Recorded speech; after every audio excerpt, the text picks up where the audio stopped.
Harriet Martineau. The Hour and the Man. Chapter 1. Waiting Supper. The nights of August are in St. Domingo the hottest of the year.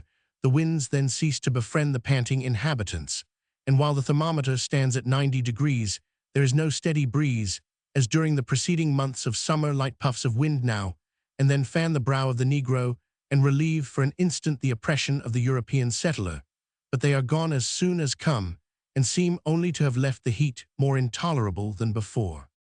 Of these sultry evenings, one of the sultriest was the 22nd of August, 1791.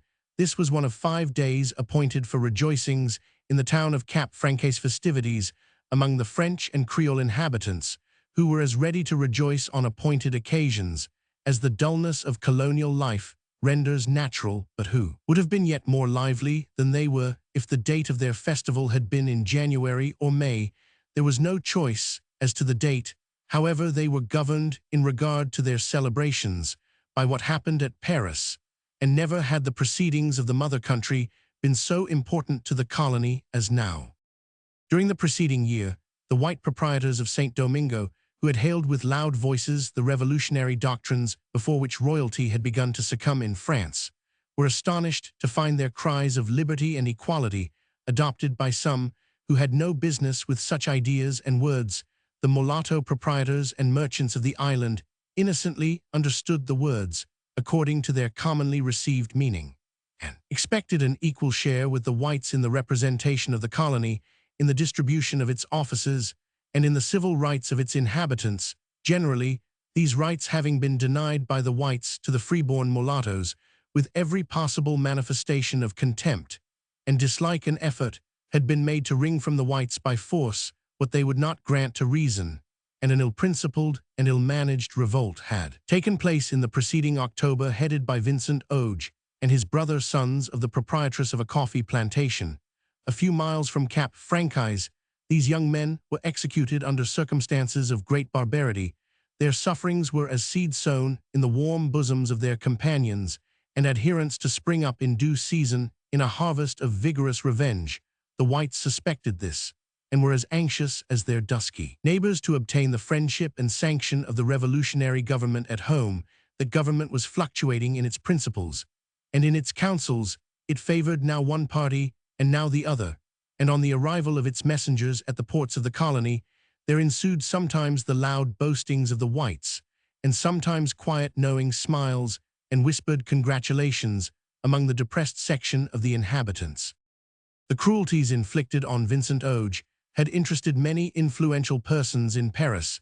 In the cause of the mulattoes great zeal was exercised in attempting to put them in a condition to protect themselves by equal laws, and thus to restrain the tyranny of the whites. The Abbé Gregoire pleaded for them in the National Assembly, and on the 10th of March was passed the celebrated decree which gave the mulattoes the privileges of French citizens, even to the enjoyment of the suffrage, and to the possession of seats in the parochial and colonial assemblies to Europeans. There appears nothing extraordinary in the admission to these civil functions of freeborn persons, many of whom were wealthy and many educated. But to the whites of St. Domingo, the decree was only less tremendous than the rush of the hurricane.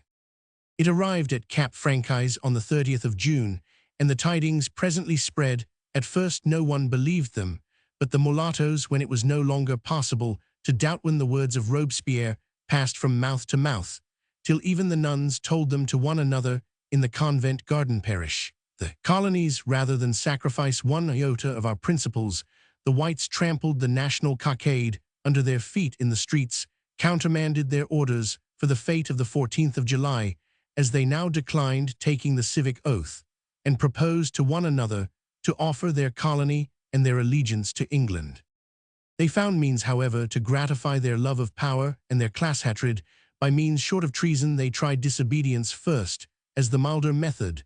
The governor of the colony, Blancheland, promised that when the decree should reach him officially, he would neglect it, and all applications from any quarter to have it enforced. This set all straight. Blancheland was pronounced a sensible and patriotic man. The gentlemen shook hands warmly with him at every turn. The ladies made deep and significant curtsies wherever they met him. The boys taught their little Negroes to huzzah at the name of Blancheland, and the little girls called him a dear creature in order to lose no time in showing that they meant to make laws for their own colony out of their own heads, and no others the white. Gentry hastened on the election of deputies for a new general colonial assembly. The deputies were elected and met to the number of 176 at Liagain in the southern region of the island, so early as the 9th of August.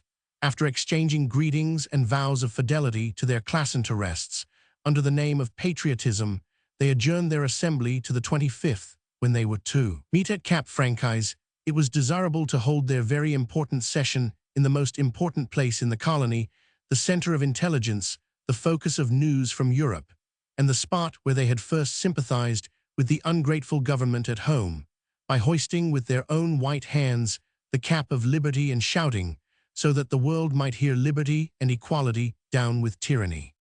By the 20th, the deputies were congregated at Cap Francaise and daily, till the great 25th, were they seen to confer together in coteries in the shady piazzas, or in the Jesuits' walk in the morning, and to dine together in parties in the afternoon, admitting friends and well-wishers to these tavern dinners each day, till the 25th was to be a fete day in the town and neighborhood, and of these days the hot 22nd was one. Among these friends and well-wishers were the whites upon all the plantations in the neighborhood of the town. There was scarcely an estate in the plain du Nord, or on the mountain steeps, which overlooked the Cape Town and bay on all sides, but the north, which did not furnish guests to these dinners. The proprietors, their bailiffs, the clergy, the magistrates, might all be seen along the roads in the cool of the morning, and there was a holiday air about the estates they left behind. The Negroes were left for this week to do their work pretty much as they liked, or to do none at all. There was little time to think of them, and of ordinary business, when there were the mulattoes to be ostentatiously insulted, and the mother country to be defied, so the Negroes slept at noon, and danced at night during these few August days, and even had leave to visit one another to as great an extent as was ever allowed. Perhaps they also transacted other affairs of which their masters had little suspicion. All that ever was allowed was permitted to the slaves on the Breda estate in the plain, a few miles from Cap Francaise. The attorney or bailiff of the estate, Monsieur Bayou de Libertas, was a kind-hearted man who, while insisting very peremptorily on his political and social rights, and vehemently denouncing all abstract enmity to them, liked that people actually about him should have their own way, while ransacking his brain for terms of abuse. To vent on Lafayette and Condorcet, he rarely found anything harsh to utter. When Caton got drunk and spoiled his dinner, when Venus sent up his linen darker than it went down to the quarter, or when little Machaby picked his pocket of small coin, such a man was of course particularly busy this week. And of course, the slaves under his charge were particularly idle and particularly likely to have friends from other plantations to visit them. Some such visitor seemed to be expected by a family of these Breda Negroes on the Monday evening, the 22nd. This family did not live in the slave quarter.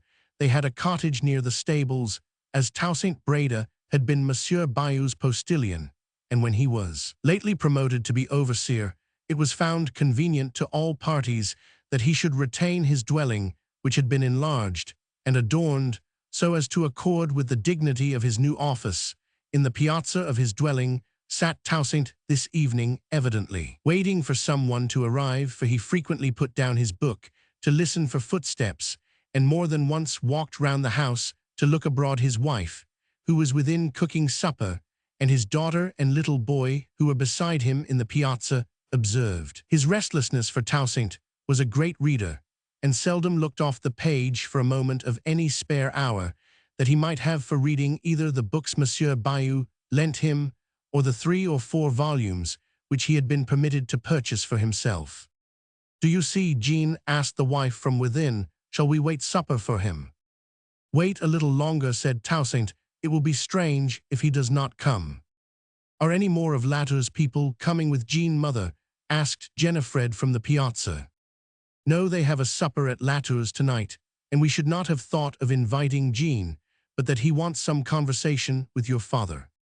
"Lift me up," cried the little boy, who was trying in vain to scramble up one of the posts of the piazza in order to reach a hummingbird's nest, which hung in the tendrils of a creeper overhead, and which a light puff of wind now set swinging, so as to attract the child's eye. What child ever saw a hummingbird thus rocking, its bill sticking out like a long needle on one side, and its tail at the other, without longing to clutch it?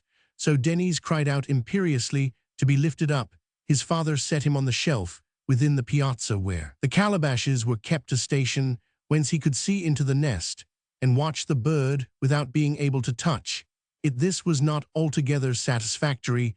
The little fellow looked about him for a calabash to throw at the nest, but his mother had carried in all her cups for the service of the submersible. As no more wind came at his call, he could only blow with all his might to swing the tendril again, and he was amusing himself thus when his father laid down his book and stepped out to see once more whether Jean was approaching.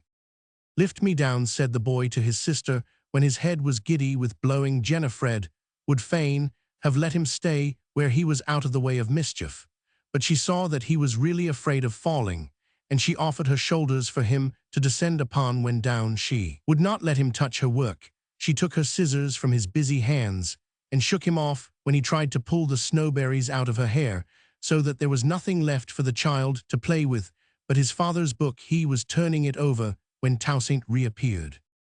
"Ha, boy, a book in your hands already. I hope you may have as much comfort out of that book as I have had." Denny's. What is it about?" said the boy, who had heard many a story out of books from his father. "What is it? Let us see. I think you know letters enough to spell it out for yourself. Come and try." The child knew the letter E, and with a good deal of help made out at last Epictetus. "What is that?" asked the boy. "Epictetus was a Negro," said Jennifer complacently. "Not a Negro," said her father, smiling. "He was a slave, but he was a white." "Is that the reason you read that book so much more than any other?" "Partly, but partly because I like what is in it." "What is in it? Any stories?" asked Denny's. "It is all about bearing and forbearing.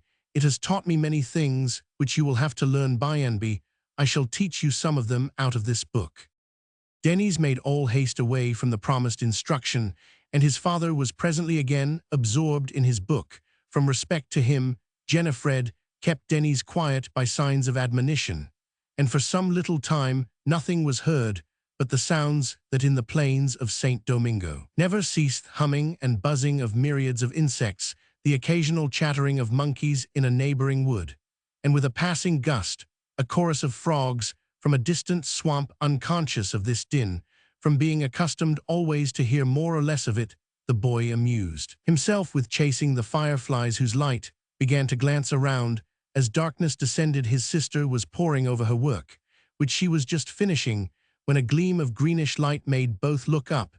It came from a large meteor which sailed past towards the mountains, whither were tending also the huge masses of cloud which gather about the high peaks previous to the season of rain and hurricanes. There was nothing surprising in this meteor, for the sky was full of them in August nights, but it was very beautiful. The globe of green light floated on till it burst above the mountains, illuminating the lower clouds and revealing along the slopes of the uplands the coffee groves waving and bowing their heads in the wandering winds of that high region. Jennifer shivered at the sight, and her brother threw himself upon her lap before he had asked half his questions about the lights of the sky. The short twilight was gone, and the evening star cast a faint shadow from the tufted posts of the piazza upon the white wall of the cottage.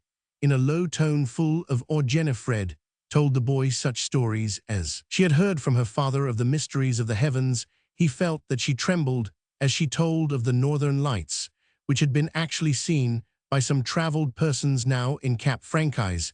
It took some time and argument to give him an idea of cold countries, but his Uncle Paul the fisherman had seen hail on the coast only 30 miles from hence, and this was a great step in the evidence. Denny's listened with all due belief to his sister's description of those pale lights shooting up over the sky, till he cried out vehemently, "There they are, look!" Jennifer screamed and covered her face with her hands, while the boy shouted to his father and ran to call his mother to see the lights. What they saw, however, was little like the pale cold rays of the aurora borealis. It was a fiery red, which, shining to some height in the air, was covered in by a canopy of smoke. "Look up, Jennifer," said her father, laying his hand upon her head. "It is a fire, a cane field on fire." "And houses too, sugar house, no doubt," said Margaret, who had come out to look. "It burns too red to be canes, only can it be at Latour's that would keep Jean from coming. It was the best supper I ever got ready for him." "Latour's is over that way," said Toussaint, pointing some distance further to the southeast. "But see, there is fire there too, God have mercy." He was silent in mournful fear that he knew now too well the reason why Jean had not come, and the nature of the conversation Jean had desired to have with him. As he stood with folded arms, looking from the one conflagration to the other, Jennifer clung to him, trembling with terror. In a quarter of an hour another blaze appeared on the horizon, and soon after a fourth. "The sky is on fire," cried Denys in more delight than fear. "Look at the clouds." And the clouds did indeed show throughout their huge pile, some a mild flame color, and others a hard crimson edge, as during a stormy sunset. "Alas, alas, this is rebellion," said Toussaint. "Rebellion against God and man. God have mercy, the whites have risen against their king, and now the blacks rise against them in turn. It is a great sin, God have mercy." Margaret wept bitterly. "Oh, what shall we do?" she cried. "What will become of us if there is a rebellion?" "Be cheerful and fear nothing," replied her husband. "I have not rebelled, and I shall not. Monsieur Bayou has taught me to bear and forbear, my boy, as this book says, and as the book of God says. We will be faithful and fear nothing." "But they may burn this plantation," cried Margaret. "They may come here and take you away. They may ruin Monsieur Bayou, and then we may be sold away, we may be parted."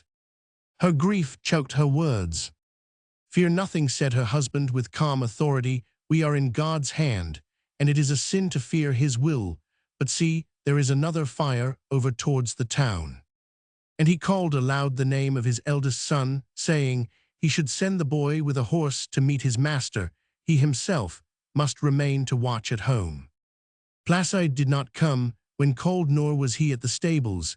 He was gone some way off to cut fresh grass for the cattle, a common night labor on the plantation. "Call Isaac, then," said Toussaint. "Run, Jennifer," said her mother. "Isaac and Amy are in the wood. Run, Jennifer." Jennifer did not obey. She was too much terrified to leave the piazza alone, though her father gently asked, when she, his eldest daughter, and almost a woman, would leave off being scared on all occasions like a child. Margaret went herself so far infected with her daughter's fears as to be glad to take little Denys in her hand. She was not long gone. As soon as she entered the wood, she heard the sound of her children's laughter above the noise the monkeys made, and she was guided by it to the well there, in the midst of the opening, which let in the starlight stood. The well surrounded by the only grass on the Brader estate that was always fresh and green, and there were Isaac and his inseparable companion Amy, making the grass greener by splashing each other with more than half the water they drew. Their bright eyes and teeth could be seen by the mild light, as they were too busy with their sport to heed their mother. As she approached, she soon made them serious with her news. Isaac flew to help his father with the horses, while Amy, a stout girl of 12, assisted her mother in earnest to draw water and carry it home. They found Jennifer crouching alone in a corner of the piazza. In another minute, Toussaint appeared on horseback, leading a saddled horse.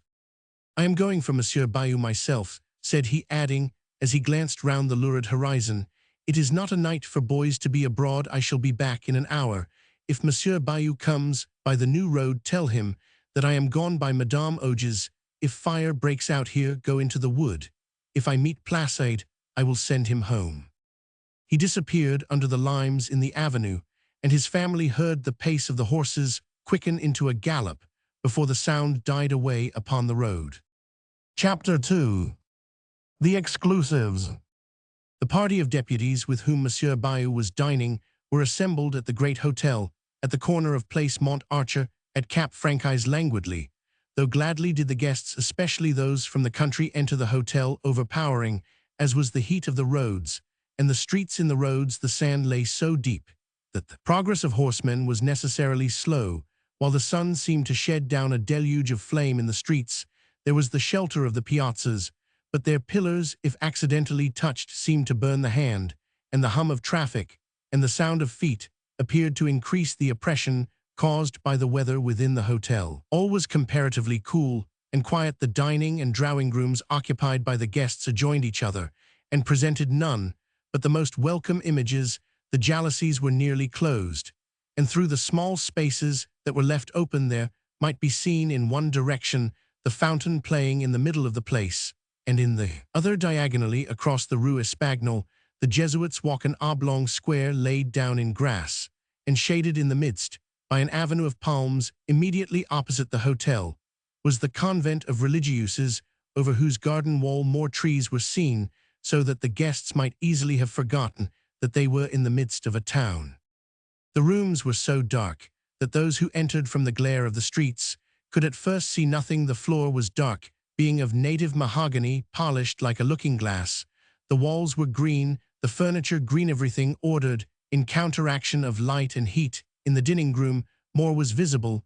There was the white cloth spread over the long range of tables, and the plate and glass glittering in such light as was allowed to enter, and also the gilded balustrade of the gallery, to be used today as an orchestra. This gallery was canopied over, as was the seat of the chairman, with palm branches and evergreens intermixed with fragrant shrubs and flowers of all hues. A huge bunch of peacock's feathers was suspended from the lofty ceiling, and it was waved incessantly to and fro by strings pulled by two little negroes at opposite corners of the room, causing a continual fanning of the air and circulation of the perfumes of the flowers. The black band in the orchestra summoned the company to dinner and entertained them while at it by playing the popular revolutionary airs, which were then resounding through the colony like the hum of its insects or the dash of its waterfalls. As they took their seats to the air of the Marseillaise hymn, more than one of the guests might be heard by his next neighbor singing to himself, "Allons enfants de la patrie, le jour de gloire est arrive." Before politics, however, there was dinner to be attended to, and the first fruits of the eloquence of the meeting was bestowed on the delicate turtle, the well-fitten land crabs, and the rich pastisson, the cold wines, the refreshing jellies, and the piles of oranges, figs, and almonds, pomegranates, melons, and pineapples. The first vote of compliment was to Henry, the black cook from St. Christophe, whence he had been brought over by the discerning hotel-keeper, who detected his culinary genius, while Henry was yet but a lad when the table was cleared. A request was sent up to the chairman from various parties at the table that he would command Henry's attendants to receive the testimony of the company respecting the dinner he had sent up, and to take a glass of wine from them. Dr. Proto, the chairman, smilingly agreed, saying that such a tribute was no more than Henry's professional excellence and high reputation deserved, and Henry was accordingly summoned by a dozen of the grinning black waiters who ran over one another in their haste to carry to the kitchen the message of these. The highest gentry of the land, the waiters presently poured into the room again, and stood in 2 rows from the door, where Henry appeared not laughing like the rest, but perfectly grave, as he stood, white apron on, and napkin over his arm, his stout and tall figure erect to receive the commands of his masters. "Was your father a cook, or a gourmand, Henry, or are you all good cooks at St. Christophe?" asked a deputy. "If it is the air of St. Christophe that makes men such cooks as Henry, the Knights of St. John of Malta had a goodly gift in it," said another. "Can one get such another as you for money, Henry?" asked a third. "How many boys has your wife brought you, Henry? We shall bid high for them, and make your master's fortune if he trains them all to your profession," said a fourth. "Tell your master he had better not part with you for any sum, Henry. We will make it worth his while to refuse more for you than was ever offered yet." "Your health, Henry. May you live out all the turtle now in St. Domingo, and the next generation after them." Amidst all these questions and remarks, Henry escaped answering any. He stood looking on the ground, till a glass of champagne was brought to him, bowed to the company, drank it off, and was gone. "How demure the fellow looks," said Monsieur Papelier, a planter, to Bayou, his neighbor in the plain, who now sat opposite to him. "What an air of infinite modesty he put on at this moment! I dare say he is snapping his fingers and telling the women that all the money in Saint Domingo want buy him. You are mistaken there, said Bayou. He is a singular fellow. Is Henry in more ways than his cookery? I believe he never snapped his fingers in his life, nor told anybody what his master gave for him. I happen to know Henry very well from his being an acquaintance of my overseer, who is something of the same sort, only superior even to Henry. The fellow looked as if he would have given a great deal more than his glass of wine to have stayed out of the room, observed Monsieur Lear. He has nothing of the mulatto in him. Has he pure African, I suppose?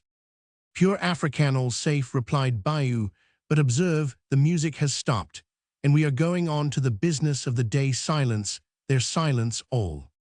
Everybody said silence, and Dr. Proudhon rose.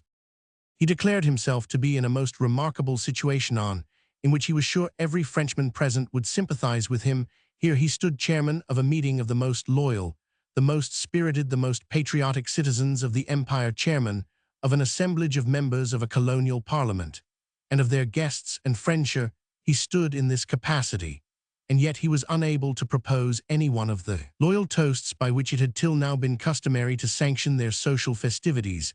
As for the toast, now never more to be heard from their lips, health of the king and royal family, less that was said about that, the better the times of oppression were passing away, and he for one would not dim the brightness of the present meeting by recalling from the horizon, where it was just disappearing, the tempest cloud of tyranny to overshadow the young sunshine of freedom. There had been, however, another toast, to which they had been wont to respond with more enthusiasm than was ever won by despotic monarchy from its slaves. There had been a toast to which this lofty roof had rung again, and to hail which every voice had been loud, and every heart had beat high. Neither could he now propose that toast with grief which consumed his soul. He was compelled to bury in silence the silence of mortification, the silence of contempt, the silence of detestation. The name of the National Assembly of France. His language might appear strong, but it was mild, it was moderate, it was, he might almost say, cringing in comparison with what the National Assembly had deserved. He need not occupy the time of his friends, nor harrow their feelings by a narrative of the injuries their colony had sustained at the hands of the French National Assembly. Those around him knew too well that in return for their sympathy in the humbling of a despot, for their zeal in behalf of the eternal principles of freedom, the mother country had, through the instrumentality of its National Council, endeavored to strip its faithful whites in this colony of the power which they had always possessed, and which was essential to their very existence in their ancient prosperity, the exclusive power of making or enforcing laws for their own community. The attempt was now made, as they too well knew, to wrest this sacred privilege from their hands, by admitting to share it a degraded race, before whose inroads would perish all that was most dear to his fellow citizens, and to himself the repose of their homes, the security of their property, the honor of their color, and the prosperity of the colony. He rejoiced to see around him, and from his heart he bade them welcome some fellow laborers with himself in the glorious work of resisting oppression, and defending their ancient privileges endeared to them by as many ages as had passed since distinctions of color were made. By an almighty hand, he invited them to pledge themselves with him to denounce and resist such profane, such blasphemous innovations proposed by shallow enthusiasts, seconded by designing knaves, and destined to be wrought out by the agency of demons in human form. He called upon all patriots to join him in his pledge, and in token of their faith to drink deep to one now more deserving of their homage than was ever king or National Assembly. Need not say that he alluded to the noblest patriot in the colony, its guardian, its savior, Governor Blancheland.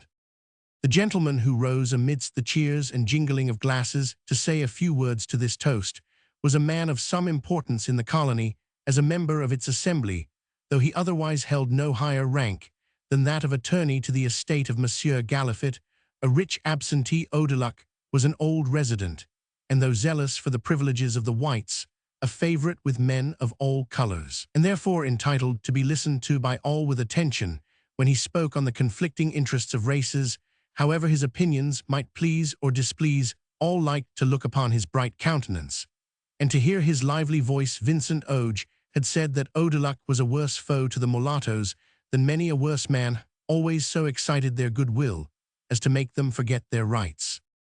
As he now rose the air from the peacock fan, stirring the white hair upon his forehead, for in the heats of St. Domingo it was permitted to lay wigs aside, and the good wine animating yet further the spirit of his lively countenance Odeluck was received with a murmur of welcome before he opened his lips to speak.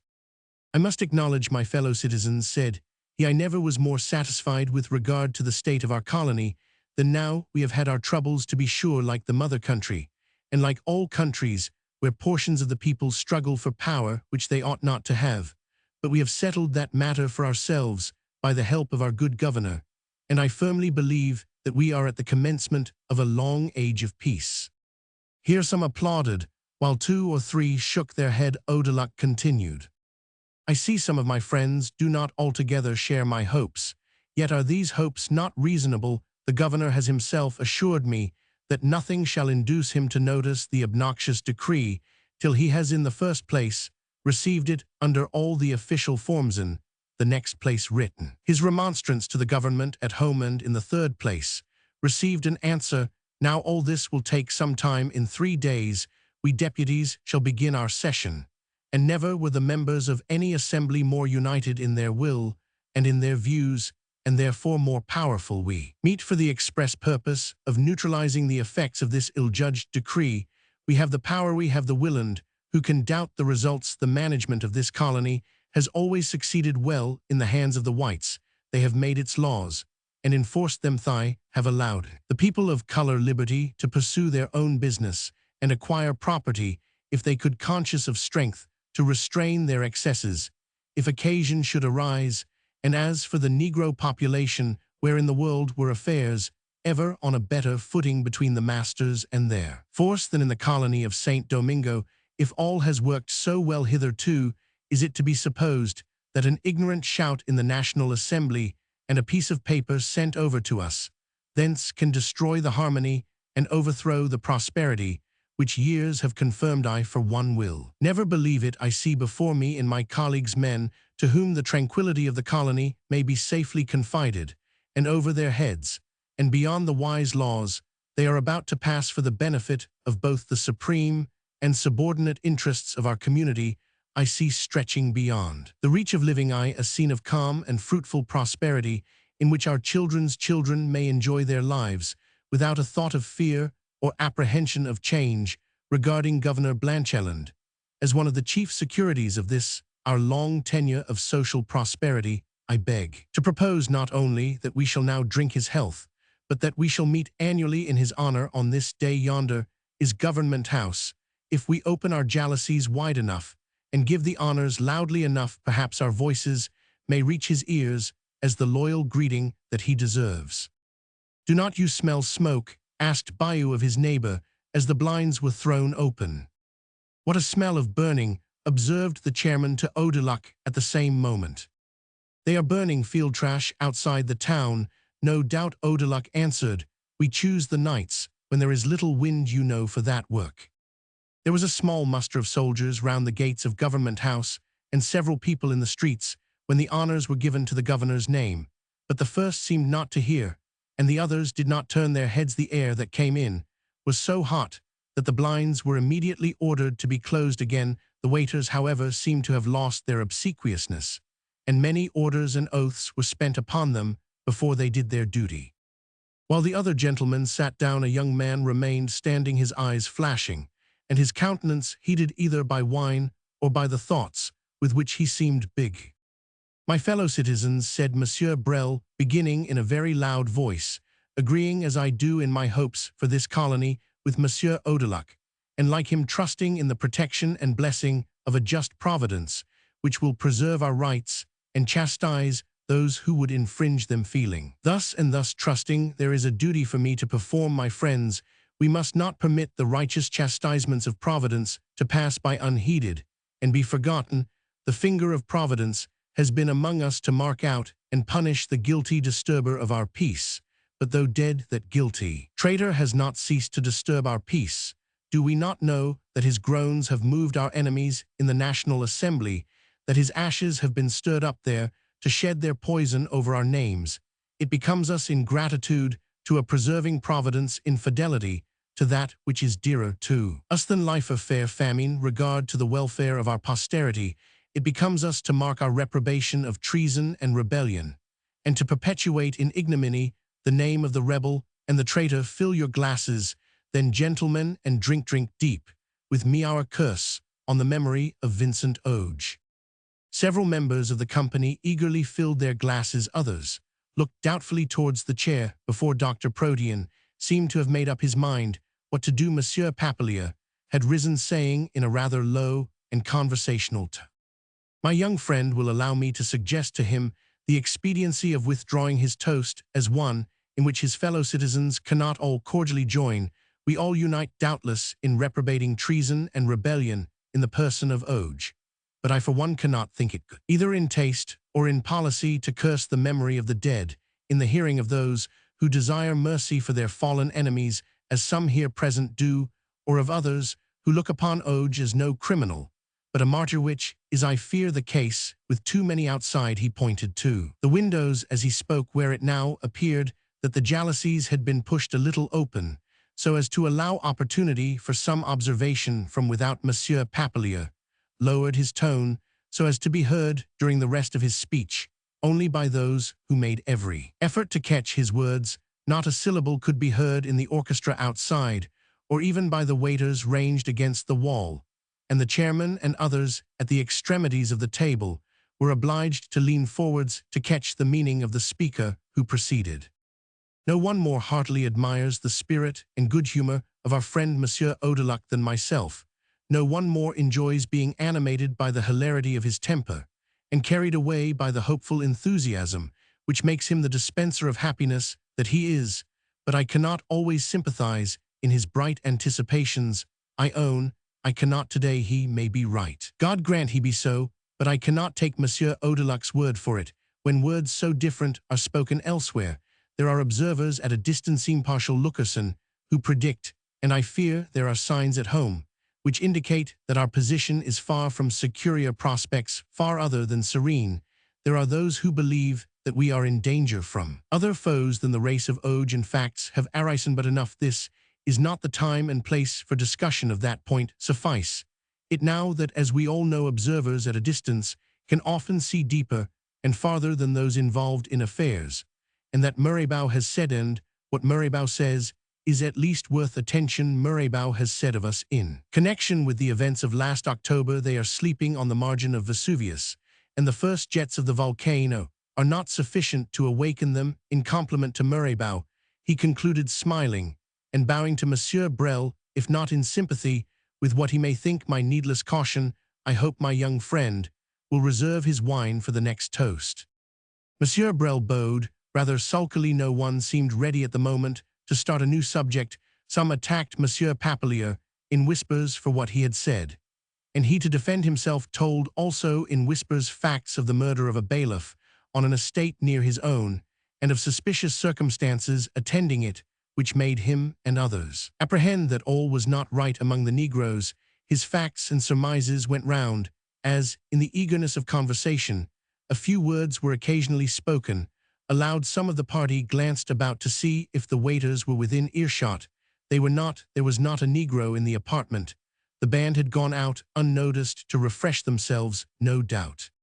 Odeluc took the brief opportunity to state his confidence that all doubts of the fidelity of the Negroes were groundless. He agreed with Monsieur Papillier that the present was not the time and place for entering at large into the subject. He would only just say that he was now an old man, that he had spent his life among the people alluded to, and knew them well. If any man, Roman 999, they were revengeful certainly upon occasion, if harshly treated, but otherwise, and if not corrupted by ignorant demagogues and designing agents, they were the most tractable and attached people on earth. He was confident that the masters in St. Domingo had nothing to fear. He was proceeding, but he perceived that the band was re-entering the orchestra, and he sat down abruptly. The chairman now discovered that it had grown very dark, and called out for lights. His orders were echoed by several of the party, who hoped that the lights would revive some of the spirit of the evening, which had become very flat. While waiting for lights, the jalousies were once more opened by orders from the chair. the apartment was instantly pervaded by a dull, changeful red light derived from the sky which glowed above the trees of the Jesuits' Walk, with the reflection of extensive fires. The guests were rather startled, too, by perceiving that the piazza was crowded with heads, and that dusky faces in countless number were looking in upon them, and had probably been watching them. For some time past, with the occasional puffs of wind, which brought the smell of burning, came a confused murmur from a distance, as of voices, the tramp of many horses in the sand, and a multitude of feet in the streets. This was immediately lost in louder sounds. The band struck up unbidden with all its power the Marseillaise hymn, and every voice in the piazza, and by degrees along the neighboring streets and square, seemed to join in singing the familiar words. Allons enfants de la patrie. Le jour de gloire est arrive. The consternation of the deputies and their guests was extreme. Every man showed his terror in his own way, but one act was universal. Each one produced arms of one sort or another. Even Odaluk, it appeared, had not come unarmed. While they were yet standing in groups about the table, the door burst open, and a Negro covered with dust and panting with haste ran in and made for the head of the table, thrusting himself freely through the parties of gentlemen. The chairman, at sight of the man, turned pale, recoiled for a moment, and then, swearing a deep oath, drew the short sword he wore, and ran the Negro through the body. "Oh, master," cried the poor creature, as his life ebbed out in the blood, which inundated the floor. The act was not seen by those outside, as there was a screen of persons standing between the tables and the windows to this accident. It was probably owing that the party survived that hour, and that any order was preserved in the town. "Shame, Proto, shame," said Odaluk, as he bent down, and saw that the Negro was dying. Papalier Bayou, and a few more cried shame also, while others applauded.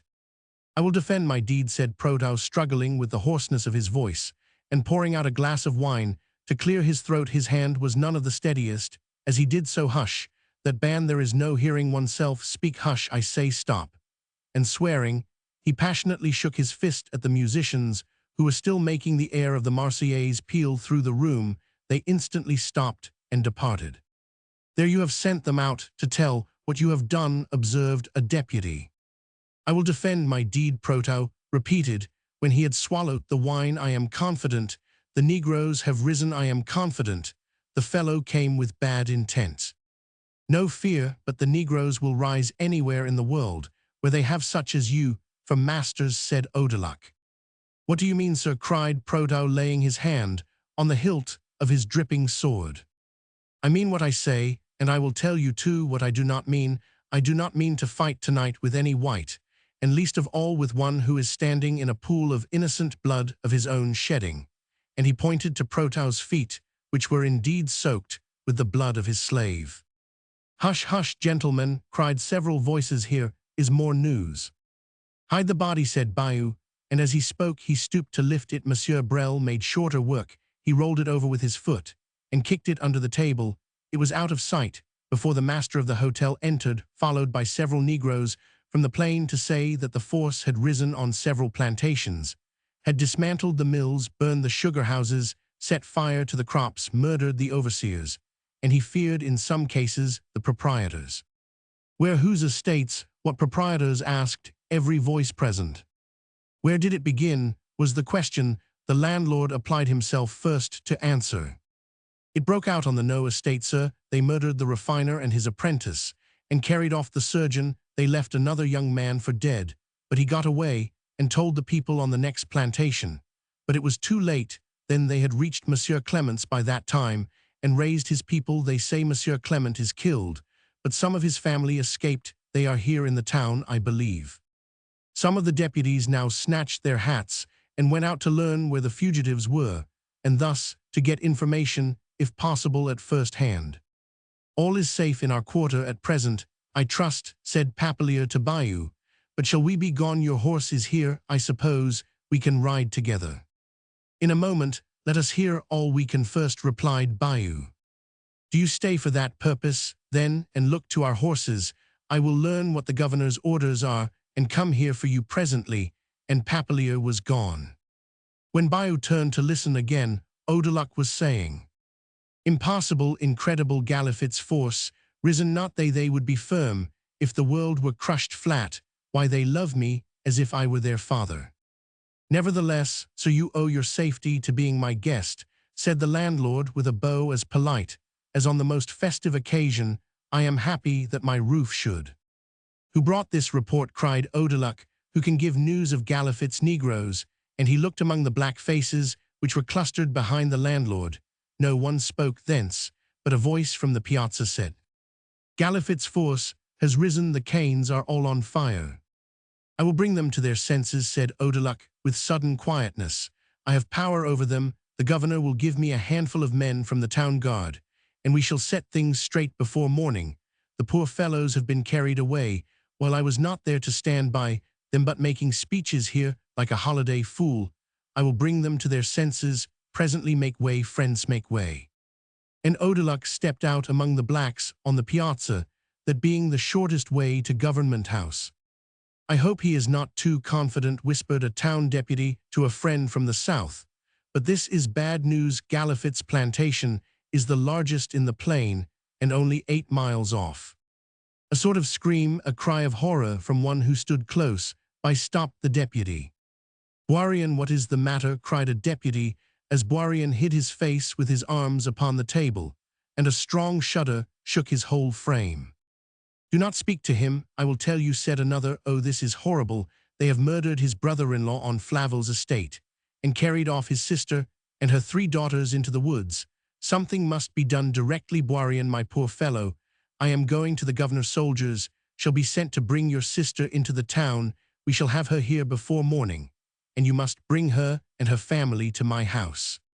No one could endure to stay and hear more. Some went to learn elsewhere the fate of those in whom they were interested. Some went to offer their services to the governor, some to barricade their own houses in the town, some to see whether it was yet possible to entrench their plantations.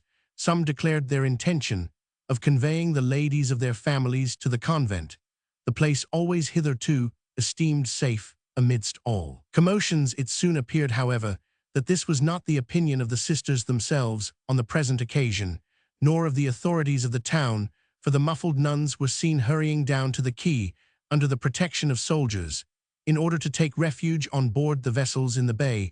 All night long boats were plying in the harbor, conveying women, children, plate, and money on board the ships, which happened to be in the roads. The landlord would have been glad of the help of any of his guests in clearing his house, but they had no sympathy to spare no time to think of his plate and wines. As the whites disappeared from the room, the blacks poured in. They allowed the landlord to sweep away his plate, but they laid hands on the wines, and many a smart speech and many a light laugh resounded within those walls till morning, while consternation reigned without. When these thoughtless creatures sauntered to their several homes, in the sunrise, they found that such of their fellow-servants as they had been accustomed to look up to as abler and more trusted than themselves had disappeared, and no one would tell whither they were gone, that they were quite safe. When Monsieur Papelier returned to the hotel from his cruise for information, he found his neighbor Bayou impatiently waiting on horseback, while Henry, still in his white apron, was holding the other horse. Here, surmount, and let us be off, cried Bayou. We owe it to my friend Henry here, that we have our horses. The gentleman from the country very naturally took the first that came to hand to get home upon. They say Leary is gone home on a dray mule. I rather expect to meet Toussaint on the road. If he sees the fires, he will be coming to look after me. He cannot well help seeing the fires, replied Papelier. They are climbing up the mountainside all the way along the Haut du Cap. We shall be singed like 2 porkers if we do not ride like 2 devils, and then we shall be lucky if we do not meet 2,000 devils by the way. Do you suppose the road is safe? Henry asked Bayou. I know you will tell me truth. Indeed, master, I know nothing, replied Henry. You say you shall meet Toussaint. I will ride with you till you meet him. If you will, our people all know him and me. Do so, Henry. Do not wait to look for another horse. Jump up behind me. Mine is a strong beast, and will make no difficulty even of your weight. Never mind your apron. Keep it for a flag of truce, in case we meet the enemy. They were off, and presently emerged from the comparative darkness of the streets into the light of the fires. None of the 3 spoke, except to urge on the horses up the steep sandy road, which first presented an ascent from the town, and then a descent to the plain before it assumed the level which it then preserved to the foot of the opposite mountains. Nearly 50 miles off, no one appeared on the road, and the horsemen had therefore leisure to cast glances behind them. As they were slowly carried up the ascent, the alarm bell was now sending its sullen sounds of dismay far and wide in the air, whose stillness was becoming more and more disturbed by the draughts of the spreading fires, as the canes caught, like torches up the slopes, to the right pale twinkling lights sprinkled over the cape, and the harbor lights, which looked like glowworm tapers amidst the fiery atmosphere, showed that everyone was awake and stirring in the town and on board the ships, while an occasional rocket mounting in the smoky air from either the barracks or government house showed that it was the intention of the authorities to intimate to the inhabitants of the remoter districts of the plain that the government was on the alert and providing for the public safety. On surmounting the ridge, Henry stretched out his hand and pulled the bridle of Monsieur Bayou's horse to the left so as to turn it into a narrow green track, which here parted from the road. "What now, sir?" cried Papillier in a tone of suspicion, checking his horse instead of following. "You may perhaps meet 2,000 devils if you keep the high road to the plain," answered Henry quietly to Monsieur Bayou. He explained that Toussaint would probably choose this road through Madame Auge's plantation. "Come on, Papillier, do not lose time. All is right enough," said Bayou. "The grass tracks are the safest tonight, depend upon it." Papillier followed in discontented silence. In a few moments Henry again pulled the bridle. "Decided. Check this time," stopping the horse. "Voices," he whispered. Bayou could hear none in a moment. Henry continued. "It is Toussaint. I thought we should meet him hereabouts." The next turn of the path brought them upon Toussaint, who was advancing with the led horse from Breda. Not far behind him was Madame Auge's house, the door standing wide, and seen by the light within a woman in the doorway. Toussaint pulled up. Henry leaped down and ran to shake hands with his friend. Papillier took the opportunity to say in a low voice to Bayou, "You must send your fellow there on board ship. You must, there is no doubt of it. The governor and all the householders in Cap are doing so with their cleverest Negroes, and if there is a clever one in the colony, it is Toussaint." "I shall do no such thing," said Bayou. "I have trusted Toussaint for these 30 years, and I shall not distrust him. No, when we most need those we can best confide in." That is exactly what Monsieur Clement said of his postilion, and it was his postilion that struck him to the heart. "You must send Toussaint on board ship, and I will tell you how." Papillier stopped, perceiving that the two Negroes were not talking, but had their eyes fixed on him. "What is that?" said Henry. "Is Toussaint to go on board ship?" No, nonsense," said Bayou. "I am not going to send anybody on board ship. All quiet at Breda, I suppose, Toussaint?" "All quiet, sir, at present, Monsieur Papillier. On board ship I will not go." "As your master pleases. It is no concern of mine, Toussaint," said Papillier. "So I think," replied Toussaint. "You see, your faithful hands, your very obedient friends, have got a will of their own already," whispered Papillier to Bayou as they set their horses forward. Again Henry, turning homewards on the tired horse, which had carried Double, and Bayou mounting that which Toussaint had brought. "Will you go round or past the house?" Toussaint asked of his master. "Madame Auge is standing in the door." Bayou was about to turn his horse's head, but the person in the doorway came out into the darkness and called him by his name. He was obliged to go forward. "Madame," said he, "I hope you have no trouble with your people.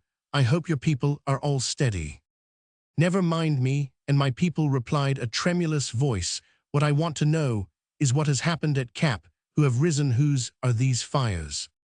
"The Negroes have risen on a few plantations. That is all. We shall soon." "The Negroes," echoed the voice. "You are sure it is only the Negroes?"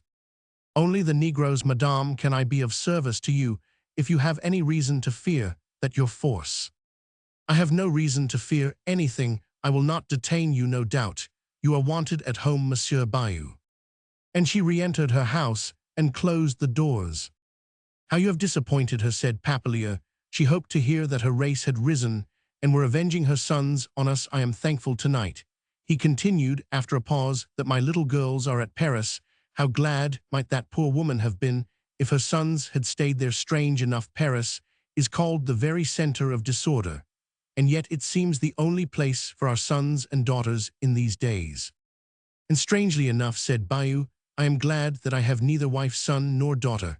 I felt that even while Odeluc was holding forth about the age of security, which we were now entering upon, I felt at the moment that there must be something wrong, that all could not be right, when a man feels glad that he has only himself to take care of. Our Negroes are better off than we so far. Hey, Toussaint. I think so, sir. How many wives and children have you, Toussaint? Asked Papillier. I have 5 children, sir. And how many wives in your time? Toussaint made no answer. Bayou said for him. He has such a good wife that he never wanted more. He married her when he was 25. Did not you, Toussaint?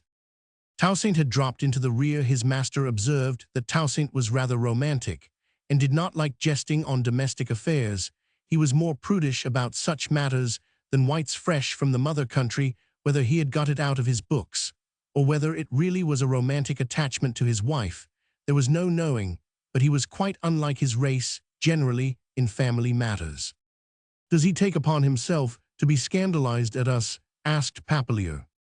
I do not ask him, but if you like to consult him about your Therese, I do not doubt he will tell you his mind. Come, cannot we go on faster? This is a horrid road, to be sure, but poor Therese will think it is all over with me if she looks at the red sky towards Cap. There were reasons enough for alarm about Monsieur Papillier's safety, without looking over towards Cap.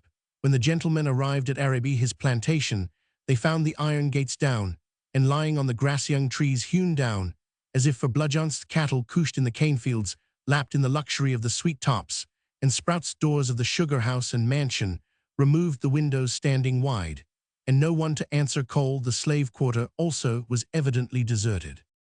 Papillier clapped spurs to his horse, and rode round faster than his companions could follow him. At length Bayou intercepted his path at a sharp turn, caught his bridle, and said, My dear fellow, come with me. There is nothing to be done here. Your people are all gone, and if they come back, they will only cut your throat. You must come with me, and under the circumstances, I cannot stay longer. I ought to be at home.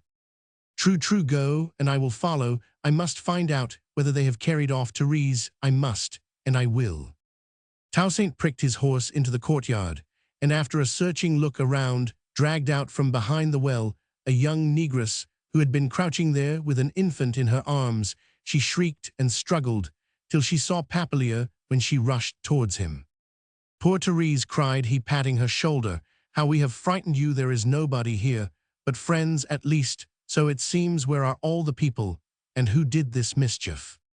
The young creature trembled excessively, and her terror marred for the time a beauty which was celebrated all over the district, a beauty which was admitted as fully by the whites as by people of her own race. Her features were now convulsed by fear as she told what had happened. That a body of Negroes had come 3 hours since, and had summoned Papillier's people to meet at Latour's estate, where all the force of the plain was to unite before morning. That Papillier's people made no difficulty about going, only stopping to search the house for what arms and ammunition might be there, and to do the mischief which now appeared. That she believed the whites at the sugar house must have escaped, as she had seen and heard nothing of bloodshed, and that this was all she knew, as she had hidden herself and her infant first in one place, and then in another, as she fancied safest, hoping that nobody would remember her, which seemed to have been the case, as no one molested her till Toussaint saw her,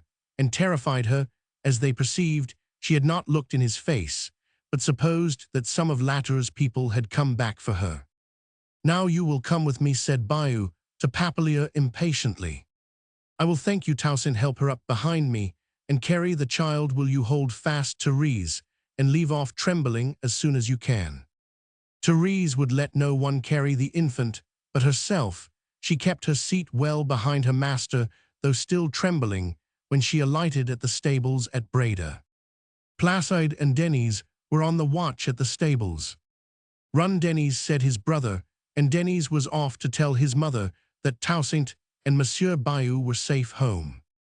Anything happened? Placide asked Bayou. Yes, sir, the people were sent for to Latours, and most of them are gone. Not all Sir Saxe would not go till he saw father, nor Cassius, nor Antony, nor. Is there any mischief done? Anybody hurt? No, sir, they went off very quietly. Quietly indeed, they take quietly enough all the kindness I have shown them these 30 years. They quietly take the opportunity of leaving me alone tonight of all nights, when the devils from hell are abroad scattering their fire as they go.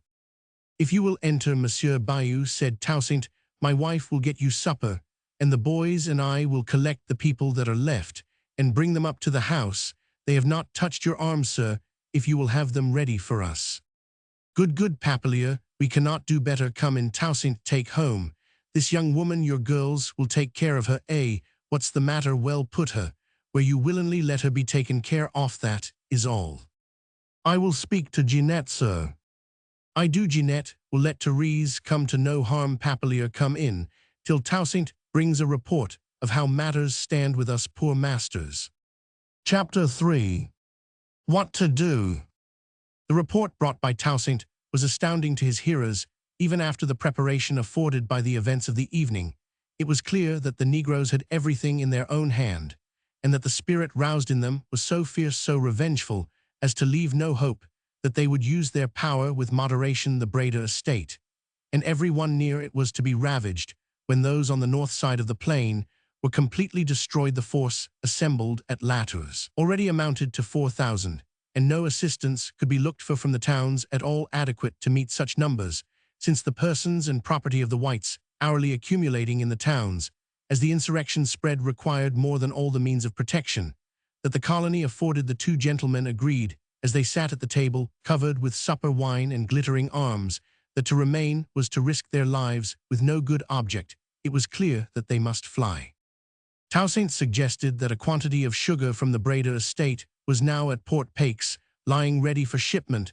There was certainly one vessel, if not more, in that port, belonging to the United States. If the gentleman would risk the ride to the coast with him, he thought he could put them on board, and they might take with them this sugar intended for France, but now wanted for their subsistence in their exile. Bayou saw at once that this was the best plan he could adopt. Papillier was unwilling to turn his back so soon and so completely on his property. Bayou was only attorney to the Breda estate, and had no one but himself to care for. Papillier was a proprietor, and he could not give up at once, and forever, the lands which his daughters should inherit after him. He could not instantly decide upon this. He would wait some hours at least. He thought he could contrive to get into some town or into the Spanish territory. Though he might be compelled to leave the plain, he slept for this night with his arms at hand, and under the watch of Placide, who might be trusted to keep awake and listen, as his father vouched for him. Bayou was gone presently with such little money as he happened to have in the house, and in his pockets the gold ornaments which Toussaint's wife insisted on his accepting, and which were not to be despised in this day of his adversity. He was sorry to take her necklace and earrings, which were really valuable, but she said truly that he had been a kind master for many years, and ought to command what they had now that they were all in trouble together. Before the next noon, Monsieur Bayou was on board the American vessel in the harbor of Port Paix, weary and sad, but safe, with his sugar and pockets full of cash and gold trinkets. Before evening, Toussaint, who rode like the wind and seemed incapable of fatigue, was cooling himself under a tamarind tree in a nook of the Breda estate. He was not there to rest himself, while the world seemed to be falling into chaos around him. He was there for the duty of the hour, to meet by appointment the leader of the insurgents, Jean Franchise, whom, till now, he had always supposed to be his friend as far as their intercourse went, though Jean had never been so dear to him as Henry. He had not sat long listening for sounds of approach, amidst the clatter of the neighboring palm tree tops, whose stiff leaves struck one another as they waved in the wind, when Jean appeared from behind the Roman 1099. "You have stopped our wheel," said Toussaint, pointing to the reeking water. "Roman 1099. It will be cracked in the sun before you can set it going again." "Yes, we have stopped all the mills," replied Jean. "Every stream in the colony has a holiday today, and may frolic as it likes. I am afraid I made you wait supper last night." "You gave me poison, Jean, You have poisoned my trust in my friends. I watched for you as for a friend. And what were you doing the while you were rebelling, ravaging, and murdering? Go on, said Jean, tell me how it appears to you, and then I will tell you how it appears to me. It appears to me, then, that if the whites are to blame towards those who are in their power, if they have been cruel to the Oges, and their party, if they have oppressed their Negroes, as they too often have, our duty is clear to bear, and forbear to do them good in return for their evil, to rise against them cunningly, to burn their plantations, and murder them. To do this is to throw back the gospel in the face of him who gave it. But you do not understand this rising. It is not for revenge. Why do I not understand it? Because you knew that I should disapprove it, and kept me at home by a false appointment, that I might be out of the way. Do you say all this is not for revenge? I look at the hell you have made of this colony between night and morning, and I say that if this be not from revenge, there must be something viler than revenge in the hearts of devils and of men.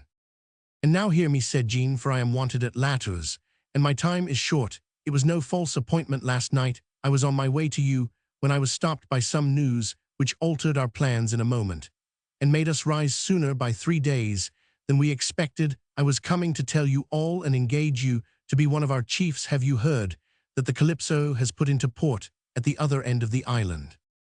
No. Then you do not know the news she brought. She has a royalist master, who is in no hurry to tell his news to the revolutionary whites. The king and all his family tried to escape from France in June. They were overtaken on the road and brought back prisoners to Paris. Toussaint, who always uncovered his head at the name of the king, now bent it low in genuine grief. Is it not true, said Jean, that our masters are traitors? Do they not insult and defy the king? Would there not have been one shout of joy through all Cap last night if this news had been brought to the deputies after dinner with their wine? It is true, but they would still have been less guilty than those who add ravage and murder to rebellion.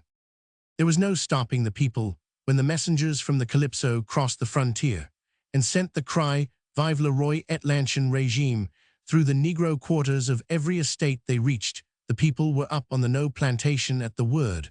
Upon my honor, the glare of the fire was the first I knew about it. Then the spirit spread among our people like the flames among our masters' canes. I like murder no better than you, Toussaint, but when once slaves are up with knife and firebrand, those may keep revenge from kindling, who can I cannot. At least you need not join, you can oppose yourself to it. I have not joined. I have saved 3 or 4 whites this day by giving them warning.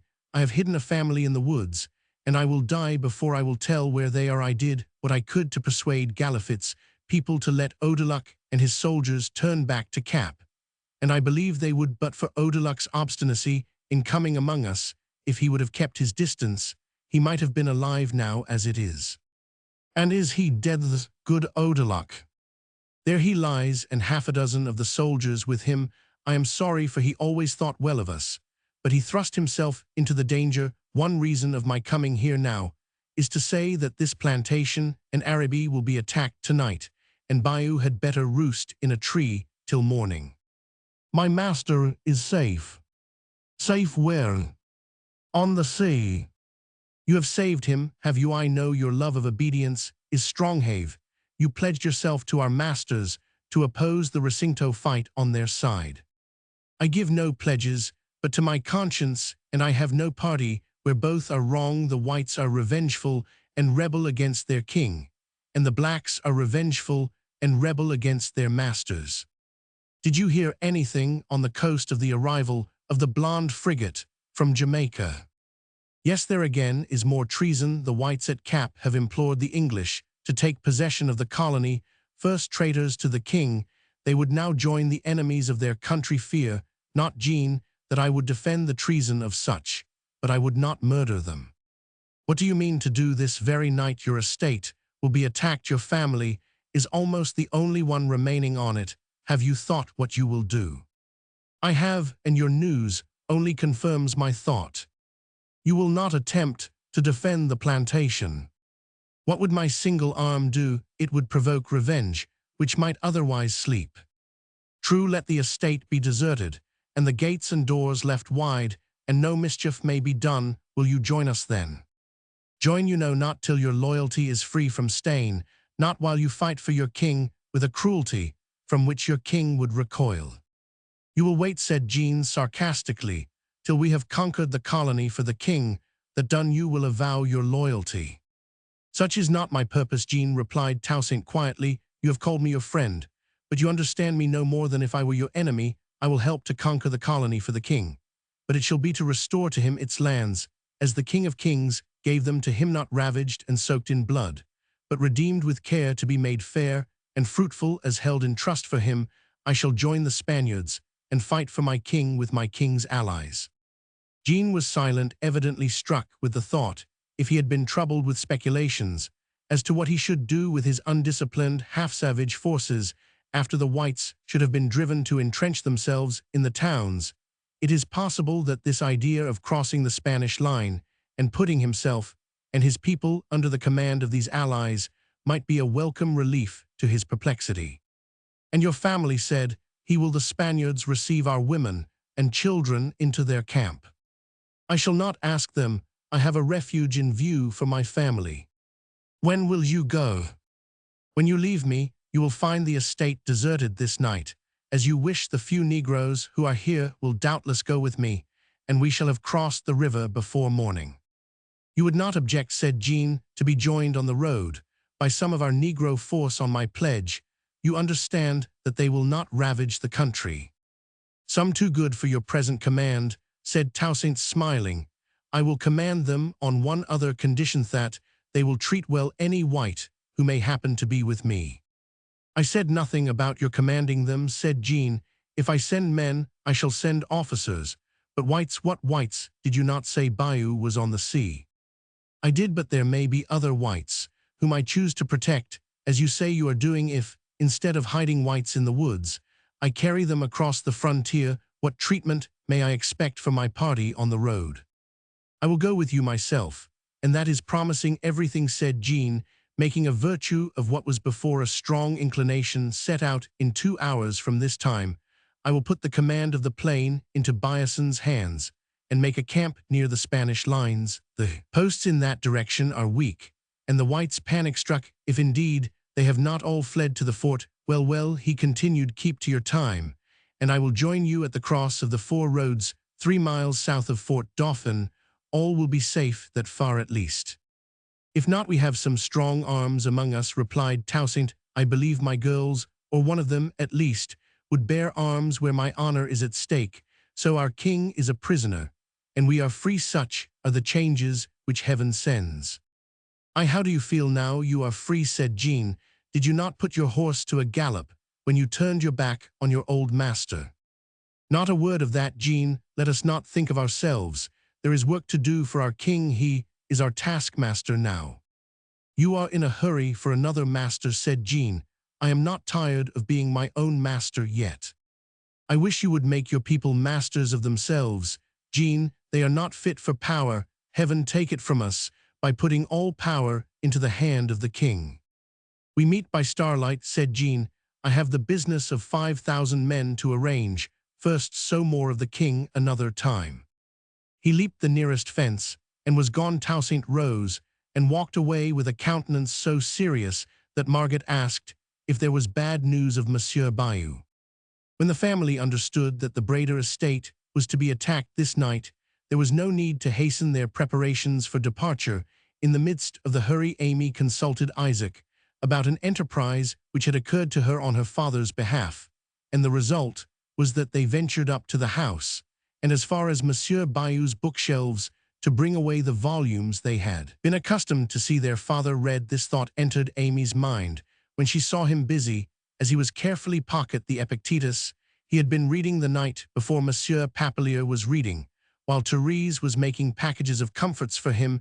He observed the boy and girl, and when he found that the books they took were for their father, he muttered over the volume he held. Bayou was a fool to allow it. I always told him so. When our Negroes get to read, like so many gentlemen, no wonder the world is turned upside down. Do your Negroes read, Monsieur Papelier? Asked Isaac. No, indeed, not one of them. Where are they all then? Amy put in her word. Why do they not take care of you, as father did of Monsieur Bayou?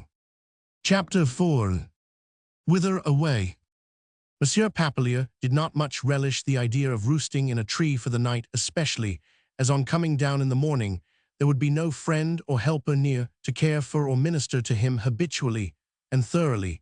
As he despised the Negroes, he preferred traveling in their company to hiding among the monkeys, and he therefore decided at once to do as Toussaint concluded he would accompany him to the Spanish frontier. The river Massacre, the boundary at the north between the French and Spanish portions of the island, was about 30 miles distant from Breda. These 30 miles must be traversed between sunset and sunrise. 3 or 4 horses and 2 mules which were left on the plantation were sufficient for the conveyance of the women, boys, and girls, and Placide ran of his own accord to Monsieur Papillier's deserted stables, and brought thence a saddled horse for the gentleman, who was less able than the women to walk 30 miles in the course of a tropical summer's night.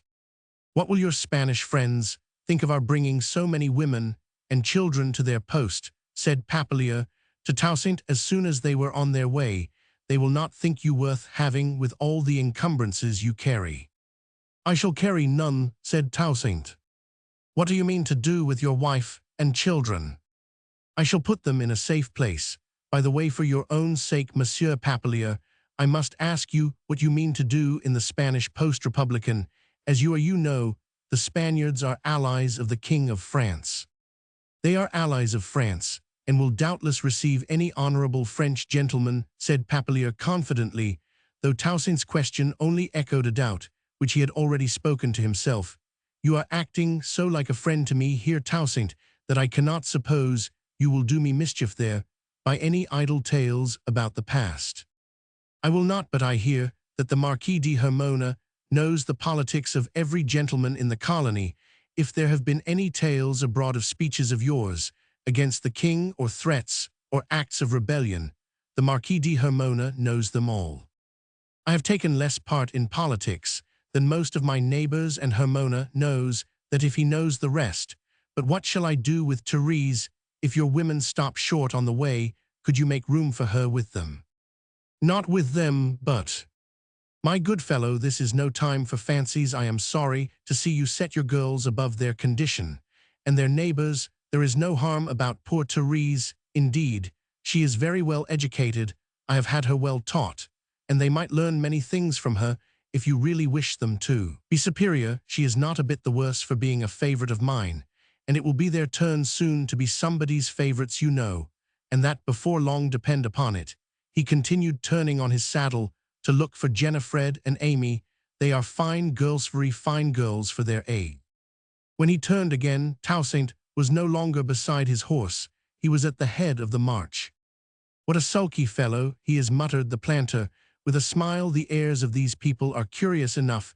They take upon them to despise Therese, who has more beauty than all his tribe, and almost as much education as the learned Toussaint himself.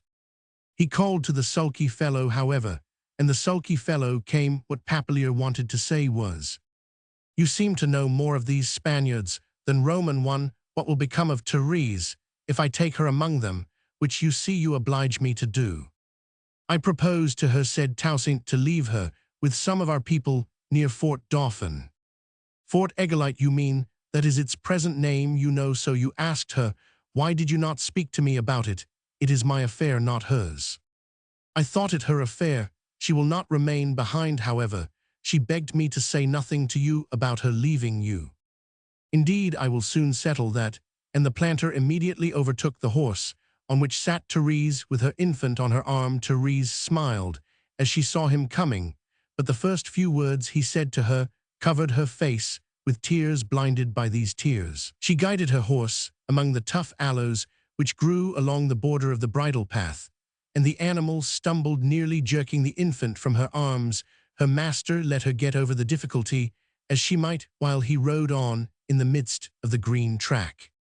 Placide disdained to ride. He strode along singing in a low voice with a package on his shoulders, and his path marked by the fireflies which knew round his head or settled on his woolen cap. Isaac had made Amy happy by getting on her mule. Jennifer heard from the direction in which they were sometimes smothered laughter, but for the most part a never-ending low murmur of voices, as if they were telling one another interminable stories Jennifer never could make out what Isaac and Amy could be forever talking about. She wondered that they could talk now, when every monk voice from the wood, every click of a frog from the ponds, every buzz of insects from the citron hedge struck fear into her. She did not ask Placide to walk beside her horse, but she kept near that on which her mother rode behind Denny's, who held a cart-whip, which he was forbidden to crack, an accomplishment which he had learned from the driver of the plantation. It soon became clear that Jean had made active use of the hours. Since he parted from Toussaint, he must have sent messengers in many directions, for from beneath the shadow of every cacao grove, from under the branches of many a clump of bamboos, from the recess of a ravine, here from the mouth of a green road, there beside the brawling brook, or from their couch among the canes, appeared Negroes singly or in groups ready to join the traveling party. Among all these there were no women and children. They had been safely bestowed somewhere, and these men now regarded themselves as soldiers going to the camp of the Allies to serve against their old masters on behalf of the King. Vive le roi et l'ancien régime was the word, as each detachment joined at a word, most irritating to Papelier, who thought to himself many times during this night that he would have put all to hazard on his own estate, rather than have undertaken this march if he had known that he was to be one of a company of Negroes gathering like the tempest in its progress, and uttering at every turning, as if in mockery of himself, Vive le roi et l'ancien régime. He grew very cross, while quite sensible of the necessity of appearing in a good mood to every one except, indeed, poor Therese.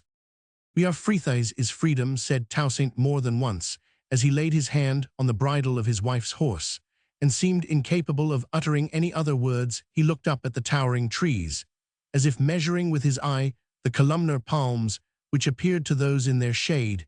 As if crowned with stars, he glanced into the forest with an eye which to Margaret appeared as if it could pierce through darkness itself. He raised his face in the direction of the central mountain peaks round which the white lightning was exploding from moment to moment, and Margaret saw that tears were streaming on his face, first tears she had known him shed for years. "We are Freethais is freedom," he repeated as he took off his cap.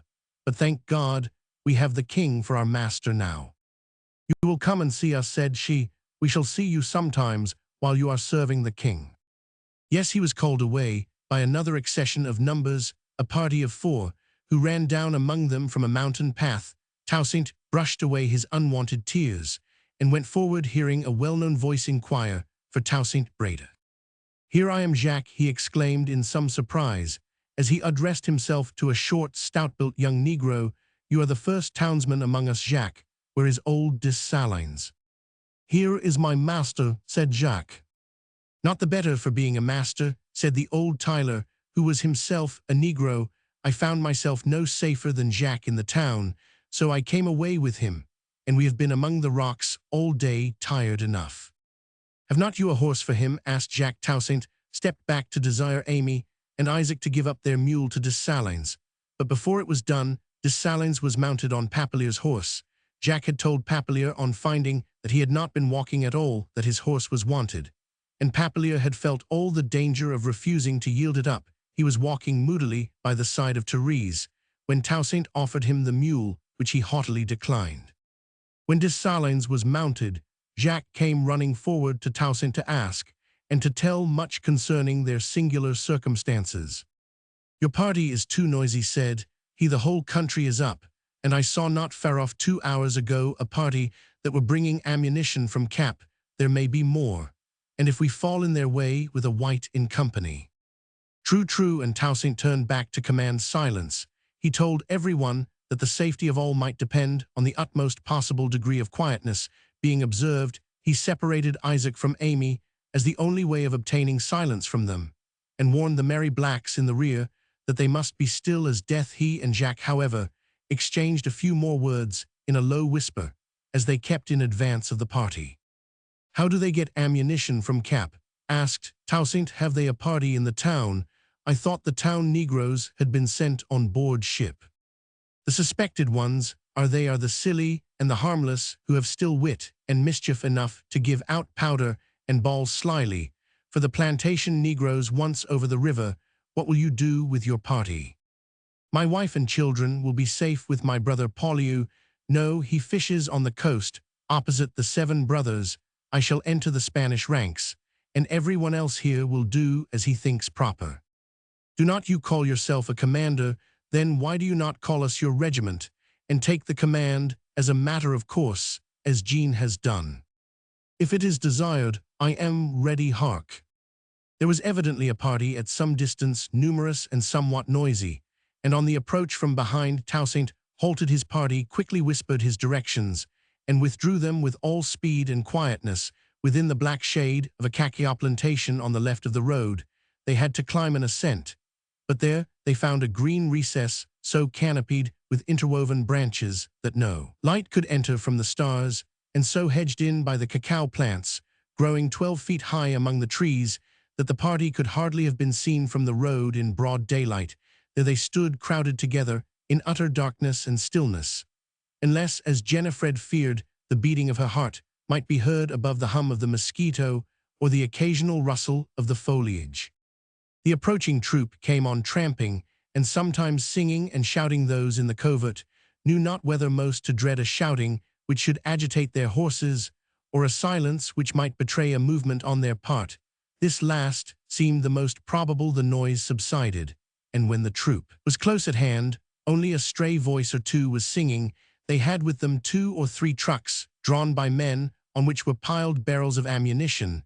They were now very near. Whether it was that Therese, in fear of her infant crying, pressed it so close to her bosom as to awaken it, or whether the rumbling and tramping along the road roused its sleeping earth child, stirred, and began what promised to be a long, shrill wail.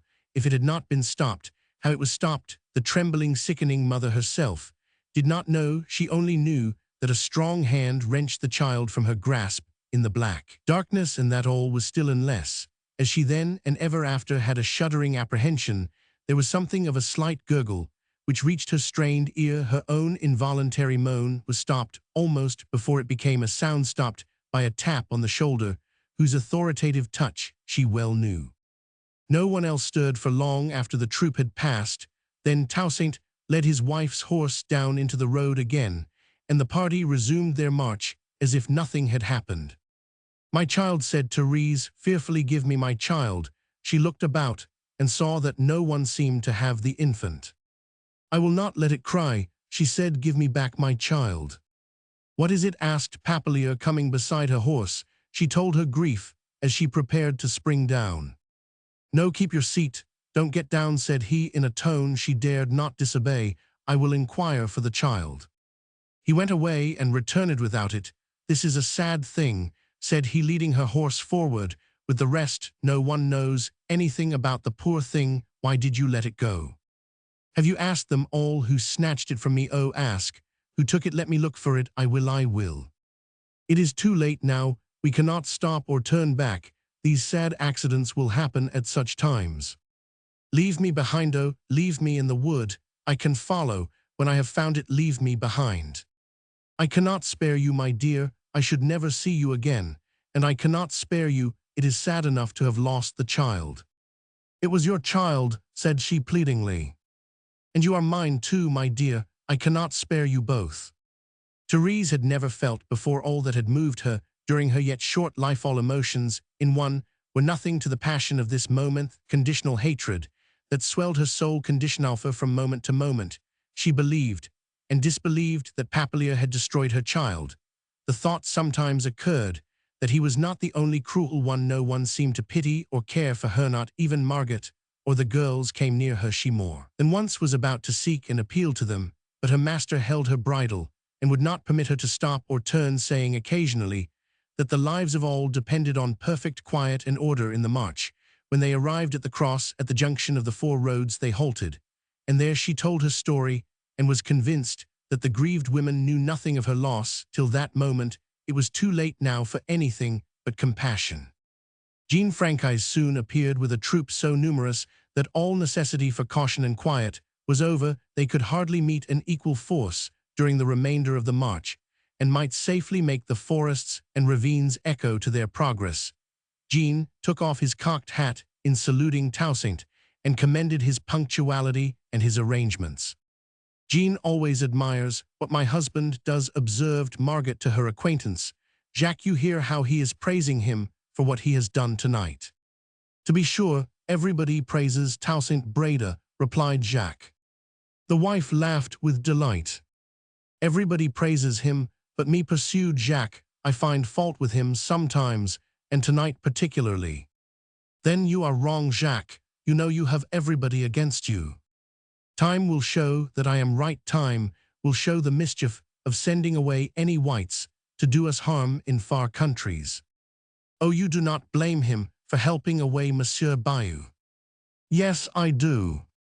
Why, we have been under him ever since we were children, and a kind youth he was then, and he taught my husband to read and made him his coachman, and then he made him overseer, and he has always indulged the children and always bought my young guinea fowl, and I know that all that will not prevent the mischief of helping him away. Toussaint ought to have seen that if we send our masters to all the four sides of the world, they will bring the world down upon us." "Perhaps Toussaint did see it," said the man himself from the other side of his wife's horse, "but he saw another thing too, that any whites who stayed would be murdered." "That is true enough, and murdered they ought to be. They are a race of tyrants and rebels that our warm island hates." "Nobody hated Monsieur Bayou," said Margaret. "Yes, I Roman 999, everyone who loves the blacks hates the whites." "I think not," said Toussaint. "At least it is not so with him who made them both. He is pleased with mercy, Jacques, and not with murder." Jacques laughed and muttered something about the priests having been brought in by the whites for a convenience, to which Toussaint merely replied that it was not a priest nor an ally of white masters who forgave his enemies on the cross. "Father," said Placide, joining the group, "why is Jean commanding your march? He speaks to you as if you were under him." "Because he considers it his march." "He praised your father very much, Placide," said his mother. "Yes, just as if my father were under Hema's. If the march were not ours, we began it. I command those who began it, that is my own family, Placide. I command you to obey Jean while you are with him on the other side.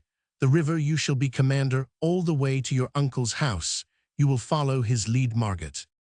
"Oh yes, if he leads straight. Jean is a commander." Placide look at his cocked hat. "And he calls himself commander-in-chief of the armies of France." "In Saint Domingo, well, so he is," said Toussaint, smiling, and pointing to the troop. "Here are the armies of the King of France in Saint Domingo, and here Jean commands." At this moment, Jean made proclamation for Toussaint Breda, and Toussaint joined him, leaving his wife, saying, "You see, he wants my husband at every turn. I am sure he thinks a great deal of my husband." "Toussaint," said Jean, "I shall introduce you to the Marquis de Hermona, and I have no doubt he will give you a command." "I shall introduce myself to him, Jean." "But he will be expecting you. He will receive you, according to my reporters, a man of ability and a most valuable officer. I sent messengers forward to tell him of my approach with reinforcements, and I gave a prodigious report of you. Still, I shall speak for myself, Jean. What I now have to ask of you is that you will dress like an officer like me. The uniform is on the whole of no great consequence at this season, when the whites wear all the linen and as little cloth as they can, but the hat, Toussaint, hat, you will not show yourself to the Marquis de Hermona in a cap. For my sake, do not show yourself till you have procured a cocked hat." "Where did you get yours, Jean?" Jean could only say that it was from one who would never want it again. "We will go as we are," said Toussaint. "You look like a commander, as you Ariand. I look what I am, Toussaint Breda. But he will not believe what I shall say of you if he sees a mere common Negro. Then let him disbelieve, till I have shown what I am. We shall find daylight on the other side this ridge." They had been for some time ascending the ridge, which lies north and south between Fort Dauphin and the river Massacre. The Spanish boundary in the covert of the woods, which clothed the slope, all was yet darkness. But when the travelers could catch a glimpse upwards through the interwoven branches, they saw that the stars were growing pale, and that the heavens were filling with a yellower light on emerging from the woods on the summit of the ridge. They found that morning was indeed come. Though the sun was not yet visible, there was a halt, as if the troops now facing the east would wait for his appearance to the left, where the ridge sank down into the sea lay Manzanillo Bay, whose dark grey waters, smooth as glass as they rolled in upon the shore, began to show lines of light along their swell. A dim sail or two, small and motionless, told that the fishermen were abroad from this bay. The river Massacre led the eye along the plain which lay under the feet of the troops, and between this ridge and another darkly wooded, which bounded the valley to the east, while to the southeast the view was closed in by the massive peaks of the Cibao group of mountains. At the first moment these peaks, rising 8,000 feet from the plain, appeared hard, cold and grey between the white clouds that encumbered their middle height and the kindling sky. But from moment to moment their aspect softened, the grey melted into lilac yellow and a faint blushing red, till the stark barren crags appeared bathed in the hues of the soft yielding clouds which opened to let forth the sun. The mists were then seen to be stirring, rising, curling, sailing, rolling, as if the breezes were imprisoned among them, and struggling to come forth the breezes came, and as it seemed from those peaks, the woods bent before them at one sweep. The banyan-tree, a grove in itself, trembled through all its leafy columns, and shook off its dews in a wide circle like the shower of a playing fountain. Myriads of palms, which covered the uplands, till now still as a sleeping host, beneath the stars bowed their plumed heads, as the winds went forth and shook off dews and slumber from the gorgeous parasitic beauties, which they sustained with the first ray that the sun leveled among the woods. These matted creepers shook their flowery festoons, their twined green ropes studded with opening blossoms and bells, more gay than the burnished insects and gorgeous birds which flitted among their tangles in the plain. The river no longer glimmered grey through the mists, but glittered golden among the meadows, upon which the wild cattle were descending from the clefts of the hills back to the north. The river led the eye past the cluster of hunters' huts. On the margin past the post where the Spanish flag was flying, and whence the early drum was sounding, past a slope of arrowy ferns, here a grove of lofty coconut trees, there once more to the bay, now diamond-strewn, and rocking on its bosom the boats whose sails were now specks of light, in contrast with the black islets of the Seven Brothers which caught the eye, as if just risen from the sea. No windmills here, no cattle mills, the Negroes were heard saying to one another, no canes, no sugar houses, no teams, no overseers' houses, no overseers. By God, it is a fine place. This, so we are going down there to be soldiers to the king. Those cattle are wild, and yonder are the hunters going out. By God, it is a fine place. In somewhat different ways, every one present, but Papelier and Therese, was indulging the same mood of thought. There was a wildness in the scene which made the heart beat high with the sense of freedom. For some the emotion seemed too strong. Toussaint pointed out to his boys the path on the other side of the river, which would lead them to the point of the shore nearest to Paul's hut, instructed them how to find or make a habitation for their mother and sisters, till he could visit them, gave his wife a letter to his brother, and except to bid his family a brief farewell, for a brief time spoke no more, till he reached the Spanish post, and inquired for the general. Jean stepped before him into the general's presence, taking possession of the center of the green space before the tent, where the Marquis de Hermona was enjoying the coolness of the morning, after having duly declared his own importance, and announced the accession of numbers he was likely to bring. Jean proceeded to extol Toussaint as one of the valuables he had brought. After apologizing for his friend's want of a cocked hat, he proceeded to exhibit his learning, declaring that he had studied Plutarch, Caesar's Commentaries, Epictetus, Marshal Saxe's Military Reveries. Here he was stopped by the grasp of Toussaint's hand upon his arm. Toussaint told the general that he came alone, without chief and without followers, the few men who had left Breda with him having ranged themselves with the force of Jean Franchise. He came alone to offer the strength of his arm on behalf of his king to the allies of royalist France. The Spanish soldiers, who glittered all around in their arms and bright uniform, looked upon the somewhat gaunt Negro in his plantation dress, dusty with travel and his woolen cap in hand, and thought probably that the King of France would not be much aided by such an ally. It is probable, for a smile went round, in which Jean joined, it is probable that the Marquis de Hermona thought differently, for he said, "The strength of your arm good, and the strength of your head too. I hope we get more arms than heads from your side of the frontier. Is it true that you have studied the art of war?" "I have studied it in books." "Very well, we want officers for our black troops. All we can raise in the present crisis.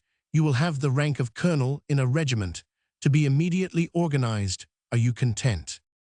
Toussaint signified his assent, and orders were given for a tent to be prepared for his present repose. He looked around as if for someone whom he did not see. On being asked, he said that if there was at the post a priest who spoke French, he could wish to converse with him. "Laxaben understands French, I think," said the Marquis to a gentleman of his staff. The aide assented. "Your excellent desire shall be gratified," said the general. "I doubt not Father Laxaben will presently visit you in your tent." Father Laxaben had heard rumors of the horrors perpetrated in the French colony within the last 2 nights. On being told that his attendance was equally desired by a fugitive Negro, he recoiled for a moment from what he might have to hear.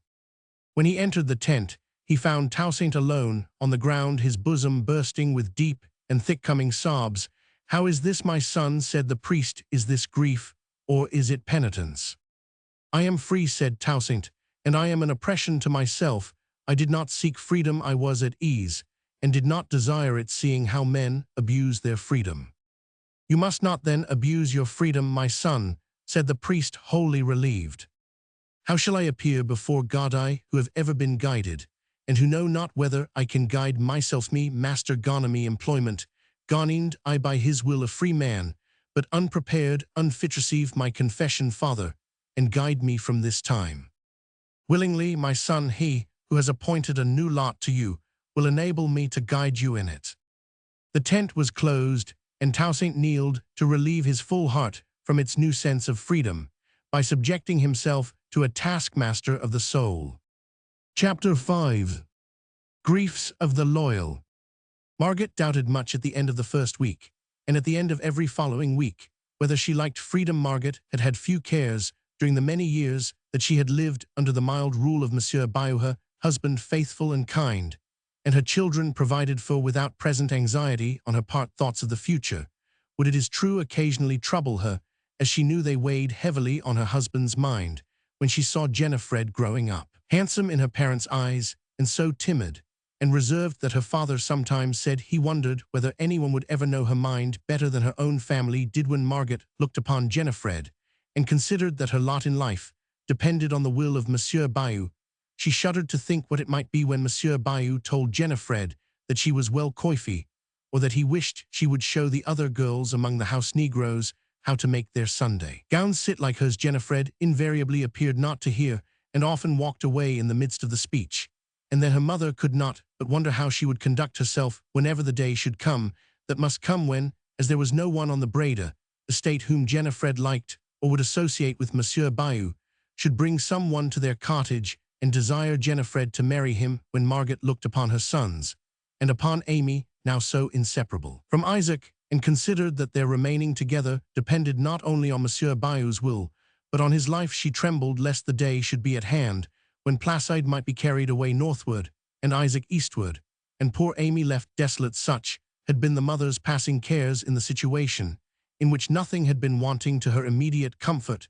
Now, amidst the perplexities of her new settlement, she was apt to forget that she had formerly had any cares. Where to house the party had been the first difficulty, but for old Dessalines, who being no soldier had chosen to hide himself in the same retreat with them, they would hardly have had good shelter before the rains. Paul had received them kindly, but Paul's kindness was of a somewhat indolent sort, and it was doubtful whether he would have proceeded beyond looking round his hut, and lamenting that it was no bigger. If his spirited son, Moise, a fine lad of 16, had not been there to do something more effectual in finding the place and the materials for the old tiler to begin his work. It was Moise who convinced the whole party from the plain that a hut of bamboo and palm leaves would fall in an hour before one of the hailstorms of this rocky coast, and that it would not do to build on the sands, lest some high tide should wash them all away in the night. It was Moise who led his cousins to the part of the beach where portions of wrecks were most likely to be found, and who lent the strongest hand to remove such beams and planks as Dessalines wanted for his work. A house large enough to hold the family was soon covered, and it looked well. Perched on a platform of rock, and seeming to nestle in a recess of the huge precipices which rose behind it, it looked well, as Dessalines could obtain neither of his favorite paints to smear it. With it stood neither red nor blue, but nearly the color of the rocks against which it leaned, and thatched with palm leaves, which projected so far as to throw off the rains even to a depth below. Paul provided fiches much as his relations chose to have, but the young people chose to have many other things under the guidance of Moïse, and here lay their mother's daily care. She believed that both boys and girls ran into 1,000 dangers, and no one would help her to restrain them.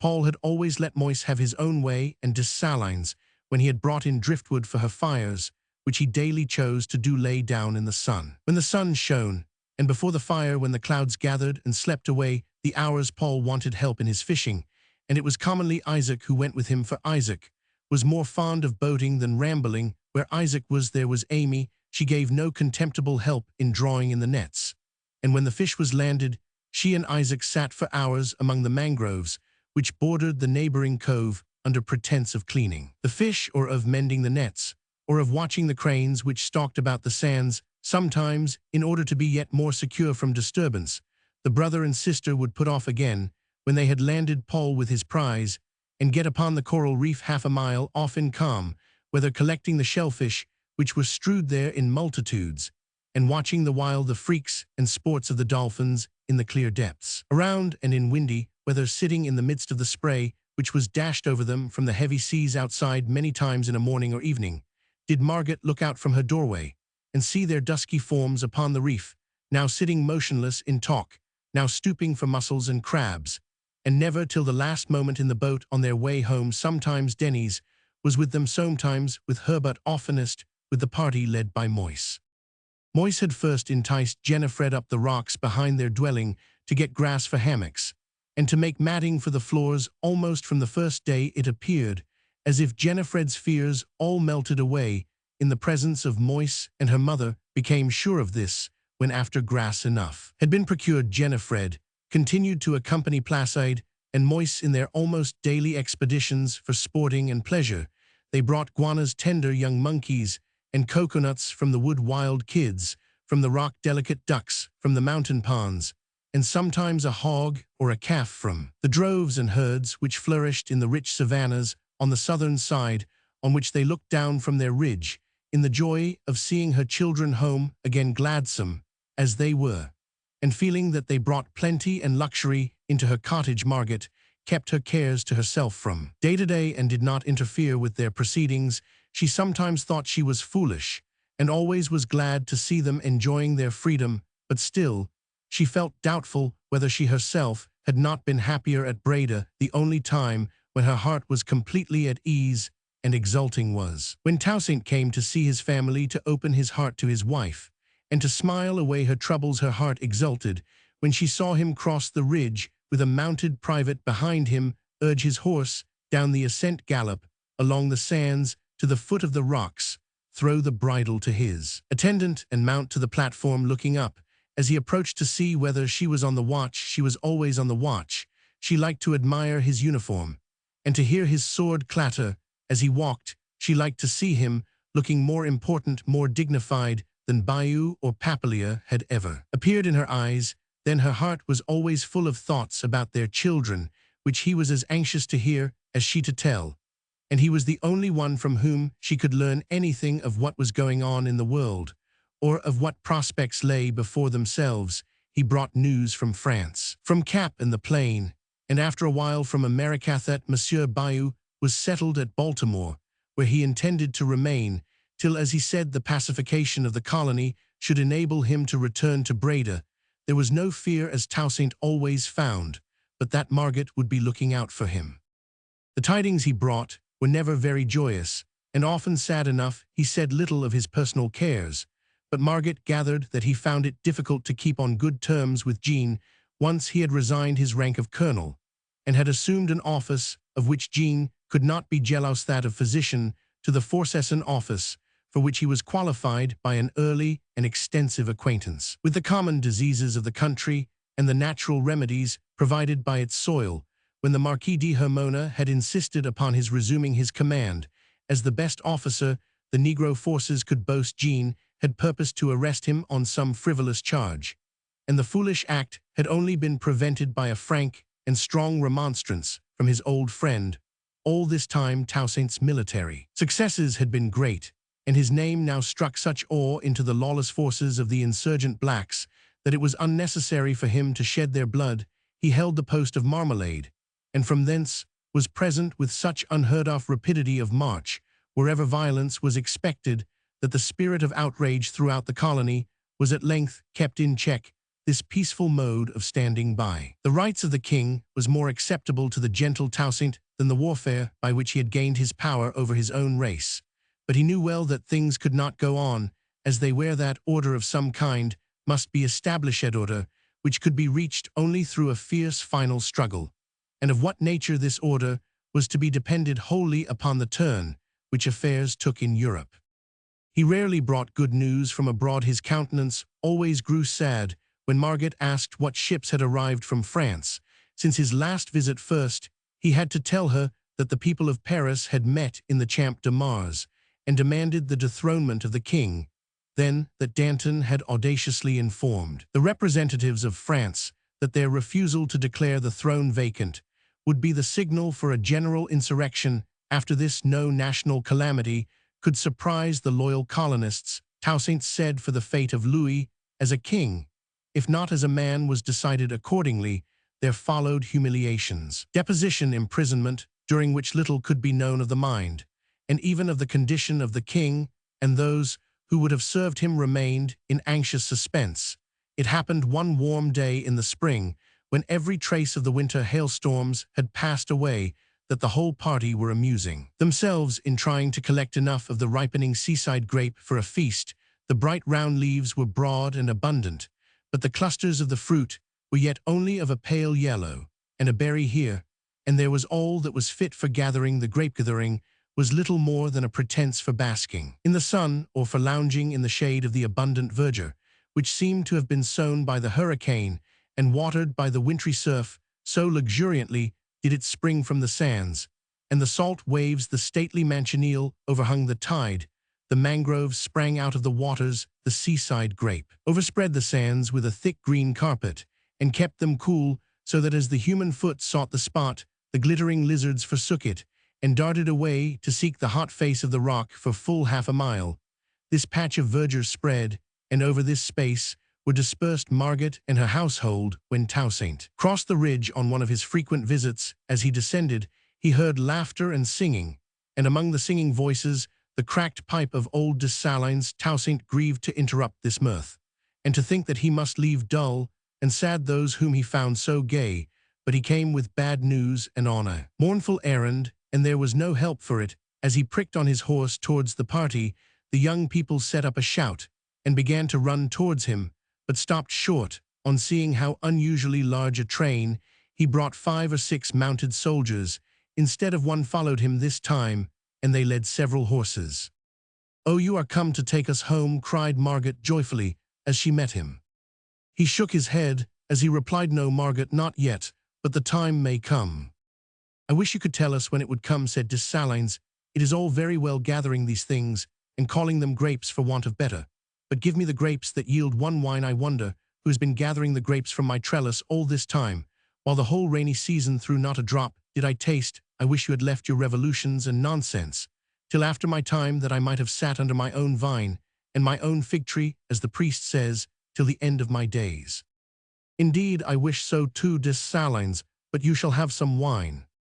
I send us some. Jacques will tell you what I like. Don't forget Toussaint Breda. They talk of palm wine in the season, but I do not believe we shall get any worth drinking from the palms hereabouts." "What is the matter with our palms?" cried Moise, firing up for the honor of the northern coast. "I will get you a cabbage for dinner every day for a month to come," he added, moderating his tone under his uncle's eye, "every day, till you say that our palms too are as good as any you have in the plain. And as for palm wine, when the season comes." No, let me cut the cabbage, cried Denny's. I can climb as quick as a monkey, no 100 feet in 2 minutes. Let me climb the palmetto moise. First take back my horse to those soldiers, my boy, said his father, setting Denny's upon his horse, and then let us all sit down here in the shade. All those horses, said Margaret anxiously. What is to be done with them today? There are so many. They will return presently, replied her husband. I am not going to stay with you today, and Margaret, I shall take the lads with me if they are disposed to go. The lads, my boys. Yes, said Toussaint, throwing himself down in the shade. Our country and its people are orphaned, and the youngest of us must now make himself a soldier, that he may be ready for any turn of affairs, which providences may appoint. Do you hear, my boys? Yes, father, answered Placide in an earnest tone. They have then murdered the king, asked Margaret, or did he die of his imprisonment? They brought him to trial, and executed him. The apes plucked down the evening star, and quenched it. We have no king, we and our country are orphaned. After a pause, Paul said, It is enough to make one leave one's fishing, and take up a gun. I rejoice to hear you say so, brother, said Toussaint. Then, father, you will let me go, cried Moise. You will give me your gun, and let me go to the camp. Yes, Moise, rather you than Roman one. You are a stout lad now, and I know nothing of camps. You shall take the gun, and I will stay and fish. Leave your father his gun, if he chooses to remain, Moise. We will find arms for you, Placide Isaac, he continued, looking from one to the other of his sons. And Denny's, cried the boy, placing himself directly in his father's eye, as he returned breathless from the discharge of his errand. Yes, my boy, by and by, when you are as strong as Placide, you shall come to the camp when we want you. I will go today, father, said Placide. What to do, said Isaac, I do not understand. Other eyes besides Amy's were fixed on Toussaint's face in anxiety for his reply. I do not know, my son, what we are to do next when the parent of a nation dies. It may take some time to decide what is the duty of those who feel themselves bereaved. All I now am sure of is that it cannot but be right for my children to be fitted to serve their country in any way that they may find to be appointed. I wish to train you to arms, and the time has come, do not you think so? Isaac made no direct reply, and Amy had strong hopes that he was prepared, with some wise unanswerable reason, for remaining where he was. Meanwhile, his father proceeded. In all that I have done, in all that I now say, I have the sanction of Father Laxaben. Then all is right, we may be sure, said Margaret. I have no doubt you would be right, if you had not Father Laxaben to consult. But if he thinks you right, everything must be done as you wish, my boys, pursued the tearful mother. You must go with your father. You hear, Father Laxaben thinks so. Do you think so? Whispered Amy to Isaac. He pressed her arm, which was within his, in token of silence, while his father went on. You heard the proclamation I sent out among our people a few weeks ago. Yes, said Placide, that, in which you tell them that you prefer serving with Spaniards who own a king than with French who own none.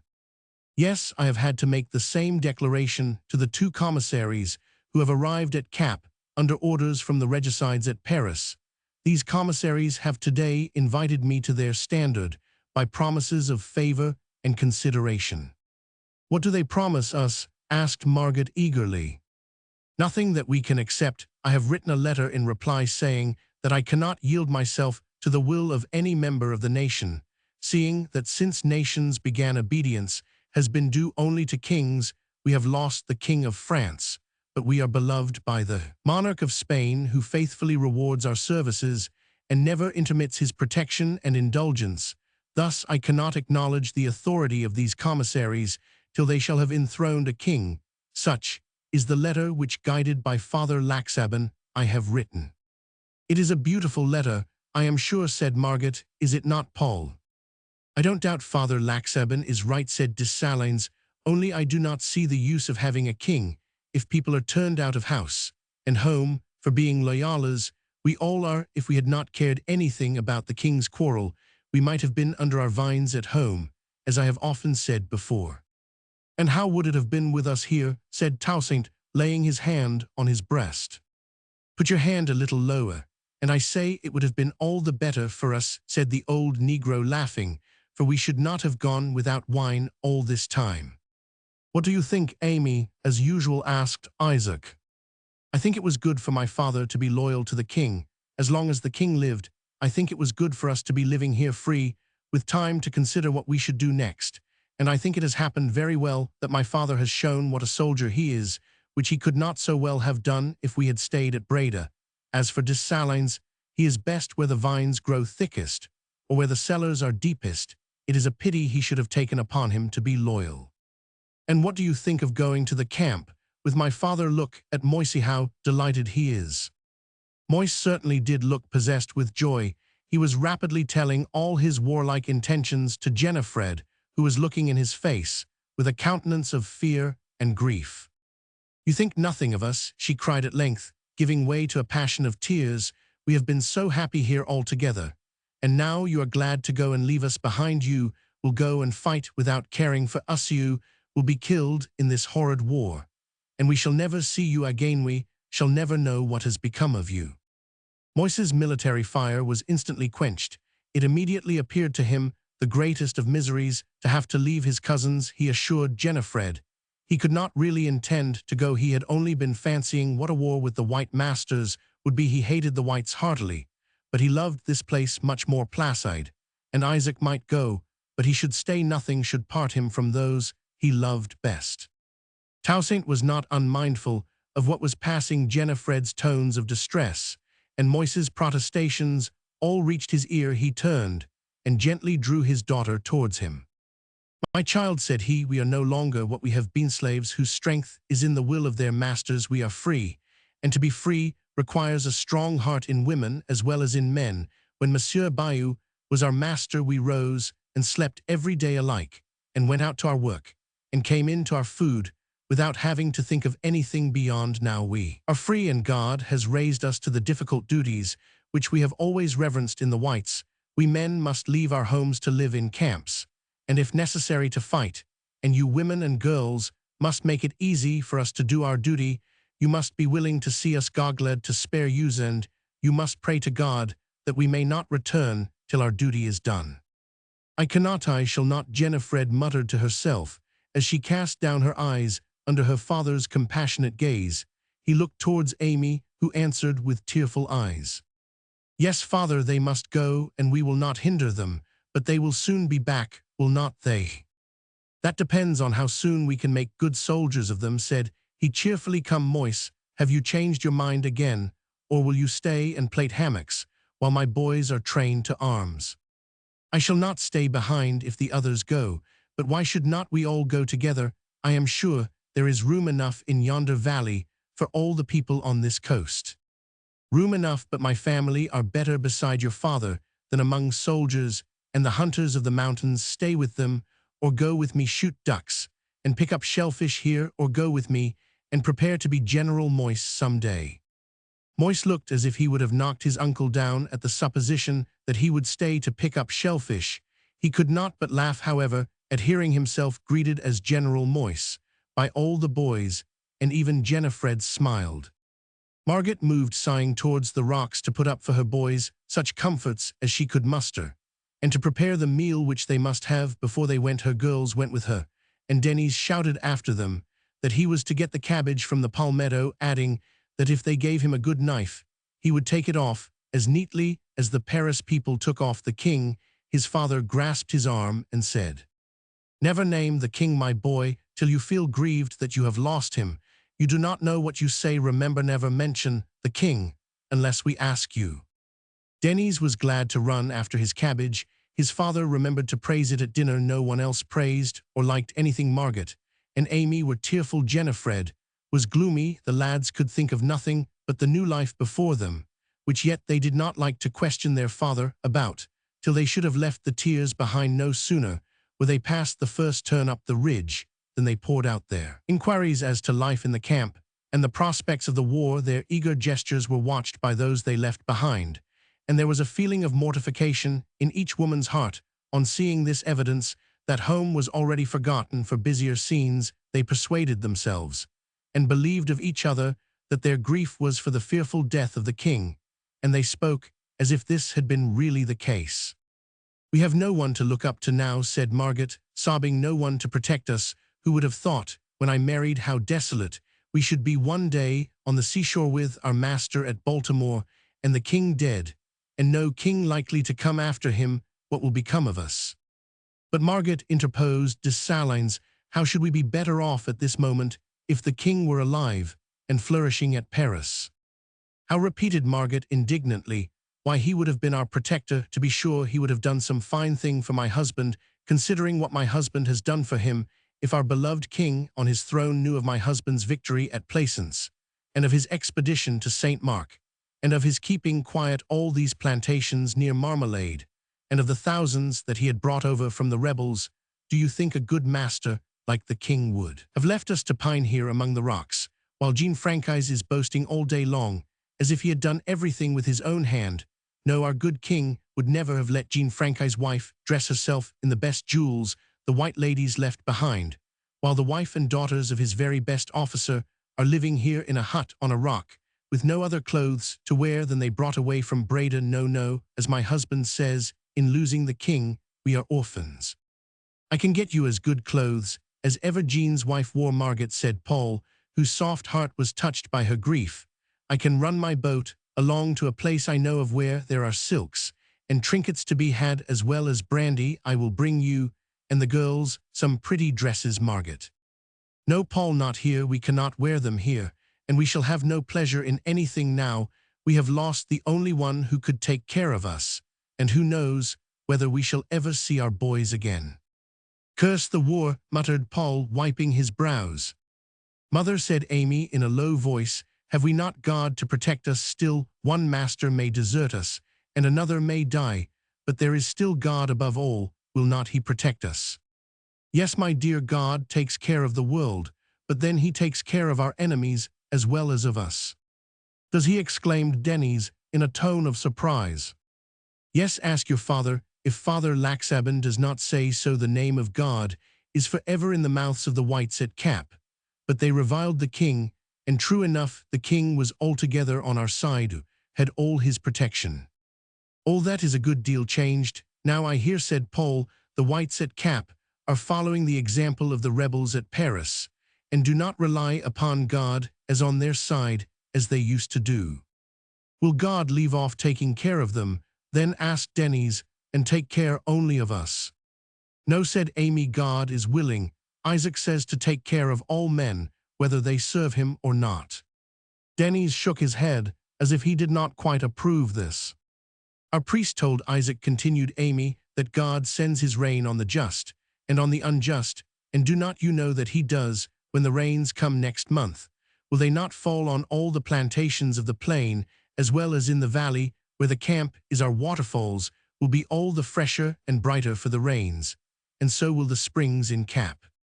"But if he is everybody's master and takes care of everybody," said Denys, "what is all this fighting about? We are not fighting for him, are we?" "Your father is," said Margaret, "for God is always on the side of kings. Father Laxabin says so." The boy looked puzzled, till Amy said, "I think there would be none of this fighting if everybody tried to please God and serve him as is due to a master as father did. For the king God does not wish that men should fight, so our priest at Breda told Isaac. Unless wicked rebels force them to it, as your father is forced," said Margaret. "I suppose so," said Amy, "by Isaac's choosing to." Chapter 6. The Hour.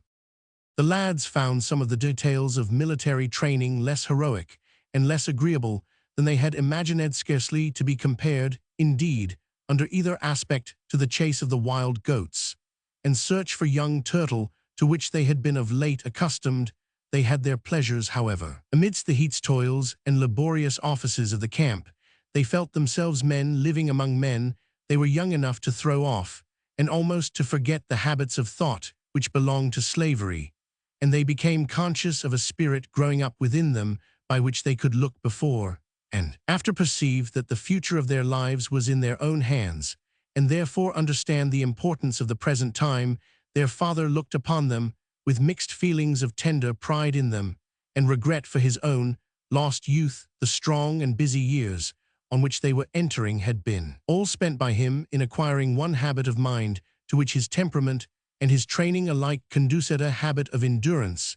It was at this time that he had acquired the power of reading enough to seek for books, and the books that he had got hold of were Epictetus and some fragments of Fenelon. With all the force of youth, he had been by turns the stoic and the quietist, and while busied in submitting himself to the pressure of the present, he had turned from the past and scarcely dreamed of the future if his imagination glanced back to the court of his royal grandfather held under the palm shades or pursuing the lion hunt amidst the jungles of Africa.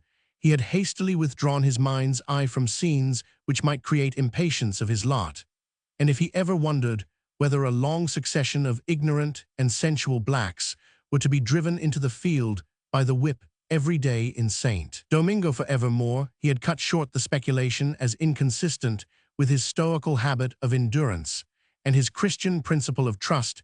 It was not till his youth was past that he had learned anything of the revolutions of the world, too late to bring them into his speculations and his hopes. He had read from year to year of the conquests of Alexander and of Caesar. He had studied the wars of France and drawn the plans of campaigns in the sand before his door till he knew them by heart.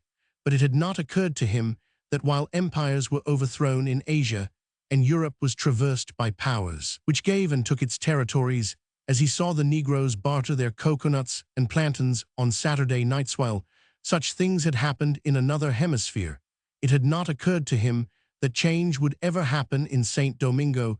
He had heard of earthquakes taking place at intervals of hundreds of years, and he knew that the times of the hurricane were not calculable, but patient and still as was his own existence. He had never thought whether there might not be a convulsion of human affections, a whirlwind of human passion, preparing under the grim order of society in the colony. If a master died, his heir succeeded him. If the force of any plantation was, by any conjuncture of circumstances, dispersed or removed, another Negro company was on the shore ready to repeople the slave quarter. The mutabilities of human life had seemed to him to be appointed to Whitstow, be their privilege and their discipline, while he doubted not that the eternal command to blacks was to bear and forbear. When he now looked upon his boys and remembered that for them this order was broken up, and in time for them to grasp a future and prepare for it, that theirs was the lot of whites in being involved in social changes, he regarded them with a far deeper solicitude and tenderness than in the darkest midnight hours of their childish illnesses or during the sweetest prattle of their Sabbath afternoons, and with a far stronger hopefulness than can ever enter the heart or home of a slave. They had not his habitual patience, and he saw that they were little likely to attain it, but they daily manifested qualities and powers, enterprise, forecast, and aspiration of various kinds, adorning their youth with a promise which made their father sigh at the retrospect of his own. He was amused at the same time to see in them symptoms of a boyish vanity to which he had either not been prone, or which he had early extinguished. He detected in each the secret eagerness with which they looked forward to displaying their military accomplishments to those with whom they were always exchanging thoughts over the ridge. He foresaw that, when they should have improved a little in certain exercises, he should be receiving hints about a visit to the shore, and that there would then be such a display upon the sands as should excite prodigious admiration, and make Denny's break his heart that he must not go to the camp. Meantime he amused them in the evenings with as many of his officers as chose to look on, by giving them the history of the wars of Asia and Europe, as he had learned it from books, and thoroughly mastered it by reflection. Night after night was the map of Greece traced, with his sword's point on the sand behind his tent, while he related the succession of the conflicts with Persia with a spirit derived from old Herodotus himself. Night after night did the interest of his hearers arouse more and more spirit in himself, till he became aware that his sympathies with the Greeks in their struggles for liberty had hitherto been like those of the poet born blind, who delights in describing natural scenariethus, unconsciously enjoying the stir within him of powers whose appropriate exercise is forbidden. Amidst this survey of the regions of history, he felt with humble wonder that while his boys were like bright-eyed children sporting fearlessly in the fields, he was like one lately couched by whom the order of things was gradually becoming recognized, but who was oppressed by the unwanted light, and inwardly ashamed of the hesitation and uncertainty of his tread, while son's nephew and a throng of his officers were listening to him as to an oracle and following the tracings of his sword, as he showed how this advance and that retreat had been made above 2,000 years ago. He was full of consciousness that the spirit of the history of freedom was received more truly by the youngest of his audience than by himself, that he was learning from their natural ardor something of higher value than all that he had to impart. As he was thus engaged late one spring evening, late, because the rains would soon come on, and suspend all outdoor meetings, was stopped in the midst of explaining a diagram by an authoritative tap on the shoulder, roused by an appeal to his attention, now so unusual. He turned quickly and saw a black who beckoned him away. "Why cannot you speak, or do you take me for someone else? Speak your business." "I cannot," said the man in a voice which, though too low to be heard by anyone else, Toussaint knew to be Papillier's. "I cannot speak here. I must not make myself known. Come this way."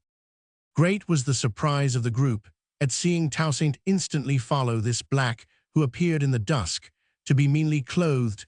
They entered the tent and let down the curtain at the entrance. Some saw that a woman stood within the folds of the tent. "Close the tent," said Papillier in the same tone in which he had been wont to order his plate to be changed at home. "And now give me some water to wash off this horrid daubing. Some water, quick, pa. I have felt as if I were really a Negro all this day." Toussaint said nothing, nor did he summon anyone. He saw it was a case of danger, led the way into the inner part of the tent, poured out water, pointed to it, and returned to the table, where he sat down to await further explanation. Papillier at length reappeared, looking like himself, even as to his clothes, which Therese must have brought in the bundle, which she carried. She now stood leaning against one of the tent poles, looking grievously altered, red-worn, and wearied. "Will you not sit down, Therese?" said Toussaint, pointing to a chair near his own. Papillier, having seated himself on the other side of the table. Therese threw herself on a couch at some distance and hid her face. "I must owe my safety to you again," Toussaint said. "Papillier, I understand General Hermona is here at present." "He is. You have influence with him, and you must use it for me." "I am sorry you need it. I hoped you would have taken advantage of the reception he gave you to learn the best time and manner of going to Europe. I hoped you had been at Paris long ago." "I ought to have been there. If I had properly valued my life, I should have been there. But it seemed so inconceivable that things should have reached a worse pass than when I crossed the frontier. It seemed so incredible that I should not be able to preserve any wreck of my property for my children, that I have lingered on staying month after month till now. I cannot get away. I have had a dreadful life of it. I had better have been anywhere else. Why, even Therese," he continued, pointing over his shoulder towards the couch, "Therese, who would not be left behind at Fort Egalite the night we came from Bredivan, Therese has not been using me as she should do. I believe she hates me. You are in trouble, and therefore I will not speak with you tonight about Therese," said Toussaint. "You are in danger from the determination of the Spaniards to deliver up the enemies of the late king, to rather say to deliver up the masters to their revolted slaves. They make politics the pretense, but they would not be sorry to see us all cut to pieces like poor Odeluck and Clement, and 50 more. However that may be, your immediate danger is from the Spaniards, is it?" "Yes, I discovered that I was to be sent over the line tomorrow, so I was obliged to get here today in any way I could, and there was no other way. Thampa, it was horrid." "No other way than by looking like a Negro," said Toussaint calmly. "Well, now you are here, what do you mean to do next?" "I mean by your influence with General Hermona to obtain protection to a port that I may proceed to Europe. I do not care whether I go from St. Domingo or by St. Diego, so as to sail from Port Plate. I could find a vessel from either port. You would have no difficulty in persuading General Hermona to this." "I hope not, as he voluntarily gave you permission to enter his territory. I will ask for his safe conduct in the morning. Tonight you are safe.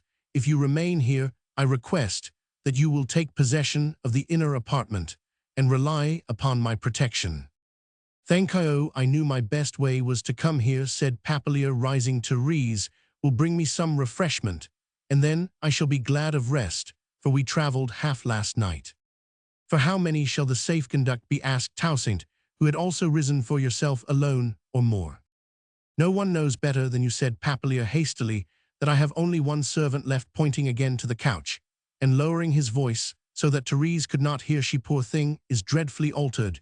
You see, has never got over the loss of her child that night. Then raising his voice again, he pursued, my daughters at Paris will be glad to see Therese, I know, and she will like Paris, as everybody does. All my other people are irrecoverable, I fear, but Therese goes with me. No, said Therese, from the conch, I will go nowhere with you. Heyday, what is that, said Papillier, turning in the direction of the voice. Yes, you will go, my dear. You are tired tonight, as you well may be. You feel as I do, as if you could not go anywhere tomorrow or the next day, but we shall be rested and ready enough when the time comes. I am ready at this moment to go anywhere else, anywhere away from you, replied Therese. What do you mean, Therese? Asked her master sharply. I mean what you said just now, that I hate you. Oh, silence, exclaimed Toussaint. He then added in a mild tone to Therese, this is my house, in which God is worshipped and Christ adored, and where therefore no words of hatred may be spoken. He then addressed himself to Papillier, saying, you have then fully resolved that it is less dangerous to commit yourself to the Spaniards than to attempt to reach Cap. To reach Cap, what after the decree? Upon my soul, Toussaint, I never doubted you yet, but if... He looked Toussaint full in the face. I betray no one, said Toussaint. What decree do you speak of? That of the Convention of the 4th of February last. I have not heard of it.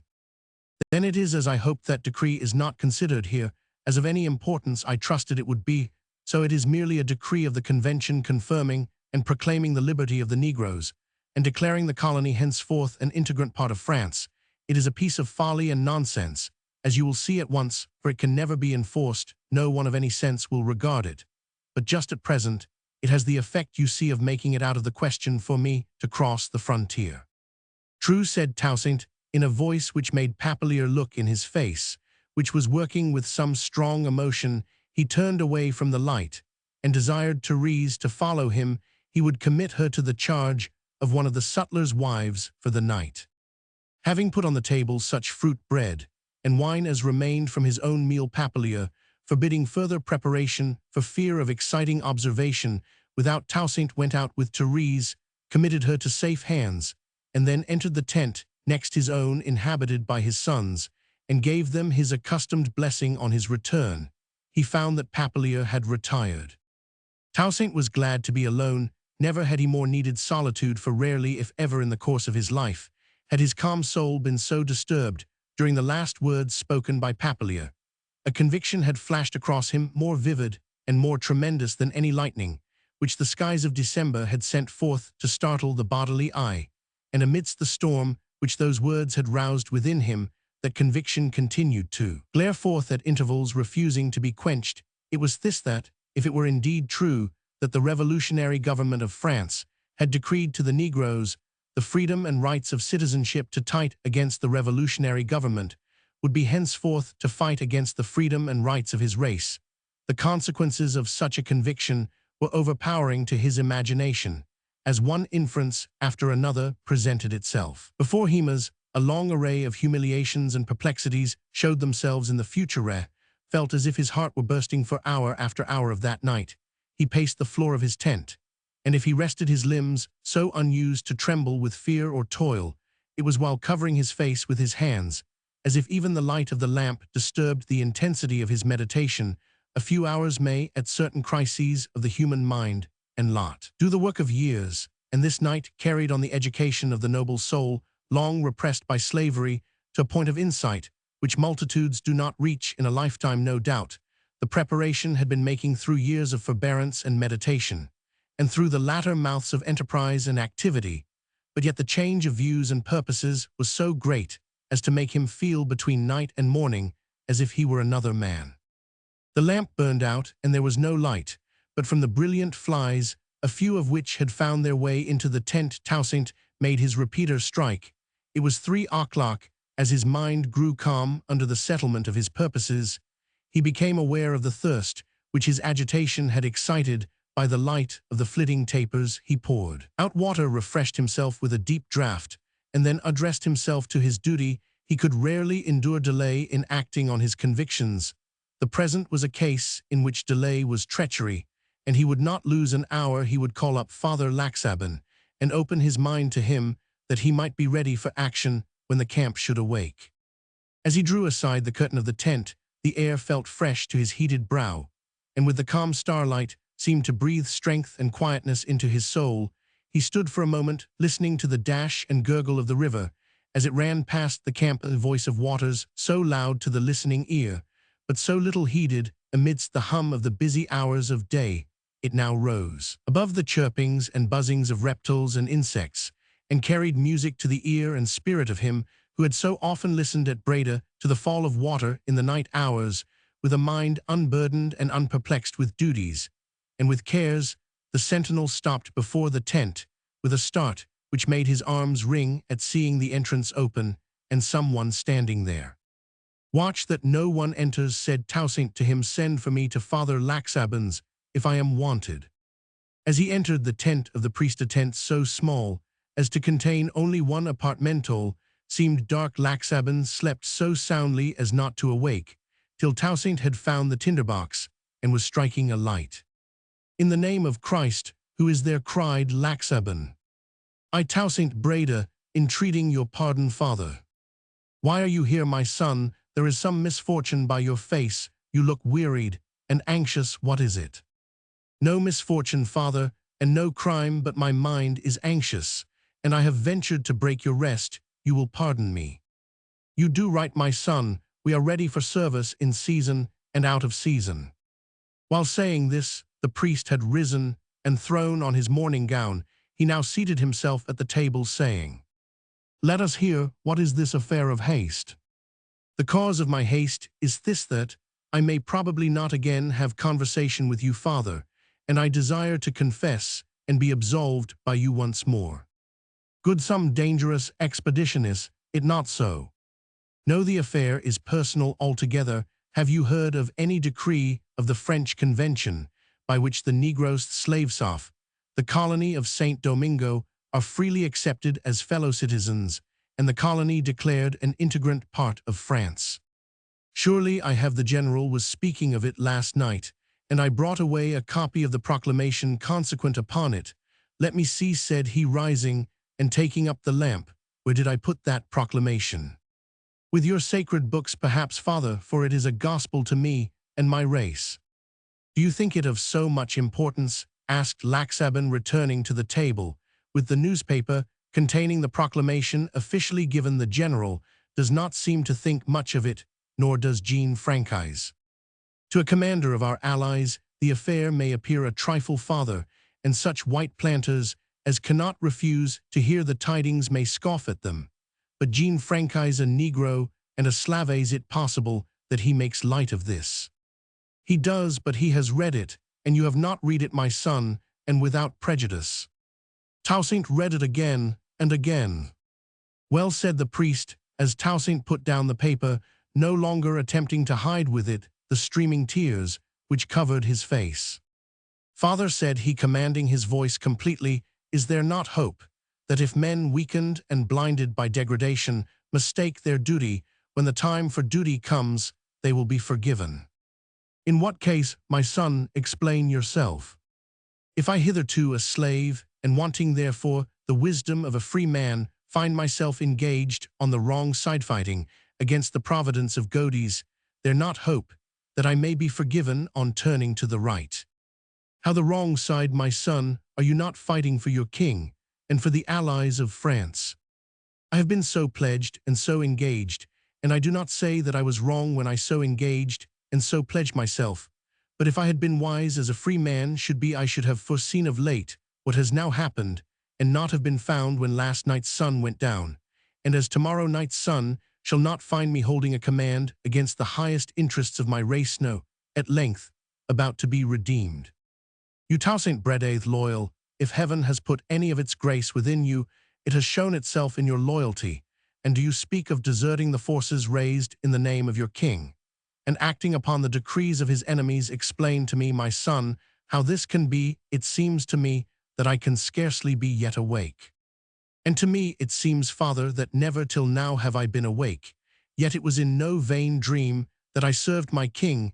If he is now where he can read the hearts of his servants, he knows that it was not for my command, or for any other dignity and reward that I came hither and have fought under the royal flag of France. It was from reverence and duty to him under God. He is now in heaven, we have no king, and my loyalty is due elsewhere.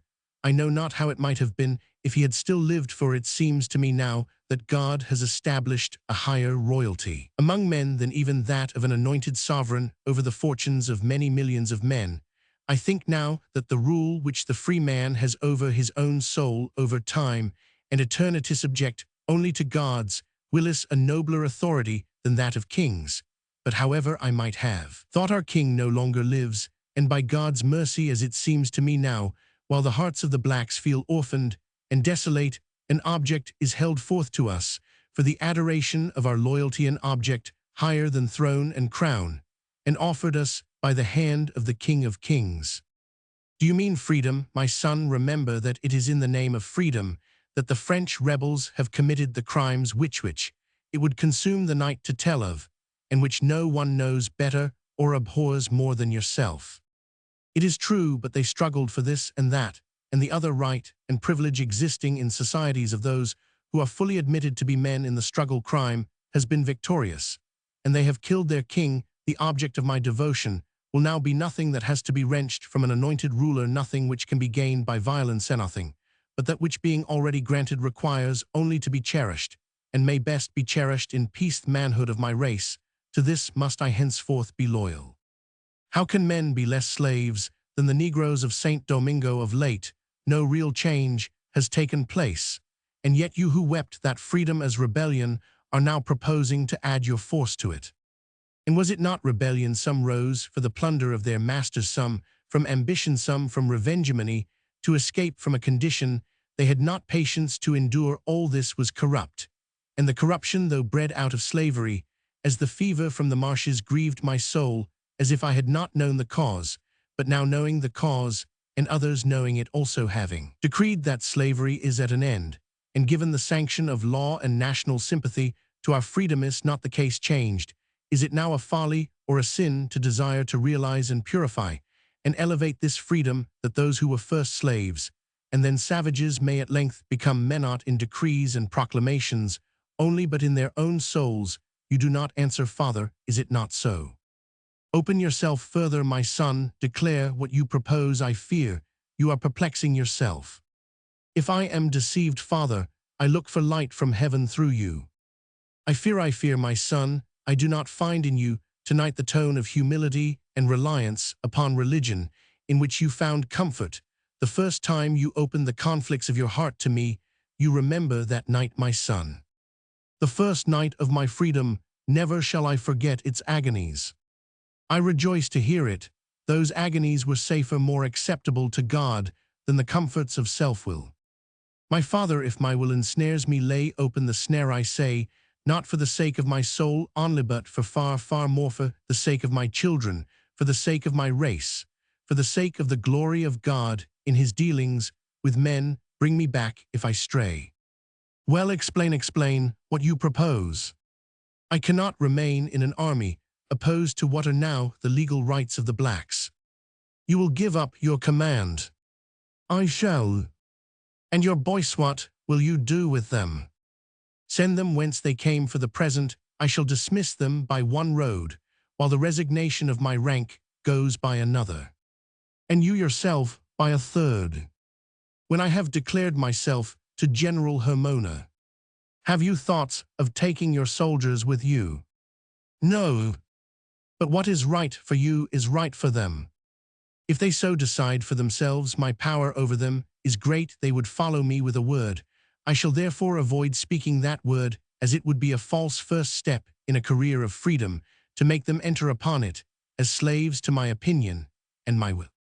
But you will at least address them, that they may understand the course you pursue. The festival of this morning will afford an opportunity after. Mass, have you thought of this? I do not say that I am advising it or sanctioning any part of your plan, but have you thought of this? I have, and dismissed the thought. The proclamation will speak for itself. I act from no information which is not open to them.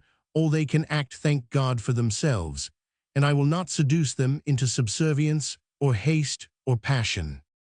But you will be giving up everything. What can make you think that the French at Cap, all in the interest of the planters, will receive you? I do not think it, and I shall not offer myself. Then you will sink into nothing. You will no longer be an officer, nor even a soldier. You will be a mere Negro, where Negroes are wholly despised. After all that you have been, you will be nothing. I shall be a true man. You will sink to less than nothing. You will be worse than useless. Before God and man, you will be held a traitor. I shall, but it will be for the sake of a higher fidelity. There was a long pause, after which Laxaban said, in a tone half severe and half doubting, "So here ends your career. You will dig a piece of ground to grow maize and plantains for your family. You will read history in your piazza, and see your daughters dance in the shade, while your name will never be mentioned, but as that of a traitor. So here ends your career. From no one so often as you, father, have I heard that man's career never ends." The priest made no reply. "How lately was it," pursued Toussaint, "that you encouraged my children, when they who fear neither the wild bull nor the tornado looked somewhat fearfully up to the eclipsed moon? Who was it but you who told them that though that blessed light seemed blotted out from the sky, it was not so, but that behind the black shadow God's hand was still leading her on through the heavens, still pouring radiance into her lamp, not the less bright, because it was hidden from men? A thick shadow is about to pass upon my name. But is it not possible, father, that God may still be feeding my soul with light, still guiding me towards himself? Will you not once more tell me that man's career never ends? In a certain sense, that is true, my son, but our career here is what God has put into our own hands, and it seems to me that you are throwing away his gift and his favor. How will you answer when he asks you, what hast thou done with the rank and the power I put into thy hand? How hast thou used them? What can you then answer? But I flung them away and made myself useless. And a reproach, you know what a station you hold in this camp. How you are prized by the general for the excellence of the military discipline you have introduced, and by me and all the wise and religious, for the sobriety of manners and purity of morals, of which you are an example in yourself, and which you have cherished among your troops, so that your soldiers are the boast of the whole alliance. You know this, that you unite the influence of the priest with the power of the commander, and yet you are going to cast off both with all the duties which belong to them, and sink yourself in infamy, and with yourself the virtues you have advocated. How will you answer this to God? Father, was there not one in whose path lay all the kingdoms of the world and the glory of them, and who yet chose ignominito, be despised by the world, instead of to lead it? And was God severe with him? Forgive me, Father, but have you not desired me to follow him, though far off as the eastern moon from the setting sun? That was a case, my son, unique in the world. The Savior had a lot of his own common men, have rulers appointed them, whom they are to serve. And if in rank and honor so much the greater the favor of God, you entered this service with an upright mind and pure intent, and here therefore can you most safely remain, instead of casting yourself down from the pinnacle of the temple, which you know the Son of God refused to do. Remember his words, "Thou shalt not tempt the Lord thy God." Be not tempted yourself by pride of heart to compare your lot with that of Christ, which was unique. He devoted himself for the whole race of man, he and he alone. But it seems to me that there may be periods of time when changes are appointed to take place among men, among nations, and even among races, and that a common man may then be called to devote himself for that nation or for that race. Father, I feel that the hour may be come for the Negro race to be redeemed, and that I, a common man, may so far devote myself as not to stand in the way of their redemption. I feel that I must step out from among those who have never admitted the Negro's claims to manhood. If God should open to me a way to serve the blacks, better I shall be found ready. Meantime, not for another day will I stand in the light of their liberties. Father, He continued with an eagerness which grew as he spoke. You know something of the souls of slaves. You know how they are smothered in the lusts of the body, how they are debased by the fear of man, how blind they are to the providence of God. You know how oppression has put out the eyes of their souls and withered its sinews. If now at length a Savior has once more for them stretched out his healing hand and bidden them see and arise and be strong, shall I resist the work? And you, Father, will you not aid it? I would not presume, but if I might say all. Say on, my son. Having reproved and raised the souls of slaves, would it not henceforth be a noble work for you to guide their souls as men, if you would come among us as a soldier of Christ, who is bound to no side in earthly quarrels, if you would come as to those who need you most, the lowest, the poorest, the most endangered? What a work may lie between this hour and your last! What may your last hour be if day by day you have trained our souls in the glorious liberty of the children of God? The beginning must be lowly, but the kind heart of the Christian priest is lowly, and you would humble yourself first to teach men. Thus you were wrong to steal, you were wrong to drink, you were wrong to take more wives than one, and to strike your children in passion. Thus humbly must you begin, but among free men, how high may you not rise before you die? You may have led them to rule their own spirits, and from the throne of that sovereignty to look far into the depths of the heavens and over the history of the world, so that they may live in the light of God's countenance, and praise him almost like the angels, for you know he has made us, even us, but a little lower than they. This would be a noble work, said Laxaban, much moved, and if God is really about to free your race, he will appoint a worthy servant for the office. My duty, however, lies here. I have here souls in charge, without being troubled with doubts as to the intentions of God and of men. As I told you, the general does not think so much as you do of this event, nor even does Jean Franchise. If you act rashly, you will repent for ever having quitted the path of loyalty and duty. I warn you to pause and see what course events will take. I admonish you not hastily to desert the path of loyalty and duty. If it had pleased God, said Toussaint humbly, to release me from the ignorance of slavery, when he gave me freedom, I might now be able to lay open my heart, as I desire to do. I might declare the reasons which persuade me so strongly as I feel persuaded. But I am ignorant and unskillful in reasoning with one like you, Father. It is therefore that we are appointed to guide and help you, my son. You now know my mind, and have received my admonition. Let us proceed to confession, for the morning draws on towards the hour for Mass. Father, I cannot yield to your admonition. Reprove me as you will. I cannot. There is a voice within me stronger than yours. I fear so, my son, nor can I doubt what that voice is, nor whence it comes. I will pray for you, that you may have strength to struggle with the tempter. Not so, Father, rather pray that I may have strength to obey this new voice of duty alone, as I am discountenanced as I shall be.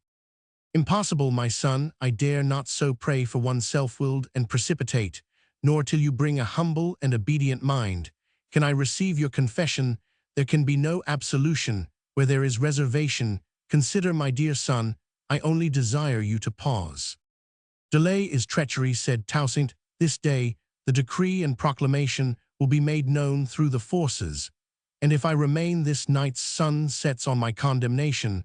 I shall not dare to pray clothed in my rank this night. Go now, my son, you see it is dawning. You have lost the present opportunity, and you must now leave me to my duties. When you can return hither to yours, you will be welcome. Toussaint paid him his wonted reverence and left the tent. Arrived in his own, he threw himself on the couch like a heartbroken man. No help, no guidance, thought he. I am desolate and alone. I never thought to have been left without a guide from God. He leaves me with my sins upon my soul, unconfessed, unabsolved, and thus burdened and rebuked.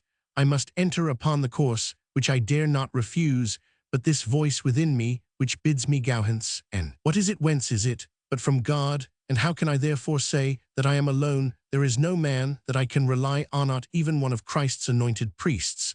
But is there not he who redeemed men? And will he reject me? If in my obedience I come to him, I will try, I will dare. I am alone, and he will hear and help me. Without priest, without voice, without form of words, he confessed and prayed, and no longer felt that he was alone. He arose clear in mind and strong in heart, wrote, and sealed up his resignation of his commission, stepped into the next tent to rouse the three boys, desiring them to dress for early mass and prepare for their return to their homes immediately afterwards. He then entered his own inner apartment, where Papillier was sleeping so soundly that it was probable the early movements of Saints' Day festivities in the camp would not awaken him, as he could not show himself abroad till the general's protection was secured. His host let him sleep on opening and shutting his clothes chest, and going through the whole preparation for appearance on the parade in full uniform, without disturbing his wearied guest, who hardly moved even at the roll of the drum and the stir of mourning in the camp. Chapter 7. The Act. Papillier was probably the only person in the valley who did not attend Mass on this Saints' Day morning. The Spanish general was early seen, surrounded by his staff, moving towards the rising ground outside the camp, on which stood the church erected for the use of the troops. When the encampment was formed, the soldiers, both Spanish and Negro, had some time before filed out of their tents and been formed for their short march, and they now came up in order, the whites approaching on the right and the blacks on the left, till their forces joined before the church. The sun had not yet shone down into the valley, and the dew lay on the grass and dropped like rain from the broad eaves of the church from the points of the palm leaves with which it was thatched. This church was little more than a covered enclosure.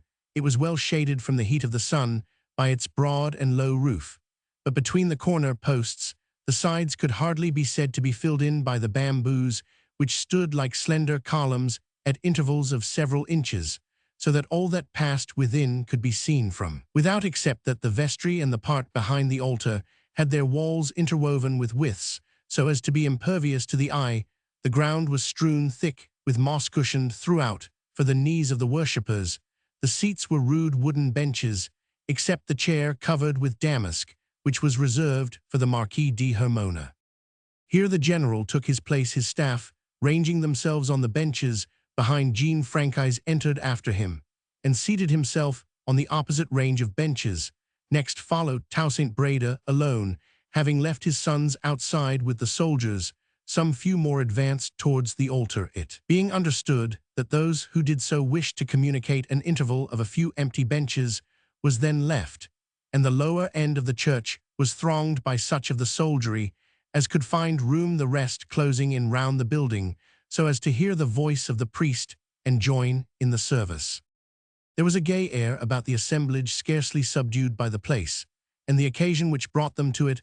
Almost every man carried a stem of the white amaryllis plucked from among the high grass, with which it grew thickly intermixed all over the valley, and beautiful to the eye, with the snowy drooping blossoms contrasted with the rich dark green of their leaves. Some few brought twigs of the orange, and the lime and the sweet odor of the blossoms pervaded the place like a holy incense, as the first stirring airs of morning breathed around, and through the building there were smiles on almost every face, and a hum of low but joyous greetings was heard without, till the loud voice of the priest, reciting the creed, hushed every other. The only countenance of great seriousness present was that of Toussaint, and his bore an expression of solemnity, if not of melancholy, which struck every one who looked upon him, and he always was looked upon by every one. His personal qualities had strongly attracted the attention of the Spanish general. Jean Francaise watched his every movement with the mingled triumph and jealousy of a superior in rank, but a rival in fame, and by the Negro troops he was so beloved that nothing but the strict discipline which he enforced could have prevented their following him in crowds. Wherever he went, whenever he smiled, as he passed along in conversation, they laughed, without inquiring why. And now this morning, on observing the gravity of his countenance, they glanced from one to another, as if to inquire the cause. The priest, having communicated at length, descended from before the altar to administer the water to such as desired to receive it. Among these Toussaint bent his head lowest, so low that the first slanting sunbeam that entered beneath the thatch seemed to rest upon his head, while every other head remained in the shadow of the roof. In after days, Negroes then present recalled this appearance. Jean Francaise, observing that General Hermona was making some remark about Toussaint to the officers about him, endeavored to assume an expression of deep devotion also, but in vain. No one thought of saying of him what the general was at that moment saying of his brother in arms. God could not visit a soul more pure. When the blessing had been given, and the few concluding verses of Scripture read, the general was the first to leave his place. It seemed as if he and Toussaint moved towards one another by the same impulse, for they met in the aisle between the benches. "I have a few words of business to speak with you, general, a work of justice, to ask you to perform without delay," said Toussaint. "Good," said the general, "in justice there should be no delay. I will therefore breakfast with you in your tent. Shall we proceed?" He put his arm within that of Toussaint, who however gently withdrew his, and stepped back with a profound bow of respect. General Hermona looked as if he scarcely knew whether to take this as an act of humility or to be offended, but he smiled on Toussaint, saying, "It is not without reasons that I decline honor in this place, this morning, reasons which I will explain. Shall I conduct you to my tent, and these gentlemen of your staff? As we have business, my friend, I will come alone. I shall be sorry if there is any quarrel between us, Toussaint. If you have to ask justice of me, I declare to you I know not the cause. It is not for myself, general, that I ask justice. I have ever received from you more than justice. You have attached your men to yourself with singular skill," said the general on their way down the slope from the church, as he closely observed the countenances of the black soldiers, which brightened as if touched by the sunlight on the approach of their commander. "Their attachment to you is singular. I no longer wonder at your achievements in the field." "It is by no skill of mine," replied Toussaint. "It is by the power of past tyranny. The hearts of Negroes are made to love. Hitherto all love, in which the mind could share, has been bestowed upon those who degraded and despised them. In me they see one whom, while obeying, they may love as a brother." The same might be said of Jean Franchise as far as your reasons go. But Jean Franchise is not beloved like you. He looks gayer than you, my friend, notwithstanding he is happy in his new rank. Probably you have heard that he is ennobled by the court of Spain. I had not heard it. It will please him. It evidently does. He is made a noble, and his military rank is now that of lieutenant general. Your turn will come next, my friend, and if promotion went strictly according to personal merit, no one would have been advanced sooner than you. I do not desire promotion, and there your stoical philosophy comes in, but I will show you another way of applying it. Rank brings cares, so that one who is not a stoic may have an excuse for shrinking from it. But a stoic despises cares. How we have some young soldiers here," he said, as Moise and his cousins stood beside the way to make their obeisance, "and very perfect soldiers. They look young, as they are. They seem born for military service.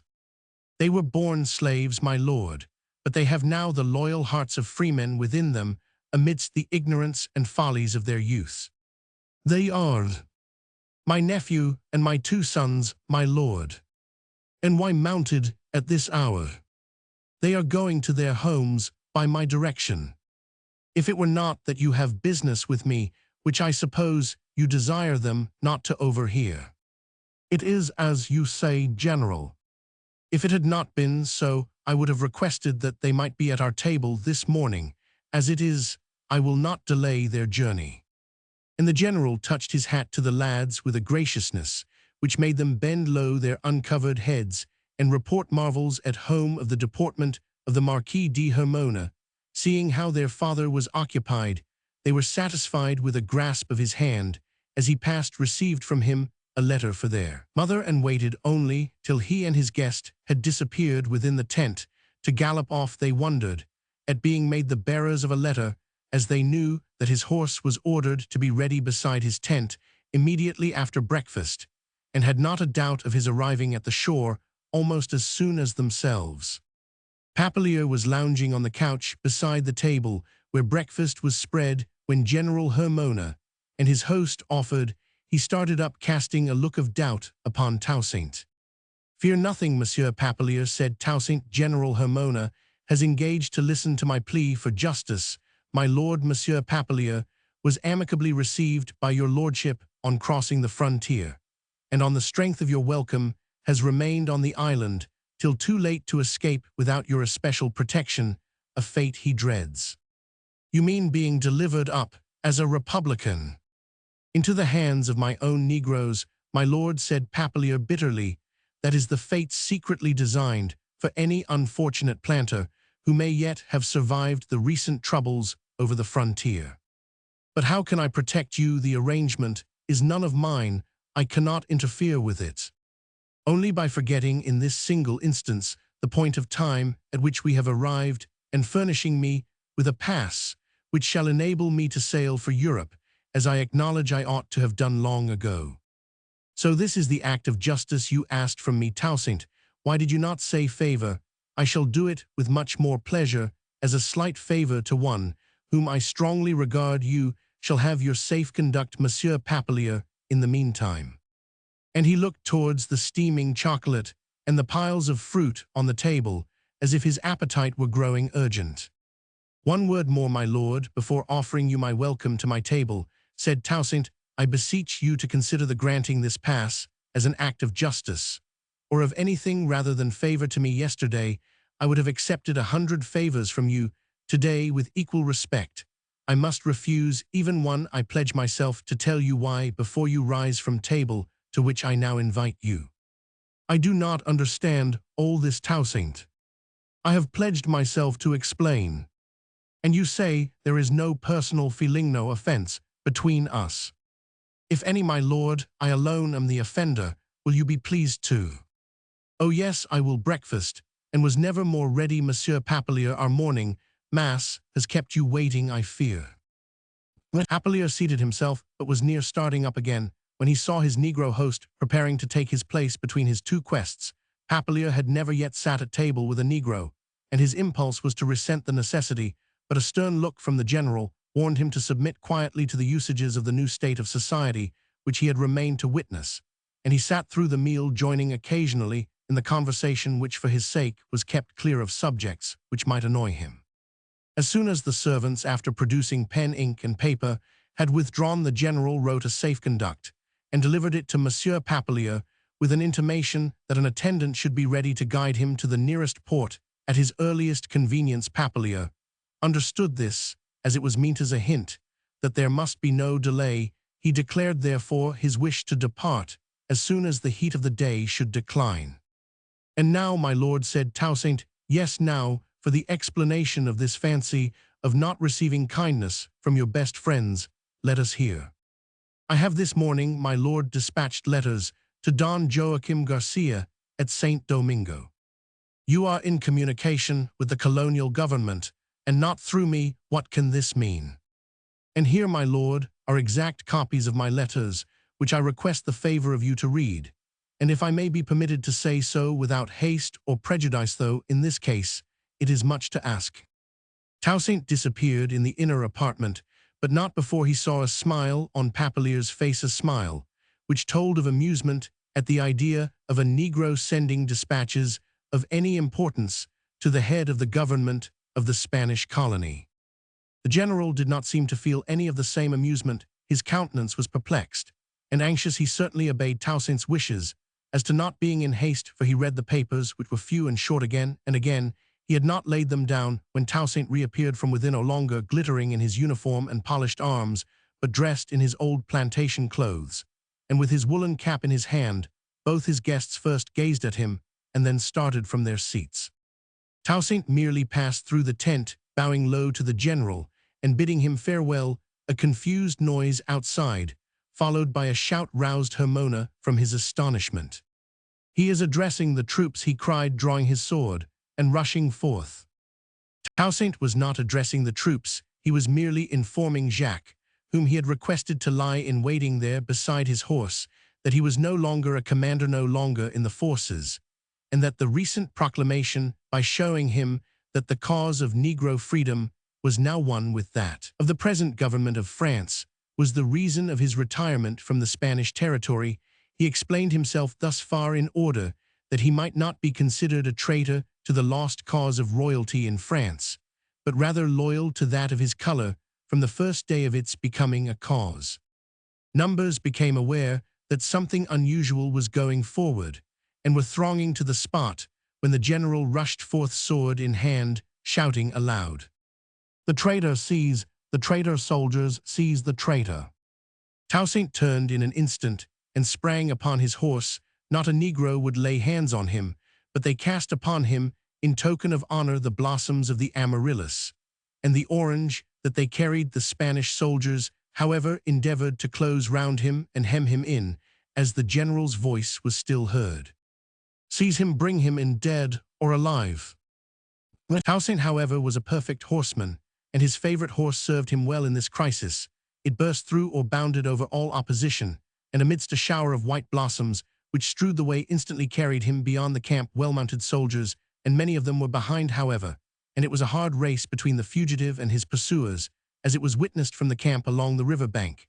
And over the bridge, the danger of Toussaint appeared extreme, and the Negroes watching the countenance. Jack preserved a dead silence when all the horsemen had disappeared in the woods, which clothed the steep.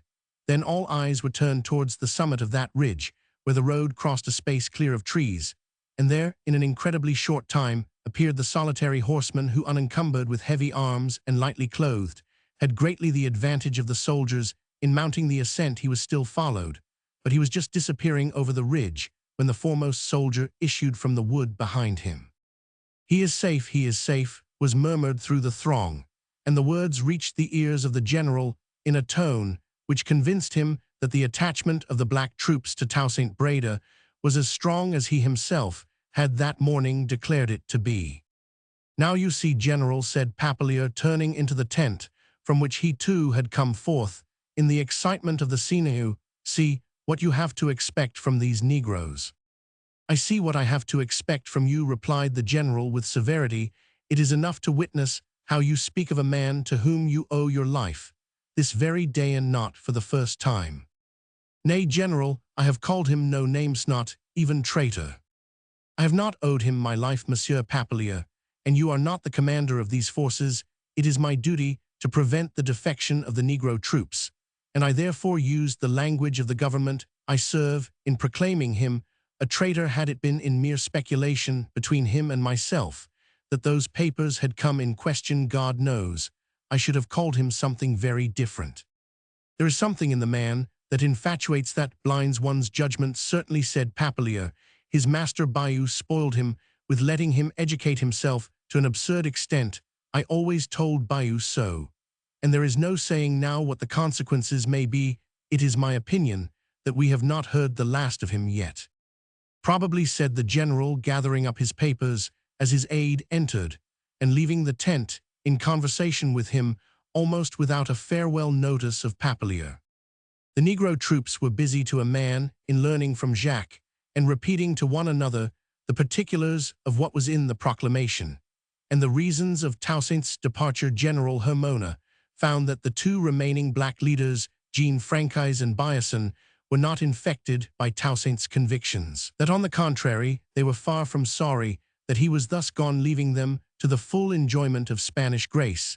They addressed their soldiers in favor of loyalty and in denunciation of treason, and treated the proclamation as slightly as Don Joaquim Garcia could possibly have wished. They met with little response, however, and every one felt, amidst the show and parade and festivity of the day, a restlessness and uncertainty which he perceived existed no less in his neighbor than in himself.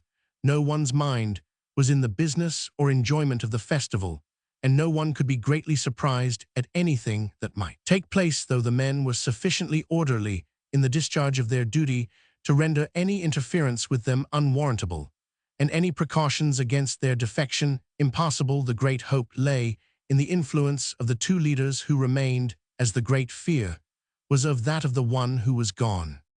The Spanish force was small, constituting only about 1/5 of the whole, and of these, the best mounted had not returned from the pursuit of Toussaint, not because they could follow him far in the enemy's country, but because it required some skill and caution to get back in broad day after having roused expectation all along the road. While the leaders were anxiously calculating probabilities and reckoning forces, Jacques was satisfying himself that the preponderance of numbers was greatly on the side of his absent friend. His hatred of the whites, which had never intermitted, was wrought up to strong passion this day by the treatment the proclamation and his friend had received. He exulted in the thought of being able to humble the Spaniards by withdrawing the force which enabled them to hold their posts, and by making him, whom they called a traitor, more powerful in the cause of the blacks than they could henceforth be in that of royalist France. Fired with these thoughts, he was hastily passing the tent of Toussaint, which he had supposed deserted, when he heard from within, speaking in anger and fear, a voice which he well knew, and which had power over him. He had strong reasons for remembering the first time he had seen Thersian, the night of the escape across the frontier. She was strongly associated with his feelings towards the class to which her owner belonged, and he knew that she, beautiful, lonely, and wretched, shared those feelings. If he had not known this from words dropped by her during the events of this morning, he would have learned it now, for she was declaring her thoughts to her master loudly enough for anyone who passed by to overhear. Jacques entered the tent, and there stood Therese, declaring that she would leave her master and never see him more, but prevented from escaping by Papilia. Having intercepted her passage to the entrance, her eyes glowed with delight on the appearance of Jacques, to whom she immediately addressed herself. "I will not go with him. I will not go with him to Paris to see his young ladies. He shall not take care of me. I will take care of myself. I will drown myself sooner than go with him. I do not care what becomes of me, but I will not go." "Yes, you will care what becomes of you, Therese, because your own people care," said Jacques. "I will protect you. If you will be my wife, no white shall molest you again." "Be your wife?" "Yes, I love the blacks, and none so much as those whom the whites have oppressed. No one so much as you. If you will be my wife, we will." Here, remembering the presence of a white, Jacques explained to Therese in the Negro language, which she understood, though she always spoke French, the new hopes which had arisen for the blacks, and his own intention of following Toussaint to make him a chief. He concluded in good French, smiling maliciously at Papilia as he spoke. "You will come with me now to the priest and be my wife." "I will," replied Therese calmly. "Go," said Papilia, "you have my leave. I am thus honorably released from the care of you. Till times shall change, I am glad that you will not remain unprotected, at least." "Unprotected!" exclaimed Therese, as she threw on the Spanish mantle, which she was now accustomed to wear abroad. "Unprotected? And what has your protection been?" "Very kind, my dear. I am sure I have spent on your education money, which I should be very glad of now when people flatter you, Therese, as they will do, for there is not a negress in all the island to compare with your member, who made you a lady. You will promise me that much, Therese, at parting." "Remember who made me a lady. I have forgotten too long. Who made me a woman," said Therese, devoutly upraising her eyes. "In serving him and loving my husband, I will strive to forget you." "All alike," muttered Papilia as the pair went out. "This is what one may expect from Negroes, as the general will lent when he has had enough to do with them. They are all alike." This great event in the life of Jacques Dessalines did not delay his proceedings for more than half an hour. Noon was but just past when he led forth his wife from the presence of the priest, mounted her on his own horse before his tent, and sent her forward under the escort of his personal servant, promising to overtake her almost as soon as she should have crossed the river. When she was gone, he sent the word through the Negro soldiery, who gathered round him almost to a man, and with the quietness which became their superior force, Jean Franchise and Biason were left with scarcely 20 followers each, and those few would do nothing. The whites felt themselves powerless amidst the noonday heats, and opposed to threefold numbers, and their officers found that nothing was to be done but to allow them to look on quietly, while Jacques led away his little army with loud music and a streaming white flag. A few horsemen led the van, and closed in the rear. The rest marched as if on a holiday trip, now singing to the music of the band, and now making the hills ring again with the name of Toussaint Breda. As General Hermona, entirely indisposed for his siesta, watched the march through his glass from the entrance of his tent, while the notes of the wind instruments swelled and died away in the still air, one of his aides was overheard by him to say to another, "The general has probably changed his opinion since he said to you this morning of Toussaint Breda that God could not visit a soul more pure. We have all had to change our minds, rather more rapidly than suits such a warm climate." "You may have changed your opinions since the sun rose, gentlemen," said Hermona, but I am not sure that I have. How is it possible we do not understand you, my lord? Do you suppose that you understand him? Have we been of a degraded race slaves, and suddenly offered restoration to full manhood and citizenship? How otherwise can we understand this man? I do not profess to do so. You think well of him, my lord.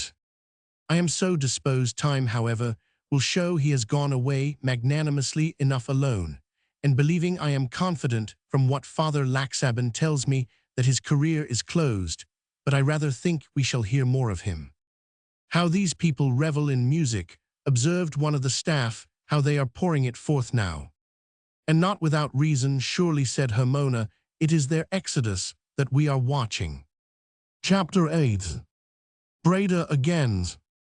The French proclamation was efficiently published along the line of march of the blacks. They shouted and sang the tidings of their freedom, joining with them the name of Toussaint Breda. These tidings of freedom rang through the ravines and echoed up the sides of the hills and through the depths of the forests, startling the wild birds on the mountain ponds and the deer among the high ferns, and bringing down from their fastnesses a multitude of men who had fled thither from the vengeance of the whites and mulattoes, and to escape sharing in the violence of the Negro force, which Jean Franchise had left behind him to pursue uncontrolled their course of plunder and butchery. Glad to such were the tidings of freedom with order, and under the command of one whose name was never mentioned without respect, if not enthusiasm, the Negro who did not know that there was any more world on the other side.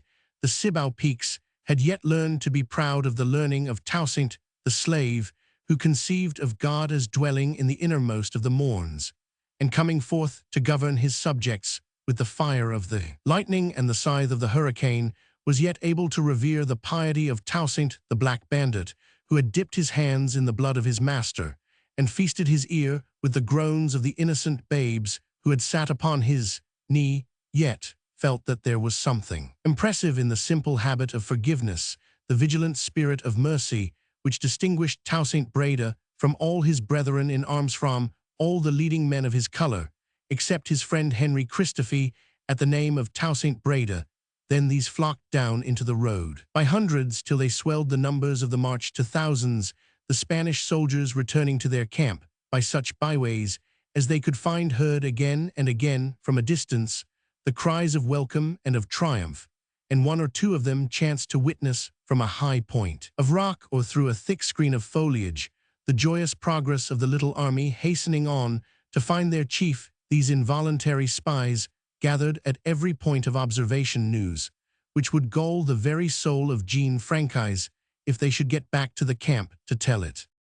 Jack knew where to seek his friend, and led the way on, descending from the hills straight across the plain to the Breda estate, where Toussaint meant to await his family. How unlike was this plantation to what it was when these Negroes had seen it last. The cane fields, heretofore so trim and orderly, with the tall canes springing from the clean black soil, were now a jungle. The old plants had run up till they had leaned over with their own weight and fallen upon one another.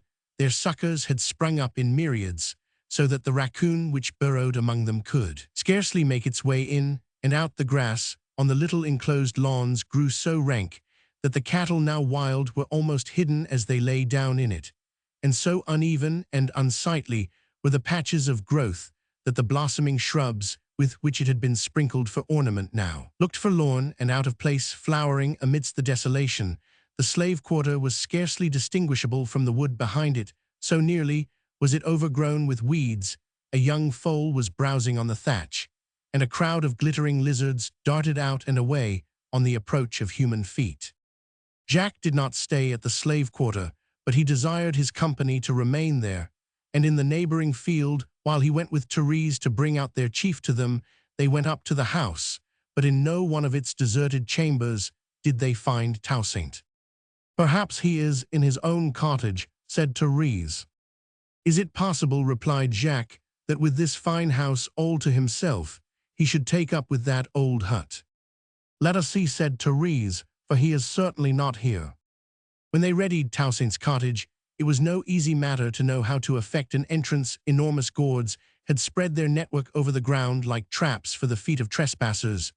The front of the piazza was completely overgrown with the creepers which had been brought there only to cover the posts, and hang their blossoms from the eaves. They had now spread and tangled themselves till they made the house look like a thicket in one place. However, between two of the posts, they had been torn down, and the evening wind was tossing the loose coils about. Jacques entered the gap, and immediately looked out again, smiling and beckoning Therese to come and see. There in the piazza, they found Toussaint stretched asleep upon the bench, so soundly asleep, for once, that the whispers of his friends did not alter for a moment his heavy breathing.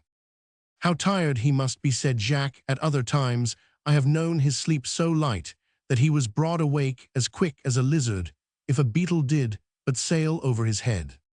"He may well be tired," said Therese. "You know how weary he looked at Mass this morning. I believe he had no rest last night, and now this march today.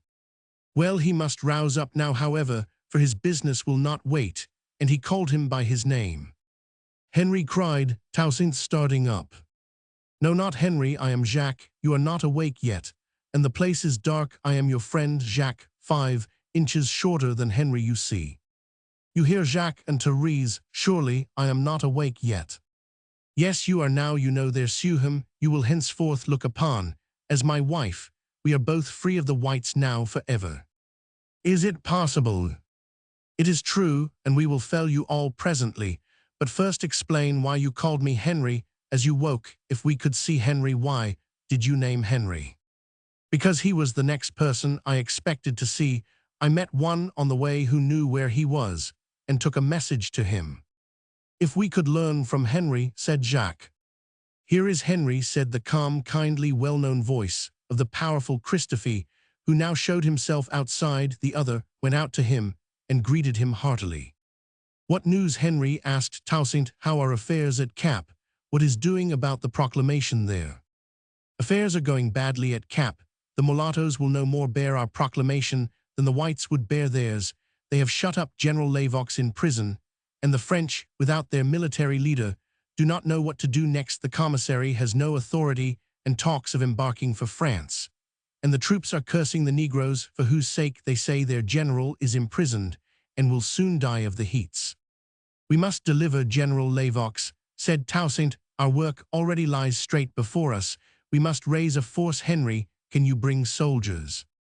"Aye, Henry," said Jacques. "What force can you bring to join ours?" "General Toussaint Breda has 6,000 here at hand, half of whom are disciplined soldiers, well armed. The rest are partially armed, and have strong hearts and ready hands." Toussaint turned round, as if to know what Jacques could mean.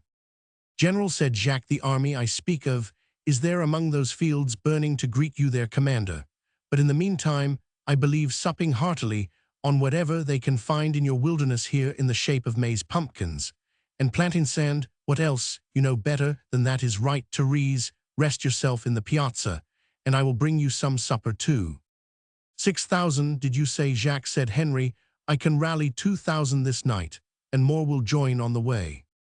"We must free Lavox before sunrise," said Toussaint.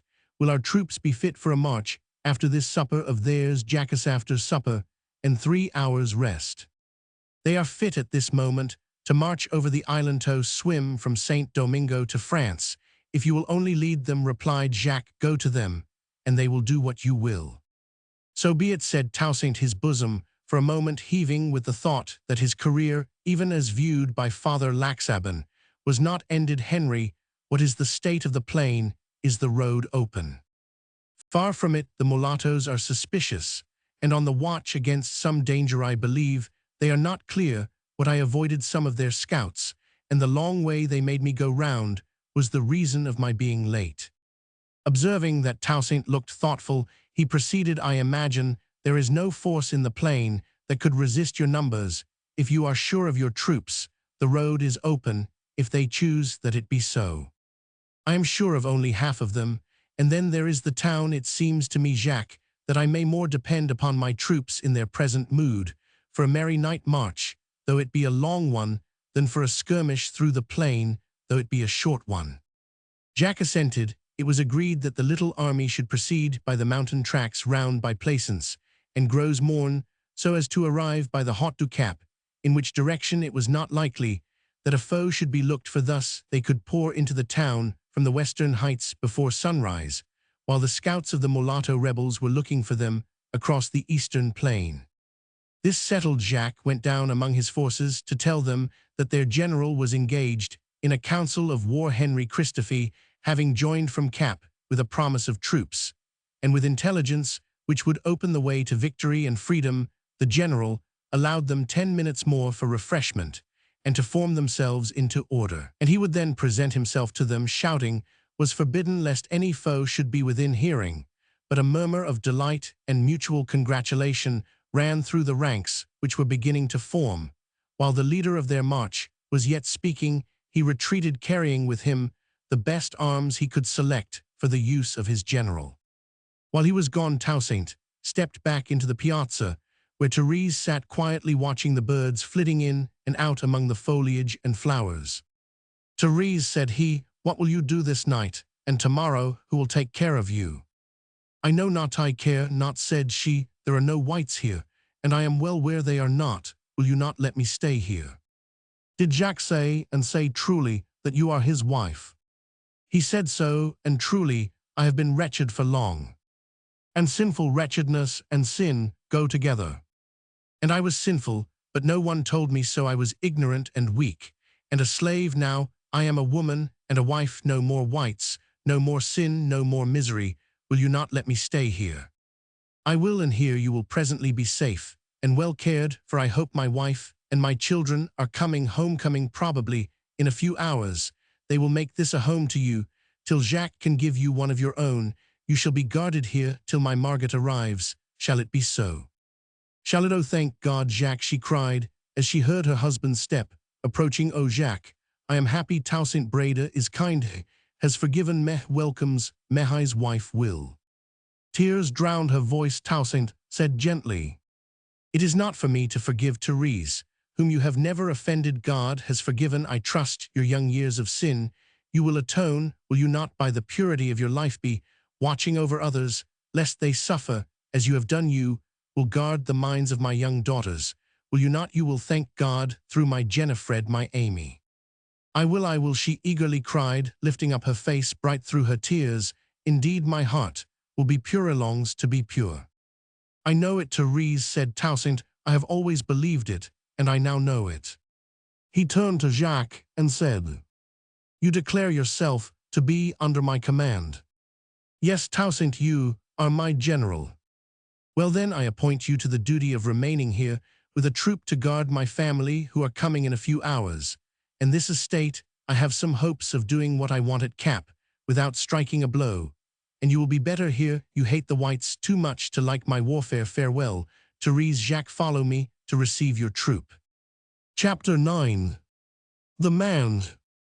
The town of Cap Francaise was next morning in a hurry, which attracted the attention of General Lavox in his prison and the French commissary Palverol on board the vessel in the roads, in which he had taken refuge from the mulattoes, and where he held himself in readiness to set sail for France in case of any grave disaster befalling the general or the troops. From his cell, Lavox heard in the streets the tramp of horses and of human feet, and from the deck of the Orphée Palverol watched through his glass the bustle on the wharves, and the putting off of more than one boat, which prepared him to receive news. The news came, the report was universal in the town, that Toussaint Breda had gone over from the Allies to the side of Republican France, and that this step had been followed by a large defection from the Allied forces. Messengers had arrived one after another with dispatches which had been intercepted by the mulattoes. These who brought them, however, had given out that some posts had been surrendered without a summons into the hands of the French. This was certainly the case with Marmalade and Plaisance, and others were confidently spoken of. "Offered to our hands just when our hands are tied, and we cannot take them," said Palverol. "If our fresh regiments would only arrive today and help us to wrench the prison keys from the hands of those devils of mulattoes, and let out Lavox, the colony would be ours before night." As he spoke, he swept the horizon to the north and east with his glass, but no welcome sail was visible. "Now look the other way," said the commander of the vessel. "If there is no help at sea, try, if there be none on land. I have been watching that mountainside for some time, and if I am not much mistaken, there is an army of dusky fellows there. Dusky mulattoes, then we are lost, cried Palverul, if the mulattoes from the south have come up in any numbers. They are black as the night that is just gone, said the commander, still keeping his eye fixed on the western heights above the town. See, the sun strikes them now. They are blacks, the Negroes under Toussaint himself. Very probably, I shall not have the pleasure of carrying you to France just yet, Monsieur Palverul. Notwithstanding the display of black forces on the Haute du Cap, the bustle of the town seemed to be in the opposite direction.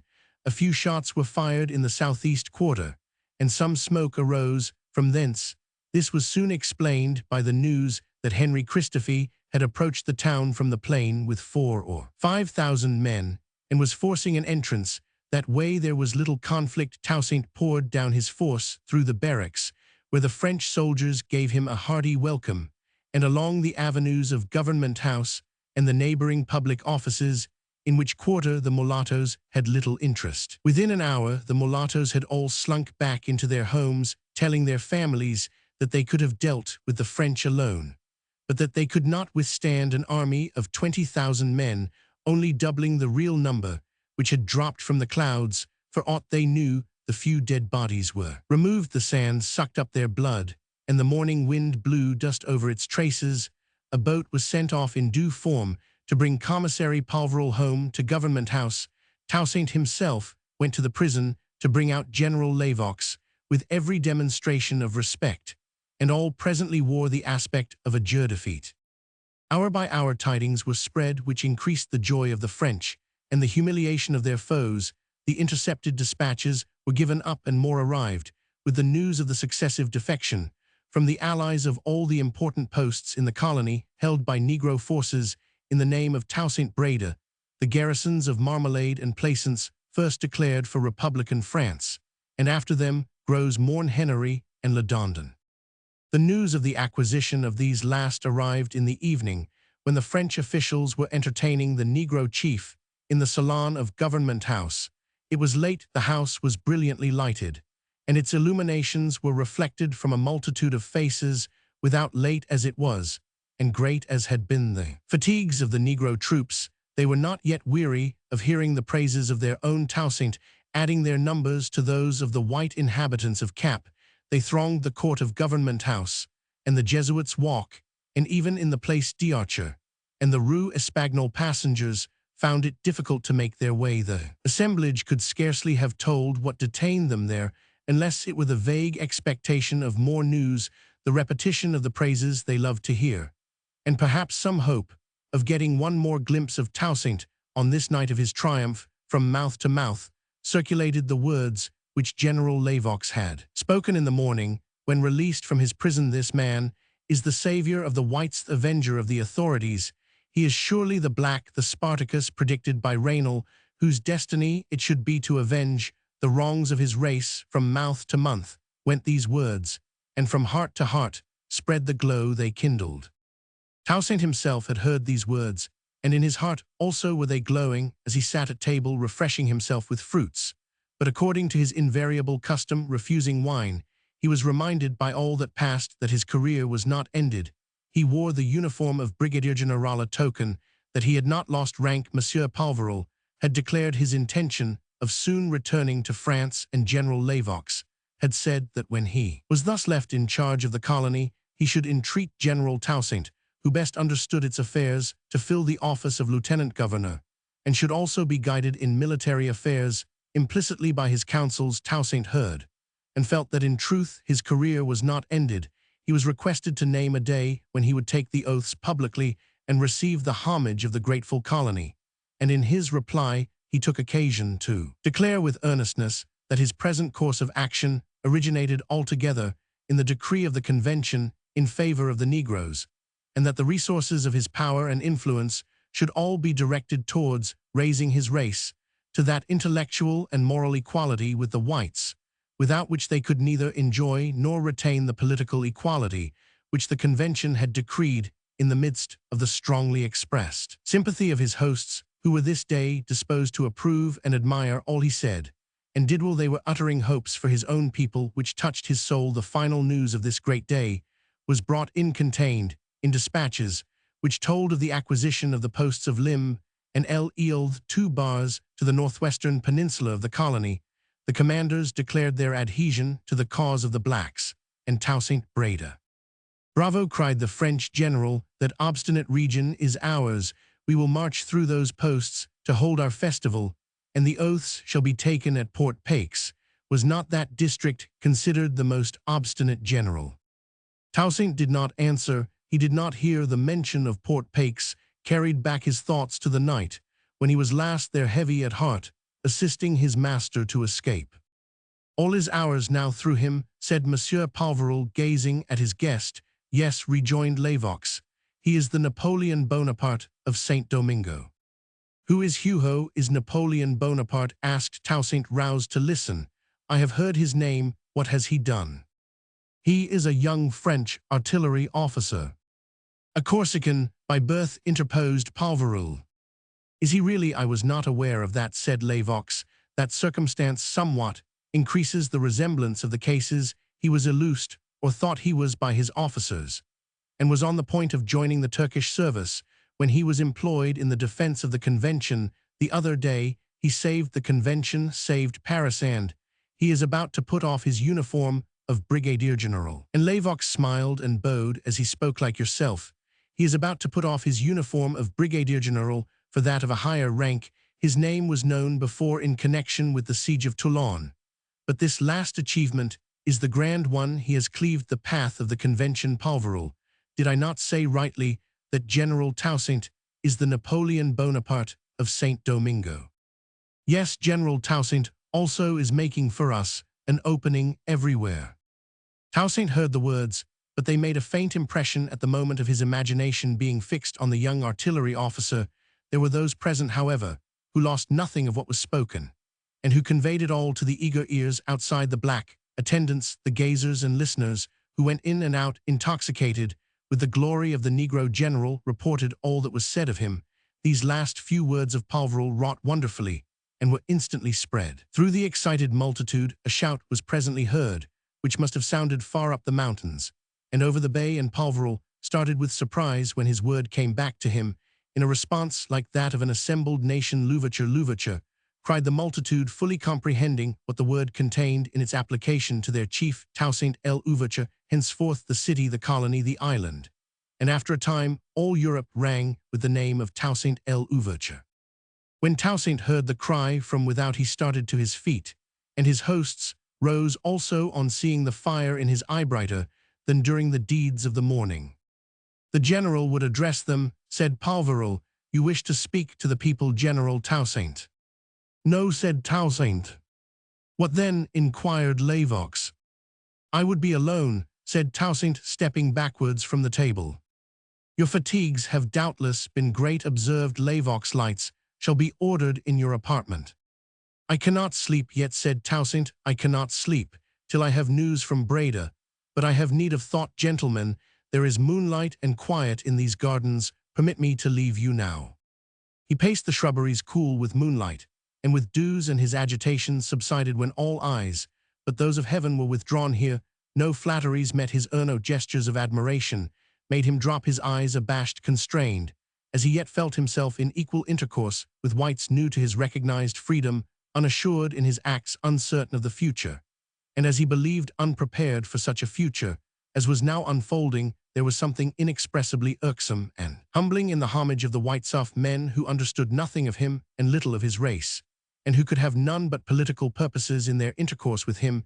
He needed this evening the sincerities as well as the soothings of nature, and it was with a sense of relief that he cast himself once again upon her bosom to be instructed with infantine belief how small an atom he was in the universe of God, how low a rank he held in the hierarchy of the ministers of the highest. "Yet I am one," thought he, as the shout of his name and now title reached his ear, distinct though softened by distance. "I am an appointed minister. It seems as if I were the one of whom I myself have spoken, as likely to arise not, as Lavox says, after Raynal, to avenge, but to repair the wrongs of my color. Lo, indeed, are we sunk deep? Is our ignorance abject? Are our wills, if such a one as I am, to be the leader of thousands, I, whose will is yet unexercised, I, who shrink ashamed before the knowledge of the meanest white I so lately a slavey so long dependent, that I am an oppression to myself am at this hour, the ruler over 10,000, was the ways of God are dark, or it might seem that he despised his Negro children in committing so many of them to so poor a guide. But he despises nothing that he has made. It may be that we are too weak and ignorant to be fit for better guidance in our new state of rights and duties. It may be that a series of teachers is appointed to my color, of whom I am to be the first only because I am the lowest destined to give way to wiser guides. When I have taught all that I know and done all that I can, may it be so I will devote myself wholly. And when I have done, may I be more willing to hide myself in my cottage or lie down in my grave than I have been this day to accept the new lot, which I dare not refuse. Deal gently with me, O God. And however I fail, let me not see my children's hearts hardened, as hearts are hardened by power. Let me not see in their faces the look of authority, nor hear in their voices the tones of pride. Be with my people, O Christ the weaker, I am the more, be thou with them, that thy gospel may be at last received. The hearts of my people are soft, they are gentle, they are weaklet. Thy gospel make them purelit, it make them free. Thy gospel, who has not heard of it, and who has seen it, may it be found in the hearts of my people, the despised, and who shall then despise them again. The past is all guilt, and groans into the future, open a better way. Toussaint l'ouverture, he heard again from afar, and bowed his head overpowered with hope. Toussaint l'ouverture, repeated some light gay voices close at hand. His boys were come choosing to bring themselves the news from Bredethat. Margaret and her daughters, and old Dessalines and Moyse, were all there safe and happy, except for their dismay at finding the cottage and field in such a state of desolation. They will not mind when they hear that they are to live in a mansion henceforward, said placid Jean. Franchise had better have stood by his color, as we do. And how have you stood by your color, my young hero? I told Jean in the camp today. Jean, in the camp, how came you there? We were so near that I galloped in to see what they thought of your leaving, and who had followed you. Then I thank God that you are here. Jean caught me, but the general bade him let me go, and asked whether the blacks made war upon children. I told him that I was not a child, and I told Jean that you had rather live in a cave for the sake of the blacks than go off to the court of Spain. What made you fancy I should go there? Not you, but Jean. Jean is going, he says, because he is a noble. There will soon be peace between France and Spain, he says, and then he shall be a noble at the court of Spain. I am glad he is going. So am I, if he thinks he shall be happy there. We shall be better without him, said Isaac. He would never be quiet while you were made lieutenant governor of St. Domingo. Now you will be alone and unmolested in your power. Where did you learn all this? Everyone knows, everyone in cap, everyone knows that Jean has done with us, and that the commissary is going home, and that General Lavox means to be guided in everything by you, and that the posts have all surrendered in your name, and that at Port Paix. Enough, enough, my boys, too much, for I see that your hearts are proud. The commissary and the general said that you are supremeth idol of your color. Those were their words. And in this there is yet no glory. I have yet done nothing, but by what is called accident our own people were ready, be no preparation of mine. The mulattoes were weak, and taken by surprise through circumstances, not of my ordering glory. There may hereafter be belonging to our name, my boys. But as yet there is none. I have power, but power is less often glory than disgrace. O father, do but listen, hark again, Toussaint l'ouverture. I will strive to make that shout a prophecy, my sons. Till then no pride, are you not weary? Come in to rest. Can you sleep in my fine chamber here as well as at Breda? Anywhere, said Isaac sleepily. Toussaint gave up his apartment to his sons, and went forth once more to survey the town, and see that his troops were in their quarters. This done, he repaired to his friend Henry, willing for one more night to forgo his greatness, and there in his friend's small barrack-room the supreme, in the colonnade idol of his color, slept, as he had hoped for his boys, as tranquilly as if he had been at Breda. Chapter 10. A Morning of Office. If the devastation attending the revolutionary wars of St. Domingo was great, it was repaired with singular rapidity, thanks to the vigorous agencies of nature. In a tropical region, the desolated plains were presently covered with fresh harvests, and the burnt woods were buried deep under the shadow of young forests more beautiful than old. Thanks also to the government of the wisest mind in the island, the moral evils of the struggle were made subordinate to its good results. It was not in the power of man to bury past injuries in oblivion, while there were continually present minds, which had been debased by tyranny, and hearts, which had been outraged by cruelty, but all that could be done was done. Vigorous employment was made the great law of society, one condition of the favor of its chief, and amidst the labors of the hoe and the mill, the workshop, and the wharf, amidst the toils of the march, and the bustle of the court, the bereaved and insulted forgot their woes, and their revenge, a now growth of veneration and of hope, overspread the ruins of old delights and attachments, as the verdure of the plains spread its mantle over the wrecks of mansion and of hut. In 7 years, from the kindling of the first incendiary torch on the plain du Nord, it would have been hard for a stranger landing in St. Domingo to believe what had been the horrors of the war. Of these 7 years, however, the first 3 or 4 had been entirely spent in war, and the rest, disturbed by it double that number of years, must pass before there could be any security that the crop planted would ever be reaped, or that the peasants who laid out their family burying grounds would be carried there in full age. Instead of perishing in the field or in the woods, the cultivators went out to their daily work with the gun slung across their shoulders, and the cutlass in their belt. The hills were crested with forts, and the mountain passes were watched by scouts. The troops were frequently reviewed in the squares of the towns, and news was perpetually arriving of a skirmish here or there. The mulatto General Rigaud had never acknowledged the authority of Toussaint L'Ouverture, and he was still in the field with a mulatto force sufficient to interrupt the prosperity of the colony and endanger the authority of its lieutenant governor. It was some time, however, since Rigaud had approached any of the large towns. The sufferers by his incursions were the planters and field laborers. The inhabitants of the towns carried on their daily affairs as if peace had been fully established in the island, and feeling the effects of such warfare as there was only in their occasional contributions of time and money. The commander-in-chief, as Toussaint L'Ouverture was called by the appointment of the French commissaries, though his dignity had not yet been confirmed from Paris, the commander-in-chief of St. Domingo held his headquarters at Port-au-Prince. Among other considerations which rendered this convenient, the chief was that he thus avoided much collision with the French officials, which must otherwise have taken place. All the commissaries, who rapidly succeeded one another from Paris, resided at Government House in Cap Francaise. Thence they issued orders and regulations in the name of the government at home, orders and regulations which were sometimes practicable, sometimes unwise, and often absurd.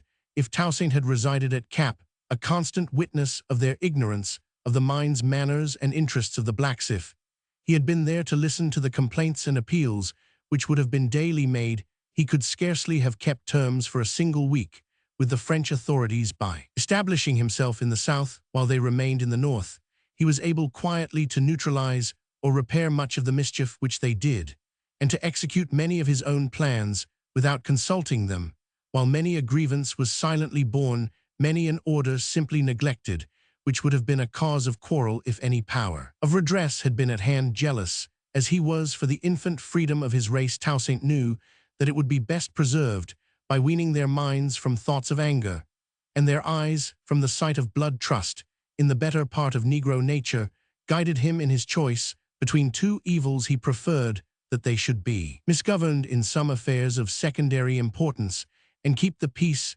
rather than that they should be governed to their heart's content by himself, at the risk of quarrel with the mother country. He trusted to the singular power of forbearance and forgiveness, which is found in the Negro race, for the preservation of friendship with the whites and of the blessings of peace, and he therefore reserved his own powerful influence over both parties for great occasions, interfering only when he perceived that through carelessness or ignorance the French authorities were endangering some essential liberty of those to whom they were the medium of the pleasure of the government at home. The blacks were aware that the vigilance of their commander-in-chief over their civil rights never slept, and that his interference always availed, and these convictions ensured their submission or at least they're not going beyond passive resistance on ordinary occasions, and thus strengthened their habits of peace. The commander-in-chief held his levees at Port-au-Prince on certain days of the month, all the year round, no matter how far off he might be or how engaged the night, before he rarely failed to be at home on the appointed day, at the fixed hour, on one particular occasion. He was known to have been out against regard day and night for a fortnight, and to be closely engaged as far south as Ox Keys the very evening preceding the review and levee, which had been announced for the 20th of January. Not the less for this did he appear in front of the troops in the Place Républicaine when the daylight gushed in from the east, putting out the stars whose reflection trembled in the still waters of the bay. The last evolutions were finished, and the smoke from the last volley had incited away in the serene sky of January before the coolness of the northern breeze had yielded to the blaze of the mounting sun. The troops then lined the long streets of the town and the avenue to the palace, while the commander-in-chief and his staff passed on and entered the palace gates. The palace, like every other building in Port-au-Prince, consisted of one story, only the town had been destroyed by an earthquake in 1770, and though earthquakes are extremely rare in Saint Domingo, the place had been rebuilt in view of the danger of another.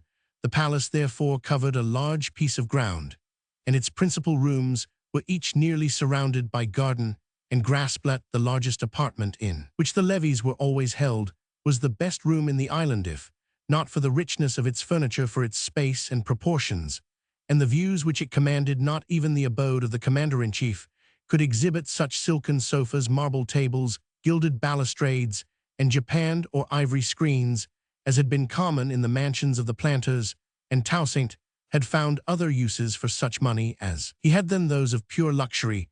The essential and natural advantages of his palace were enough for him, and the door of this, his favorite apartment, was covered with a fine India matting. The windows were hung with white muslin curtains, and the sofas, which stood round three sides of the room between the numerous windows, were covered with green damask of no very rich quality. In these many windows lay the charm, commanding, as they did, extensive prospects to the east, north, and west.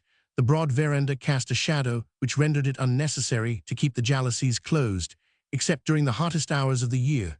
This morning every blind was swung wide open, and the room was cool and shady, while without all was bathed in the mild golden sunshine of January, bright enough for the strongest eye, but without glare.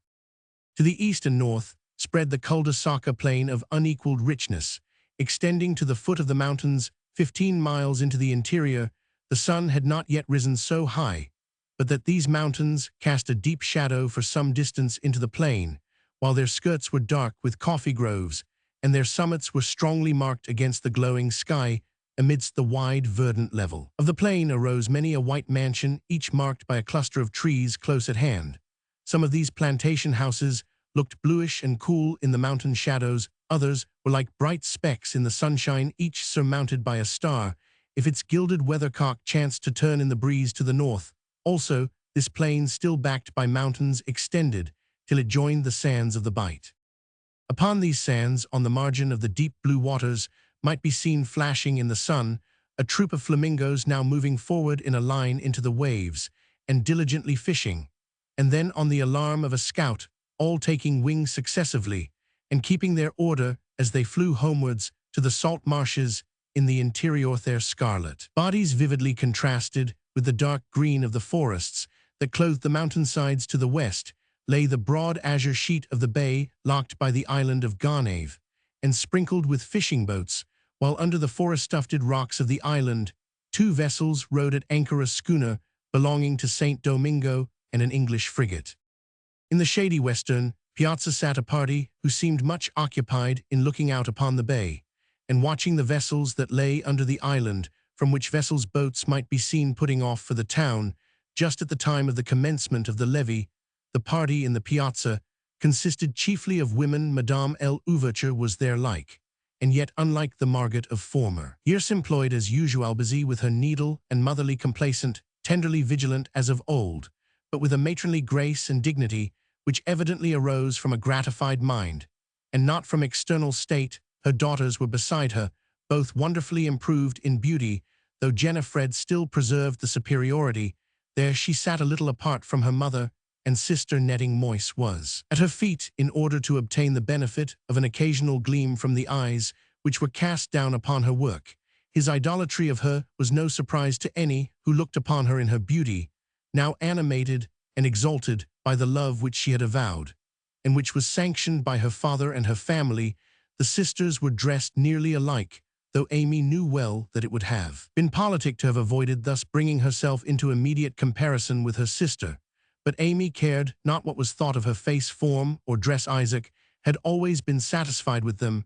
She had confided in Jennifer's taste when they first assumed their rank, and it was least troublesome to do so still if Isaac should wish it otherwise. When he should return from France, she would do as he desired. Meantime, they were dressed in all essentials exactly alike, from the pattern of the Madras handkerchief they wore according to universal custom on their heads, to the cut of the French kid shoe. The dress was far from resembling the European fashion of the time, no tight lacing, no casing in whalebone, nothing like a hoop. A chemisette of the finest cambric appeared within the bodice and covered the bosom. The short full sleeves were also of white cambric. The bodice and short full skirt were of deep yellow India silk, and the waist was confined with a broad band of violet-colored velvet gaily embroidered. The only difference in the dress of the sisters was in their ornaments. Amy wore heavy eardrops and a large necklace and bracelets of amethyst, while Jennifer wore, suspended from a throatband of velvet, embroidered like that which bound her waist, a massive plain gold crucifix lately given her by Moise. Her earrings were hoops of plain gold, and her bracelets again of embroidered velvet, clasped with plain gold. In her might be seen, and in her was seen by the Europeans who attended the levee of that day, what the Negro face and form may be when seen in their native climate, unhardened by degradation, undebased by ignorance, unspoiled by oppression, all peculiarities of feature softened under the refining influence of mind, and all peculiarities of expression called out in their beauty by the free exercise of natural affections. The animated sweetness of the Negro countenance is known only to those who have seen it. Thus, Paul was of the party, looking very well in the French uniform which he wore in honor of his brother on great occasions, though he was far from having grown warlike on his change of fortune. His heart was still in his cottage or on the sea, and now, as he stood leaning against a pillar of the piazza, his eye was more busy in watching the fishing boats in the bay than in observing what went on within the house. The only thing he liked about state days was the hours of idleness they afforded. Such hours as this, when lounging in the shade, he could see Moise happy at the feet of his beloved, and enjoy the soft wind as it breathed past laden with spicy scents. During such an hour, he almost forgot the restraints of his uniform and of his rank. There was yet another person in the piazza, seated on its step, but sheltered by its broad eaves, sat there some more beautiful by far than Jennifer, more beautiful by far than in her days of girlhood, celebrated as she had then been throughout the colony. Her girlishness was gone, except its grace. Her sensitiveness was gone, and as those might think who did not watch the changes of her eye, much of her animation. Her carriage was majestic, her countenance calm, and its beauty now refined by a life of leisure, and the consciousness of rank. Leisure and rank both well employed, more imposing than ever. Her husband was now a general in Toussaint's army. When he was in the field, Madame de Salins remained at home on their estate near St. Mark. When he was in attendance on the commander-in-chief, she was ever a welcome guest in Toussaint's family. Madame L'Ouverture loved her as a daughter, and she had endeared herself to the girls at this time from an accidental circumstance. She was at the palace without her husband. It was evident that she felt quite at home. Therefore, though she had arrived only a few hours before, she did not appear disposed to converse. As she sat alone, leaning against the base of the pillar, she now and then cast her eyes on the book she held open in her hand, but for the most part looked abroad upon the terraced town, the bay, or the shadowy clefts of the rocky island which closed it in. The sound of feet and of voices from within increased from moment to moment. The commander-in-chief had assumed his place with his aides on either hand, and presently the room was so nearly filled as to leave no more space than was required for the deputations to pass in at one entrance on the south of the apartment, appear before the general, and pass out at the other door. Toussaint stood at the center of the north end, beside a table partly covered with papers, and at which sat his secretary. On this table lay his cocked hat. His uniform was blue with scarlet capo and cuffs richly embroidered. He had white trousers, long Hessian boots, and as usual the madras handkerchief on his head.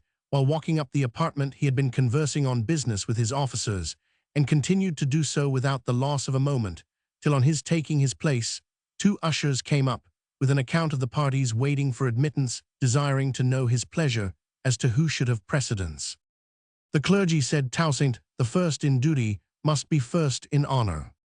In a few moments, there was a loud announcement of the clergy from the districts of St. Mark, Liégain, Merbelay, and so on through a long enumeration of districts. The priests entered 2 and 2, a long procession of black gowns, as they collected into a group before him, every one anxiously making way for them. Toussaint crossed his arms upon his breast and bowed his head low for many moments. When he looked up again, an expression of true reverence was upon his countenance, and in a tone of earnestness he asked for what service they desired to command him. Father Antioche, an old priest, assisted by a brother at least 30 years younger, offered sealed papers, which he said contained reports from the several districts concerning the religious and moral condition of the inhabitants. Toussaint received them, and laid them with his own hand upon the table beside him, saying with much solicitude, "Do I see rightly in your countenances that you bring good news of your flocks, my fathers?" "It is so," replied the old priest. "Our wishes are fast fulfilling. 8,000 marriages have been celebrated, as will appear in our reports," added the young priest. "And in the difficult cases of a plurality of wives," resumed Father Antioche, "there is generally a willingness in the cultivators to maintain liberally those who are put away." "And the children?" "The children may be found in the schools sitting side by side in peace. The quarrels of the children of different mothers, quarrels often fatal in the fields, disappear in the schools. The reports well exhibit the history of our expanding system." "God be thanked," Toussaint uttered in a low voice. "Under the religion's rule of your excellency," said the young priest, "enforced by so pure an example of piety, the morals of this colony will be established, and the salvation of its people secured." "You said, Toussaint, the servants of Christ are the true rulers of this island, and its inhabitants. I am your servant in guarding external order, during a period which you will employ in establishing your flocks in the everlasting wisdom and peace of religion. I hold the inferior office of keeping our enemies in awe and enabling our people to find subsistence and comfort. My charge is the soil on which, and the bodies in which men live. You have in charge their souls, in which lies the future of this world and of the next. You are the true rulers of St. Domingo, and we bow to you as such." Every head was immediately bowed, and the priests went out amidst the obeisances of the whole assemblage, some of the order wondering perhaps whether every mind there was as sincere in its homage as that of the commander-in-chief. The superintendents of the cultivators came next, negroes dressed in check shirts, white linen jackets and trousers, and with the usual madras handkerchief on the head. They too handed in reports, and to them also did Toussaint address his questions with an air of respect almost equal to that with which he had spoken to the priests. "I grieve," said he, "that you cannot yet fulfill your function altogether in peace, my generals, and I have done what we can to preserve our fields from devastation, and our cultivators from the dangers and the fears of ambushed foes, but Rigaud's forces are not yet subdued, and for a while we must impose upon our cultivators the toil of working armed in the field. We are soldiers here," he added, looking round upon his officers, "but I hope there is not one of us who does not honor the hoe more than the gun. How far have you been able to repair in the southeastern districts the interruption in the September planting?" The superintendent of those districts came forward and said that some planting had been effected in November. The sprouts, of which now looked well, more planting had been done during the early part of the present month, and time would show the result. "Good," said Toussaint, "some of the finest crops I have seen have risen from January plants, though it were best it were done in September. How do you report about the rats?" "The nuisance is still great," replied the head superintendent. "Their uninterrupted possession of the fields during the troubles has made them very powerful wood. that your excellency were as powerful to conquer the rats as the mulattoes. We have allies, said Toussaint gravely, an army more powerful than that which I command. Where are the ants? They have closed their campaign, they cleared the fields for us in the autumn, but they have disappeared. For a time, only while there are rats, they will reappear. And when there are no more rats, we must call in some force, if your excellency knows of such, to make war upon them, and is, for they are only a less evil than that which they cure. If they were absent, you would find some worse evil in their stead. Pestilence. Perhaps teach your children this, if you hear them complain of anything to which Providence has given life, and an errand among us, the cocoa walks at Plaisance, they fenced to the north. Completely, the new wood has sprung up from the ashes of the fires, like a mist from the lake.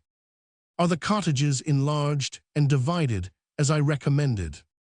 Universally, every cottage inhabited by a family has now 2 rooms at least, as your excellency also desired. The cultivators have spent their leisure hours in preparing furniture from bedsteads to baskets.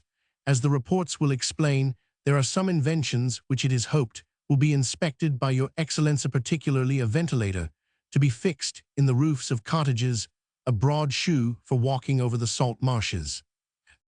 The cooler, prompted a voice from behind. And a new kind of cooler, which preserves liquids and even meats for a longer time than any previously known to the richest planter in the island. This discovery does great credit to the sagacity of the laborer who has completed it.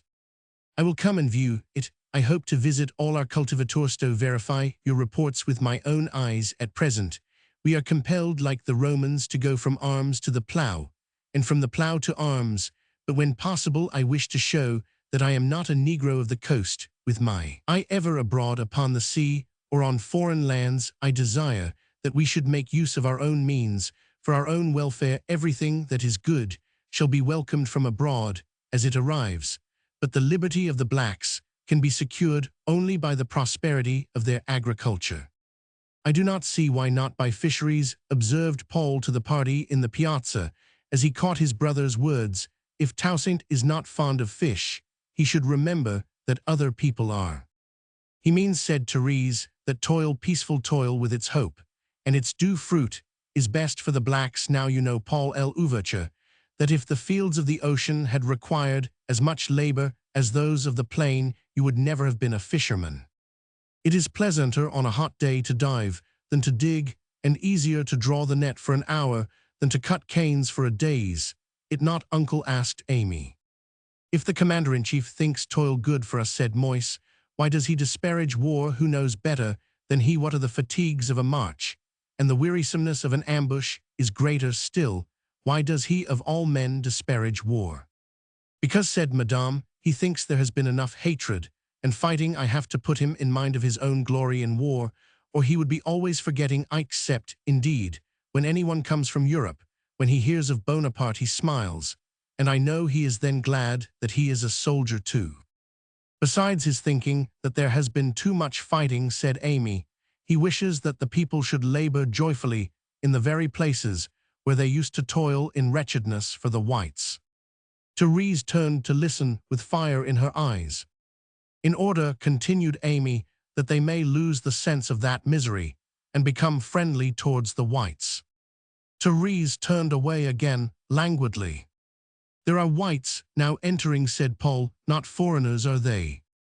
No, said Madame, surely they are Creoles. Yes, there is Monsieur Case, and Monsieur Huguenin, and Monsieur Charrier. I think these gentlemen have all been reinstated in their properties since the last levy. Hear what they say. We come, exclaimed aloud Monsieur Case, the spokesman of the party of white planters. We come, overwhelmed with amazement, penetrated with gratitude, to lay our thanks at your feet. All was lost, the estates on which we were born, the lands bequeathed to us by our fathers were wrenched from our hands, ravaged, destroyed. We and our families fled, some to the mountains, some to the woodsend, many to foreign lands. Your voice reached us, inviting us to our homes. We trusted that voice. We find our lands restored to us, our homes secure, and the passions of war stilled like this atmosphere after the storms of December.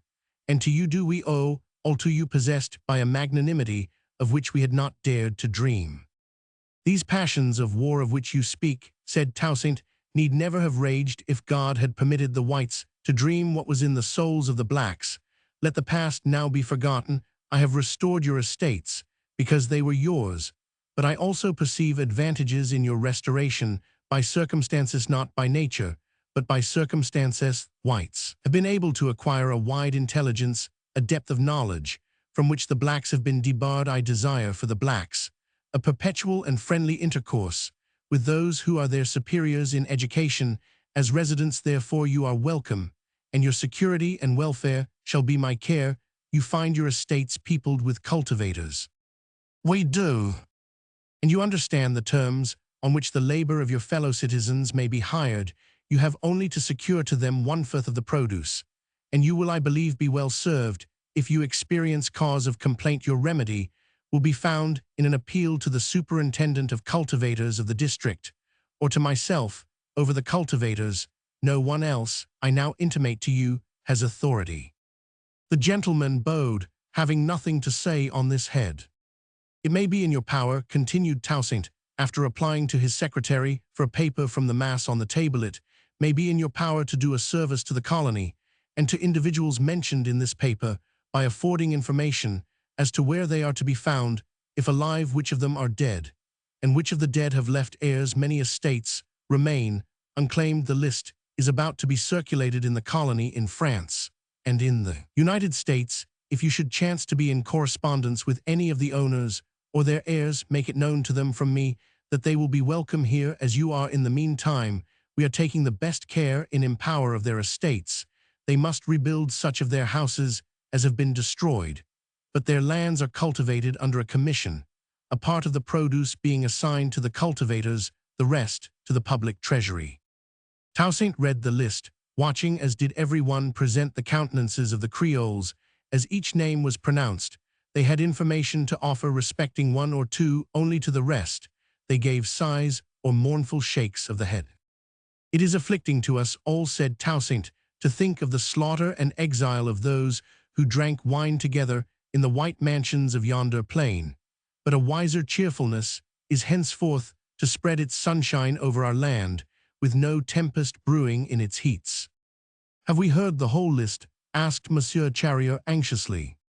All except 3 whose owners or agents have been already summoned. These 3 are the Athens estate, Monsieur Dank, the Breda estate, the attorney of which Monsieur Bayou is here, cried a voice from the lower part of the room. I landed just now, exclaimed Bayou, hastening with extended arms to embrace Toussaint, and I lose not a moment.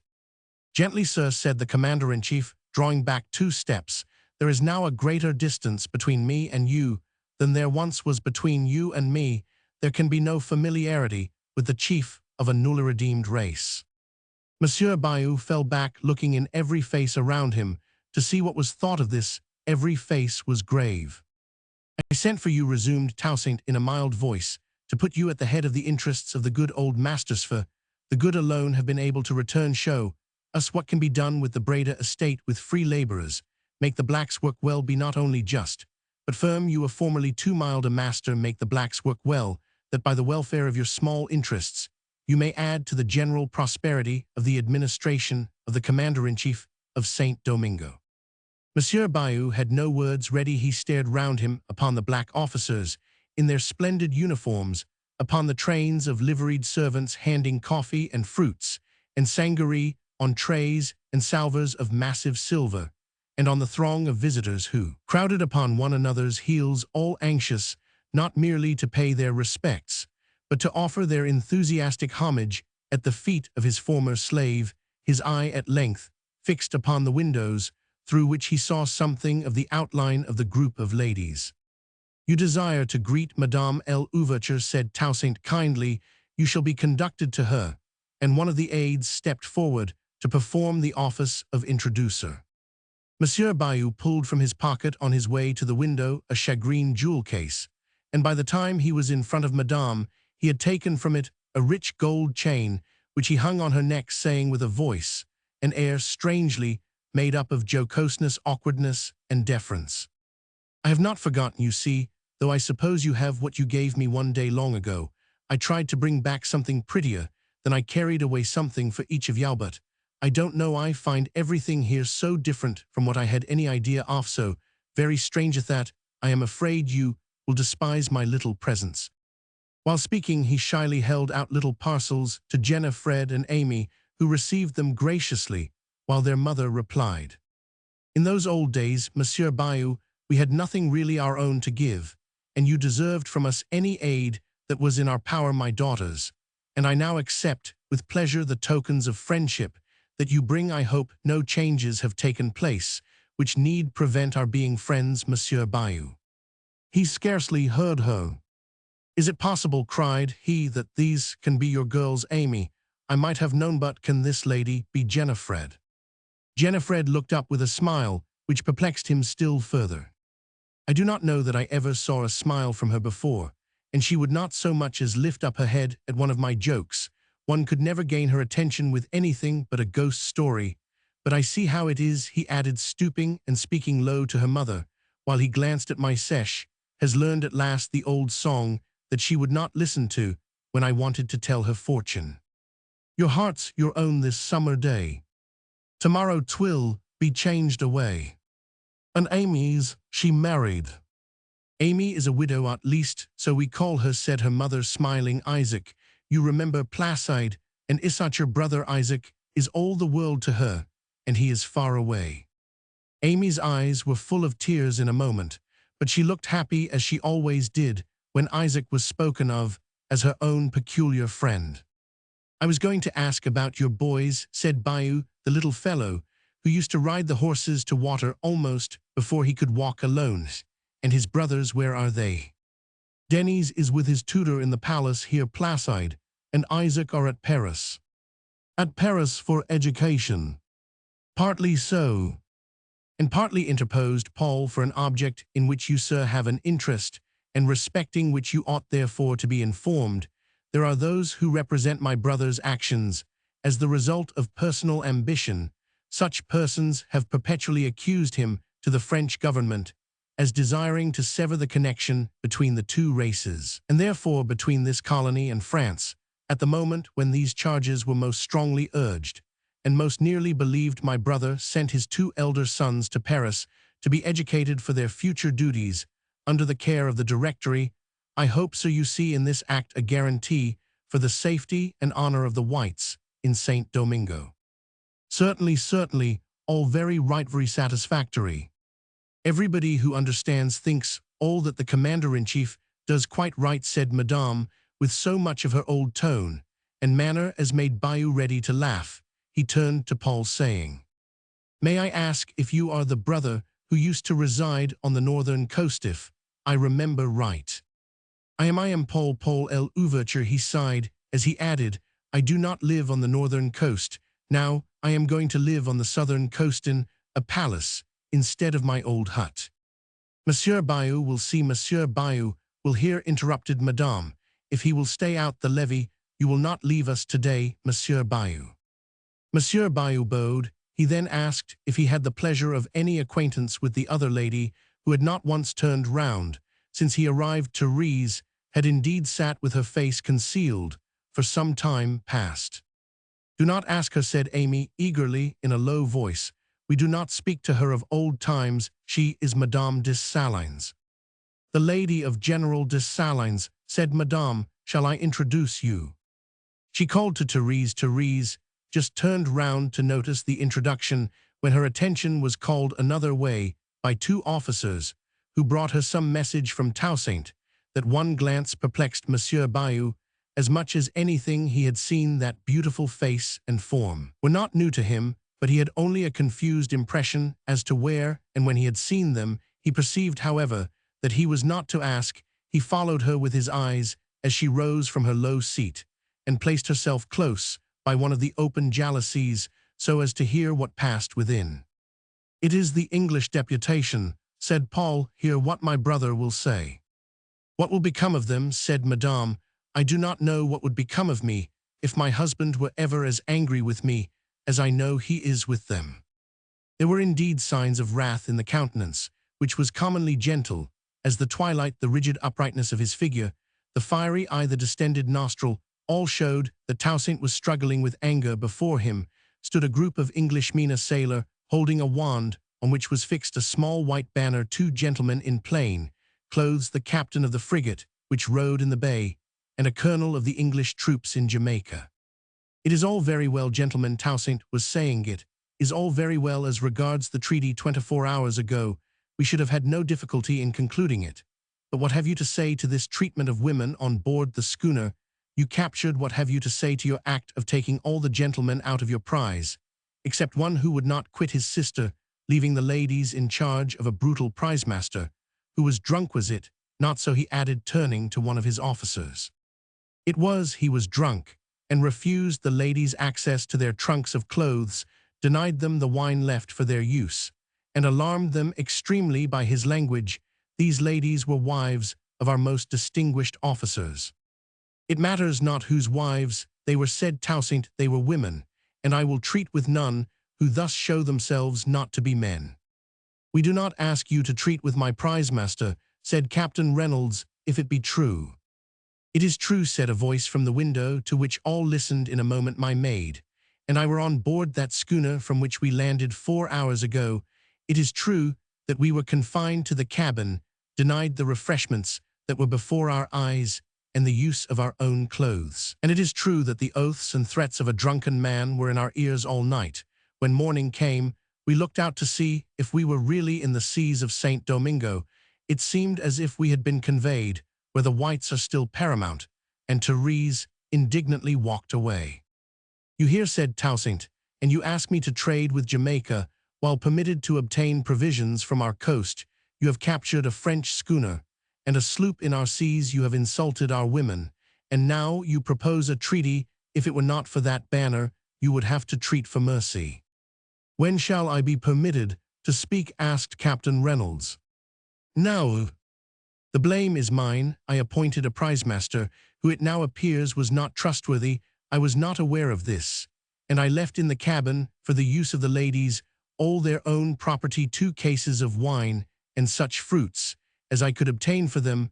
I lament to find that my confidence was misplaced, and I pledge myself that the prize-master shall be punished.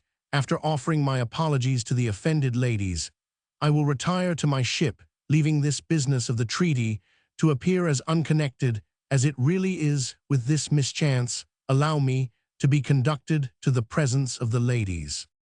"I will charge myself with your apologies," said Toussaint, who knew that any white stood a small chance of a good reception from Therese.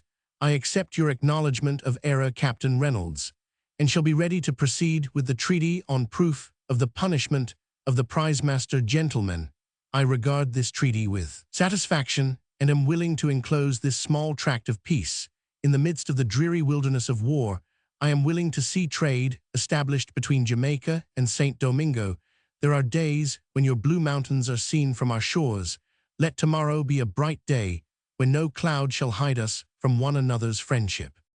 Tomorrow the deputation from Jamaica agreed, as they bowed themselves out of the presence of the commander-in-chief. More English," was whispered round when the name of Gauthier was announced. "No, not English," observed some, on seeing that the 5 who now entered, though in the English uniform, were mulattoes. "Not English," said Toussaint aloud. "English soldiers are honorable whether as friends or foes. When we meet with the spying eye and the bribing hand, we do not believe them to be English. Such are the eyes and hands of these men. They have the audacity to present themselves as guests, when their own hearts should tell them they are prisoners." "Prisoners!" exclaimed Gauthier and his companions. "Yes, surely prisoners. Your conduct has already been judged by a military commission, and you are sentenced. If you have more to say than you had to plead to me, say it when I have read." Toussaint took from among the papers on the table a letter brought as Gauthier alleged from the English commander, Sir Thomas Brisbane, declaring Gauthier empowered to treat for the delivery to the British of the posts of Gonaives, Les Verets, and some others in order to secure to the British the freedom of the Windward Passage. Toussaint declared that the messengers had brought with them bags of money, with which they had endeavored to bribe him to this treachery. He asked of them if this were not true. "It is," said Gauthier, "but we and our authorities acted upon the precedent of your former conduct. What former conduct did those hands ever receive gold? From the coffers of an enemy speak freely, you shall not suffer from anything you may say here. You have been the means by which posts have been delivered to an enemy. We remember hearing of the surrender of Marmalade Grows Morn, and some others.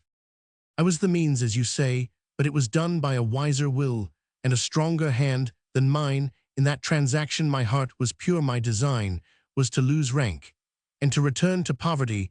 By the step I took you ought to have inquired into facts, clearly understood by all who know me, before you proceeded to insult me. Have you more to say?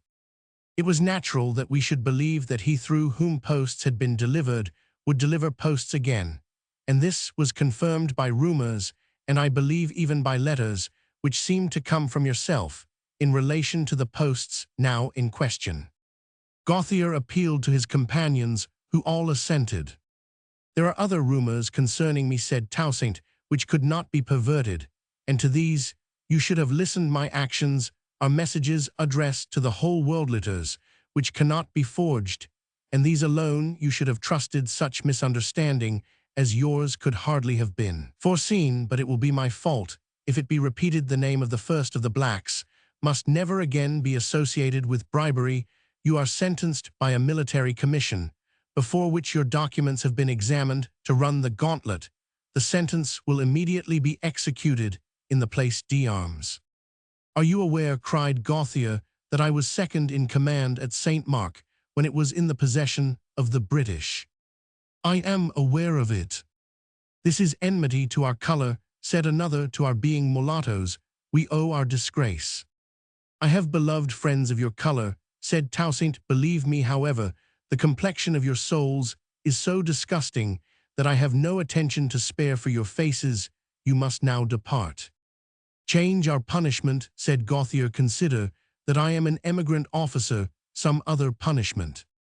No other, said Toussaint. This is the fit punishment, Mian, as your design ridiculous as your attempt are the French commissaries in waiting.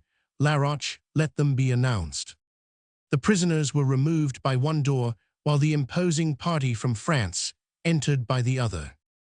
Commissary Hedouville, who had been for some time resident at Cap Francais, entered, followed by a party of his countrymen just arrived from Paris. There was among them one at sight of whom Toussaint's countenance changed, while an exclamation was heard from the piazza, which showed that his family were moved like himself. The person who excited this emotion was a young black officer who entered smiling, and as if scarcely able to keep his place, behind the commissary and General Mitchell, the head of the new deputation. The commander-in-chief quitted his station and advanced some steps, seizing the officer's hand and asking eagerly, "Vincent, why here, my Bosho, where are they?" "They are well, both well and happy in our beloved Paris. I am here with General Mitchell, sent by the government, with gifts and compliments which we will speak of when I have offered my welcome to these representatives of the government."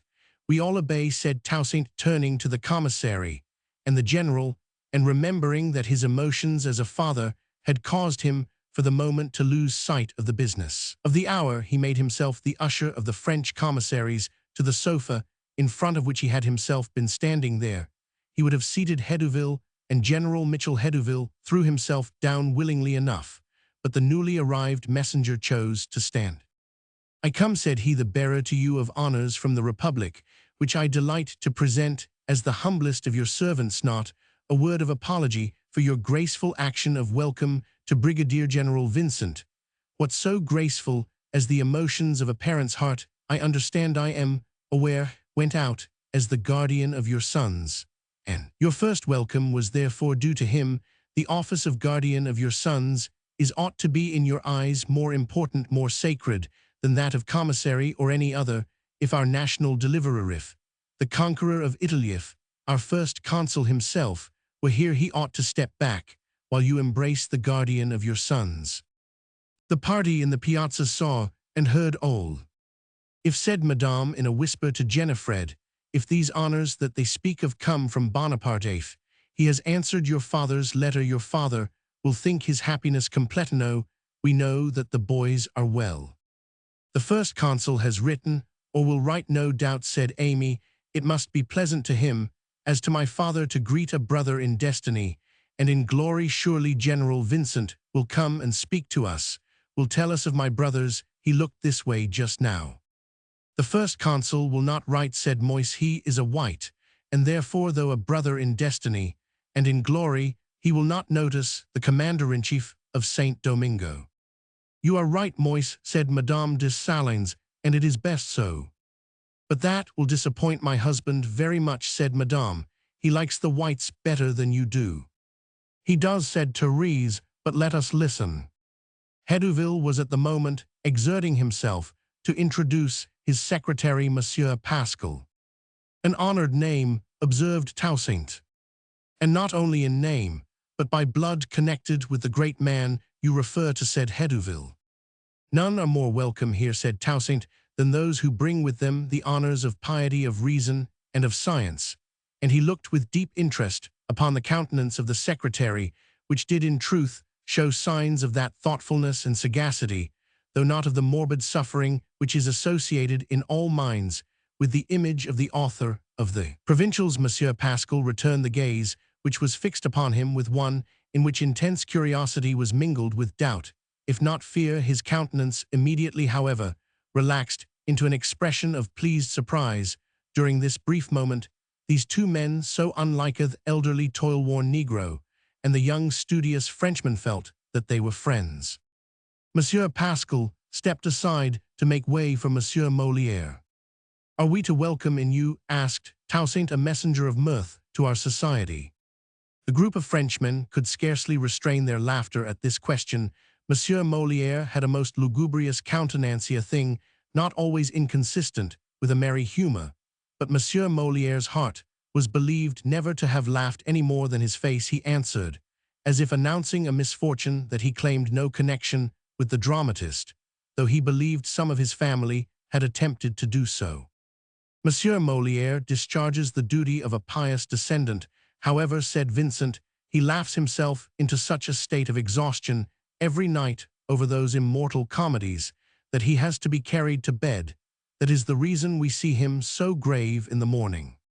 Think of Monsieur Molière as a trusted secretary of the messenger from the Republic to yourself, said General Mitchell. I come, said Mitchell, assuming a pompous tone, I come associated with an officer of the Republican Army, Monsieur Pétion, native of this colony, but a stranger to yourself. Monsieur Pétion paid his respects. He was a mulatto with shy and reserved manners, and an exceedingly intellectual countenance. We lost you early, said Toussaint, but only to offer you the warmer welcome back. It was, as I remember, to attend the military schools of France that you left your home. Such scholars are welcome here. And particularly, observed Mitchell, when they have also had the fortune to serve in the army of Italy, and immediately under the eye of the first consul himself. Is it so? Is it really so? Exclaimed Toussaint. I can never hear enough of the ruler of France. Tell us, but that must be hereafter. Do you come to me from him? From the government, generally, replied Pétion. An expression of disappointment, very evident to his watchful wife, passed over the face of Toussaint. There is no letter, she whispered to Jenafred. We bring you from the government, said Mitchell, a confirmation of the dignity of commander-in-chief of this colony conferred by Commissary Santhanax. Toussaint bowed, but smiled not. See, he sighs, said Madame, sighing in echo. These are empty words, said Therese. They give him only what they cannot withhold, and at the very moment they surround him with spies. He says, replied Madame, that Hedouville is sent here to restrain his ambition. Those were the words spoken of him at Paris, where they will not believe that he has no selfish ambition. They will not believe because they cannot understand their commander-in-chief has a selfish ambition, and they cannot imagine that ours may be a man of a higher soul, but we cannot help it, they are whites. What a dress, what a beautiful dress, exclaimed Madame, who almost condescended to stand fairly in the window to see the presents now displayed before her husband by the commissary's servants. These presents, pursued General Mitchell, while Pétion stood aloof, as if he had no concern in the business. This dress of embroidered velvet, and this set of arms I am to present to you in the name of the late Directory of France, in token of their admiration of your services to the colony." Toussaint stretched out his hand for the sword, which he immediately assumed, instead of the one he wore, observing that this sword, like that which he had now laid aside, should be employed in loyal service to the Republic. As he took no notice of the embroidered dress, it was conveyed away. "Not only in the Hall of Government," resumed Mitchell, "but throughout all Europe, is your name ringing to the skies. A eulogium has been delivered at the Council of Ancients." "And an oration before the governors of the military schools," added Hédouville. "And from Paris," said Pascal, "your reputation has spread along the shores of the Rhine, and as far north as St. Petersburg, and in the south even to Rome." Toussaint's ear caught a low laugh of delight from the piazza, which he thought fit alone for a husband's ear, and therefore hoped that no one else had heard. "Enough, gentlemen," he said, measuring together my deeds, "and this applause, I understand the truth, this applause is in fact given to the powers of the Negro race, and not to myself as a soldier or a man. It belongs not therefore to me for my personal support. One line of a letter, one word of message, from the chief of our common country, would be worth the applause of Europe, of which you speak." Monsieur Pétion produced a sealed packet which he delivered, and this seemed to remind General Vincent that he had won two. Toussaint was unable to refrain from tearing open first one, and then the other, in the intense hope of receiving some acknowledgment, some greeting from the brother in destiny and in glory who was the idol of his loyal heart.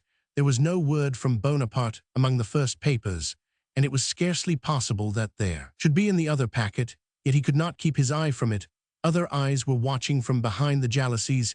He cast a glance, a half-smile, that way the consequence of which was that Amy, forgetting the time, the deputation, the officers, the whole crowd, sprang into the room, and received the letter from Isaac, which was the only thing in all that room that she saw. She disappeared in another moment, followed, however, by General Vincent.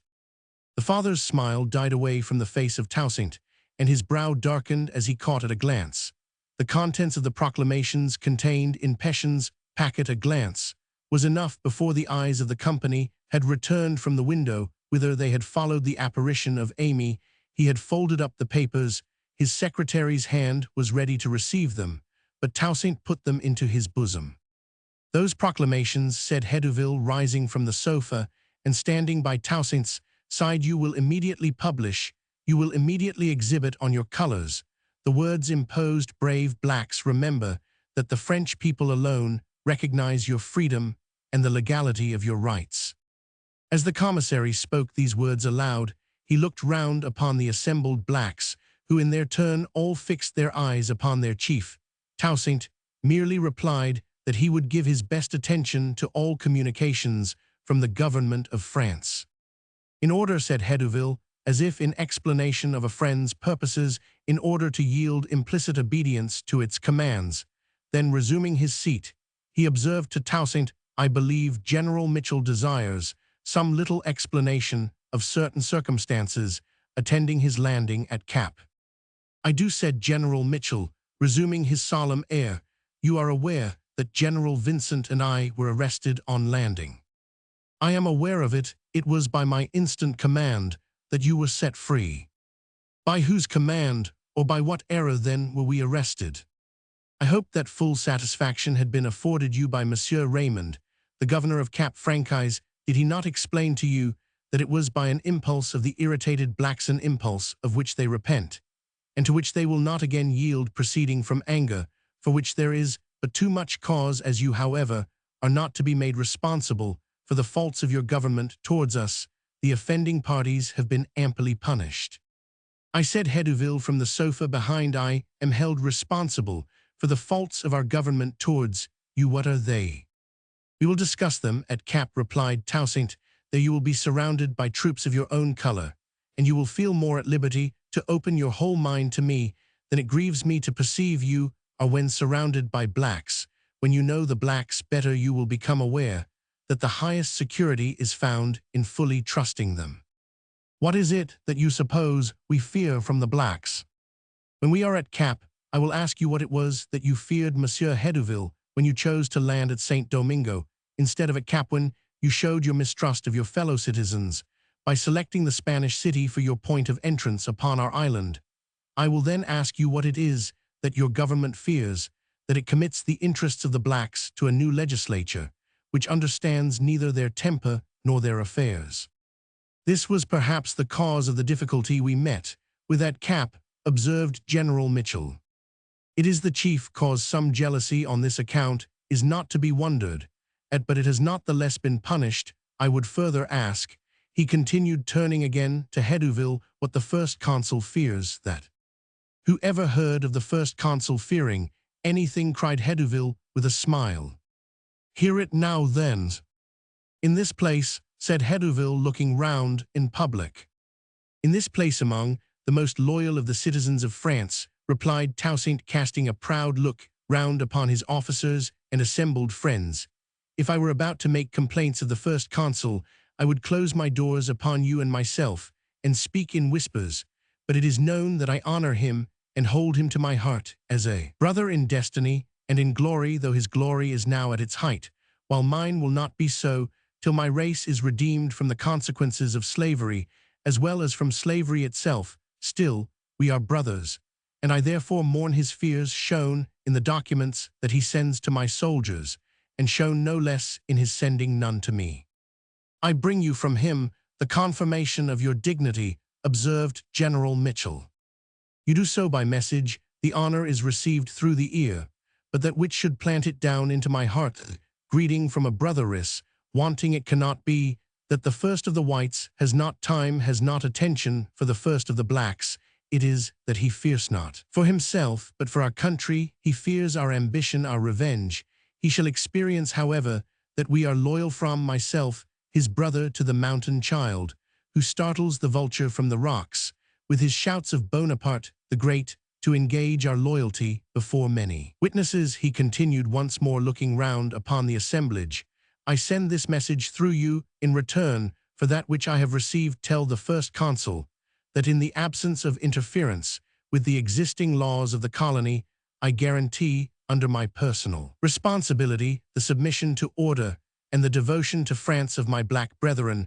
Mark the condition, gentlemen, which you will pronounce reasonable. Mark the condition, and you will find happy results. You will soon see whether I pledge in vain my own responsibility and your hopes.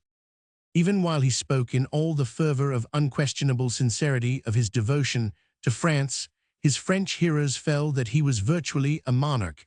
The first of the blacks was not only supreme in this palace, and throughout the colony he had entered upon an immortal reign over all lands trodden by the children of Africa. To the contracted gaze of the diplomatists present, all might not be visible. Coming ages, when the now prophetic name of l'ouverture should have become a bright fact in the history of man, and should be breathed in thanksgiving under the palm tree, sung in exultation in the cities of Africa, and embalmed in the liberties of the isles of the West. Such a sovereignty as this was too vast and too distant for the conceptions of Mitchell and Hedouville to embrace, but they were impressed with a sense of his power, with a feeling of the majesty of his influence, and the reverential emotions which they would fain have shaken off, and which they were afterwards ashamed of, were at the present moment enhanced by sounds which reached them from the avenue. There was military music, the firing of salutes, the murmur of a multitude of voices, and the tramp of horses and of men. Toussaint courteously invited the commissaries to witness the presentation to him, for the interests of France, of the keys of the cities of the island, late in the possession of Spain, and now ceded to France by the Treaty of Bâle. The commissaries could not refuse, and took their stand on one side of the first of the blacks, while Paul l'Ouverture assumed the place of honor on the other hand. The apartment was completely filled by the heads of the procession, late governor of the city of St. Domingo, his officers, the magistracy of the city, and the heads of the clergy. Among these last was a face which Toussaint recognized with strong emotion. The look which he cast upon Laxaben, the gesture of greeting which he offered, caused Don Alonso de Varo to turn round to discover whose presence there could be more imposing to the commander-in-chief than his own. The flushed countenance of the priest marked him out as the man. Don Alonso de Varo ordered the keys to be brought, and addressed himself in Spanish to Toussaint. Toussaint, did not understand Spanish and knew that the Spaniard could speak French. The Spaniard, however, chose to deliver up a Spanish city in no other language than that of his nation. Father Laxaban stepped forward eagerly with an offer to be interpreter. It was an opportunity he was too thankful to embrace the most favorable means of surmounting the awkwardness of renewed intercourse with one by whom their last conversation could not be supposed to be forgot. "This is Wealthi's fulfillment of the Treaty of Bale," said Toussaint, "but it would have been better if the fulfillment had been more prompt. The time for excuses and apologies is past. I merely say, as sincerity requires, that the most speedy fulfillment of treaties is ever the most honorable, and that I am guiltless of such injury as may have arisen from calling off 10,000 blacks from the peaceful pursuits of agriculture and commerce to march them to the gates of St. Domingo. You, the authorities of the city, compelled me to lead them there in enforcement of the claims of France. If warlike thoughts have sprung up in those 10,000 minds, the responsibility is not mine. I wish that nothing but peace should be in the hearts of men of all races. Have you wishes to express in the name of the citizens? Show me how I can gratify them." "Don Alonso de Varro explains," said the interpreter, "that it will be acceptable to the Spanish inhabitants that you take the customary oath in the name of the Holy Trinity respecting the government of their whole region." "It is indeed a holy duty. What is the purport of the oath?" "In the name of the Holy Trinity, to govern wisely and well." "Has there lived a Christian man who would take that oath?" "Every governor of the Spanish colony in this island, from Diego the brother of Columbus, to this day." "What is human wisdom," said Toussaint, "that a man should swear that he will be always wise? What is human virtue, that he should pledge his salvation on governing well? I dare not take the oath." The Spaniards showed that they understood French by the looks they cast upon each other before Laxaban could complete his version. "This, however, will I do," said Toussaint. "I will meet you tomorrow at the great church in Port-au-Prince, and there bind myself before the altar, before the God who hears me now on behalf of your people, to be silent on the past, and to employ my vigilance and my toils in rendering happy the Spanish people now become my fellow citizens of France." A profusion of obeisances proved that this was satisfactory. The late governor of the city took from one of his officers the velvet cushion on which were deposited the keys of St. Domingo, and transferred it to the hands of the commander-in-chief. At the moment, there was an explosion of cannon from the terrace on which stood the town. The bells rang in all the churches, and bursts of military music spread over the calm bay with the wreaths of white smoke from the guns. The flamingos took flight again from the strand. The ships moved in their anchorage. The shouts of the people arose from the town, and those of the soldiery from the square of the great avenue. Their idol, their ouverture, was now in command of the whole of the most beautiful of the Isles of the West. As soon as he could be heard, Toussaint introduced his brother to the Spaniards, placing the cushion containing the keys upon the table, and laying his hand upon the keys. He declared his intention of giving to the inhabitants of the city of St. Domingo a pledge of the merciful and gentle character of the government under which they were henceforth to live, in the person of the new governor Paul L. Ouverture, who had never been known to remember unkindness. From day to day, the new governor would depart for the east of the island on the morrow, from the door of the church, at the close of the celebration.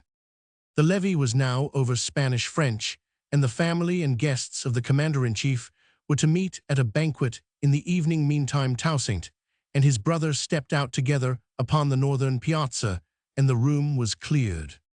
"I wish," said Paul, "that you had appointed anyone but me to be governor of that city. How should a poor Negro fisherman like me govern a city?" "You speak like a white, Paul. The whites say of me, how should a poor Negro postilion govern a colony? You must do as I show that a Negro can govern."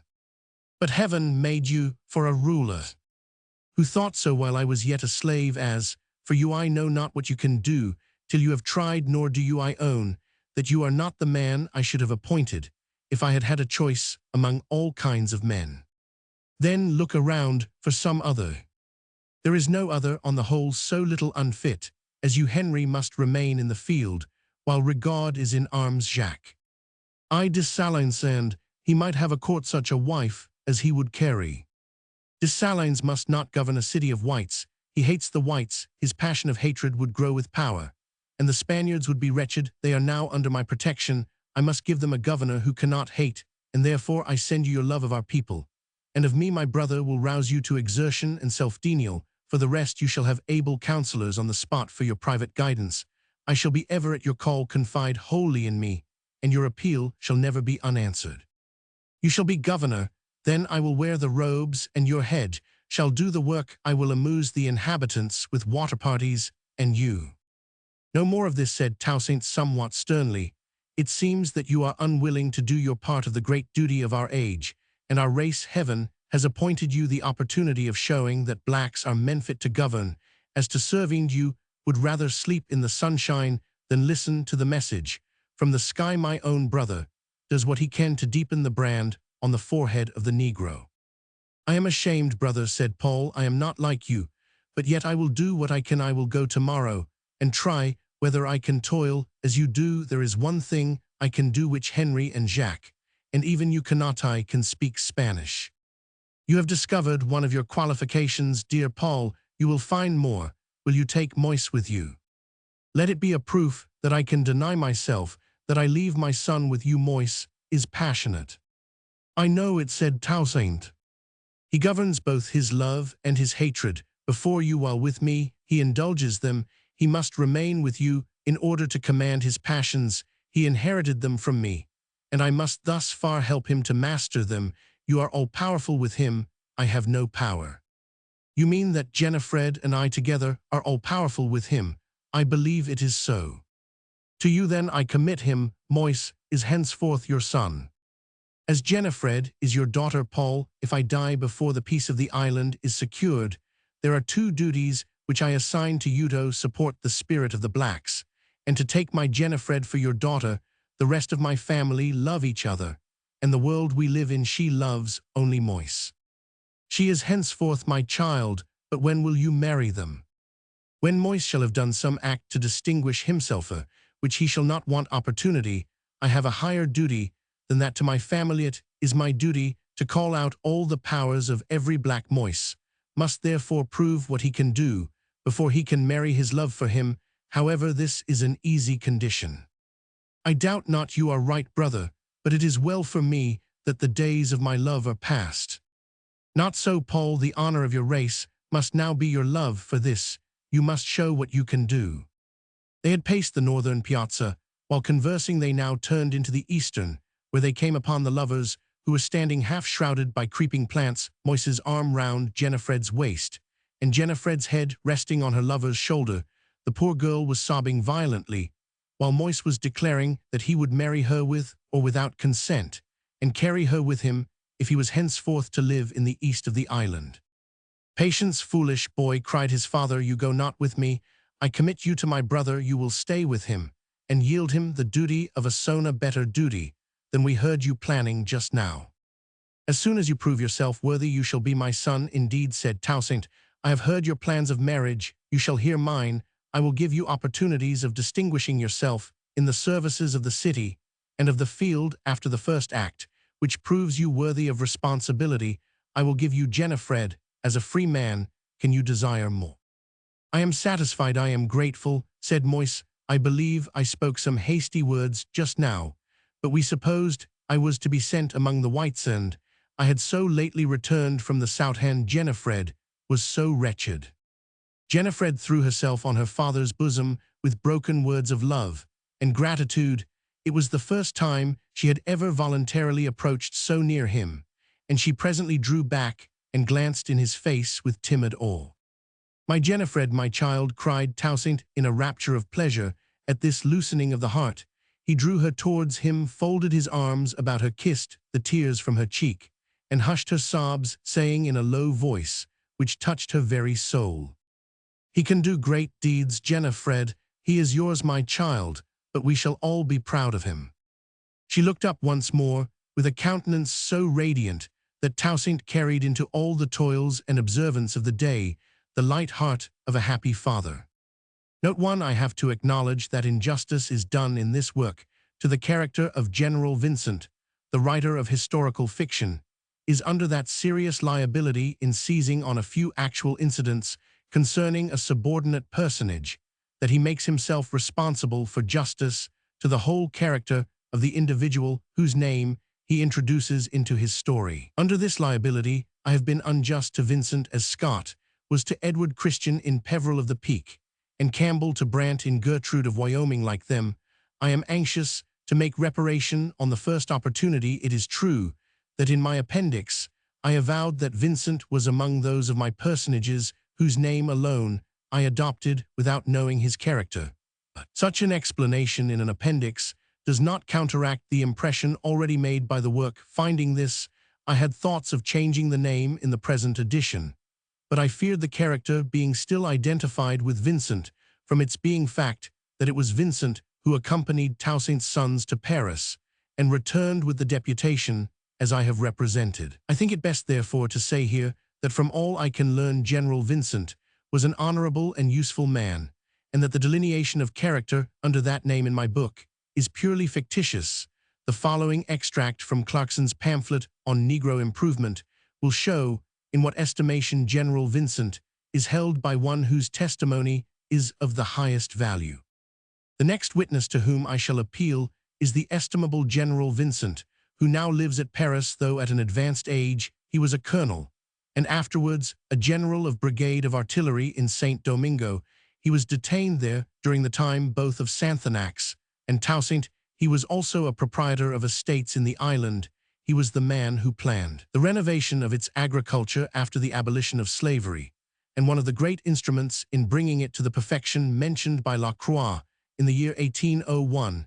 He was called upon by Toussaint to repair to Paris to lay before the Directory the new constitution which had been agreed on in St. Domingo. He obeyed the summons. It happened that he arrived in France just at the moment of the Peace of Amiens. Here he found, to his inexpressible surprise and grief, that Bonaparte was preparing an immense armament under Leclerc to restore slavery in St. Domingo. He remonstrated against the expedition. He told him to his face that though the army destined for this purpose was composed of the brilliant conquerors of Europe, they could do nothing in the Antilles. He stated as another argument against the expedition that it was totally unnecessary and therefore criminal, for that everything was going on well in St. Domingo, the proprietors in peaceable possession of their estates' cultivation, making rapid progress, the blacks industrious, and beyond example happy.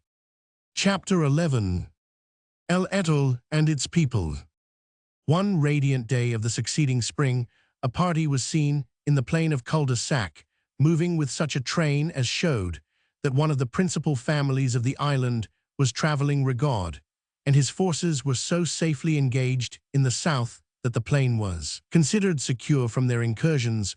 Port-au-Prince, surrounded on three sides by hills, was now becoming so hot that such of its inhabitants as had estates in the country were glad to retire to them as soon as the roads were declared safe, and among these were the family of the commander-in-chief, who with tutors, visitors, and attendants formed the group seen in the cul-de-sac. This day they were removing to their estate of Pongadin on the shores of the Bay of Gonaves, a little to the north of the junction of the Artibonite with the sea, but instead of traveling straight and fast, they intended to make a 3 days' journey of what might have been accomplished in less than two, partly for the sake of the pleasure of the excursion, and partly to introduce their friends from Europe to some of the beauties of the most beautiful island in the world.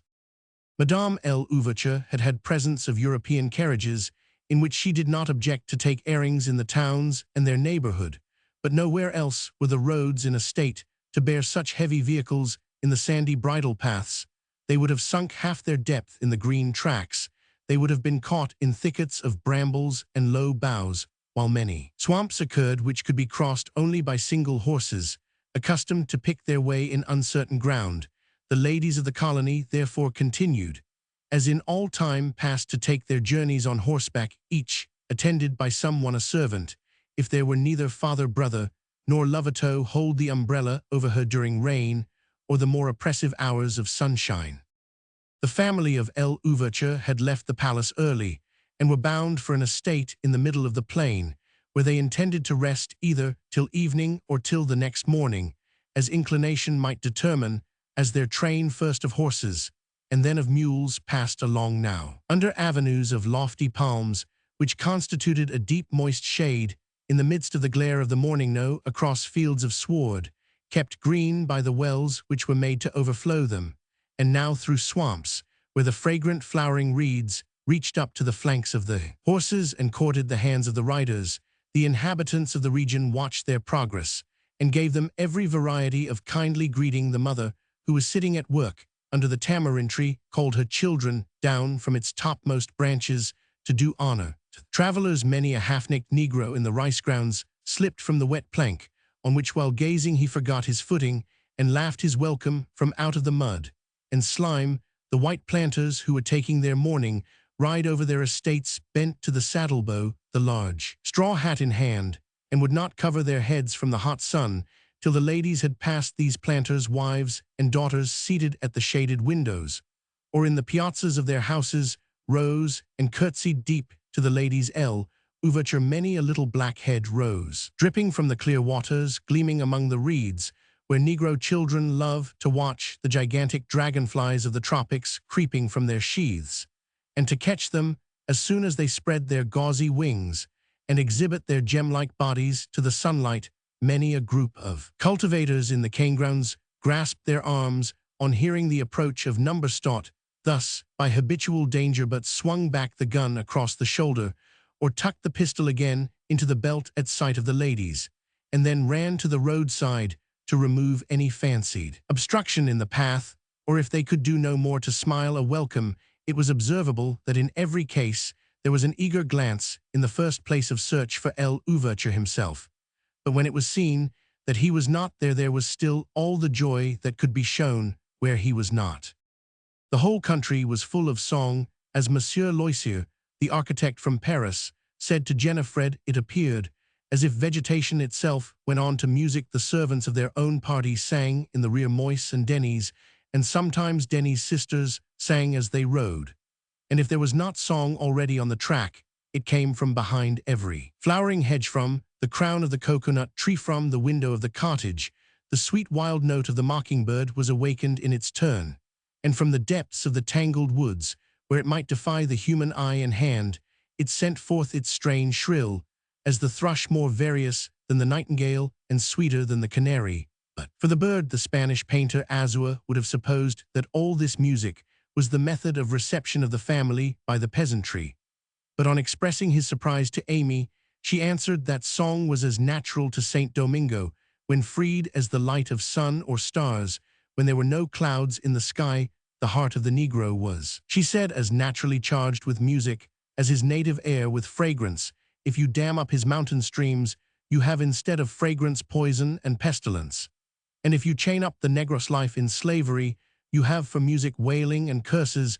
Give both free course, and you have an atmosphere of spicy odors and a universal spirit of song.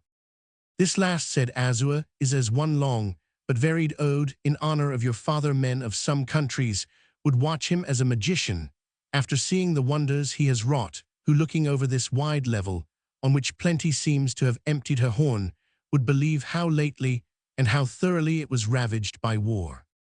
There seems to be magic in all that is made, said Amy, so that all are magicians who have learned to draw it forth. Monsieur Loisier was showing us yesterday how the lightning may now be brought down from the thundercloud and carried into the earth at some given spot. Our servants, who have yearly seen the thunderbolt fire the cottage or the mill tremble, and call the lightning gods magic. My father is a magician of the same sort, except that he deals with a deeper and higher magic, that which lies in men's hearts, in human passions, in human affections, by which he thinks more in the end is done than by their passions.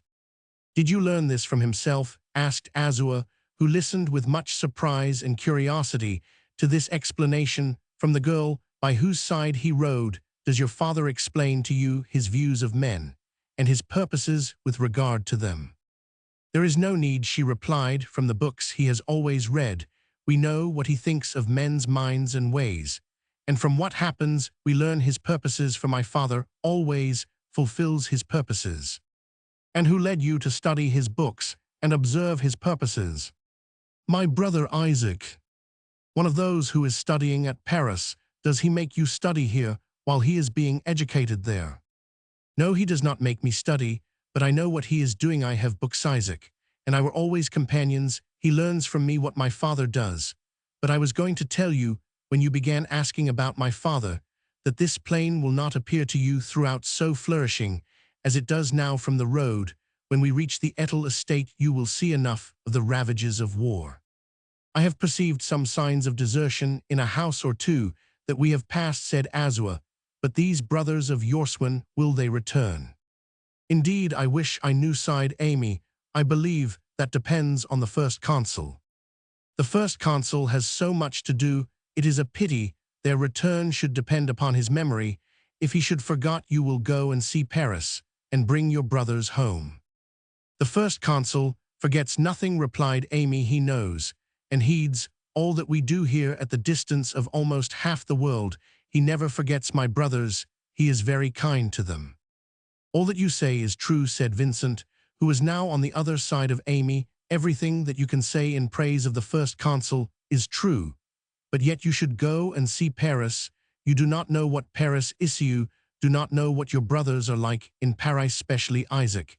He tells you no doubt how happy he is there.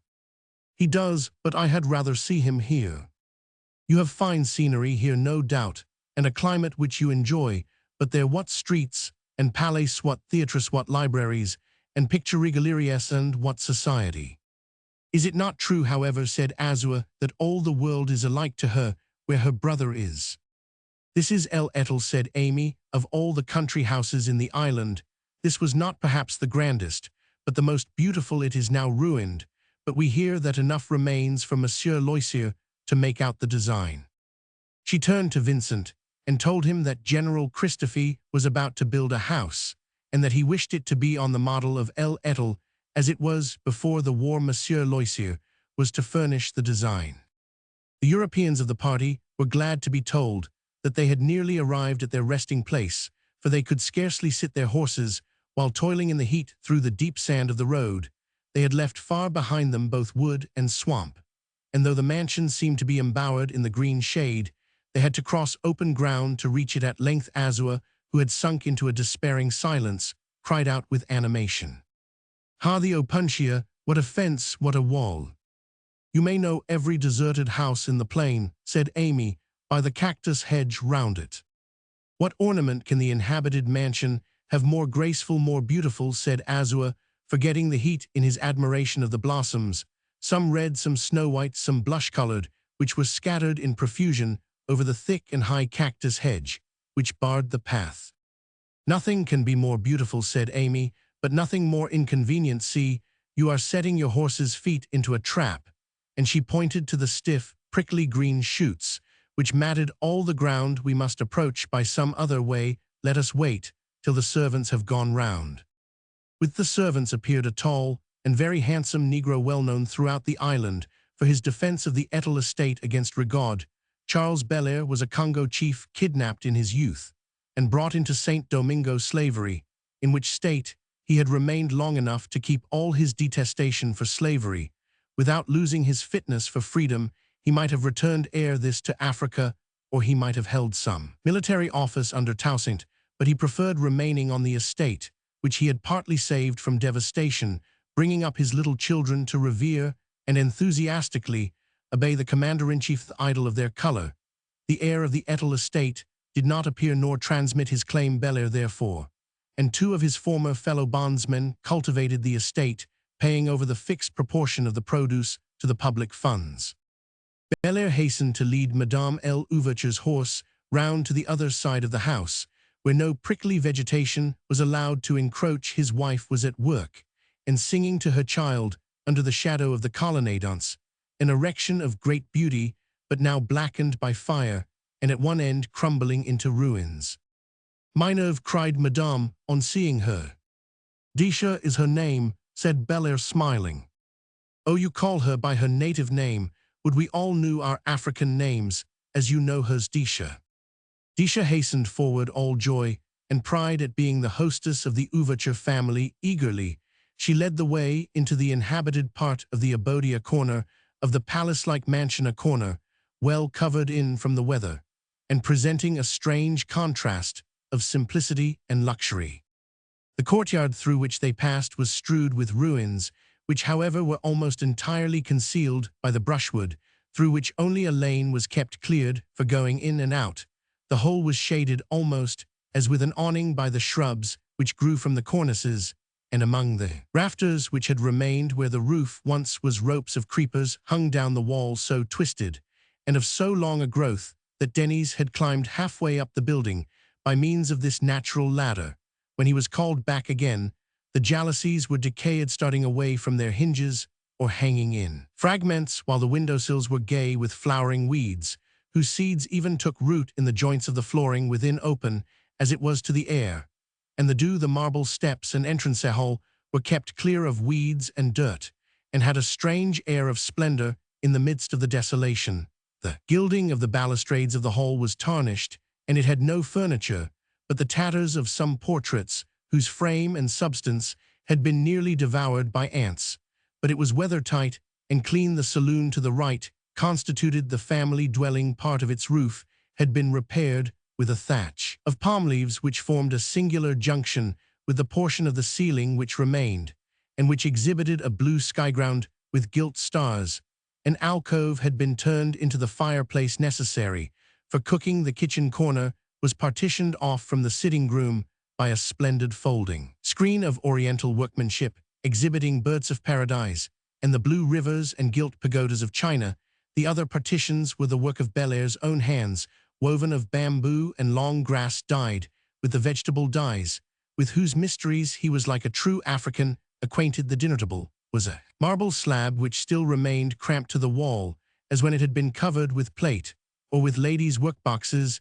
The seats were benches hewn by Belaire's axe. On the shelves and dresser of unpainted wood were ranged together porcelain dishes from Dresden and calabashes from the garden, wooden spoons and knives with enameled handles. A harp with its strings broken and its gilding tarnished stood in one corner, and musical instruments of Congo origin hung against the wall. It was altogether a curious medley of European and African civilization brought together amidst the ruins of a West Indian revolution. The young people did not remain long in the house, however tempting its coolness might have appeared. At one side of the mansion was the colonnade, which engrossed the architect's attention. On the other bloomed the garden, offering temptations which none could resist, least of all those who were lovers. Moise and his Jennifer stepped first to the door, which looked out upon the wilderness of flowers, and were soon lost sight of among the shrubs. Jennifer had her sketchbook in her hand. She and her sister were here partly for the sake of a drawing lesson from Azua, and perhaps she had some idea of taking a sketch during this walk with Moise. He snatched the book from her, however, and flung it through the window of a garden house which they passed, saying, "You can draw while I am away for this hour. You are all my own. And when will you be away? Wherever you go, I will follow you. If we once part, we shall not meet again. We think so, and we say so each time that we part, and yet we meet again once more, only the one time when I am to distinguish myself, to gain only that once will we be parted, and then we will be happy for over.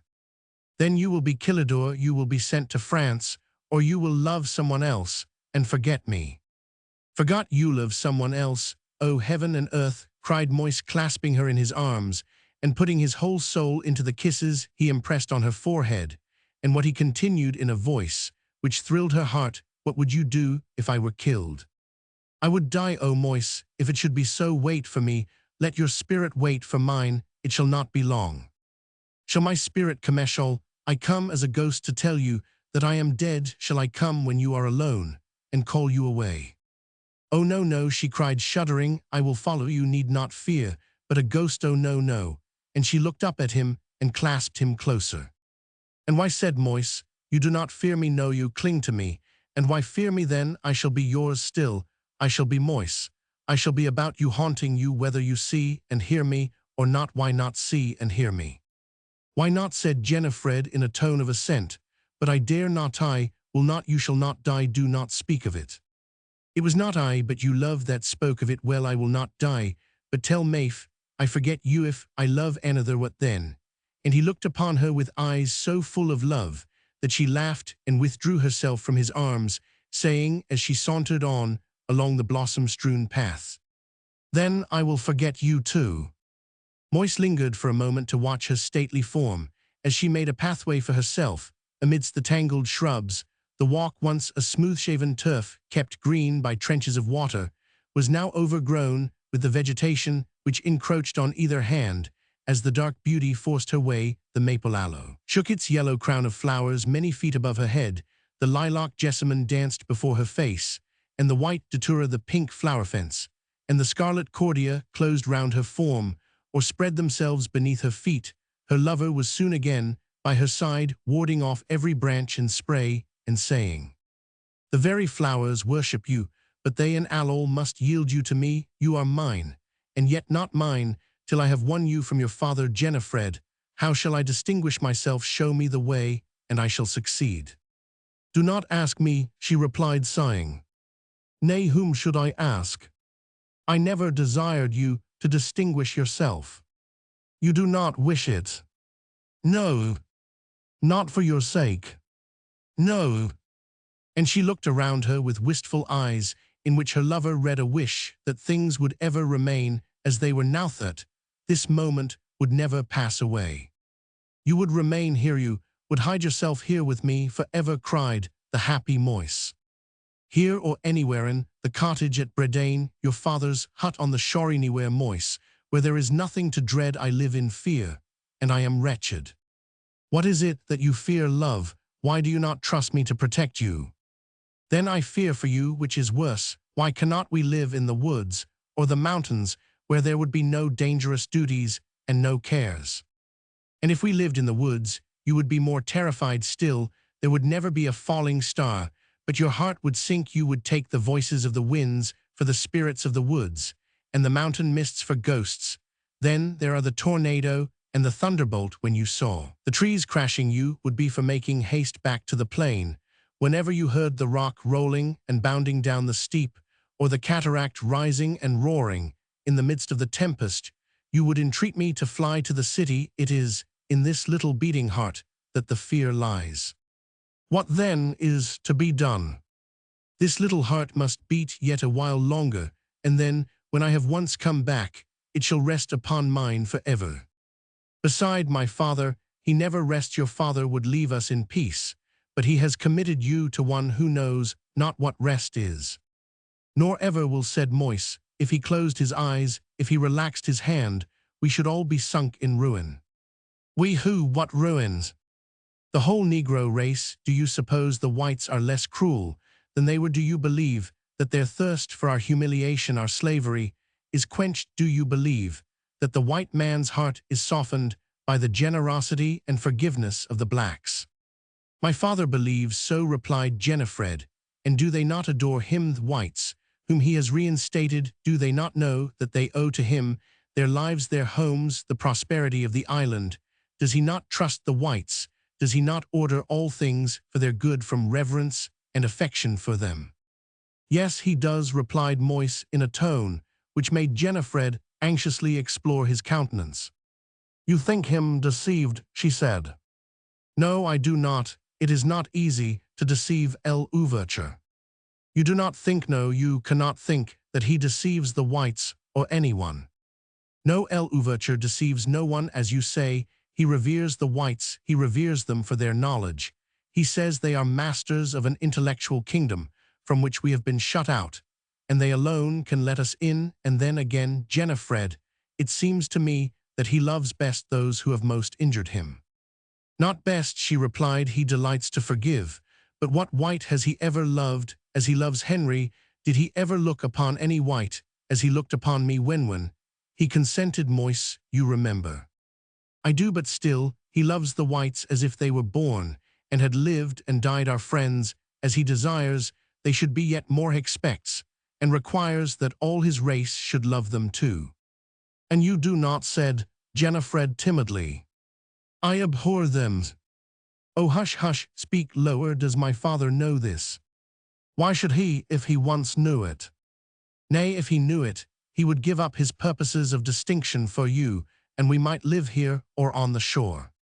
My Jennifer, though I hate the whites, I love the blacks. I love your father. The whites will rise upon us at home, as they are always scheming against us in France, if we are not strong, and as watchful as we are strong if I and others leave l'ouverture alone to govern and betake ourselves to the woods and the mountains. The whites will again be masters, and you and I, my Jennifer, shall be slaves. But you shall not be a slave, Jennifer, he continued, soothing her tremblings at the idea. The bones of the whites shall be scattered over the island like the shells on the seashore before my Jennifer shall be a slave. I will cut the throat of every infant at every white mother's breast before any one of that race shall lay his grasp upon you. The whites never shall again be masters. But then it must be by l'ouverture, having an army always at his command, and of that army I must be one of the officers. We cannot live here or on the seashore, love, while there are whites who may be our masters. So while I am away, you must pray Christ to humble the whites. Will you? This is all you can do, will you not? How can I, when my father is always exalting them? You must choose between him and me, love the whites with him, or hate them with me.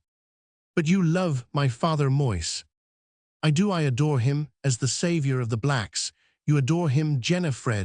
Every one of our race worships him, Jennifer. You love him, your father. I know not. Yes, I loved him the other day. I know not, Moise, I know nothing. But that I will hate the whites, as you do. I never loved them, now I hate them. You shall. I will tell you things of them that will make you curse them. I know every white man's heart. Then tell my father. Does he not know enough already? Is not his cheek furrowed with the marks of the years during which the whites were masters? And is there any cruelty, any subtlety in them that he does not understand? Knowing all this, he curses not them, but the flower which he says corrupted them. He keeps from them this power, and believes that all will be well. I shall tell him nothing. Yes, tell him all, except. Yes, and tell me first, cried a voice near at hand. There was a great rustling among the bushes, and Denys appeared, begging particularly to know what they were talking about. They in return begged to be told what brought him this way to interrupt their conversation. Disha says, just is out after wildfowl, and most likely among some of the ponds hereabouts. One would think you had lived in Cap all your days, said Moise. Do you look for wildfowl in a garden? We will see presently, said the boy, thrusting himself into the thicket in the direction of the ponds, and guiding himself by the scent of the blossoming reed so peculiar as to be known among the many with which the air was filled. He presently beckoned to his sister, and she followed with Moise till they found themselves in the field where there had once been several fish ponds preserved in order with great care. All were now dried up but two, and the whole of the water being diverted to the service of these two. They were considerable in extent, and in depth. What the extent really was, it was difficult to ascertain at the first glance, so hidden was the margin with reeds populous with wildfowl. Denys was earnestly watching these fowl as he lay among the high grass at some little distance from the water, and prevented his companions from approaching any nearer. The sun was hot, and Jennifer was not long in desiring to return to the garden. Let us go back, said she. Just is not here. Yes, he is, said Denys. However, go back if you like. I shall go fowling with Just, and he began to strip off his clothes. His companions were of opinion, however, that a son of the commander-in-chief must not sport with a farmer's boy without leave of parents or tutor, and they begged him to put on his clothes again, at least, till leave was asked. Denys had never cared for his rank, except when riding by his father's side on review days, and now he liked it less than ever as the pond lay gleaming before him, the fowl sailing and fluttering on the surface, and his dignity prevented his going among them. What makes you say that Just is here, said Jennifer. I have seen him take 5 fowl in the last 5 minutes. As he spoke, he plucked the top of a bulrush, and threw it with such good aim that it struck a calabash, which appeared to be floating among others on the surface of the pond. That particular calabash immediately rose, and the face of a Negro child appeared, to the consternation of the fowl, whose splashing and screaming might be heard far and wide, just came out of the water, displaying at his belt the result of his sport. He had, as Denys had said, taken 5 ducks in 5 minutes, by pulling them under the water by the feet, while lying near them with his head covered by the calabash. The little fellow was not satisfied with the admiration of the beholders.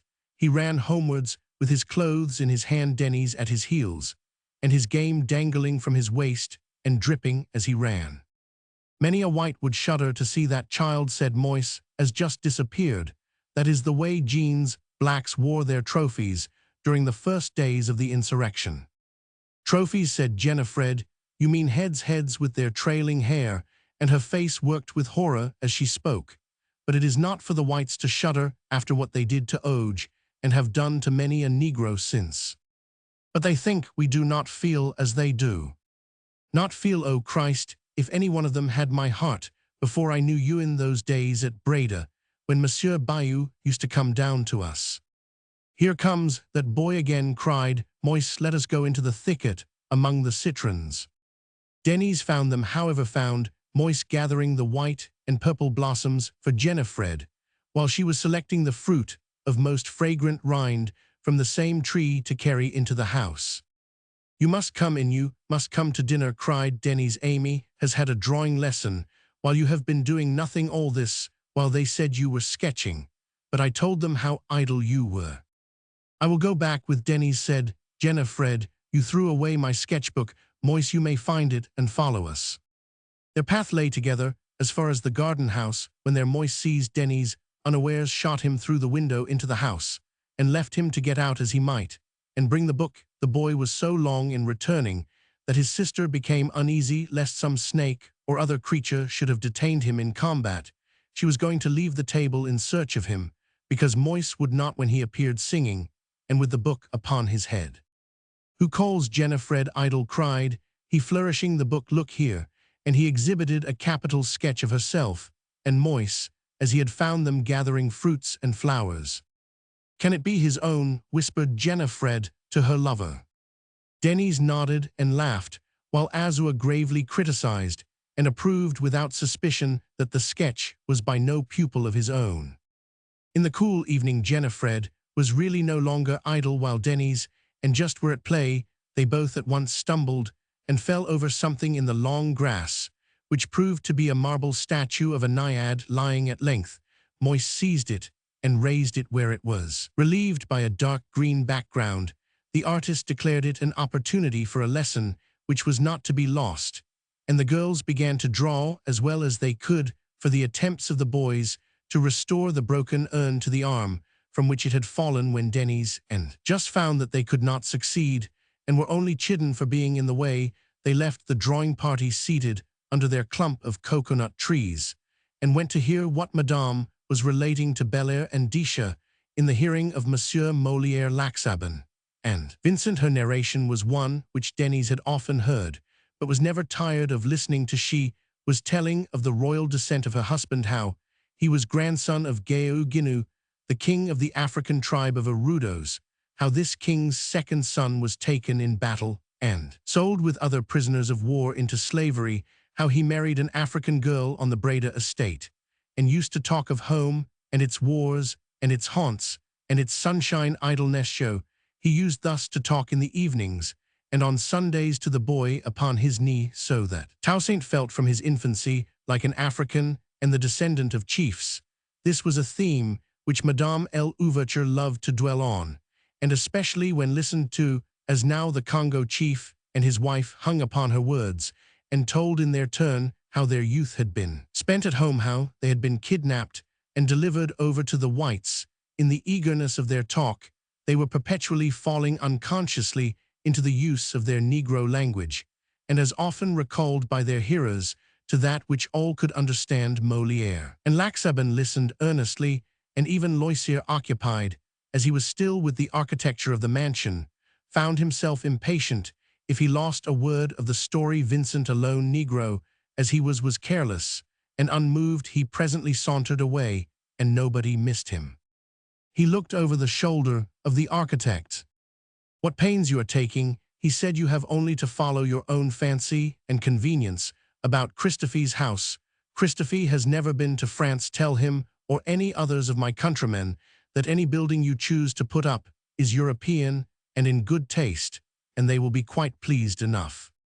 You are a sinner, said Loisier, but be quiet now. Nado not you find the blacks one, and all ready to devour your travellers, tales your prodigious reports of European cities, you have only to tell like stories in stone and brick, and they will believe you just as thankfully. No, no, Vincent, I have told no tales so wicked as you tell of your own race. My travellers' tales are all very well to pass an hour and be forgotten, but Christophe's mansion is to stand for an agito stand as the first evidence in the department of the arts of the elevation of your race. Christophe knows, as well as you do, without having been to Paris, what is beautiful in architecture, and if he did not, I would not treacherously mislead him. Christophe knows, Christophe has taste. Yes, while you have been walking streets and squares, he has been studying the Isles of Palms and the crypts of the banyan, which to an open eye may teach as much as a prejudiced mind can learn in all Rome. So Loisier is of those who flatter men in power, said Vincent, laughing. I look further, said Loisier. I am working for men unborn. I am ambitious, but my ambition is to connect my name honorably with the first great house built for a Negro general. My ambition is to build here a rival to the palaces of Europe. Do what you will not rival your own tales of theme unless you find Aladdin's lamp among these ruins. If you find it, you may bring it me. Asna has found something half as good, a really fine statue in the grass. Vincent was off to see it. He found the drawing party more eager in conversation than about their work, Amy was saying as he approached. General Vincent declares that he is as affectionate to us as if we were the nearest to him of all the children of the empire. Did you not say so? She asked eagerly. Is not the first consul's friendship for us real and earnest? Does he not feel a warm regard for my father? Is he not like a father to my brothers? Certainly, said Vincent. Do not your brothers confirm this in their letters? Do they not, Jennifer? Repeated Amy. They do, but we see that they speak as they think, not as things really are. How can you so despise the testimony of those who see what we only hear of? I do not despise them or their testimony. I honor their hearts, which forget injuries and open to kindness. But they are young. They went from keeping cattle and from witnessing the desolations of war here to the first city of the world, where the first men lavish upon them instructions and pleasures and flatteries, and they are pleased. The greatest of all, first of the whites, smiles upon the sons of the first of the blacks, and their hearts beat with enthusiasm for him. It is natural, but while they are in Paris, we are in Saint Domingo, and we may easily view affairs and judge men differently. And so, said Amy, distrust our best friends and despise our best instructors, and all from a jealousy of race. We think the jealousy of race is with them, said Moise bitterly. There is not a measure of ouvertures which they do not neutralize, not a fragment of authority which they will yield as to friends. If the Consul Bonaparte is our best friend among the whites, may we be left thus far friendless. You mean that he has not answered my father's letters? Monsieur Vincent doubts not that an answer is on the way. Remember, my brothers have been invited to his table. There are blacks in Paris who look on, replied Moise dryly. And are there not whites too from this island who watch every movement? Yes, and those whites are in the private closet at the very ear of Bonaparte, whispering to him of Louverture's ambition, while your brothers penetrate no further than the saloon.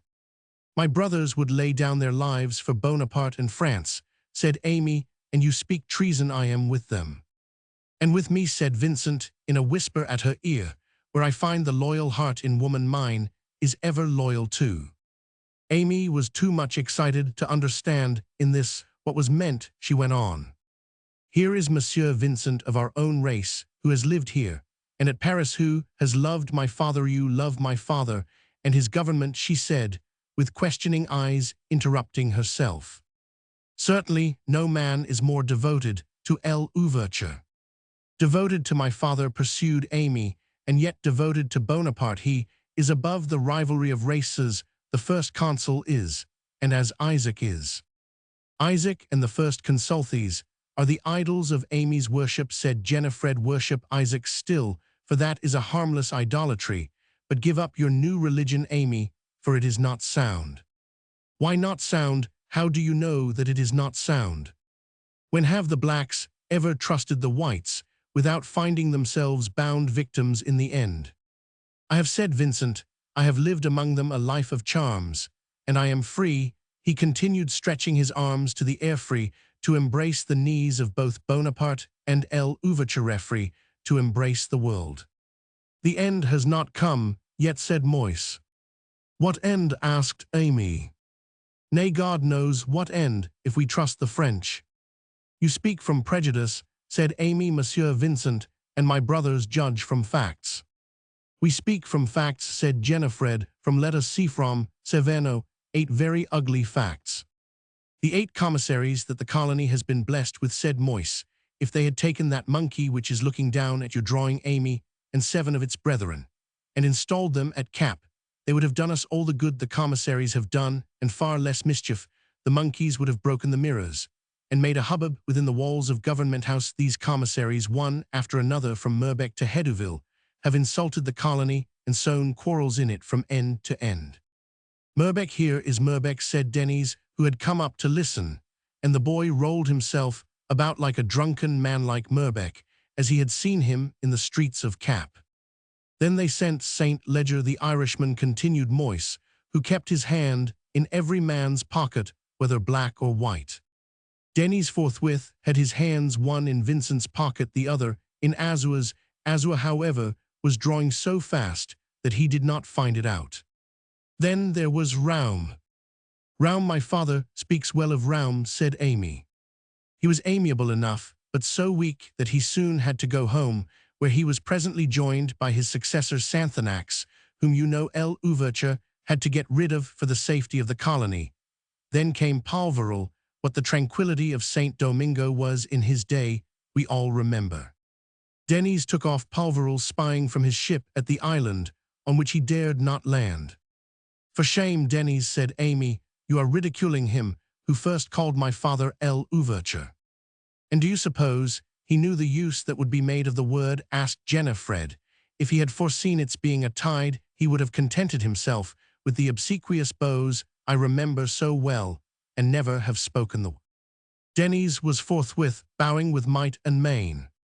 Now, Denys, be quiet. Raymond, dear Raymond, came next, and she looked up at Vincent as she praised his friend. Raymond is excellent as a man, whatever he may be as governor of Cap, said Moise, but we have been speaking of whites, not of mulattoes, which is another long chapter. Raymond was sent to us by France, however, said Amy. So was our friend Vincent there, but that is nothing to the purpose. Well, who next? Cried Denys. Do not encourage him, said Amy. My father would be vexed with you for training him to ridicule the French, particularly the authorities. Now we are blessed with Hedouville, pursued Moise. There you have him, Denisonly, scarcely sly, scarcely smooth enough, yet that is Hedouville, who has his eye and his smiles at play in one place, while his heart and hands are busy in another. Busy, said Jennifer, in undermining l'ouverture's influence and counteracting his plans, but no one mentioned Ilbard. Stay a moment, said Azua, whose voice had not been heard till then. All looked at him in surprise, nobody supposing that while so engrossed with his pencil, he could have cared for their conversation. Amy saw, at a glance, that his paper was covered with caricatures of the commissaries who had been enumerated. You must have known them, was Amy's involuntary testimony, as the paper went from hand to hand amidst shouts of laughter, while Azua sat with folded arms, perfectly grave. I have seen some of the gentlemen, said he, and Monsieur Denys helped me to the rest. The laughter went on till Amy was somewhat nettled when the paper came back to her. She looked up into the tree under which she sat. The staring monkey was still there. She made a vigorous spring to hand up the caricature, which the creature caught, as it sat demurely on a branch holding the paper, as if reading it, while one of its companions as gravely looked over its shoulder. There was more laughter than ever.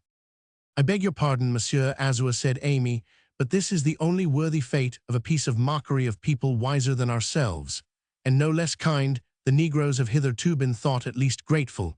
It seems that this is a mistake for my part. However, I leave it to the monkeys to ridicule the French. Vincent seized her hand and covered it with kisses.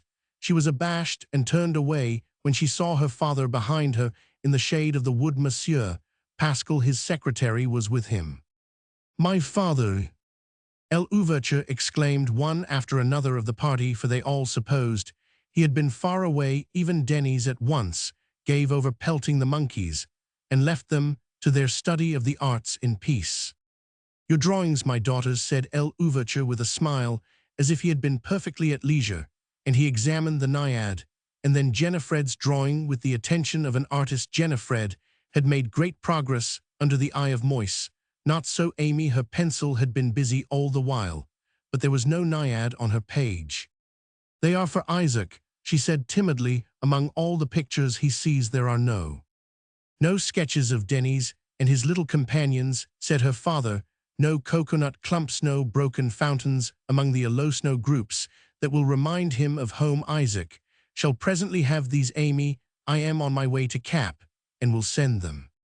"On your way to Cap?" cried every one in a tone of fear. "To Cap," said he, "where Father Laxabin will follow me immediately with Monsieur Pascal. By them, Amy, you will send your packet for Isaac. My own horse is waiting." "Do not go, Alanido, not go without good escort," said Moise. "I can give you reason." "I know your thoughts, Moise. I go for the very reason that there are or will be troubles at Cap. The French authorities may sometimes decree and do that which we feel to be unwise and suitable to the blacks," he continued with an emphasis which gave some idea of his having overheard more or less of the late conversation. "But we islanders may be more ignorant still of the thoughts and ways of their practiced race." "But you are personally unsafe," persisted Moise, "if you knew what is said by the officers of Hedouville's staff." "They say," proceeded Toussaint, smiling, "that they only want 3 or 4 brigands to seize the ape with the Madras head-dress, and then all would go well. These gentlemen are mistaken, and I am going to prove this to them. An armed escort proves nothing. I carry something stronger still in my mind, and on my tongue. General Vincent, a word with you." While he and Vincent spoke apart, Amy exclaimed, "Oh, Moise, go with my father." "Do not, oh, do not," cried Jennifer. "You will never return," she muttered to him in a voice of terror. "Amy, you would send him away, and my mother. All of us are far from home. Who knows but that regard—" "Leave regard to me," cried Vincent gaily, as he rejoined the party. "I undertake regard. He shall never alarm you more. Farewell, Mademoiselle Amy. I am going to the south. Regard is recruiting in the name of France, and I know France too well to allow of that. I shall stop his recruiting and choke his blasphemy with a good French sword. Farewell, till I bring you news at Pongadin, that you may ride along the southern coast as securely as in your own canepieces."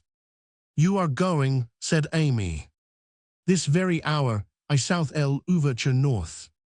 "And the rest to Pongadin with the dawn," said Toussaint. "What is your pleasure concerning me?" asked Moise. "I wait your orders." "I remember my promise," said Toussaint, "but I must not leave my family unprotected. You will attend them to Pongadin, and then let me see you at Cap with the speed of the wind." "With a speed like your own, if that be possible," said Moise. "Is there danger, father?" asked Jennifer, trembling. "My child, there is danger in the air we breathe and the ground we tread on, but there is protection also everywhere." "You will see, Afra." "Father," said Amy, "if there is danger, what will become of Afra?" Her father will be in the front in any disturbance, and Government House is far from being the safest place. "I will not forget, Afra. Farewell, my children. Go now to your mother, and before this hour tomorrow I shall think of you resting at Pongadin." They saw him mount before the courtyard and set off, followed by one of his 2 trompettes, only horsemen in the island who could keep up with him, and therefore his constant attendance in his most important journeys. The other was gone forward to order horses from post to post. Vincent, having received written instructions from the secretary, set off in an opposite direction, more gay than those he left behind. The loftiest trees of the rich plain were still touched with golden light, and the distant bay glittered so as to make the gazers turn away their eyes to rest on the purple mountains to the north. But their hearts were anxious, and they saw neither the glory nor the beauty of which they heard talk between the painter, the architect, and their host. Chapter 12. A night of offers. As soon as Toussaint was out of hearing of his family and suite, he put his horse to its utmost speed. There was not a moment to be lost. If the peace of the island was to be preserved, faster than ever fugitive escaped from trouble and danger, did the Negro commander rush towards them. The union between the black and white races probably depended on his reaching Cap by the early morning in time to prevent certain proclamations of Hedeville framed in ignorance of the state of the colony, and the people from being published. 40 leagues lay between El Etel and Cap, and 2 mountain ridges crossed his road. But he had ridden 40 leagues in a night before, and 50 in a long day, and he thought little of the journey as he rode. He meditated the work of the next day, while he kept his eye awake, and his heart open to the beauty of the night. He had cleared the plain with his trumpet at his heels, before the woods and fields had melted together into the purple haze of evening, and the laborers returning from the camepieces with their tools on their shoulders offered their homage to him as he swept by. Some shouted, some ran beside him, some kneeled in the road and blessed him or asked his blessing. He came to the river and found the ford lined by a party of Negroes who, having heard and known his horses tread above the music of pipe and drum, had thrown themselves into the water to point out the ford and save his precious moments. He dashed through uncovered and was lost in the twilight before their greeting was done. The evening star was just bright enough to show its image in the still salt lake when he met the expected relay on the verge of the mountain woods. Thence the ascent was so steep that he was obliged to relax his speed. He had observed the birds winging home to these woods. They had reached it before him, and the chirp of their welcome to their nests was sinking into silence, but the whirring beetles were abroad. The frogs were scarcely heard from the marshes below, but the lizards and crickets vied with the young monkeys in noise, while the wood was all alight with luminous insects. Wherever a twisted fantastic cotton tree or a drooping wild fig stood out from the thicket, and apart it appeared to send forth streams of green flame from every branch, so incessantly did the fireflies radiate from every projecting twig. As he ascended, the change was great. At length there was no more sound, there were no more flitting fires. Still as sleep rose the mountain peaks to the night, still as sleep lay the woods below, still as sleep was the outspread western sea, silvered by the steady stars which shone. Still as sleep in the purple depths of heaven, such was the starlight on that pinnacle solar, and round the silver globes so bright in the transparent atmosphere were their arrowy rays that the whole vault was as one constellation of little moons, and the horse and his rider saw their own shadows in the white sands of their path. The ridge passed down, plunged the horseman hurrying to the valley, and the plain like rocks loosened by the thunder from the mountaintop. Hunter, resting on the heights from his day's chase of the wild goats, started from his sleep to listen to what he took for a threatening of storm. In a little while, the child in the cottage in the valley nestled close to its mother, scared at the flying tramp, while the trembling mother herself prayed for the shield of the Virgin's grace against the night fiends that were abroad. Here there was a solitary light in the plain, there beside the river, and yonder behind the village, and at each of these stations were fresh horses, the best in the region, and smiling faces to tender their use. The panting animals that were left behind were caressed for the sake of the burden they had carried, and of the few kind words dropped by their rider during his momentary pause. Thus was the plain beyond Merbelay passed soon after midnight. In the dark, the horsemen swam the Artibonite and leaped the sources of the Petite Rivière.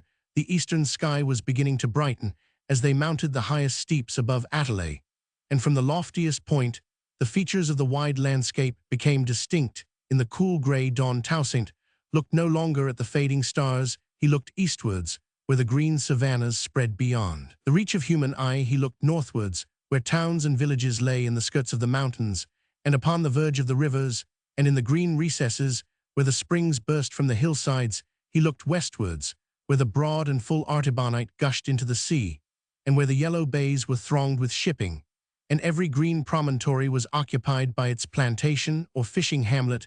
He paused for one instant while he surveyed what he well knew to be virtually his dominions. He said to himself that with him it rested to keep out strife from this paradise, to detect whatever devilish cunning might lurk in its bycorners, and rebuke whatever malice and revenge might linger within its bounds.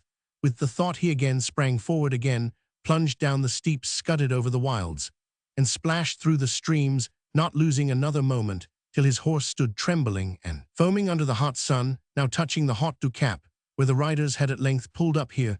They had overtaken the first trumpet, who, having had no leader at whose heels he must follow, had been unable, with all his zeal quite, to equal the speed of his companion. He had used his best efforts and showed signs of fatigue. But yet they had come upon his traces on the grass road from the Gros Morne, and had overtaken him as he was toiling up the Haut du Cap. Both waited for orders, their eyes fixed on their master's face, as they saw him stand listening and glancing his eye over the city, the harbour, and the road from the Plain du Nord. He saw afar signs of trouble, but he saw also that he was not too late. He looked down into the gardens of Government House. Was it possible that he would show himself there, heated, breathless, covered with dust? As he was he dismounted and gave his horse to the trumpets, ordering them to go by the most public way to the hotel in Place Mont-Archer, to give notice of the approach of his secretary and staff, and thence to the barracks where he would appear when he had bathed. The trumpets would have gone round 5 weary miles for the honor of carrying messages from the commander-in-chief. Through the principal streets of Cap they departed with great zeal, while Toussaint ascended to the mountain pool to take the plunge, in which he found his best refreshment after a long ride.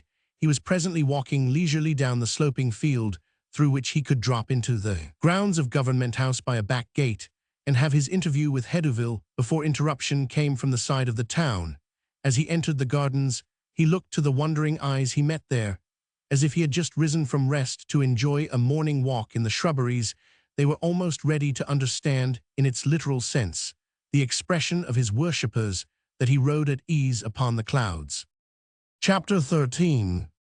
An old man in new days. Before the sun had touched the roofs of the town of Capwell, the streets lay cool and grey under the heights, which glowed in the flames of sunrise. Most of the inhabitants were up and stirring. Euphrosyne Revel was at her grandfather's chamber door, first listening for his call, and then softly looking in to see whether he could still be sleeping. The door opened and shut by a spring, so that the old man did not hear the little girl as she entered, though his sleep was not sound. As Euphrosyne saw how restless he was, and heard him mutter, she thought she would rouse him, but she stayed her hand, as she remembered that he might have slept ill, and might still settle for another quiet doze, if left undisturbed. With a gentle hand, she opened one of the jalousies to let in more air, and she chose one which was shaded by a tree outside, that no glare of light might enter with the breeze. What she saw from this window drew her irresistibly into the balcony. It was a tree belonging to the convent, which waved before the window, and below lay the convent garden, fresh with the dews of the night. There stretched the green walks, so glittering with diamond drops, and with the gossamer as to show that no step had passed over them since dawn. There lay the parterre crowded with geraniums of all hues, another with proud lilies, white, orange, and purple, and another with a flowering pomegranate in the center, while the gigantic white and blue convolvulus coveted the soil all around, mixing with the bright green leaves and crimson blossoms of the hibiscus. No one seemed to be abroad to enjoy the garden during this, the freshest hour of the day. No one but the old black gardener Raphael, whose cracked voice might be heard at intervals from the depths of the shrubbery in the opposite corner, singing snatches of the hymns which the sisters sung in the chapel when his horse music ceased. The occasional snap of a bough and movements among the bushes told that the old man was still there, busy at his work. Euphrosyne wished that he would come out within sight of the beckon of her hand. She dared not call for fear of wakening her grandfather, but she very much wanted a flowering orange branch. A gay little hummingbird was sitting and hovering near her, and she thought that a bunch of fragrant blossoms would entice it. In a moment, the little creature came and went, flew round the balcony, and retired, and still old Raphael kept out of sight behind the leafy screen. "It will be gone, pretty creature," said Euphrosyne to herself, "and all for want of a single bough from all those thickets." A thought struck her. Her morning frock was tied round the waist with a cord having tassels which hung down nearly to her feet. She took off the cord, made a noose in it, and let it down among the shrubs below, swinging the end this way and that, as she thought best, for catching some stray twig. She pursued her aim for a time, sending showers of dewdrops poltering down and knocking off a good many blossoms, but catching nothing. She was so busy that she did not see that a gray-suited nun had come out with a wicker cage in her hand, and was watching her proceedings. "What are you doing, my child?" asked the nun, approaching as a new shower of dewdrops and blossoms was shaken abroad. "If you desire to fish, I doubt not our Reverend Mother will make you welcome to our pond yonder." "Oh, Sister Christine, I am glad you are come out," said Euphrosyne, bending over the balcony and speaking in a low though eager voice.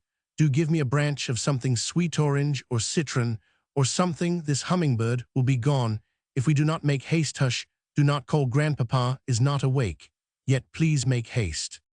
Sister Christine was not wont to make haste, but she did her best to gratify Euphrosyne. She went straight to the corner of the shrubbery, where the abbess mockingbird spent all its summer days, hung up the cage, and brought back what Euphrosyne had asked. The branch was drawn up in the noose of the cord, and the nun could not but stand and watch the event. The bough was stuck between two of the bars of the jalousie, and the girl withdrew to the end of the balcony.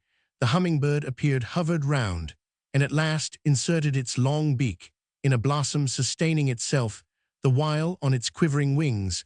Before proceeding to another blossom, it flew away. Euphrosyne cast a smile down to the nun and placed herself against the jalousie, holding the branch upon her head. As she had hoped, 2 hummingbirds returned after some hesitation. They came for more of their sweet food, and Euphrosyne felt that her hair was blown about on her forehead by the motion of their busy wings. She desired above everything to keep still, but this strong desire and the sight of Sister Christine's grave face turned so eagerly upwards made her laugh so as to shake the twigs very fearfully. Keeping her hand with the branch steady, she withdrew her head from beneath and then stole slowly and cautiously backward. Within the window, the birds following, she now heard her grandfather's voice calling feebly and fretfully. She half turned to make a signal for silence, which the old man so far observed as to sink his complaints to a mutter. The girl put the branch into a water jar near the window, and then stepped lightly to the bed. "What is all this nonsense?" said Monsieur Revel. "Why did not you come the moment I called? Here I am, Grandpapa. Do look at my hummingbirds." "Hummingbirds, nonsense! I called you twice." Yet the old gentleman rubbed his eyes, which did not seem yet quite awake. He rubbed his eyes and looked through the shaded room as if to see Euphrosyne's new plaything. She brought him his spectacles from the toilette, helped to raise him up, threw a shawl over his shoulders, and placed his pillows at his back. Perceiving that he still could not see very distinctly, she opened another blind so as to let one level ray of sunshine fall upon the water jar and the little radiant creatures that were hovering about it. There," cried Monsieur Revel in a pleased tone. "Now I will go and bring you your coffee," said Euphrosyne. Stop, child. Why are you in such a hurry? I want to know what is the matter such a night as I have had." "A bad night, Grandpapa. I am sorry." "Bad enough. How came my light to go out? And what is all this commotion in the streets?" Euphrosyne went to the night lamp and found that a very large flying beetle had disabled itself by breaking the glass and putting out the light. There it lay, dead, a proof at least that there were no ants in the room. "Silly thing," said Euphrosyne. "I do wish these beetles would learn to fly properly. He must have startled you, Grandpapa. Did not you think it was a thief when you were left in the dark? It is very odd that nobody about me can find me a lamp that will serve me. And then, what is all this bustle in the town? Tell me at once, what is the matter?" "I know of nothing the matter. The trumpets have been by this morning, and they say that the commander-in-chief is here, so there will be nothing the matter. There was some talk last night. Pierre said some fright about today, but l'ouverture is come, and it will be all right now. You know." "You know nothing about it, child. Teasing one with your buzzing, worrying hummingbirds. Go and get my coffee, and send Pierre to me. The birds will come with me, I dare say. If I go by the balcony, I will take them away." No, don't lose time with them. Let them be. Go and send Pierre." When Euphrosyne returned with the coffee, she found, as Pierre had found before her, Monsieur Revel so engrossed in looking through his spectacles at the water jar as to have forgotten what he had to ask and to say.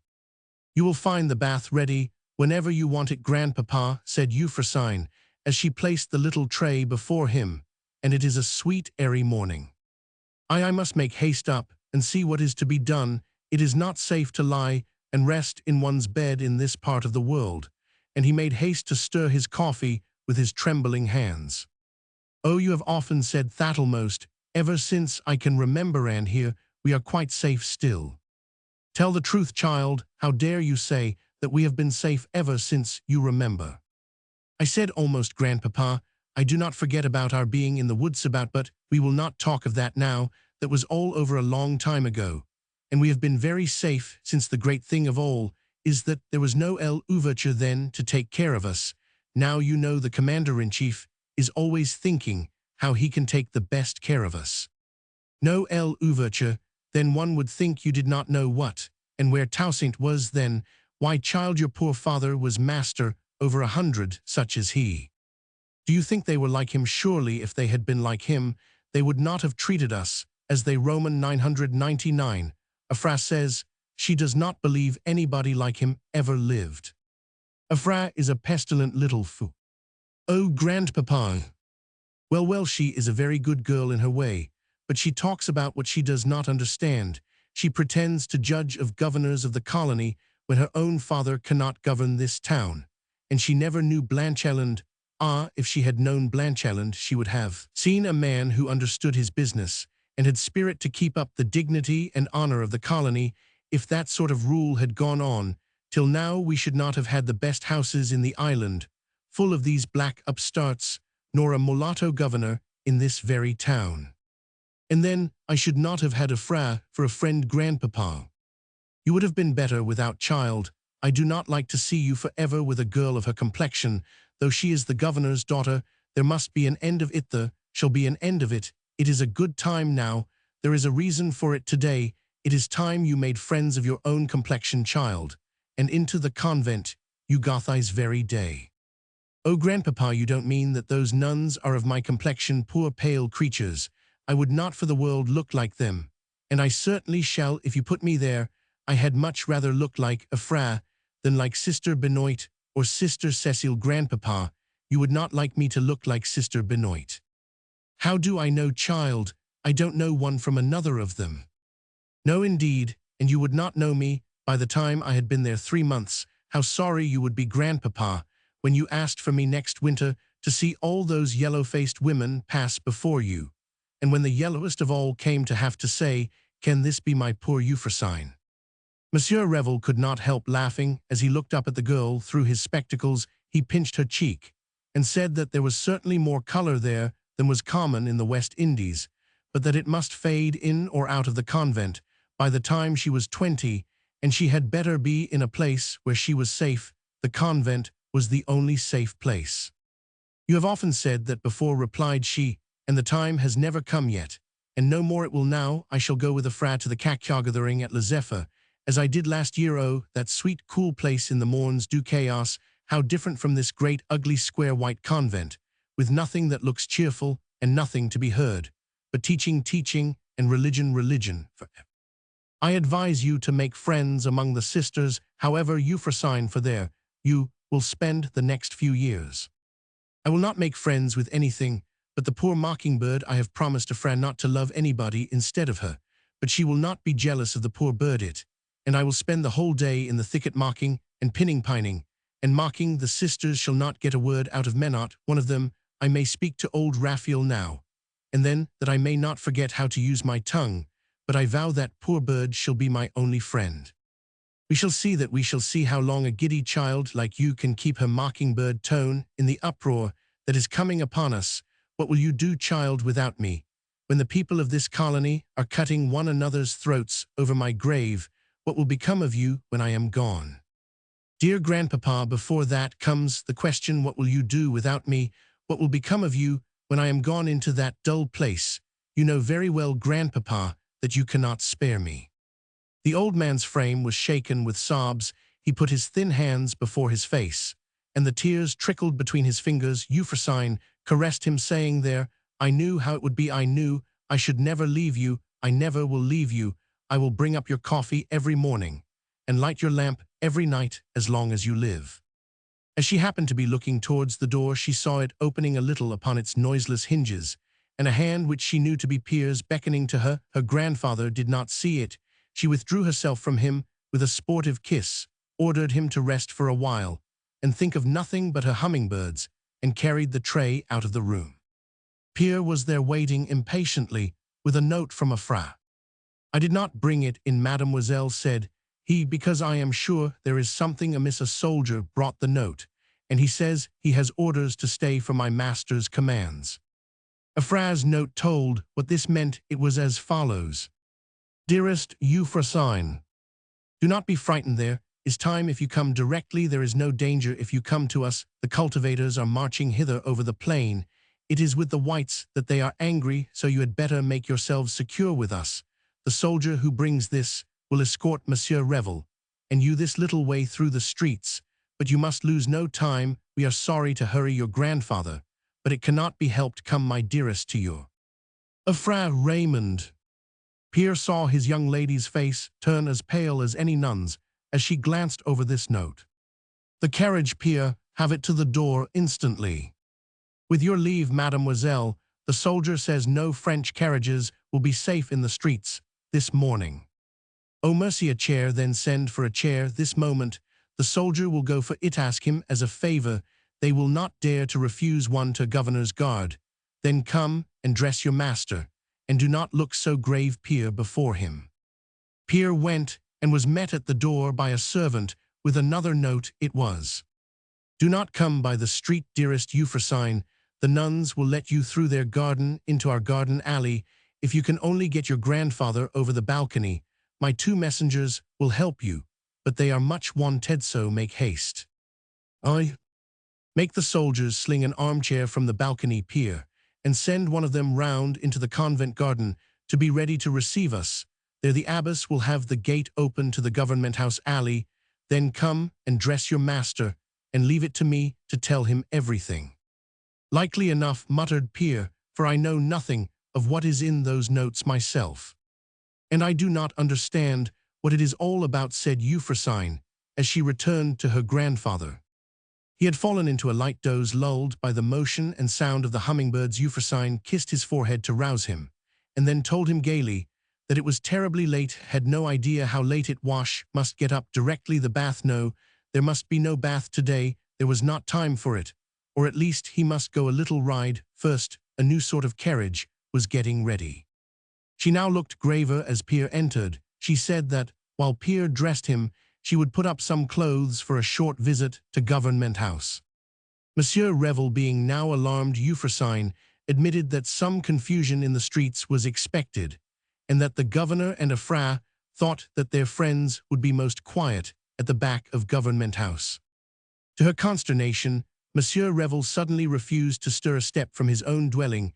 He would not be deceived into putting himself and his child into the hands of any mulattoes upon earth. Governors or other, not one of his old friends in Blanchelin's time would have countenanced such an act, and he would not so betray his color and his child. He had rather die on his own threshold. "You must do as you please about that, sir," said Pierre, "but for Mademoiselle Euphrosyne, I must say that I think it is full early for her to die, when she might be safe too." "Oh, grandpapa, I cannot let you talk of our dying," cried Euphrosyne, her cheeks bathed in tears. "Indeed, I will not, Dina, shall you either. Besides, if that were all." The old man knew what was in her mind, that she was thinking of the woods. He sank down on his knees by the bedside and prayed that the earth might gape and swallow them up, that the sea might rush in and overflow the hollow where the city had been before he and his should fall into the hands of the cursed blacks. "Grandpapa," said Euphrosyne gravely, "if you pray such a prayer as that, do not pray aloud.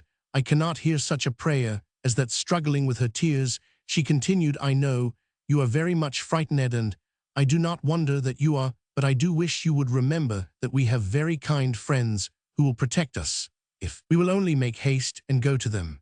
And as for their being of a different color, I do wonder that you can ask God to cause the earth to swallow us up, when you know, at least you have taught me so, we must meet people of all races before the throne of God. He has made of one blood all the nations of the earth, you know."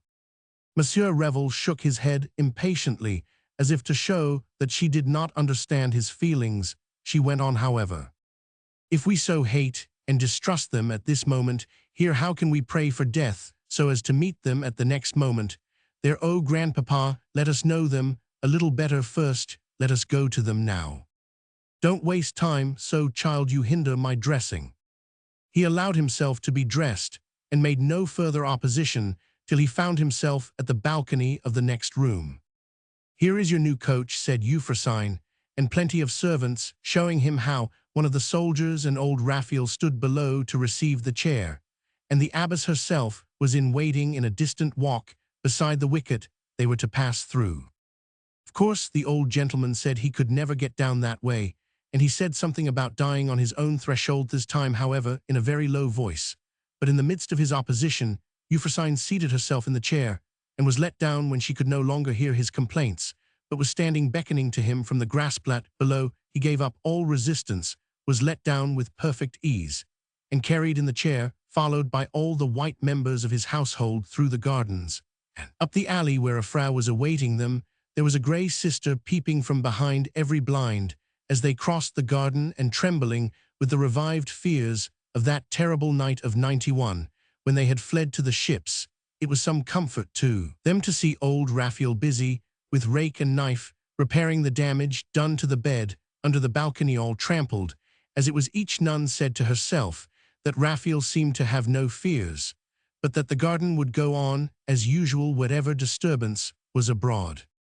"Have you seen him?" asked Euphrosyne eagerly of her friend, the moment they met. "Oh yes, you shall see him too from my window, if they will but talk on till we get there. He and the commissary, and some of the commissary's officers, are in the rose garden under my window. Make haste, or they may be gone. We must see grandpapa settled first." "Oh yes, but I am so afraid they may be gone. They have been pacing the alley between the rose trees this hour, nearly talking and arguing all the time. I am sure they were arguing, for they stopped every now and then, and the commissary made such gestures. He looked so impatient and so vexed." "And did he look vexed too?" "Not in the least angry, but severe, so quiet, so majestic he looked, as he listened to all they said. And when he answered them, oh, I would not for all the island have his eyes so set upon me." "Oh dear, let us make haste, or they will be gone," cried Euphrosyne. While Euphrosyne was endeavoring to make her grandfather feel himself at home and comfortable in the apartment appointed for him by the governor, a frau ran to her window to see if the potentates of the island were still at their conference.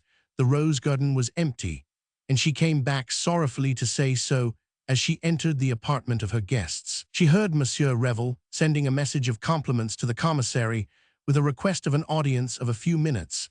The servants gave as much intimation as they dared of the commissary being so particularly engaged that they had rather be excused carrying this message. The girls looked at one another, nodded agreement, and Euphrosyne spoke. "Suppose, grandpapa, you ask to see the commander-in-chief.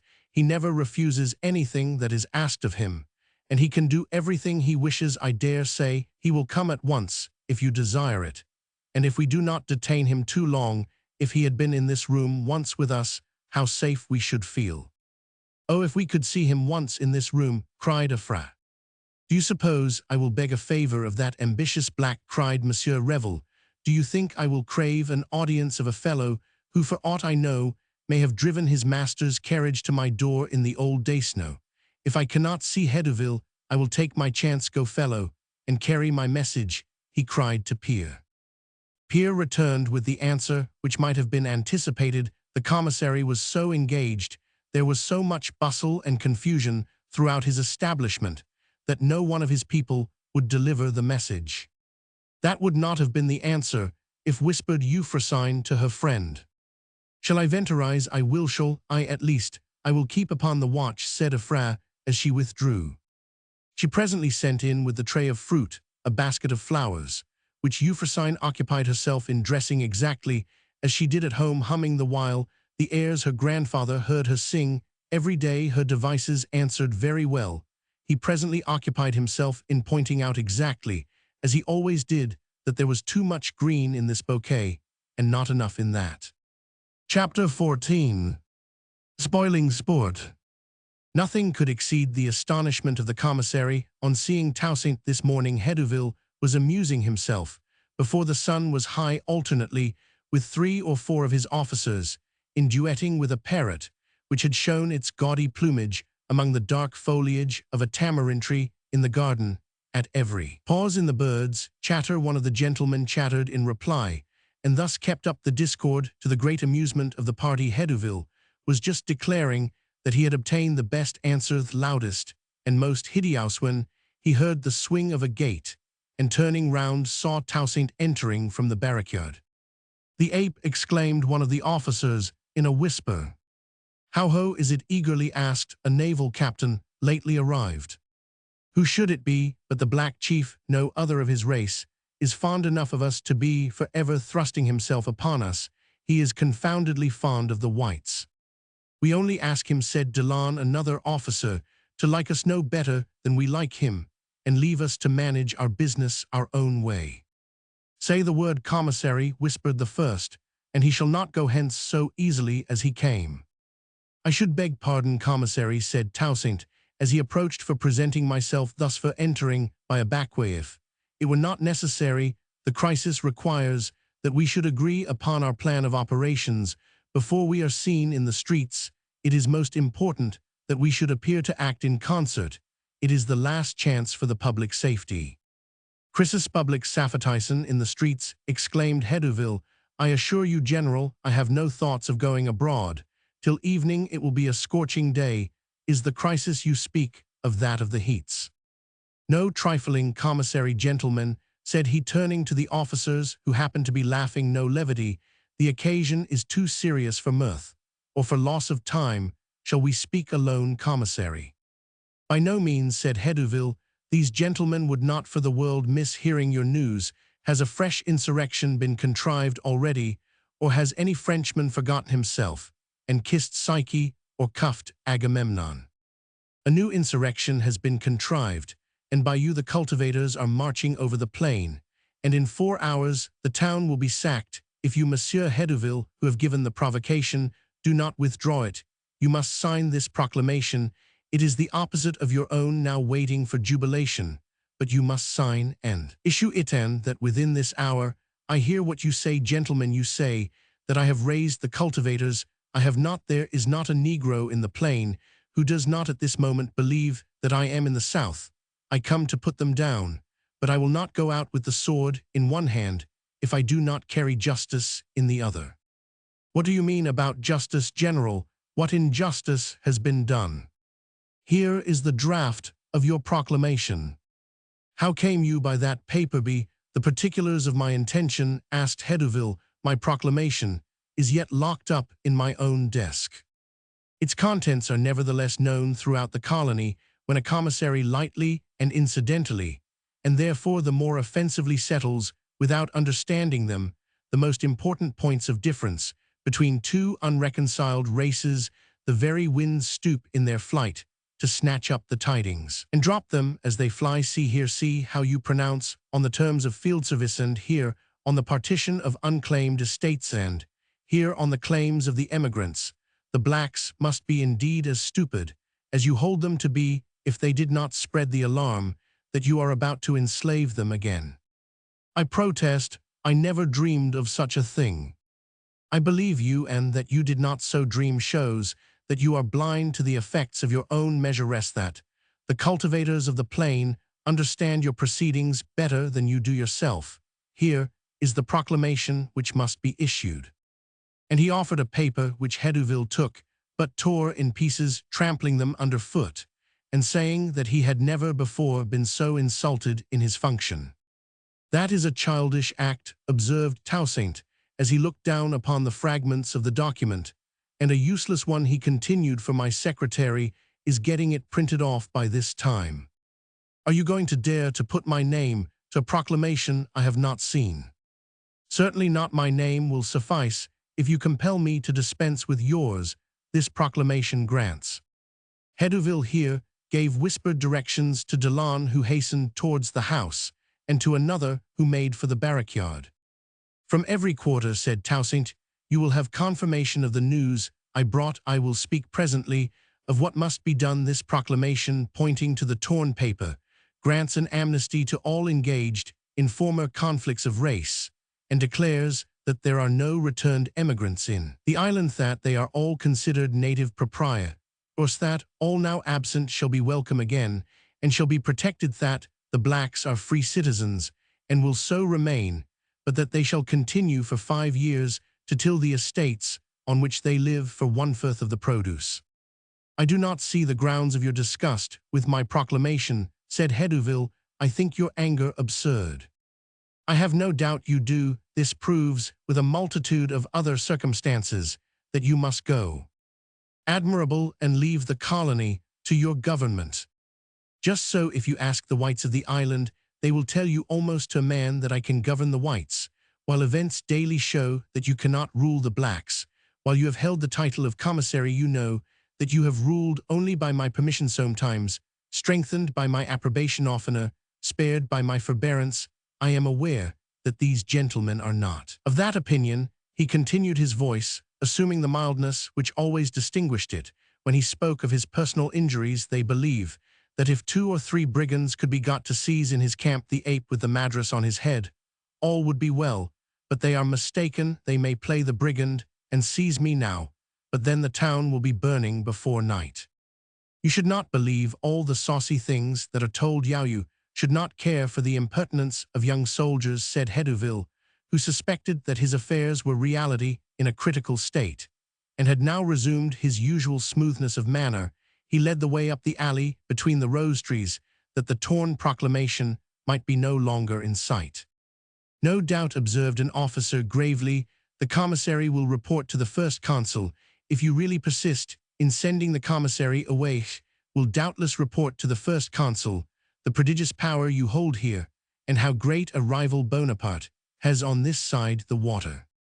And how willing a servant, added Toussaint, willing to bear the burden of government for the good of France. Burden, exclaimed all. Yes, replied Toussaint, where is there a heavier burden? Do you suppose that men choose their own office in life? If so, should I have chosen such a one as mine? Was the pleasure of heaven ever more clearly revealed than in my case?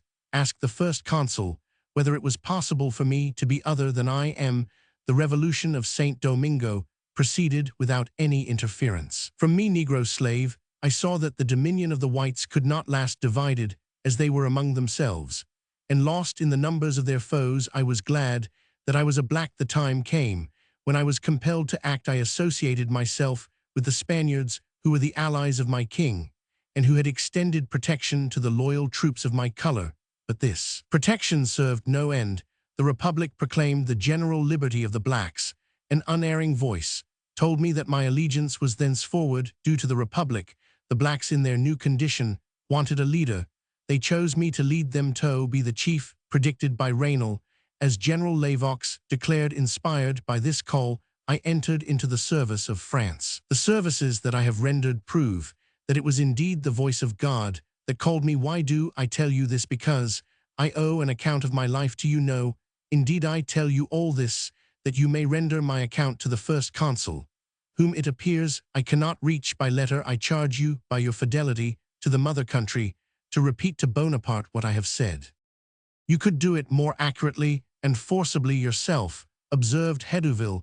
Let me advise that you go instead of me. You know, replied Toussaint, who it was that said that I am the Bonaparte of St. Domingo, and that the colony could not exist without me. It was your brother functionaries who said it, and never did they say anything more true. The naval captain Martineau observed that his ship, now in the roads, happened to be that which had conveyed the commissary, and that it would greatly flatter him, after having brought out Commissary Hedouville, to carry back General Toussaint l'Ouverture.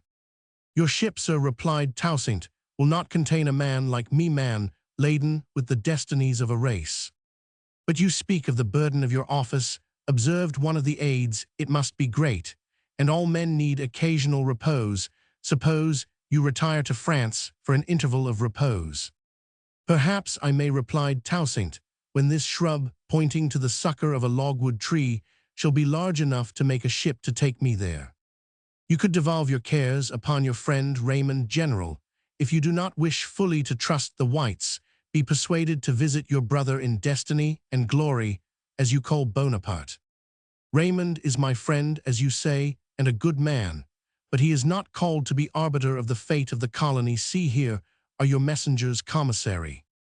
The officers entered from the barracks with news that the plain was really in a state of commotion, and that no adequate defenses appeared to be provided by the authorities of the town. "I charge myself with the defense of the town," said Toussaint. "Your part, commissary, is to sign the new proclamation instantly, and to prepare to sail for France, with as many persons as desire to accompany you on your promise to do this. I will guarantee the public peace in this case. You incur no further dishonor than that of not understanding the temper and the affairs of the blacks. If you refuse to go, I shall arrest you here and denounce you to the government of France as the cause of the insurrection which will undoubtedly ensue. You will not choose to incur this infamy. Therefore," he continued, turning to Captain Martineau, "you will have the goodness to return to your ship and prepare it for the reception of the commissary. He will probably join you in the course of this day." Again addressing the astonished functionary, he continued, "You shall be protected to the latest possible moment for the convenience of making your arrangements. When I can protect you no longer, I will cause the alarm gun on the height behind the barracks to be fired. At that signal you will hasten to the boats, and be gone. Assure yourself of my justice, and render me an equal measure at the court of France. Farewell." As he entered Government House, the officers looked at each other in consternation. "What is to be done?" asked more than one. "It is true enough," said Hedouville, "that neither I nor anyone else understand these people. The danger is really pressing, Delon. Most pressing, there is no doubt. Then I have done with this mongrel colony, and I am not sorry. At home I shall find means to vindicate my honor." "You mean to depart, then, commissary?" "When we hear the alarm gun, not sooner. It is possible that it may be a mere threat. If so, it will be the first mere threat in which this black has been detected." "That is true. He usually acts first and speaks afterwards. Gentlemen, we shall have to go. I must first see about this proclamation and discover whether anything else can be done. If not, Captain, au revoir." Chapter 15. Go or Stay. The commander-in-chief was not long closeted with Governor Raymond, for this was a day when minutes were precious. It was observed that there was a sudden activity among the messengers of the governor, among the soldiers, and among the citizens, and every one felt that the voice of Toussaint was giving orders in every corner of the town. Before he had yet come forth, the report spread that Moise Louverture was come, and he was soon seen superintending the placing of cannon in the streets and the mustering of soldiers in the squares. The presence of the young man inspired an enthusiasm inferior only to that which waited on the steps of his uncle. Its influence on Moise was seen in the fire of his eye, the quickness of his movements, and the hilarity of his air. He appeared to notice every one who cheered or waved hat or handkerchief to him, and to overhear all that was said. As he passed along, in one instance, he stopped to reply. "I little thought," he heard an old Negro merchant say to a neighbor, "I little thought ever to see an Louverture planting cannon against his own color." "Nor do you see it now, friend," said Moise. "The insurgents in the plain are of all colors, almost as many whites as blacks are discontented with the commissary, and turn your guns upon the commissary, then, young soldier." "There is no need, friend. We shall be rid of the commissary by an easier method, and these guns will be wheeled home as harmless as they came. My belief is that not a drop of Negro blood will be shed, and to that end do we plant our cannon. If we tranquilize the whites of the town and empty Government House of the French, the Negroes of the plain will find none but friends when they are." "Oh, aye, that is your policy, is it?" "That is Louverture's policy. Tell it everywhere. He is the best friend of the blacks, who best makes it known." The explanation passed from mouth to mouth, and the new proclamation signed by Toussaint and Hedouville from hand to hand. The proclamation was posted in the corners of the streets. It was read aloud in the squares. It was sent by messengers of every color among the insurgents in the plain. The effect of this connected with the report, which every moment gained strength, that the commissary was about to quit the colony, was so evident that Toussaint's wishes seemed likely to be accomplished. The insurgents did not indeed disband.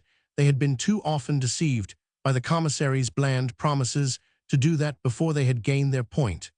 But there was every reason to believe that they would march upon the town, only to secure the departure of Hedouville and his adherents, and the fidelity of the government to the terms of the proclamation.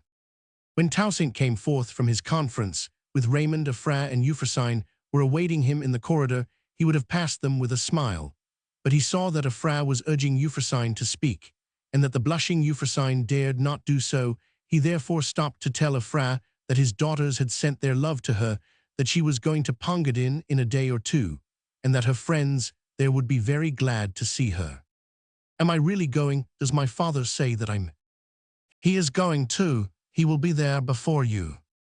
My poor Euphrosyne, what will you do? Exclaimed Affray. This is Euphrosyne Revel, she continued to Toussaint. And Revel, he said, have not you an aged relative in this town, my dear? In that room, hastily answered Affray. He is very old and much alarmed today, and he cannot believe that he and Euphrosyne are safe even here. If you will only assure Euphrosyne that there is no danger, if she could tell him that you say so. I will tell him myself, said Toussaint. He is in that apartment, you say. Oh, but please, your excellency, exclaimed Affray, he may not like her, may not wish. Euphrosyne is as much devoted to you as we are. But Toussaint was well aware that Monsieur Revel might not like, would not wish to see him or any black. Among all the hatreds which had deformed the colony, none more fierce had existed than that between Monsieur Revel and the Negro race. He had been a cruel master, hence his incessant terrors. Now he had been marked out for vengeance at the time of the Revolution, and his family had perished for his crimes, and hence the detestation in which, as the survivor of these victims, he was regarded by most who knew the story. Euphrosyne knew nothing of it, nor did her young companion. There was no one to tell them uselessly so painful a tale, and there was nothing in Monsieur Revel's present conduct to awaken a suspicion of the truth. He rarely saw a black, and the tenderness which lies in some corner of the hardest hearts was by him lavished upon his only remaining descendant. Little did she suppose now how much better her grandfather was known by Toussaint than by herself. Trust me, said Toussaint, smiling, I will not annoy Monsieur Revel. I will merely reassure him and tell him a little good news, and then leave him to his repose. Yes, Affray, interposed Euphrosyne. Oh yes, please, your excellency, do go. I will tell him you are coming. She flew along the corridor, and with joyous smiles prepared Monsieur Revel for some great honor and pleasure, when Toussaint entered and bowed low, as it had ever been his custom to do before gray hairs. I come, said he to the old man, who seemed at a loss whether to rise or not, but who would not ask his visitor to sit down. I come to encourage you to dismiss all fears by the resolution of the commissary to sail for France this day. All further disputes are obviated. We have strong hopes that peace will not be disturbed. The commissary going home, who then is to govern us? What is to become of the whites in the colony? I will take care of them. Those who are unwilling to remain in the absence of the commissary can depart with him. There is shipping enough for more than will wish to go. Euphrosyne glanced apprehensively at her grandfather, and then said, Grandpapa is too old to go upon the sea any more, and I am not afraid of anything here. I do not believe there is anything to be afraid of here, is there? Indeed, I believe not. Besides, said Affray, my father will not allow any harm to happen to his best friends. My father. Your father, my dear, will not be here, said Toussaint. He is appointed to the legislature in the interior. I protect this town till a new governor is appointed. I told you we hope to see you at Pongadin. You will pass your time there with my family, while Monsieur Raymond attends his duties in the legislature. I go, sir, to provide for the peace of the town. If I can be of service to you, you have only to send to me. I entreat you to rely upon my protection. And he went out. Oh, Grandpapa, exclaimed Euphrosyne, sighing. My dears, I hope I was not rude to him. I know that he meant kindly by coming, and I would not be otherwise than Roman 153. I hope I was not rude to the commander-in-chief. Neither of his companions spoke to give him comfort on this head. He grew angry. He declared that he did not understand all these changes and troubles, and he would go out of the way of them. He would sail with Hedouville, and so should Euphrosyne, and so should Pierre. He knew he should die before they had been a week at sea, but he would not stay to see everything turned topsy-turvy by the blacks. Affray gently said that she understood it was Hedouville who had endeavored to turn everything topsy-turvy, and those who understood the affairs of the colony better, who hoped to keep them straight Euphrosyne, protested that it was impossible to get home to pack up their goods, and even if they were at home, there was no time to do it properly when she found all her objections of this class unavailing. She gravely said that she fully believed what her grandfather had just declared, that he would die before they had been a week at sea, and nothing therefore should make her consent to go. A compromise was at length agreed upon. Euphrosyne promised to enter the convent if her grandfather should desire it, and on this promise he consented to say no more about going to sea. As Toussaint went forth from Monsieur Revel's apartment, he met Monsieur Pascal with his portfolio in his hand. "Monsieur Pascal here already? I am gratified, I am grateful," said Toussaint, grasping his hand. "You are weary, you must be very weary, but can you work a little before going to rest?" "Willingly, no doubt, most willingly." Toussaint desired that fruit and wine should be sent to the governor's private room, and that the reports of messengers from the city should be brought instantly to him there. Monsieur Pascal, and he then sat down beside a table with pen, ink, and paper before them. Monsieur Pascal Toussaint began the commissary sales for France this day, with as many as desire to accompany him. You know the reasons which compel me to advise his departure. You came out as his secretary. Do you desire to return with him? "I do not. With your permission, I will remain with you." "With what view?" "My own satisfaction, and the wish to serve the colony. My attachment to yourself is strong. I also perceive that you govern wisely and well, and I desire to aid in so important a work." "Good, but you are not aware of the danger of attaching yourself thus exclusively to me. Till today, if I fell your way to France, your way in France was open. After today it will no longer be so. I am so surrounded with dangers that I can scarcely escape ruin or death. The mulattoes conspire against my power and my life. The blacks, for whom I have made myself responsible, are yet full of passion, and not to be relied on in the present infancy of their education. The French officials are so many malignant species, excepting yourself. Indeed," he added, with a smile, "Bonaparte, who rules everywhere, is surrounded by our emigrants who attribute their sufferings to the blacks. And he is jealous of me. I would rather say he distrusts me. Now you see my position.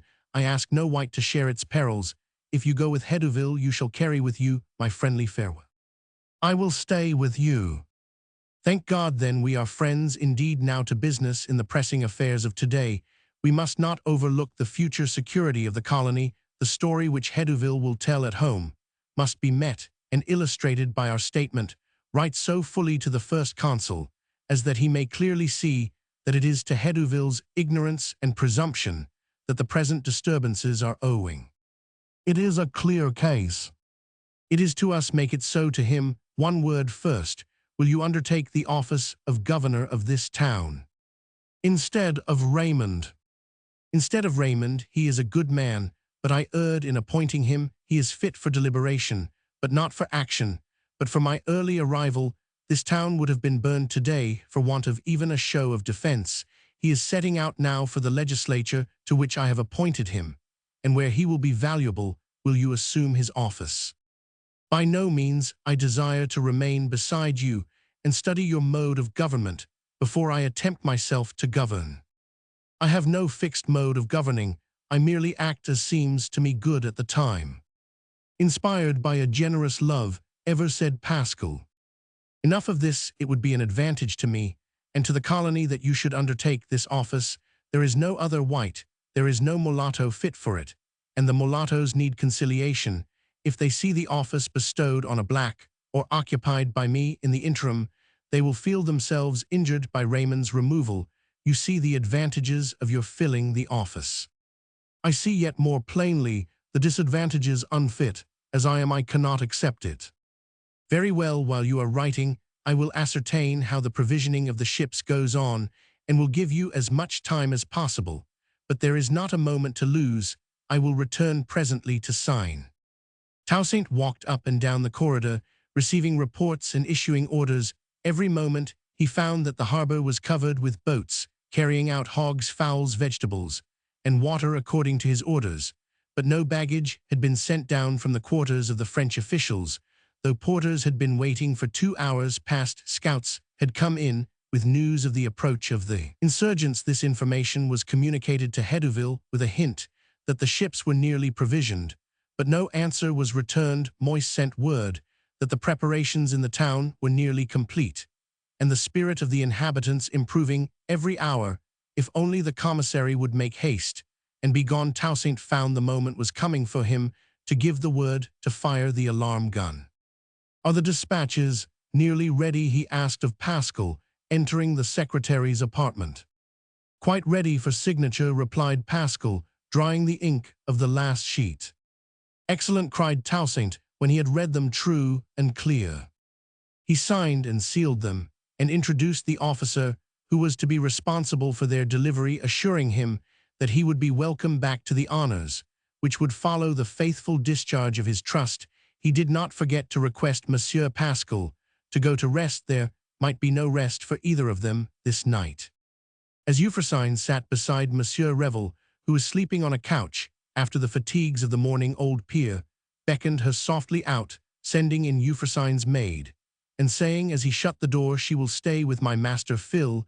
He wakes. Mademoiselle Afra has sent for you, mademoiselle, to see from the upper gallery what is going on. The harbor is so crowded with boats that they can hardly move, and it is time they were moving pretty fast, for the battle is beginning at the other end of the town, and the commissary is not off yet, though the gun was fired half an hour since you heard the gun, mademoiselle."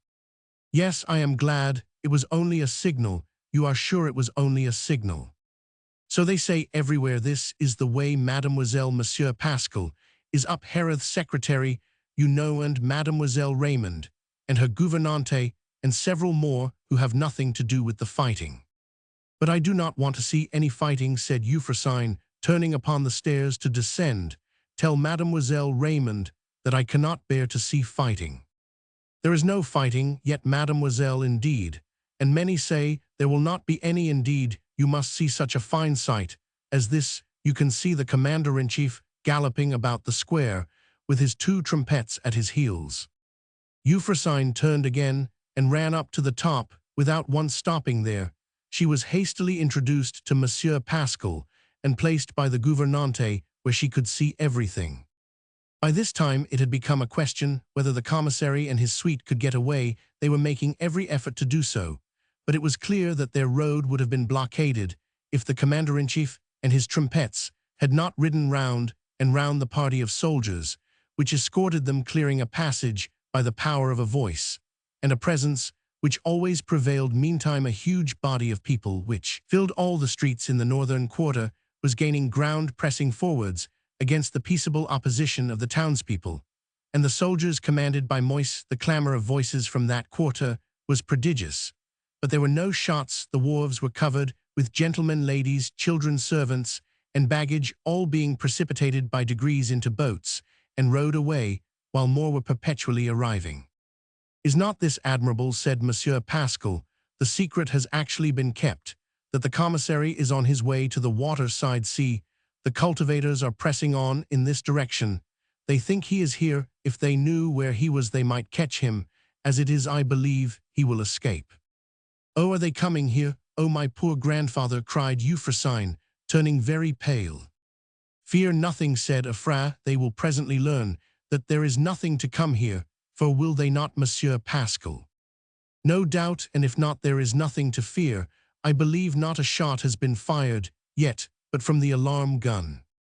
"Oh, how it echoed from the Haut du Cap," cried Afra. "I wonder what the cultivators understood by it. See my father's barge. There is fighting there, surely." As Hedouville and his suite approached the wharf, the governor's barge, which had lain at a little distance from the shore, began to press in among the crowd of other boats. At a signal from one of the trumpets, the other boats, which were taking in terrified women and children, resisted this movement, and refused at such a moment its usual precedence to the governor's barge. There was a hustling, a struggling, a shrieking, an uproar so loud as to reach the ears and understandings of the insurgents. The word spread that the commissary was escaping them. They broke through their opponents and began a rush to the wharves. Not a few shots were now fired, but the young ladies scarcely heeded them in the excitement of this decisive moment.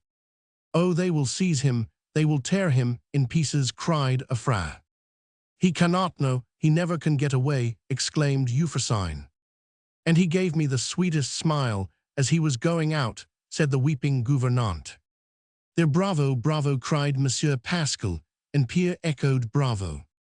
What is it, cried the girls. He is safe, he and his party are all safe, not in the Bargathat, is upset, you see those two green boats, now pulling off, they are there, they leaped into those boats, just in time. Oh look, look, what dreadful confusion, cried Euphrosyne, covering her eyes with her hands. It is not so sure that they are safe yet, observed Pierre, see how the blacks are pouring into the water. And carrying the ladies and children with them, I fear, said Monsieur Pascal, gazing anxiously through his glass. In fact, the Negroes had no idea of giving up the pursuit, because they had reached the water, hundreds plunged in, and their heads were seen bobbing about all the surface of the bay.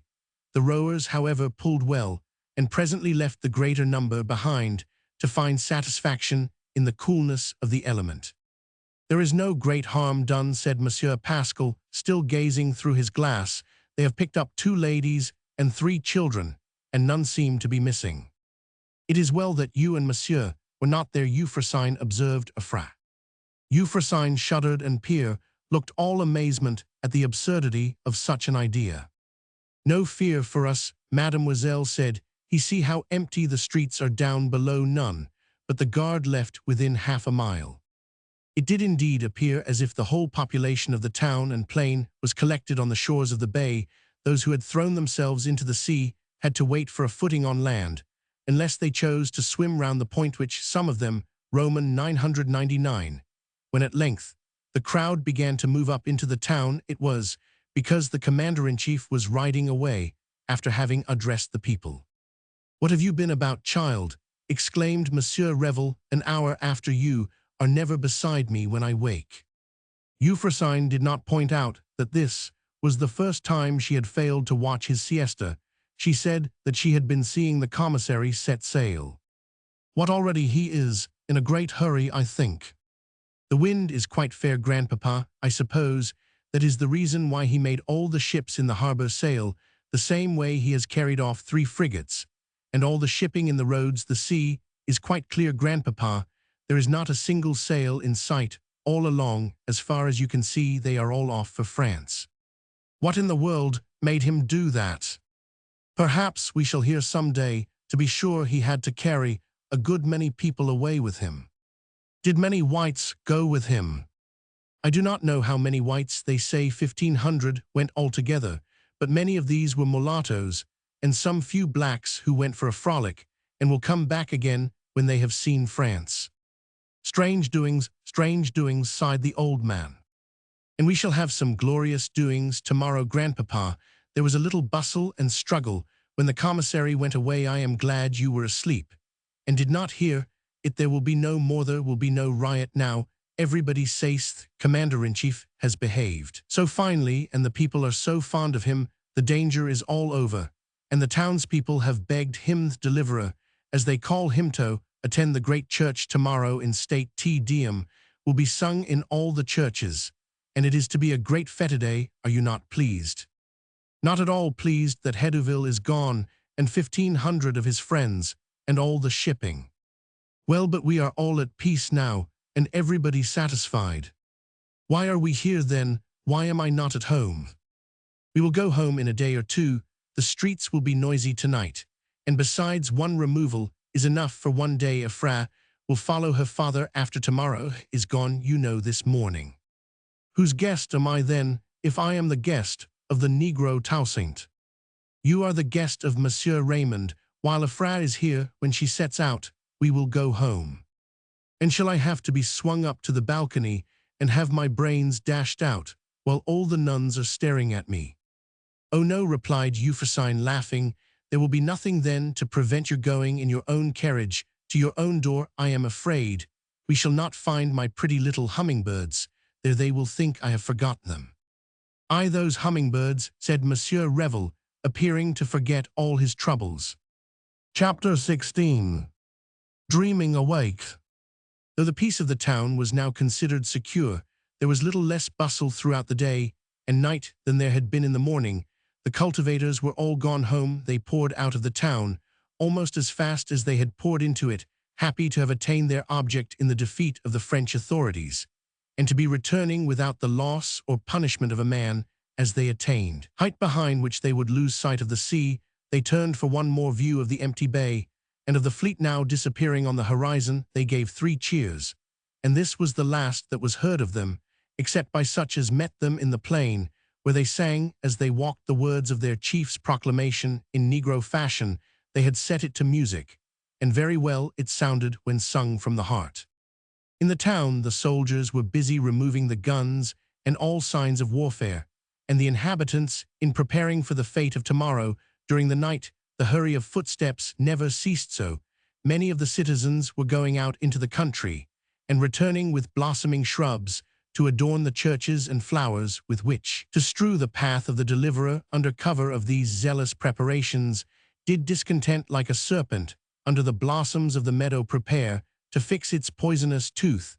There were men abroad in the streets who looked upon these preparations for rejoicing with a determination that the rejoicings should never take place.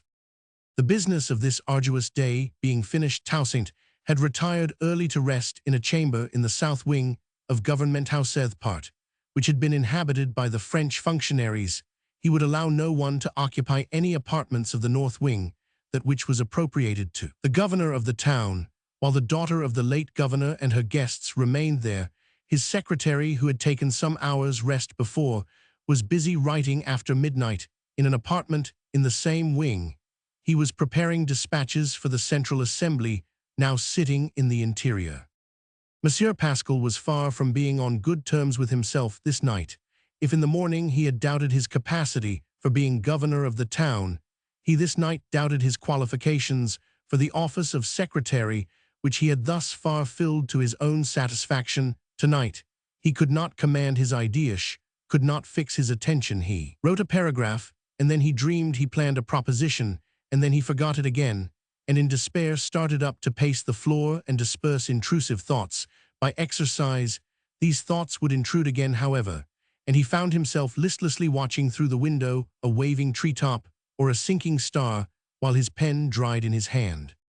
These intrusive ideas were of a fra. He had never thought of love in regard to himself, even enough to despise it or to resolve against it, and the time was apparently come when love was to revenge himself for this neglect. Perhaps it was this idea as much as the attractions of a fra herself that haunted him tonight. He felt that his hour was come, that he was henceforth like other men, to be divided between 2 pursuits, to be dependent upon another for his tranquility.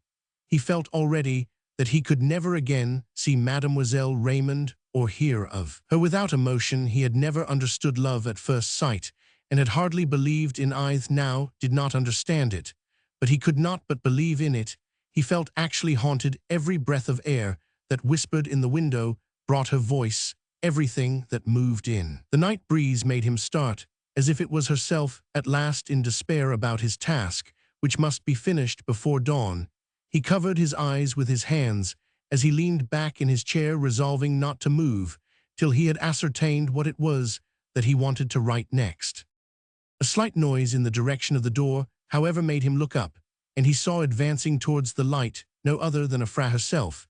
It was no wonder that he sat upright in his chair, his pale face paler than usual. In another moment, however, he blushed to the temples on hearing a suppressed laugh from someone who stood behind a fra, and who said, after some vain attempts to speak for laughing, "Roman 1000 Pascal takes us for ghosts." By no means, Mademoiselle Revel. Ghosts do not wrap themselves in shawls from the night air, I believe, nor come in at the door when the shorter way is through the wall, or take a seat when asked, as I hope you will do, and he placed chairs as he spoke. We might have frightened you delightfully if we could have looked half as ghost-like as you did the first moment you saw us. Perhaps it was the lamp. "Hush, Euphrosyne," said a fra. "You speak too loud and waste time.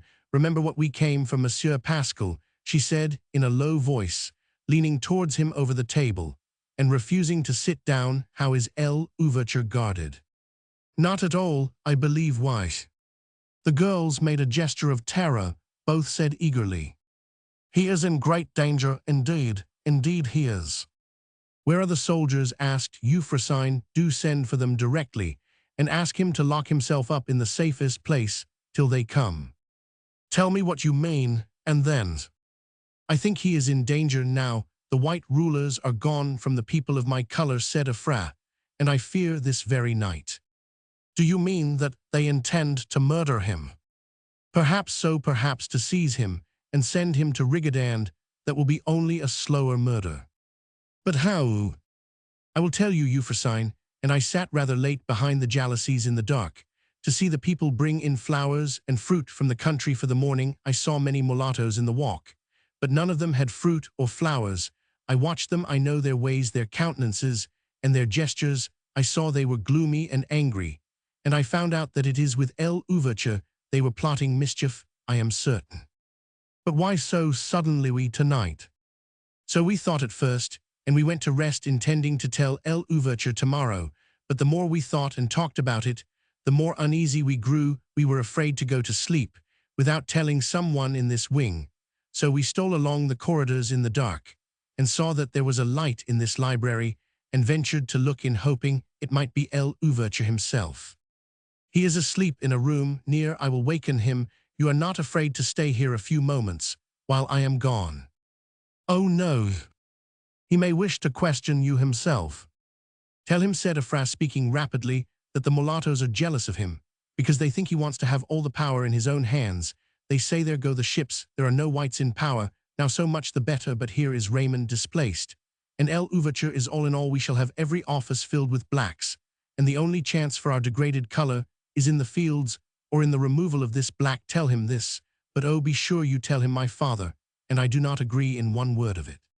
She would do anything in the world to save him, said Euphrosyne. You are dear as a daughter to him, said Monsieur Pascal, with eyes of love, as he left them. I wish I was sure of that, said Afra, but what can be done, Euphrosyne? He has no guard, and my father is not here, nor anyone to help us. I fancy every moment I hear them coming. I am not much afraid, said Euphrosyne, her teeth chattering all the while. He is so powerful, he never seems to want anybody to protect, scarcely to help him.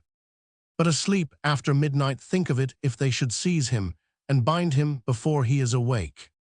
His fear was removed by his appearance dressed, and like himself he smiled at the girls, offered them each an arm, and said he had a sight to show them if they would look at it without speaking. He led them in the dark to a window, whence they looked down upon a courtyard, which was full of soldiers awake, and armed. In another moment Toussaint was conducting them along the corridors towards their own apartments. You knew, whispered Afra, we need not have come. I believe you always know everything. I suspected a plan to prevent the publishing of the amnesty tomorrow, and the filling up the offices of the colony with blacks. I suspected, but was not certain. Your intelligence has confirmed me. What will happen? Asked Euphrosyne, trembling. Will anybody be killed? Not tonight, I trust. You may go to rest secure that no blood will be spilled tonight. And tomorrow, you know, is a holiday. If you hear a step in the corridor of this your wing, do not be alarmed. I am going to send one of my own guard. He left them at their door, after standing to hear them fasten it inside. The girls kept awake as long as they could, calling each other's attention to every fancied noise. They could be sure of nothing, however, but of the march of the sentinel along the corridor. They both slept at last, and were wakened in broad daylight by the gouvernante, who entered in great trepidation to say that there had been a plot against the commander-in-chief, that the window of his chamber had been entered at 2 o'clock by a party of mulattoes, who had all been seized by l'ouverture's soldiers. How it came to end so, how soldiers enough happened to be at hand at the right moment, thou. It was all done without fighting, without noise enough even to break her rest. And she always know if anybody stirred. The gouvernante could not tell. All she knew was that l'ouverture was the most considerate creature in the world. As soon as the 11 mulattoes who had been taken were put into confinement, l'ouverture had sent one of his own guards into her corridor to prevent her being alarmed for herself and her young charge. Chapter 17. The Gift at the Altar. Poor Euphrosyne, she was not allowed by her grandfather to go to church this day. Monsieur Revel insisted upon it, that it would be an act of treason for one of the French race to attend a thanksgiving for having got rid of the French authorities in vain. did Euphrosyne represent that the thanksgiving was for something very different, for the deliverance of the town and district from warfare, the security of white and black inhabitants. Alike neither Monsieur Revel nor Pierre would hear a word of this. They were quite sure that the faster the dark people thronged to the churches to rejoice, the more fervently should the whites mourn and pray for mercy at home. Her grandfather said Pierre should escort her to the chapel of the convent, where she might go without being seen. That service was a fitting one for her to attend, and he would spare her for a couple of hours, to be so spent under the eye of the abbess. This, however, Euphrosyne declined. She preferred remaining to see from behind the blind what went on in the Jesuits' walk to see a fra, and her gouvernante, dressed for church to see l'ouverture, set forth to see the soldiers follow, marching in a compact body, each man carrying a green bough in token of rejoicing. She did not know any more than the crowd that lined the way that in the center of this body of military, and concealed by the green boughs, were the 11 mulatto prisoners. A fra entered quickly to say farewell, and lifting her veil hastily, she said, "Kiss me, and let me go. L'ouverture says he shall take us into church himself, as my father is not here. Mademoiselle and I are going with Madame Ducy and her daughters, and l'ouverture will wait for us at the church, and lead us in. Poor Euphrosyne, I wish you were going. I never cared for anything half so much. Will you really walk all through the church to your seat on his arm? And I should have been on the other side, if grandpapa would have let me go. Do not stay, dear. Tell me all about it when you come back. I must be gone. There will not be standing room for one person to spare you. No, every one of my color in cap is ordered to be in the church as the hour strikes. Farewell." Euphrosyne had thought she had heard the crier publish this order, and presently Pierre brought her the handbill to the same effect, which was passing from hand to hand. If Euphrosyne and Pierre speculated curiously on what this order might mean, what must have been the anxiety of the mulattoes. Most of them had known of the conspiracy of the day before. All had now heard of its failure. All were anxious to attend the church, as staying away would amount to a confession of disloyalty. But there was not one of them who did not go with fear and trembling, wishing that the day was over, though dreading what it might bring forth. As a fra and the ladies who attended her drew near the great church, they found the streets absolutely empty. Loyalty and the desire to appear loyal had carried the entire population to the churches, and the houses appeared deserted by all but an aged or sick person here and there who looked forth upon the activity. He could not share. In the center of the area before the church were piled the arms of the garrison and of Toussaint's troops, and on the top of the pile of arms lay the fetters which had just been removed from the mulatto conspirators. L'ouverture, in giving his orders to this effect, had said that arms should be laid aside in the act of thanksgiving for peace and bonds, while giving thanks for liberty. When at length he gave the signal for the military to enter the church after him, some of the officers looked earnestly to him for orders that a guard might be left with the arms. He understood their thoughts, and replied with a smile, "Let every one enter to worship. The arms are safe. There is no one near who would employ them against us."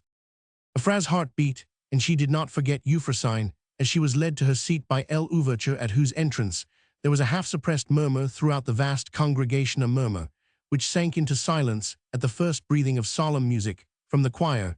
The signs of gratulation for the escape of the deliverer, first heard in the streets and now witnessed amidst the worshipping crowd, were too much for the self-command of the conspirators. Their attitude became every moment more downcast, their countenances more sullen and wretched. They had a strong impression that their execution was to seal the thanksgivings of this day, and in every allusion to deliverance from danger, privy conspiracy, and rebellion, they believed that they read their own doom. A tempting idea of escape now and then crossed the imagination of one or other of them as they sat with their heads upon their breasts. The thought that they were unfettered and their guards unarmed made them eager to glance around and see if there was hope. But whenever they raised their eyes, and whichever way they looked, they encountered eyes seemingly as numerous as the stars of heaven, as many as penetrating, but not so calm eyes, which shone with love of l'ouverture, could not look benignly on those who would have kidnapped or murdered him.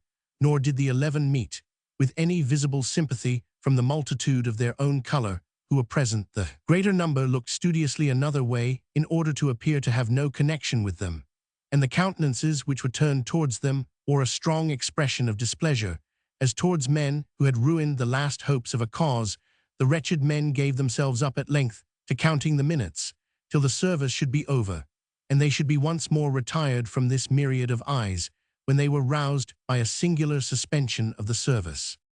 After the prayer for divine pardon ensuing upon mutual forgiveness, L'Ouverture arose from his knees, stepped from his place, and stood before the altar. He spoke, while all rose to hear. In this place, said he, brethren should be reconciled, or their offering of thanksgiving will not be pure. Will all who feel enmity towards me come to this holy spot and exchange forgiveness? He looked towards the conspirators who gazed upon him with eager eyes, but did not move. They could not believe that Till's appeal was intended for them. Till he beckoned to them, they advanced with hesitating steps, first one or two, then several, then all.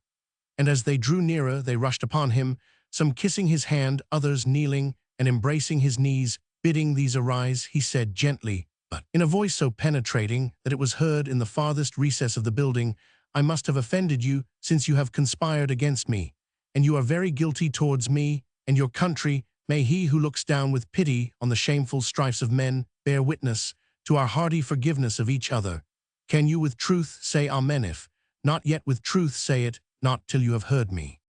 Amen, they cried with a cry which was echoed first from the roof of the church, and then by every voice beneath it, which was not choked with sobs. If you had had patience with me, said Toussaint, you would have found that I am above partiality in regard to race. When I find men of your color fit for office, they shall be promoted to office. As my friend Raymond was, I entreat you henceforth to give me time to watch me, though closely, generously, and if I fail to satisfy you, to make your complaints to myself. As for the past, let it be forgotten by all. Go to your homes, and I trust no one will ever speak to you of this day. As for myself, I must go where I am wanted. It may be that I shall have to punish the leader of your color if he persists in disturbing the peace of the colony, but fear not that if you do not share in his offenses, I shall impute them to you. It is true that however far off, my eye will be upon you and my arm stretched out over you, but as long as you are faithful, this my presence will be your protection. After the blessing, the amnesty I have promised will be read. This my act of forgiveness is sincere show that yours is so. I entreat, by cherishing the peace of the colony, by the sanctity of the place on which we stand, let there be peace among us all and mutual forgiveness for all time to come. Amen again resounded louder than the most joyous strain of the choir that ever rang through the building. L'Ouverture went back to his place, surrounded by the 11 released men for whom room was made round his person by those who could best read his eye. After the priest had given the blessing, the amnesty was read, which declared pardon for all political offenses and all personal offenses against the commander-in-chief. Up to that hour, moment it was concluded, those who had arrived at the church in custody left it in freedom though in shame, and sped away to their several homes, as if the death they had anticipated were at their heels. There they told their wonderful tale to their families, turning the desolation of wives and children into joy almost too great to be believed. Afra found to her satisfaction that no one had entered to tell Euphrosyne of this act of L'Ouverture. Euphrosyne had been full of perplexity about the mulattoes, almost disposed to think that the whole race must have suddenly gone mad. She had seen them 2 hours before flocking to church with faces whose gloom contrasted strangely with their numbers, their holiday dresses, and their eagerness to be in time to secure admittance. She now saw them return, as if intoxicated with joy, cheering the whole length of the walk, and crying with an enthusiasm, if possible surpassing that of the blacks, "Long live the deliverer."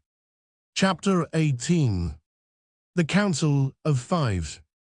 A council was held one morning soon after the events just related, whose aspect would have perplexed an old colonist if he could have looked forward in vision to that day. In a shady apartment of Toussaint's house at Pongadin sat 5 men in whose hands lay the fortunes of the colony, and only one of these men was a white. The 5 came to report well to one another of the fortunes of the colony.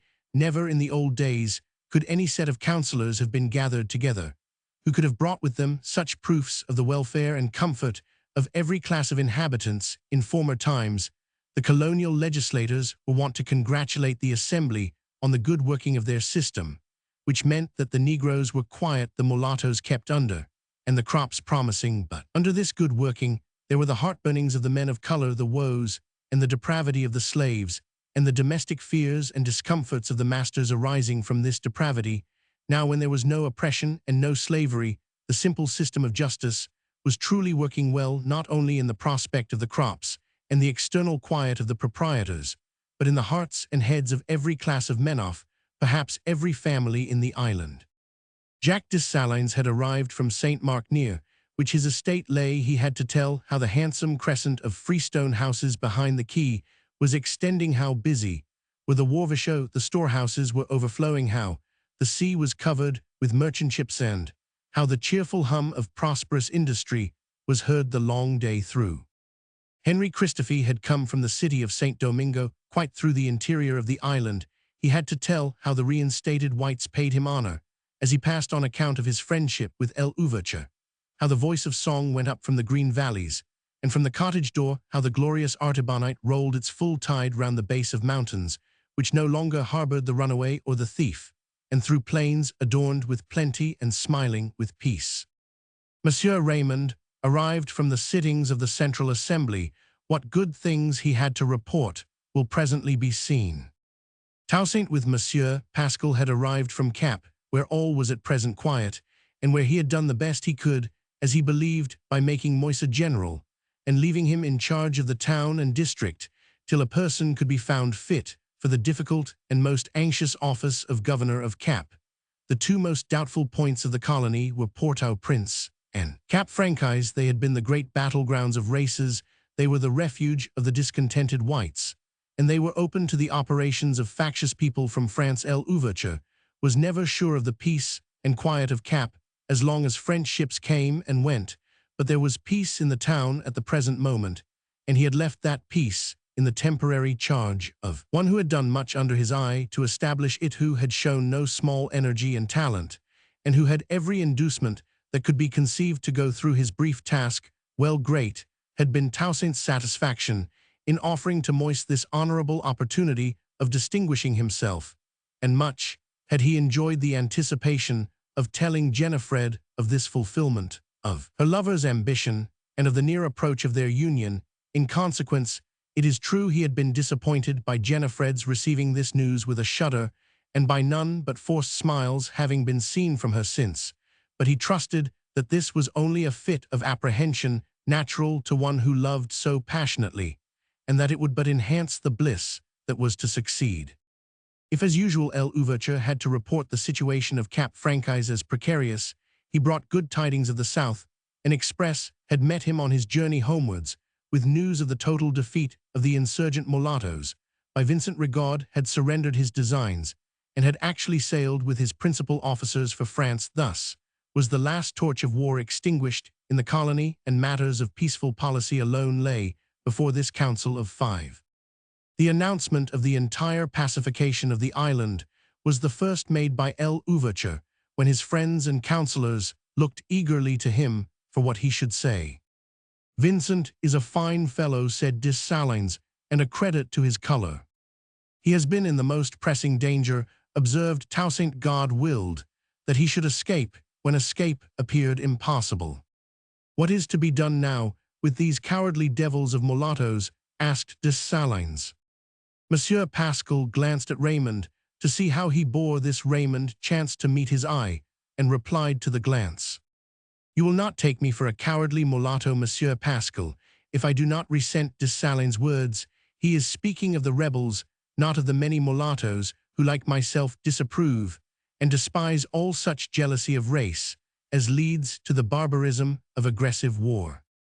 "Yet," said Christophe, "I wish that we should all avoid such language as provokes jealousy of race." "In council, one must speak plainly," replied Dessalines. "I hope Monsieur Pascal agrees with me, for doubtless certain affairs of the whites will be in question with regard to which they may be uncivilly spoken of. I was going to say, for instance, what l'Ouverture's secretary ought to be able to bear, that if we wish this state of peace to last, we must studiously keep the whites down, exclude them from all situations of power, and trust you all know that, in my opinion, they ought every one to have been done with some time ago. as that was not affected. The next best policy is to let them die out. One may compute pretty well the time that this will take if nothing better remains for them here than to live upon their estates without a chance of distinction or of employment in public affairs. They will grow tired of the colony. The next generation at farthest will be glad to sell their property and go home, and we shall be rid of them. By that time, Jacques said, Toussaint, you and I may find ourselves again in the midst of them, in a place whence we cannot drive them out. Dessalines' countenance told as well as words could have done that heaven would be no heaven to him if the spirits of white men were there. Toussaint well understood it, and resumed, better begin here. What may be our work there? Draw closer and learn from them the wisdom by which they have been the masters of the world, while they may learn from us, if they will, forgiveness of injuries. I am sick of hearing all that, Toussaint. It is forever in your mouth.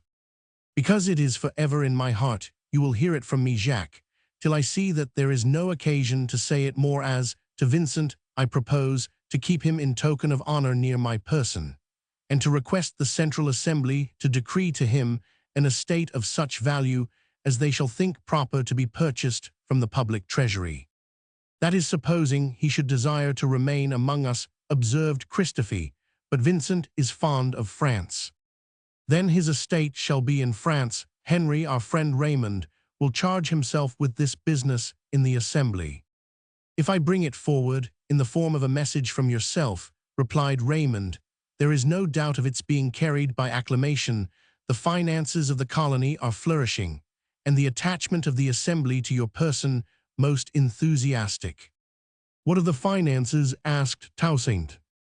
Raymond gave from his notes a statement which showed that both the customs duties and internal taxes had been productive beyond all expectation, that the merchant ships of almost every nation had visited the ports, and that after defraying the expenses of the war now closed, there would be a surplus sufficient for the extension of the schools and the formation of some new roads. What of the attachment of the Assembly to Louverture's person? Asked Christophe. Every member of it sees that the prosperity of the island is the consequence of the vigorous prosecution of his system, and that there is no security but in its unquestioned continuance, the commander-in-chief having been thus proved as eminently fitted for civil. As for military government, the Assembly proposes to constitute him president of the colony for life, with power to choose his successor, and to appoint to all offices. All eyes were now fixed upon Toussaint. He observed that a dark cloud must have hidden France from the eyes of the Assembly when they framed this proposition of independent sovereignty. Raymond had no doubt that France would agree to have her colony governed in the best possible manner. If there should be a difficulty about the title of president, that of governor might be substituted. The power being the same, there need not be a quarrel about the title. The Assembly would yield that point, probably the only one that France would dispute. Monsieur Pascal believed that France would never yield the power of appointing to offices of importance for life, still less that of choosing a successor. France ought not to yield such powers, said Toussaint, and the Assembly ought not to bring upon me, representative, as I am of my race, the imputation of a personal ambition, which I abjure and despise. I could tell the Assembly that if I had chosen to stoop under the yoke of personal ambition, I might have been sovereign of this island without waiting for their call. Yes, he continued in answer to the inquiring looks of his friends, I have in my possession a treaty proposed to me by the British government, in which the English offer to make me king of this island in such case, to be called by its ancient name of Haitian condition, of exclusive commerce. Is it even so? Exclaimed Christophe. Even so, Henry. The English believed that I had acted on my own account, and that we, the children of France, should turn against our mother in the day of her perplexity and join hands with her foes. Any other man would have done it, said Monsieur Pascal. No, Pascal, no man who was appointed like me to redeem his race. How do you consider that you will injure your race by accepting the proposal of the Assembly? Asked Monsieur Pascal. I understand why you would accept nothing from the hands of the English, and also why you would hesitate to assume a power which the government at home would doubtless disallow. But how would your race be injured by honors paid to you? You are my friend, replied Toussaint. Is it possible that you can fail to understand? I call myself your friend too, said Dessalines, and I declare I can comprehend nothing of it. Your prejudices on one point are strong, Jacques, and prejudice is blind. Monsieur Pascal is singularly unprejudiced, and therefore I believed that he would understand me. Perhaps I do, but I wish to hear your reasons from yourself. Particularly, interposed Raymond, as to whether you believe the blacks, who are we know your first object, would be more benefited by continued connection with France, or by independence. I believe Monsieur Pascal is unprejudiced enough to bear the discussion of even this point. It is that which I wish to understand, clearly observed Monsieur Pascal.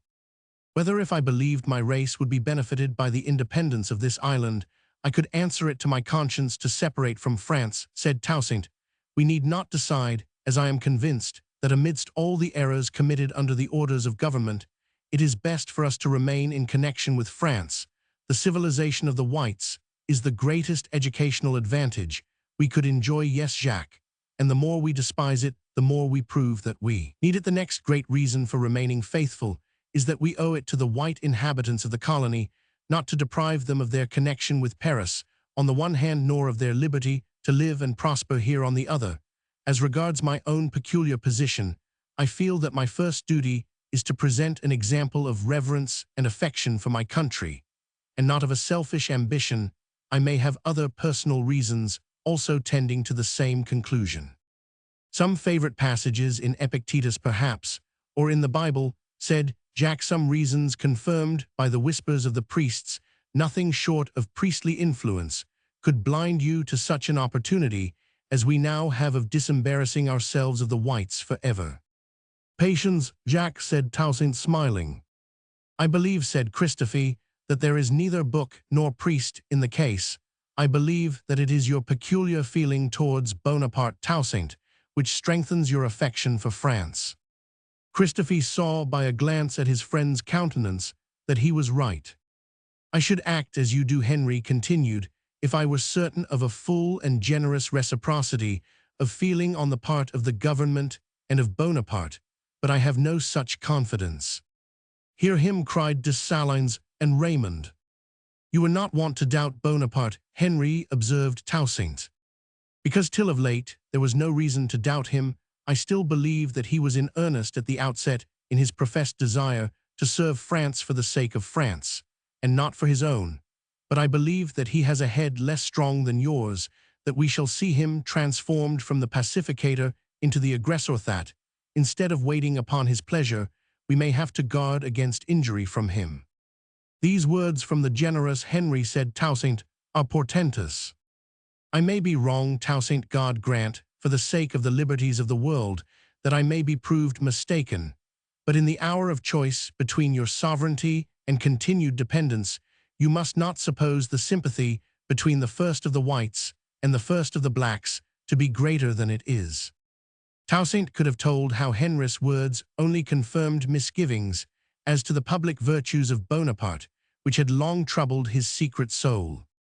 Are you willing, he asked of Monsieur Pascal, to tell us your anticipations as to the career of the first consul? Do not speak, if you prefer to be silent. I cannot predict confidently, replied Pascal, but I should not be surprised if we see Bonaparte unable to resist the offer of sovereignty once crowned, and feeling himself still compelled to speak incessantly of the good of his country, his views of good will become debased.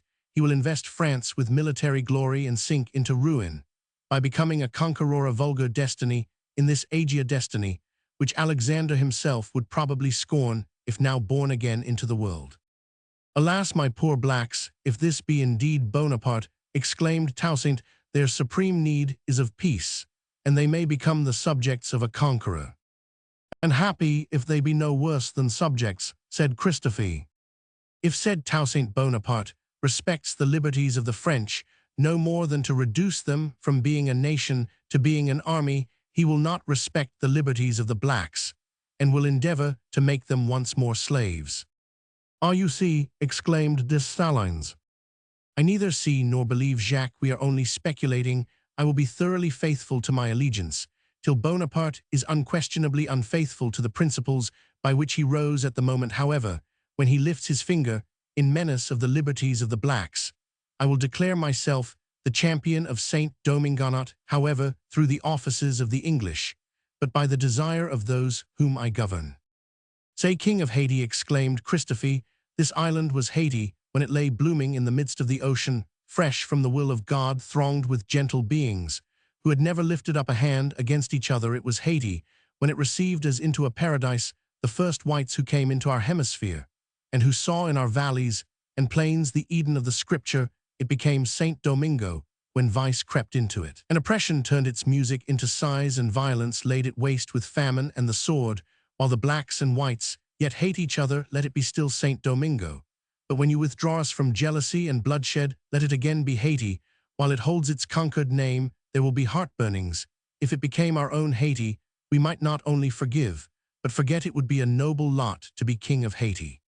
If so ordained Henry, we must wait till it be so. My present clear duty is to cultivate peace and the friendship of the whites. They must have their due from us, from Bonaparte himself to the youngest infant. In cap, you may trust me, however, that from the hour that there is a whisper about slavery in the lightest of Bonaparte's dreams, I will consent to be called by whatever name can best defend our race. It will be too late, then, said Dessalines. Why wait till Bonaparte tells you his dreams? We know, without being told, that all the dreams of all whites are of our slavery. You are wrong, Jacques. That is no more true of all whites than it is true of all blacks, that they hate the whites as you do. You will find too late that I am not wrong, said Jacques. Remember in the day of our ruin that my timely advice to you was to send for your sons from Paris, and then avow yourself King of Saint Domingue of Haiti. If you like that name better to me, that name tells of another colored race, whom the whites wantonly oppressed and destroyed. One cannot traverse the island without hearing the ghosts of those poor Indians from every wood and every hill calling to us for vengeance on their conquerors. Take care how you heed those voices, Dessalines, said Christophe. They are not the voices of the gentle Indians that you hear, for the whites who injured them are long ago gone to judgment. And if they were still in the midst of us, said Toussaint, vengeance is not ours. Jacques knows that my maxim in the field, me order which may not be transgressed, no retaliation. I will have the same rule obeyed in my council chamber, as we all, I trust, observe it in our prayers. Jacques, you have not now to learn my principle and my command, no retaliation. Have you ever known it infringed since the hour when you found me at Breda and made me your chief? Never. Nor shall you while I am obeyed. If the hour for defense comes, we shall be ready. Till then, we owe allegiance. You will find it too late, Dessalines said once more. The Assembly, said Toussaint to Raymond, will withdraw their proposition regarding my being president of this island. I have all needful power as commander-in-chief of the colony. They have already published their request, said Raymond, which I do not regret because I regret it much, said Toussaint. It will incense France. I do not regret it, pursued Raymond, because it renders necessary the publication of your refusal, which cannot but satisfy France. On the point of Toussaint's supposed ambition, it may satisfy France, observed Christophe, but if Bonaparte be jealous of the influence of the first of the blacks, this homage of the Assembly will not abate his jealousy. Have you more messages for us, Raymond? No, then Monsieur Pascal, and I will examine these reports and prepare my replies. This, our little council, is memorable, friends, for being the first in which we could report of the entire pacification of the colony. May it be only the first of many, my friends. Our council is ended. Chapter 19. Leisure for once. Precious to the statesman are the moments he can snatch for the common pleasures which are strewed over the earth, meant apparently for the perpetual enjoyment of all its inhabitants. The child gathers flowers in the meadow, or runs up and down a green bank, or looks for birds' nests. Every spring day the boy and girl hear the lark in the field and the linnet in the wood. Matter of course, they walk beside the growing corn and pass beneath the rookery and feel nothing of its being a privilege. The sailor beholds the stars every bright night of the year and is familiar with the thousand hues of the changing sea. The soldier on his march sees the sun rise and set on mountain and valley plain, and Forest, the citizen pent up in the center of wide-built town, has his hour for play with his little ones, his evenings for his wife and his friends. But for the statesman, none of these are the pleasures of every day, week after week, month after month. He can have no eyes for the freshness of nature, no leisure for small affairs, or for talk about things which cannot be called affairs at all. He may gaze at pictures on his walls and hear music from the drawing-room in the brief intervals of his labors, and he may now and then be taken by surprise by a glimpse of the cool, bright stars, or by the waving of the boughs of some neighboring tree. He may be beguiled by the grace or the freak of some little child, or struck by some wandering flower sent in the streets, or some effect of sunlight on the evening cloud. But with these few and rare exceptions, he loses sight of the natural earth, and of its free intercourses for weeks and months together, and precious, in proportion precious, beyond its utmost anticipation, ere his hours of holiday, when at length they come, he gazes at the crescent moon hanging above the woods, and at the long morning shadows on the dewy grass, as if they would vanish before his eyes. He is intoxicated with the gurgle of the brook upon the stones, when he seeks the trout stream with his line, and basket the whirring of the wild bird's wing upon the moor, the bursting of the chase from cover, the creaking of the harvest wain, song of the vinedresser's laugh, of the olivega, the racine. Every land where these sounds are heard, they make a child once more of the statesman who may for once have come forth to hear them. Sweeter still is the leisure hour with children in the garden or the meadow, and the quiet stroll with wife or sister in the evening, or the gay excursion during a whole day of liberty. If Sunday evenings are sweet to the laborer, whose toils involve but little action of mind, how precious are his rarer holidays to the state laborer, after the wear and tear of toil, like his after his daily experience of intense thought, of anxiety and fear. In the path of such should spring the freshest grass, and on their heads should fall the softest of the moonlight and the balmiest of the airs of heaven, if natural rewards are in any proportion to their purchase money of toil. The choicest holiday moments of the great Negro statesman were those which he could spend with his wife and children, away from observing eyes and listening ears. He was never long pent up in the city or detained by affairs within the walls of his palace. His business lay abroad for the most part, and he came and went continually on horseback throughout every part of the island, admirable as were his laws and regulations. Zealously as he was served by his agents of every description, there was no security for the working of his system so good as his own frequent presence among the adoring people. The same love which made him so powerful abroad interfered with his comfort at home. There were persons ever on the watch for a glimpse of him, eager to catch every word and every look, and the very rarest of his pleasures was unwitnessed intercourse with his family. At length, when Hedeville was gone away from one port, and regard from another, and neither spy nor foe appeared to remain, it seemed to be time for him, who had given peace and leisure to everybody else, to enjoy a little of it himself. He allowed his children, therefore, to fix a day when he should go with them on a fishing excursion round the little island of Gonaives, which was a beautiful object from the windows of the house at Pongadin, as it lay in the midst of the bay. The excursion had answered completely. General Vincent, leaving the south of the island in a state of perfect tranquility, had arrived to enjoy his honors in the presence of L'Ouverture, and his family. Madame de Salins had come over from St. Mark.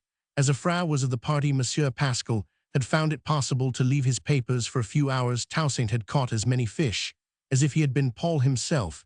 He had wandered away with his girls into the wood till he was sent to the boats again by the country people who gathered about him, and he lay hidden with Denys under the awning of the barge, playing duck and drake on the smooth water, till the islanders found out where he was, and came swimming out to spoil their sport. It was a day too soon gone. But yet he did not consider it ended when they landed at Pongadin at 10 o'clock.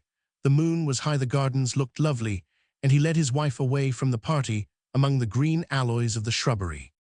"I want to know what you think," exclaimed Madame L'Ouverture, as they emerged from a shaded walk upon a grass plot on which the light lay clear and strong. "I want to ask you." And as she spoke, she looked round to see that no one was at hand with her. "You do not think that General Vincent loves Amy?" "I think he does. I suspected it before, and today I am sure of it." "And are not you glad?" "That partly depends on whether Amy loves him. I doubt whether Vincent, who is usually a confident fellow enough, is so happy about the matter as you are. Amy is not one who will ever show herself too ready. Amy is very quiet. Well, but is she ready in her heart? Does she care about Vincent? I do not know that she does quite yet, though. I think she likes him very much too. But surely she will love him, must love him so much, as he loves Harriet, so delightful, so desirable a match, as it is in every way. You think it so? Why do not you consider how many years we have known him, and what confidence you had in him when you sent him with our dear boys to Paris? And now he has done great things in the South. He comes covered with glory to ask us for our Amy. What could be more flattering? It was our child's future happiness that I was thinking of when I seemed to doubt. Vincent is full of good qualities, but he is so wholly French that not so French as Monsieur Pascal, who was born, brought up, and employed at Paris, and you are pleased that he should marry a Frere. Vincent is more French than Pascal, though he is a black. He is devoted to Bonaparte. What of that, said Madame L'Ouverture, after a pause. He is devoted to you also, and are you not yourself devoted to France, and to Bonaparte? Do we not pray together for him every day of our lives? Remember, Margaret, to pray for him every day as long as you live. If I am separated from you by death, or otherwise, pray that such a blessing may rest upon him, as that he may be wise to see his duty, and strong to do it. If he injures us, pray that he may be forgiven. I will, replied Margaret in a low voice, but she was lost in considering what this might mean. As for Vincent, resumed Toussaint, my doubt is whether, with his views and tastes, he ought to ally himself with a doomed man. Vincent is ambitious, my dear husband, and even if he did not love our child as he does, he might be anxious to ally himself with one so powerful, so full of honor, with so very great a man as you. I would not speak exactly so if we were not alone, but it is very true now that the Central Assembly has declared you supreme in the colony. Consider what Vincent must think of that, and he has traveled so much in the island that he must have seen how you deserve all that is said of you. He has seen how all the runaways have come down from the mountains, and the pirates in from the reefs and the coves, and how they are all honestly cultivating the fields and fishing in the bays. He has seen how rich the whole island is growing, and how contented and industrious and honest the people are in this short time. He has seen that all this is your work, and he may well be ambitious to be your son-in-law, unless he has the foresight to perceive with all this that I am a doomed man. I thought you said so. I thought I heard that word before, said Margaret in a trembling voice, but I could not believe it. Toussaint knew by her tone that some vague idea of evil agency, some almost forgotten superstition, was crossing her imagination, and he hastened to explain. Do not imagine, said he solemnly, do not for a moment suppose that God is not on our side, that he will for a moment forsake us. But it is not always his pleasure that his servants should prosper, though their good work prospers in the end. I firmly trust and believe that our Father will not permit us to be made slaves again, but it may be his will that I and others should fall in defending our freedom. But the wars are at an end. Your battles are all over, my love.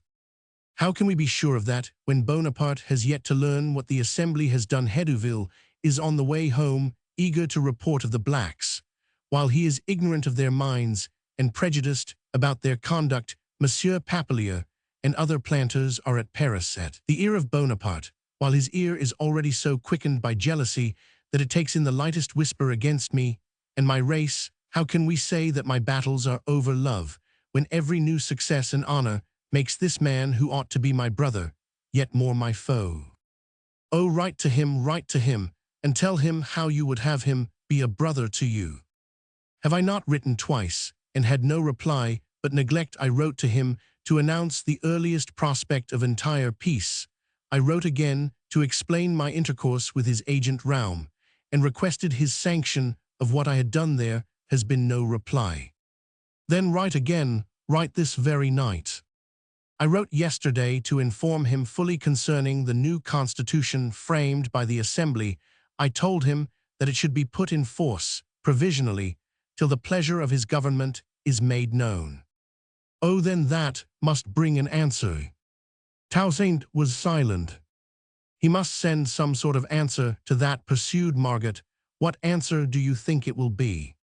You remember the great eagle that I shot when we lived under the mountains, Margaret?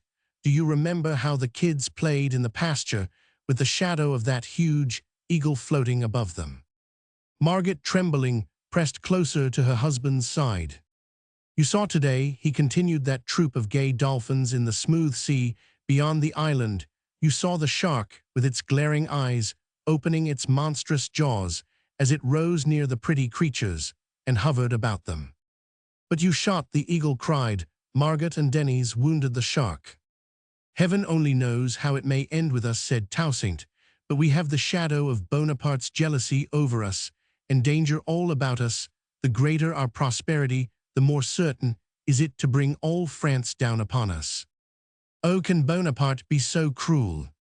I do not blame him for this. Our danger and any future woe must all go to the account of our former slavery.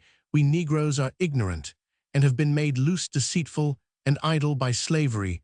The whites have been made tyrannical and unjust. By being masters, they believe us now ambitious, rebellious, and revengeful, because it would be no wonder if we were so. All this injustice comes of our former slavery. God forbid that I should be unjust too, and lay the blame where it is not due, for nothing done or feared in Saint Domingo do I blame Bonaparte. Then you think, oh say you think there is no danger for Placide and Isaac. Bonaparte is so kind to them. Surely Placide and Isaac can be in no danger. There is no fear for their present safety, my love." Toussaint would not for the world have told of his frequent daily thought and nightly dream as to what might be the fate of these hostages deliberately sent to France and deliberately left there. Now he would not subject himself to entreaties respecting their return, which he dared not listen to. Now that their recall would most certainly excite suspicions of the fidelity of the blacks. Not to save his children would l'Ouverture do an act to excite or confirm any distrust of his people. Bonaparte is kind to them, as you say, Margaret, and if Vincent should win our Amy, that will be another security for the lads, for no one doubts his attachment to France. I hope Vincent will win her, but when will you send for the boys? They have been gone very long. When will you send? As soon as affairs will allow. Do not urge me, Margaret. I think of it day and night. Then there is some danger. You would not speak so if there were not. Oh, my husband, marry Vincent to Amy, you say, that will be a security. We must not forget Amy herself, my love, if she should hereafter find her heart torn between her lover and her parents. If the hour should come for everyone here to choose between Bonaparte and me, and Vincent should still adore the first of the whites, what will become of the child of the first of the blacks? Ought not her parents to have foreseen such a struggle? Alas, what is to become of us, old Toussaint? Perhaps Jennifer is the happiest of our children, Margaret. She looks anxious today, but in a few more days, I hope even her trembling heart will be at rest. It never will, said Margaret mournfully. I think there is some evil influence upon our poor child to afflict her with perpetual fear. She still fears ghosts rather than fear nothing. She enjoys nothing, except when Moise is by her side. Well, Moise will presently be by her side, and for life. I was proud of him, Margaret, last week at Cap. I know his military talents from the day when we used to call the boy General Moise. I saw by his eye, when I announced him as General Moise in Cap, that he remembered those old days on the North Shore. Oh yes, I was aware of his talents in that direction from his boyhood, but I found in him power of another kind. You know what a passionate lover he is. Yes, indeed, never did I see such a lover. Well, he puts this same power and devotedness into his occupation of the hour, whatever it may be. Do you mean that he forgets Jennifer when he is away from her? I rather hope that it is the remembrance of her that animates him in his work. I am sure that it is so, for I said a few words to him about home, which made him very happy. If I were to see him failing, as we once feared he would if I saw him yielding to his passions, though the prejudices and passions of the Negro and the slave, my reproof would be you forget Jennifer Moise has yet much to learn and much to overcome. Yet I look upon Jennifer as perhaps the most favored of our children. It is so great a thing to be so beloved. It is indeed the greatest thing. Margaret stopped as a turn in the walk brought them in view of the house. The long ranges of veranda stood in the moonlight, checkered with the still shadows of the neighboring trees. Every window of the large white mansion gave out a stream of yellow light to contrast with the silvery shining of the moon. This is very unlike the hut we went to when we were married, Toussaint, yet I was quite happy and contented. It is indeed the greatest thing to be loved. And have you not that greatest thing here too? Do I not love you, my Margaret? Oh yes, yes, indeed, we love each other as much as we did then in that single room with its earthen floor and its cribs against the wall, and the iron pot in the fireplace, and the hen pecking before the door. But Toussaint, look at the difference. Now look at this beautiful house, and all the gardens and campuses, and think of our palace at Port-au-Prince, and think of the girls as they look at church, or in the boat Tade, and how the country is up rejoicing wherever you go, and how the assembly consider you. Think of all that has happened since the wedding day of ours at Breda. It is so fine, so wonderful, that you shall not frighten me about anything that can happen. I am sure the blessing of God is upon you, my husband, and you shall not make me afraid. I would have none be afraid, while God reigns. Margaret, may you ever say that you will not fear. The blessing of God may be on us now, love. But it was never more so than when we went home to our hut at Breda, when I lay under the trees at noon taking care of the cattle. How many things I used to think of to say to you when I came home.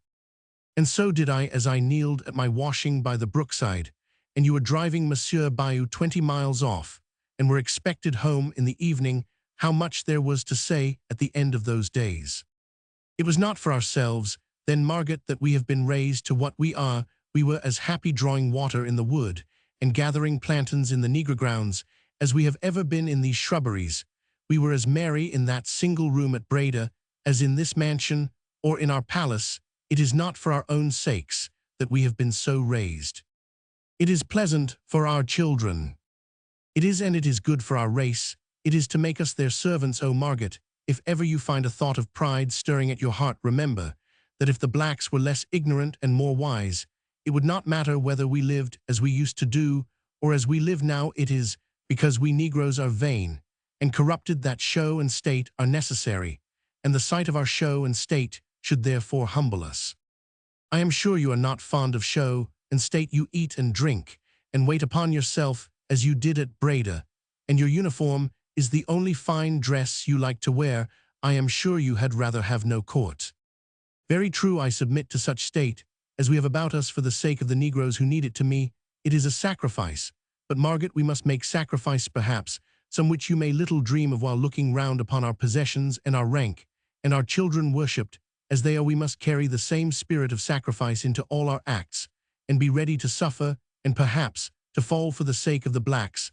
The less pride now, Margaret, the less shame and sorrow then.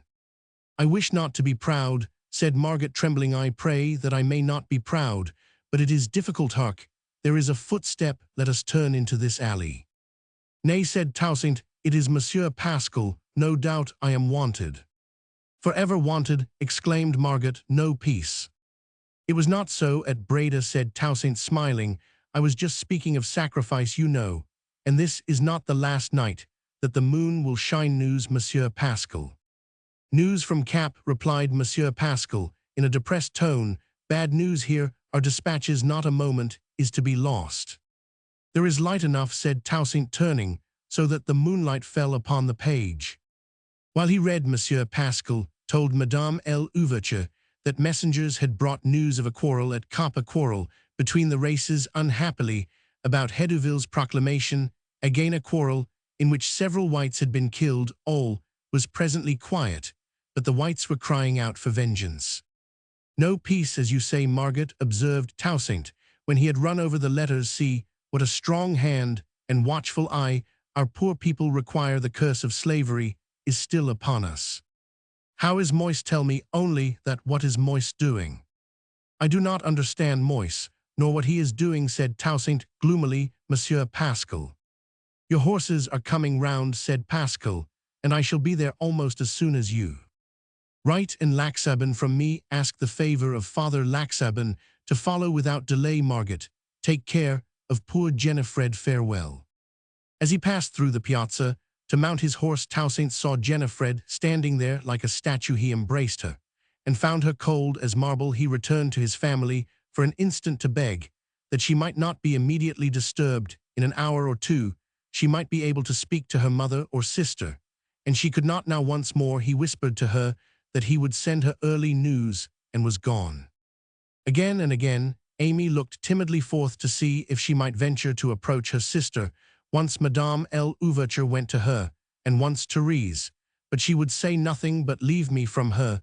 They went to a Fra who wept incessantly, though she did not reject their consolations. The night wore on wearily and drearily when the moon set, and the damps were felt wherever the air penetrated. Madame L'Ouverture went once more to Jennifer, determined to take her to her own chamber and win her to open her heart. But Jennifer was not there nor in her chamber. The mother's terror was great, till a cultivator came to say that Mademoiselle L'Ouverture had gone a journey on horseback with her brother Denis to take care of her Denis bed, was indeed found empty, and 2 horses were gone from the stables. They had fled to Moist. No doubt the hope was that they might fall in with Father Laxaben on the road, who would surely bring the poor girl back. There was another road, however, and by this road Therese declared that she would follow. Yes, yes, go, exclaimed Madame L'Ouverture. She will heed you. If anyone she thinks you understand her, she says. She loves me, said Therese, sighing, because I hardly know, but heaven forgive me if it be as she says. She says you hate the whites, declared Amy. If it be so, may indeed. Heaven forgive you, Moise hates the whites, and you see how wretched we are. Amy, do not be hard, we are made to love. Me heart inclines to all who are about me, but if there are some, if one cannot, oh Amy, do not be hard. It is those who hate who are hard, said Amy, whose tears fell fast in sympathy with a phrase. Is it not so, a fra? Well, I will go, said Therese, gently. One kiss, Amy, for Jennifer's sake.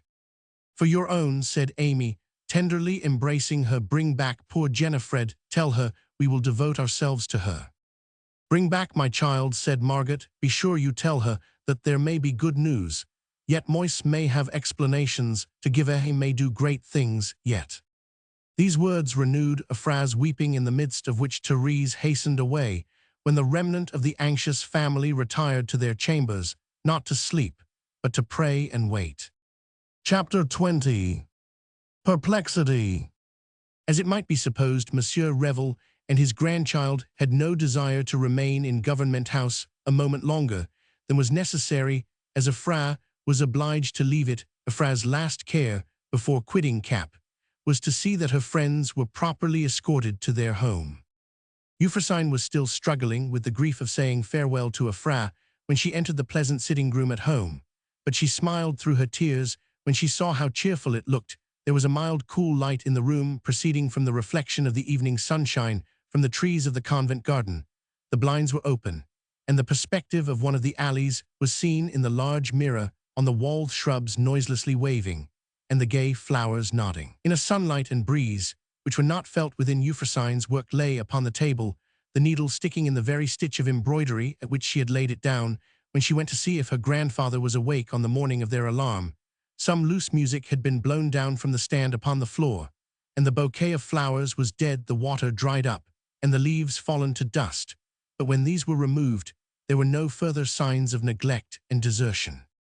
How bright, how natural everything looks, cried Euphrosyne. I do love this room.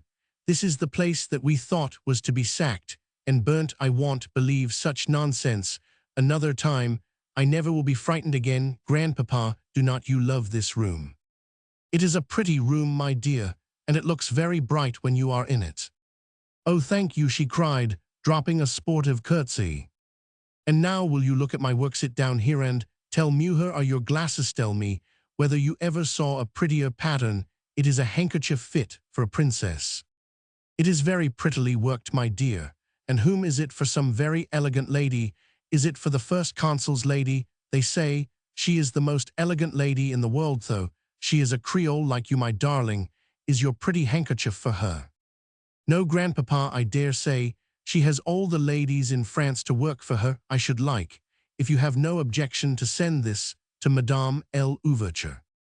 To Madame L'Ouverture? Why has not she daughters to work handkerchiefs for her, and plenty of money to buy them? Why should you prick your fingers in her service? I should like that L'Ouverture himself should observe some day that she has a beautiful handkerchief, and then if he should ask, he would find out that there is a little Creole girl who is very grateful to him for his generosity to her color.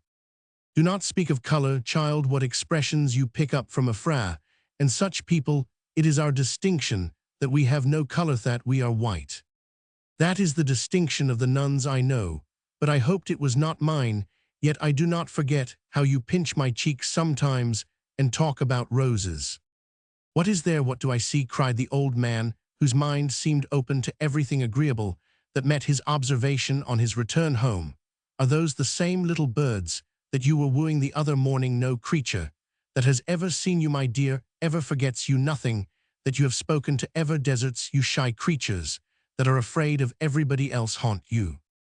Oh, you are thinking of the little spotted fawn. Spotted fawn or squirrel baby or hummingbird, it is always the same, child. They all come to you, I dare say. These little creatures have been flitting about the balcony and these rooms ever since we went away. Now they have found you. They do not seem to care much about me, now we have met, said Euphrosyne. She followed them softly to the balcony, and along it as far as the window of Monsieur Revel's room. There she found, stuck in the bars of the balcony, a rather fresh branch of orange blossoms. While she was examining this in some surprise, old Raphael spoke to her from below. He said he had made bold to climb up by his ladder twice a day, with something to entice the birds to that window, as he supposed that was what she wished. If she had been at home, the abbess had given him leave to take this liberty. There, said Monsieur Revel, when she flew to tell him, there is another follower to add to your fawns and kittens. Old Raphael is considered a crusty fellow everywhere, and you see how different he is with you. I am very glad, declared Euphrosyne. It is a pretty sight to amuse you with every morning when you wake. It is kind of Raphael, and of the abbess too. I am pleased that the abbess and you should be good friends, Euphrosyne, because that is the way, he said in a mortified tone, and throwing himself back in his chair, as he followed with his eyes the flittings of the girl about the room after her birds. You have got your own way with everybody, and we have spoiled you, and there is no speaking to you upon a subject that you do not like. You will not hear, though it is a thing that lies heavy at the heart of a dying old man. I will hear you if you talk to me all my life, said Euphrosyne, with brimming eyes, seating herself on a low stool at the old man's knees. And if you hear me, you will not give me a grave, steady answer. Try me, said she, brushing away the gathering tears. I am not crying about anything you are going to say, but only because, oh, grandpapa, how could you think I would not listen to you? Well, well, my love, I see that you are willing now. You remember your promise to enter the convent if I desired it. Yes. You talk of nothing being changed by our alarm 2 days ago, because this table stands in the middle of the room, and the ants and beetles have not carried off your pretty work. Hey. May I speak, grandpapa? Speak. I said so because nobody's house is burnt or even robbed, and nobody has been killed or even hurt. But nevertheless, there is a great change. Our friends, my old friends, all whom I feel I could rely upon in case of need, are gone to France with Hedouville. Oh, grandpapa, very few whites are gone. Were chiefly mulattoes who went with Hedouville, and so many whites remain, and though they are not, except perhaps Monsieur Critois, exactly our friends, yet we can easily make acquaintance with them. No, no, child, if they were not upstarts, as some of them are, and others returned emigrants, of whom I know nothing. It is too late now for me to make now friends. My old companions are gone, and the place is a desert to me. His hands hung listlessly as he rested on the arms of his chair. Euphrosyne looked up in his face, while she said as well as she could for tears, if you feel it so now, what will it be when I am shut up in the convent, and you will hardly ever see me? That is no affair of yours, child. I choose that you should go.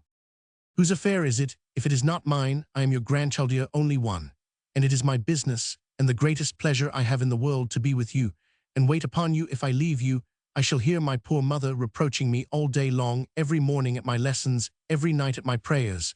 I shall hear her saying, where is your grandfather? How dare you desert him, when he has only you left? Grandpapa, I shall be afraid to sleep alone. I shall learn to be afraid of my blessed mother. It is time you were sent somewhere to learn your duty. I think we are at a bad pass enough, but there must be someone in the colony who can tell you that it is your duty to obey your grandfather, that it is your duty to perform what you promised him. I can preach that myself, grandpapa, when there is nobody else who can do it better. It is just what I have been teaching little Babbitt this month past. I have no more to learn about that. But I will tell you what I do want to learn. Whether you are most afraid of my growing up ignorant ordo, just let me finish. And then we shall agree charmingly, I dare say, whether you are most afraid of my growing up ignorant or unsteady or ill-mannered or wicked, or what. As for being unsafe, I do not believe a word of that. Everything all these things, child, I am afraid of them all. What a dreadfully unpromising creature I must be. You know you must be very ignorant. You have had no one to teach you anything. Then I will go to the convent to study for 4, 6, 8, 12 hours a day. I shall soon have learned everything in the world at that rate. And yet I can go on singing to you in the evenings and bringing your coffee in the mornings. 12 hours study a day may perhaps make me steady too. That was the next thing, was it not? Now have done. Say only one thing more, that you will perform your promise. That is a thing, of course, so I may just ask one other thing. Who's to wait upon you in my place? Or I see you have not fixed upon anyone yet, and let me tell you, it will be no easy matter to find one who makes coffee as I do. Then you have been waited upon by a slave all your life. Yes, you have. And you have a slave now sitting at your knee. People do not like being slaves nowadays, nobody. But me now, I like it of all things, so what a pity to chain. I know, said the old man, sighing, that I am apt to be peremptory. I know. It is difficult to please me sometimes. It is very late in life. I am very old to set about improving. But I will try not to hurt anyone who will wait upon me, as I am afraid I have often hurt you, my dear. I will make any effort if I can only feel that you are safe. Someone has been telling you stories of old times. I see. Perhaps you can ask any servant that we may engage you, may make it your request that she will bear with me. Oh, grandpapa, stop, grandpapa. I cannot bear it, cried the sobbing girl. I never will joke again, if you do not see that it is because I love you so that I will venture anything rather than leave you. We all love you dearly. Pierre would not for the world live with anybody else. You know he would not, and that is just what I feel. But I will do everything you wish. I will never refuse again. I will never jest or try, even for your own sake, to prevent your having all your own way. Only be so kind, grandpapa, as never to say anything against yourself again. Nobody else would dare to do such a thing to me, and I cannot bear it. Well, well, love, I see now that no one has been babbling to you. We will never quarrel any more. You will do as I wish, and we will have no more disputing. Are they bringing our coffee? When Euphrosyne came out from placing her grandfather's pillows and bidding him good night, she found Pierre lingering about, as if wanting to speak to her. Have you anything to say to me, Pierre? Only just to take the liberty of asking mademoiselle whether you could not possibly gratify my master in the thing he has set his heart upon. If you could, mademoiselle, you may rely on it, I would take every care of him in your absence. I have no doubt, Pierre, of your doing your part. Your part and mine are not the same, I know, mademoiselle, but he is so persuaded of there being danger for you here that everything you do for him goes to his heart. Have you that idea, Pierre?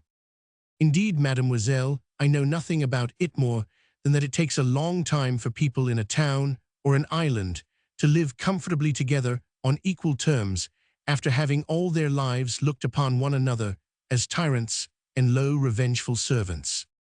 I do not think anyone looks on me as a tyrant or would think of hurting poor grandpapa or me. How you shake your head, Pierre.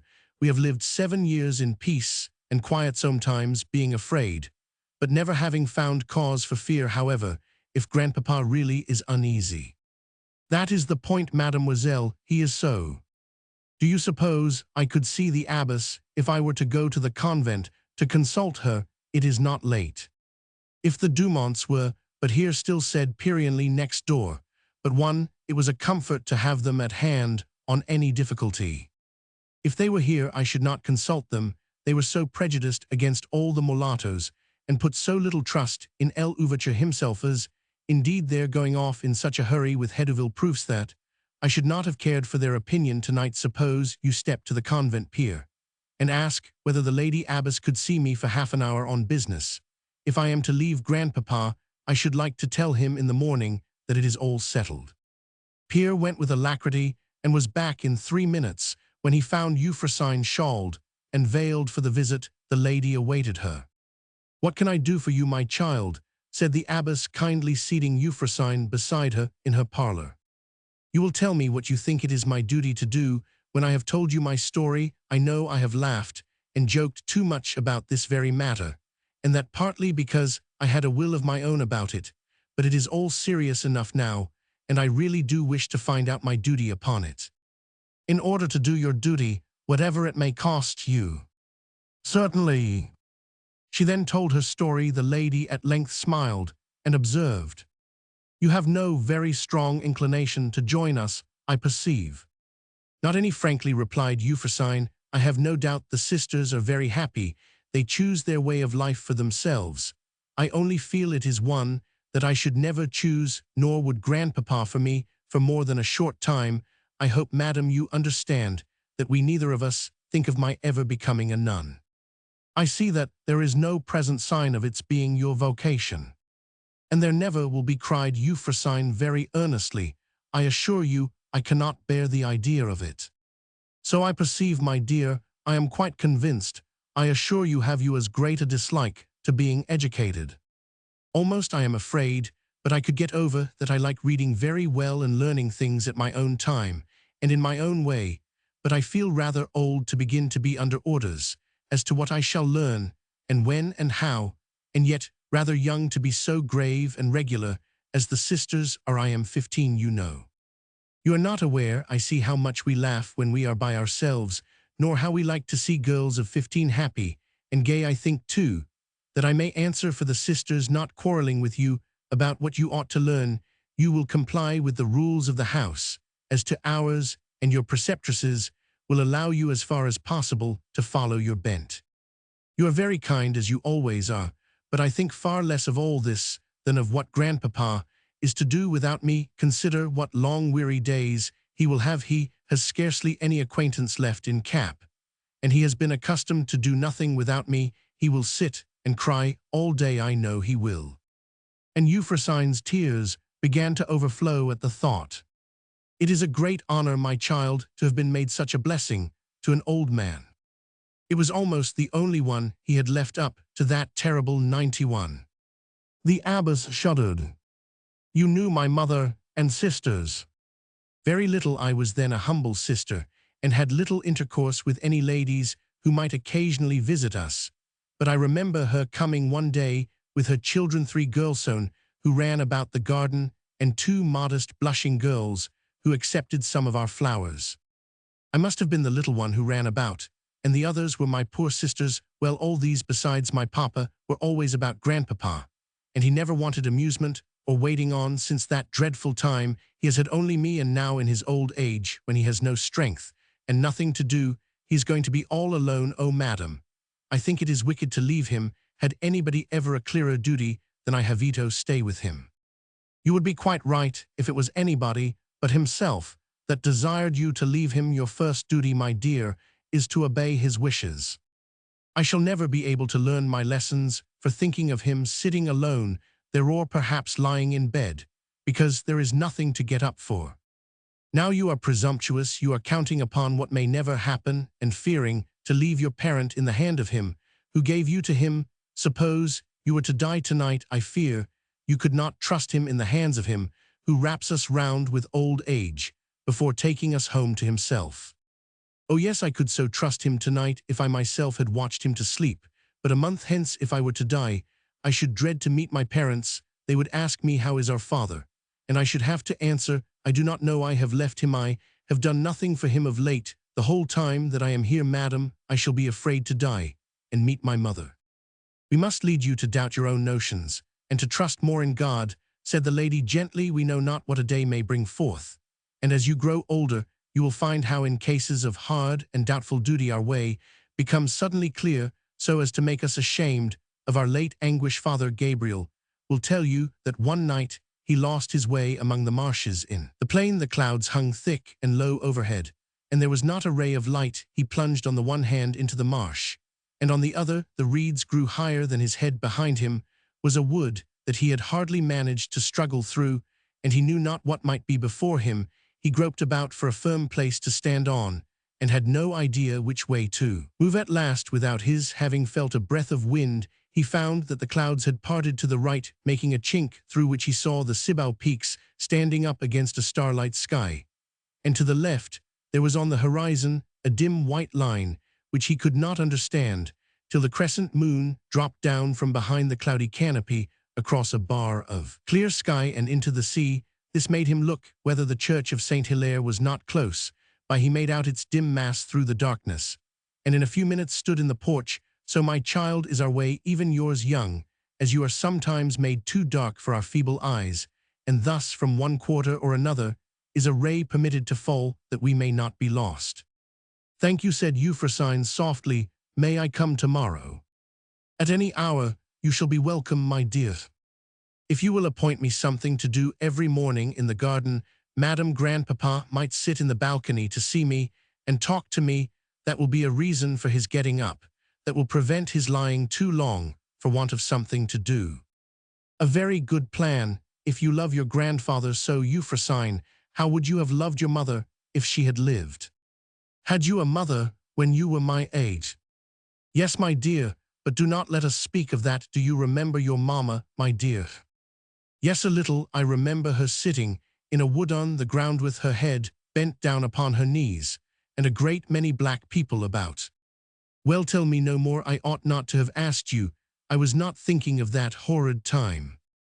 But I do not mind telling you. I like to speak of it, and I never can. To grandpapa makes him so Roman 99. Mamma shook so that I remember putting my arms about her to keep her warm, till I found how burning hot her hands were. My sisters were crying, and they told me not to ask any more why Papa did not come to us, for he was dead. I remember being wakened by a noise when I was very sleepy, and seeing some soldiers. One of them lifted me up, and I was frightened, till I saw that they were carrying Mamma too.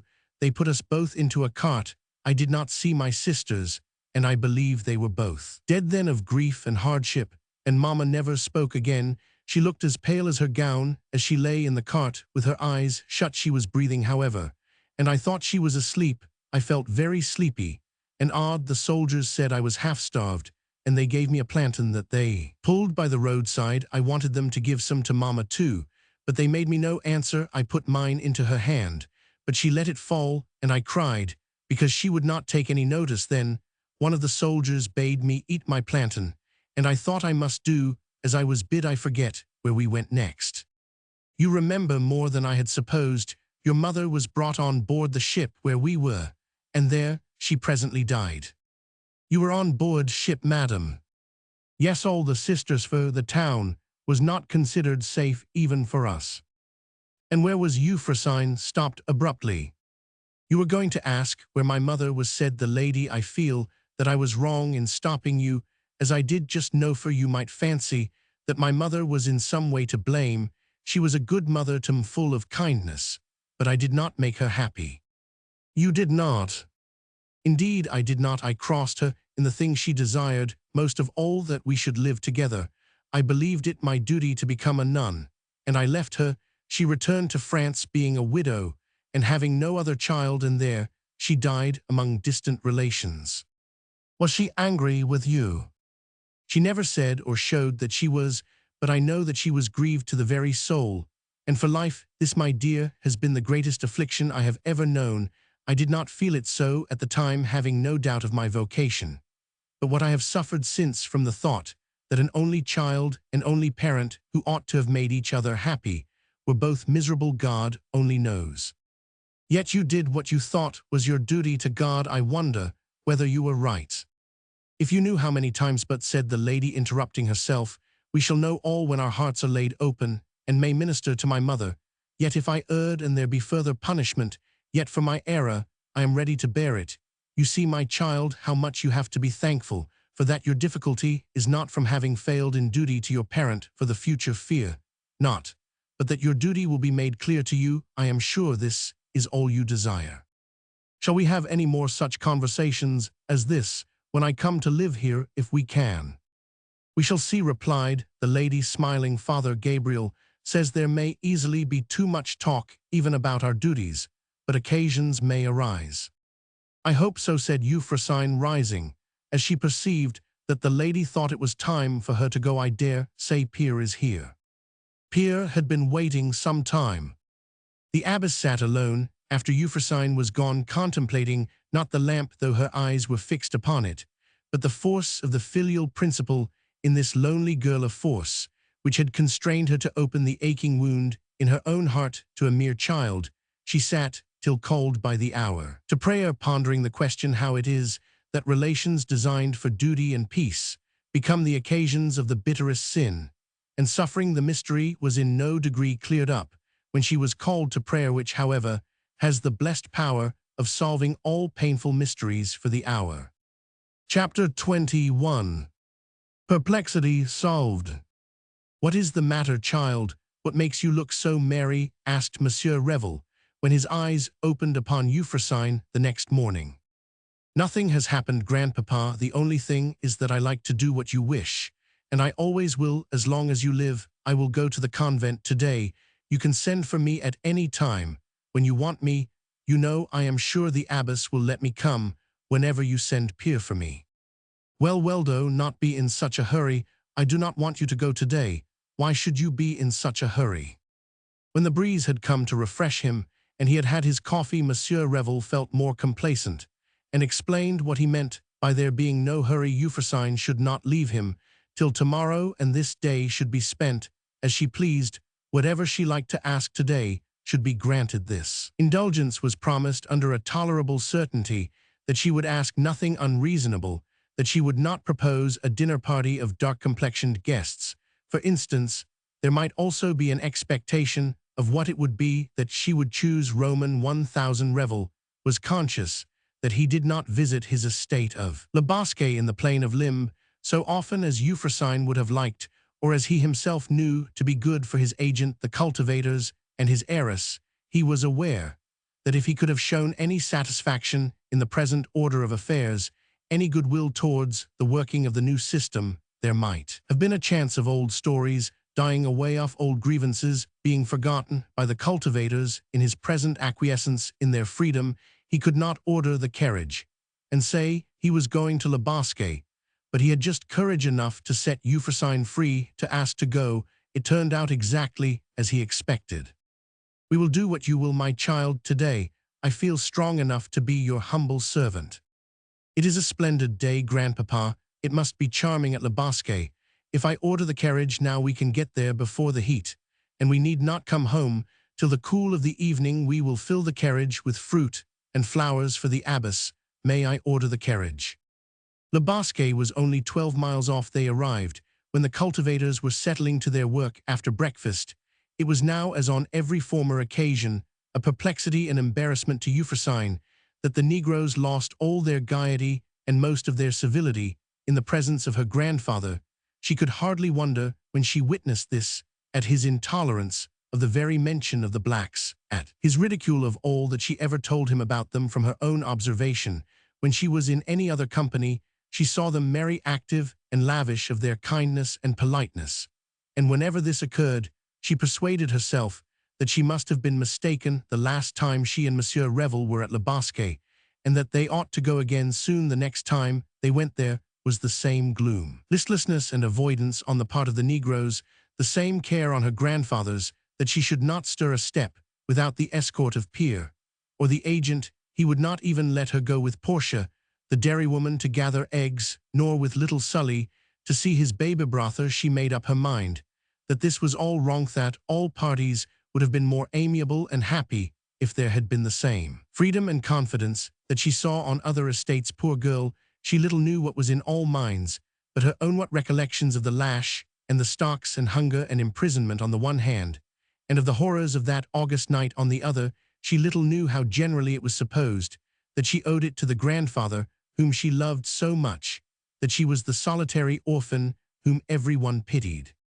It was as Euphrosyne had said, a splendid day, and all went well. Monsieur Revel would not go out much, but as he sat in the shaded room looking forth upon the lawn, the agent satisfied him with accounts of the prosperity of the estate, the fine promise of the cacao walks, and the health and regular conduct of the Negroes. Euphrosyne showed herself from time to time, now in the midst of a crowd of children, now with a lapful of eggs, and then with a basket of fruit in honor of the master and young mistress.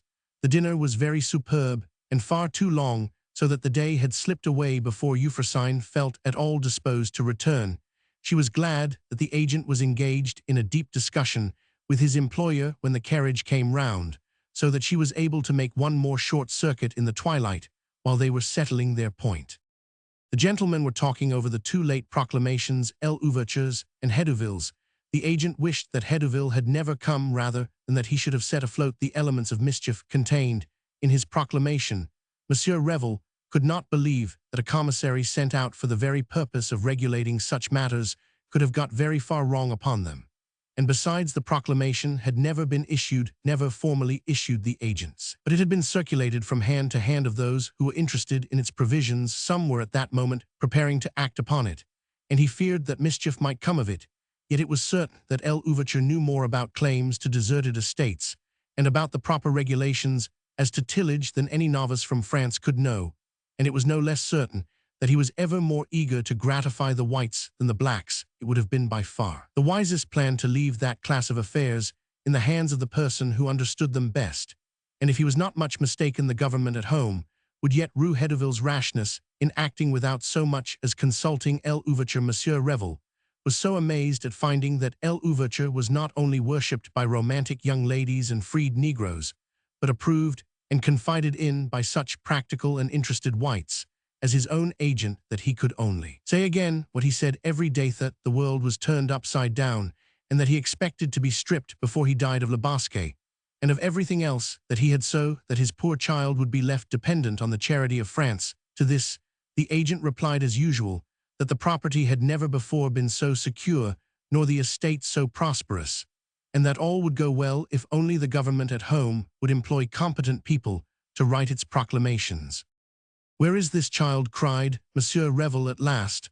"I am always kept waiting by everybody. It is dark already, and the carriage has been standing this hour. Where is she?"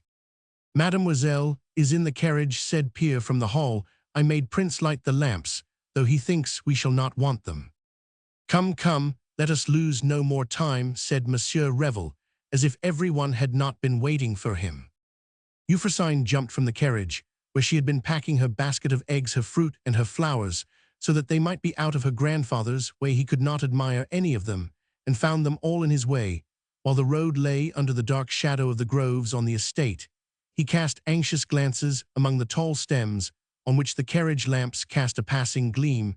He muttered a surly good night to the Negroes who held open the gates, but when the last of these swung to, when the carriage issued upon the high road, and the plain lay, though dim in the starlight, yet free and lovely to the eye, while the line of grey sea was visible to the left, the old man's spirit seemed to rise. It was seldom that he quitted the town, and when he did, and could throw off his cares, he was surprised to find how reviving were the influences of the country. "It is a lovely night, really," said he. "If you ever go to Paris, my dear, you will miss this starlight there. The stars seem to have shrunk away from you a myriad of miles. Let those flowers be, child. Why may not I have the pleasure of smelling them there? Let them lie. Who would believe that that sea which looks so quiet now will be rolling and dashing upon the beach in November, as if it meant to swallow up the plain? How it seems to sleep in the starlight. You found little Sully grown, my dear, I dare say."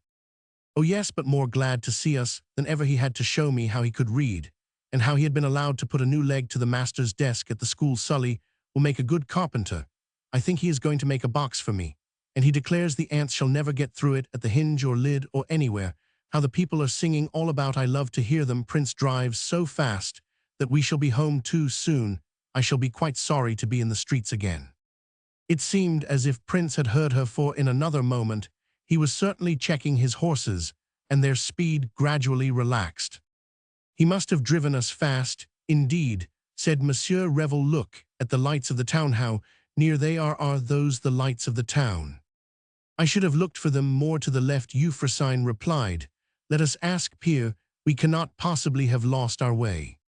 Pierre rode up to the carriage window at the moment that Prince came to a full stop. "We do not know," said Louis, the black footman, who was beside Prince. "We do not know what those lights can mean. They seem to be moving, and towards this way."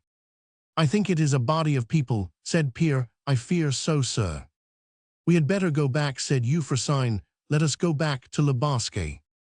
"Forward, forward," cried Monsieur Revel like one frantic. "Why do you stand still, you rascal? I will drive myself, if you do not push on drive like the de Villeke. What you all are," he added, in a lower tone. "Surely we had better go back to Le Bosque." "No, no, you little fool," cried the agonized old man, grasping hold of her and dragging her towards himself. Louis shouted from the box, as Prince lashed his horses onwards, "We shall be in the midst of them, sir, this way." "Drive on" was still the command, drive through everything to get home, as he clasped his arms round Euphrosyne and pressed her so closely that she could scarcely breathe. Heaping his cloak upon her head, she heard and felt him murmuring to himself, "To Le Bosque, no indeed, anywhere, but there, once at Homish, once a fiend then." Euphrosyne would have been glad to see a little of what a Piretto knows, something of what to expect. Once or twice she struggled to raise her head, but this only made the convulsive clasp closer than before. All she knew was that Pierre, or the men on the box, seemed to speak from time to time for the passionate drive on. "Forward" was repeated. She also fancied that they must at last be in the midst of a crowd, for the motion of the carriage seemed to be interrupted by a sort of hustling on either side. Her heart beat so tumultuously, however, and the sense of suffocation was so strong that she was sure of nothing, but that she felt as if dying. Once more she struggled for air. At the same moment, her grandfather started, almost bounded from his seat, and relaxed his hold of her. She thought she had heard firearms. She raised her head, but all was confusion. There was smoke, there was the glare of torches, there was a multitude of shining black faces, and her grandfather lying back as if asleep in the corner of the carriage. "Drive on," she heard Pierre cry. The whip cracked, the horses plunged and scrambled, and in another moment broke through the crowd. The yelling, the lights, the smoke were left behind. The air blew fresh, and there was only calm starlight without as before. The old man's hand fell when lifted. He did not move. When she stroked his cheek, he did not answer. When she spoke, she put her hand to his forehead, and it was wet. "Pierre, Pierre," she cried, "he is shot, he is dead." "I feared so, mademoiselle." "Drive on, Prince." In an inconceivably short time, they were at their own door. Pierre looked into the carriage, felt his master's wrist, and heart spoke softly to Prince, and they drove on agonizingly past the corneringly to the gate of the convent. When it was opened, Pierre appeared at the carriage door. "Now, mademoiselle," he said. He half pulled, half lifted her over the crushed fruit and flowers that were in her way, glanced in her face to see whether she had observed that the body fell behind her, carried her in, and gave her passive and stupefied into the arms of two nuns. Seeing the abbess standing behind, he took off his hat and would have said something, but his lips quivered, and he could not. "I will," said the lady's gentle voice, answering to his thought. "My young daughter shall be cherished here." Chapter 22. A lover's love. This new violence had for its object the few whites who were rash and weak enough to insist on the terms of Hedouville's intended proclamation. Instead of abiding by that of l'Ouverture, the cultivators on the estates of these whites left work rather than be reduced to a condition of virtual slavery. Wandering from plantation to plantation, idle and discontented, they drew to themselves others who from any cause were also idle and discontented. They exasperated each other with tales old and new of the tyranny of the whites. Still further mischief might have been prevented by due vigilance and firmness on the part of him in whose charge the town and district of Cap Franchise now lay. Stories, however, passed from mouth to mouth respecting General Moisy, anecdotes of the words he had dropped in dislike of the whites, off the prophecies he had uttered of more violence before the old masters would be taught their new place. Rumors like these spread till the gathering mob at length turned their faces towards the town, as if to try how far they might go. They went as far as the gates, having murdered some few of the obnoxious masters, either in their own houses, or as in the case of Monsieur Revel, where they happened to meet them. On the Haut du Cap they encountered General Moise, coming out against them with soldiery. At first he looked fierce, and the insurgents began to think each of getting away as he best might. But in a few moments no one seemed to know how or why the aspect of affairs changed. There was an air of irresolution about the commander. It was plain that he was not really disposed to be severe, that he had no deadly intentions towards those he came to meet. His black troops caught his mood. some of the inhabitants of the town who wore on the watch, with glasses from the gates from the churches, and from the roofs of houses afterwards testified to there having been a shaking of hands and other amicable gestures. They testified that the insurgents crowded round General Moyse, and gave at one time cheers, at another time groans. Evidently on a signal from him, no prisoners were mad. There was not a shot fired. The general and his soldiers returned into the town, and even into their quarters, protesting that no further mischief would happen, but the insurgents remained on the heights till daylight, and the inhabitants, feeling themselves wholly unprotected, sent off expresses to the commander-in-chief, and watched with arms loaded till he or one of his more trustworthy generals should arrive. These expresses were stopped and turned back by order of General Moyse, who ridiculed the idea of further danger, and required the inhabitants to be satisfied with his assurances of protection. Fortunately, however, one or two messengers, who had been sent off a few hours before on the first alarm, had reached their destination, while General Moyse was yet on the Haut du Cap. The first relief to the anxious watchers was on seeing the heights gradually cleared at sunrise. The next was the news that L'Ouverture was entering the town, followed by the ringleaders from Limbe, whom he was bringing in as prisoners. He had proceeded directly to the scene of insurrection, where the leaders of the mob were delivered up to him at his first bidding. It now remained to be seen what he would do with those within the town, high or low in office, who were regarded by the inhabitants as accessories. This kind of speculation was not abated by the sight of L'Ouverture as he passed through the streets, grave as his countenance usually was, and at times melancholy. Never had it been seen so mournful as today. Years seemed to have sunk down upon him since he was last seen, so lately that the youngest prattler in the cap had not ceased to talk of the day. As he walked his horse through the streets, many citizens approached, some humbly to ask, others eagerly to offer information. With all these last he made appointments, and rode on his way, lay past Monsieur Revel's door, and it happened to be at the very time that the funeral, an affair of hurry in that climate, was about to take place. At the sight, L'Ouverture stopped opposite the door. When the coffin was brought out, he took off his hat and remained uncovered till it moved on, when he turned his horse and followed the train to the corner of the street. There were many present who saw his face, and by whom its expression of deep sorrow was never afterwards forgotten. When he again turned in the direction of Government House, he proceeded at a rapid pace, as if his purposes had been quickened by the sight. His aides, who had been dispersed on different errands, entered the town by its various avenues, and some of them joined him in the Jesuits' walk at the gate of Government House. He was received by General Moyse, who had been almost the last person in cap to hear of his arrival. L'Ouverture acknowledged his military greeting, and then turning to his aides, said in a calm tone, which yet was heard halfway down the walk, and thence propagated through the town as if by echoes, "General Moyse is under arrest." As Moyse was moving off towards the apartment in which he was to be guarded, he requested an interview with the commander-in-chief. "After your business with the court-martial is concluded," was the reply. "On no account before." General Moyse bowed and proceeded to his apartment. For some hours after, there was every indication of the rapid transaction of business in Government House. Messengers were sent to Fort Dauphin, to the commanding officer at Limbe, and to every military station within 30 miles. Orders were issued for the garrison of Cap to be kept close within their quarters. Not a man was to be allowed on any pretense whatever to pass the barrack gates, which were well guarded by the commander-in-chief's own guards, till troops for the service of the town could arrive from Fort Dauphin.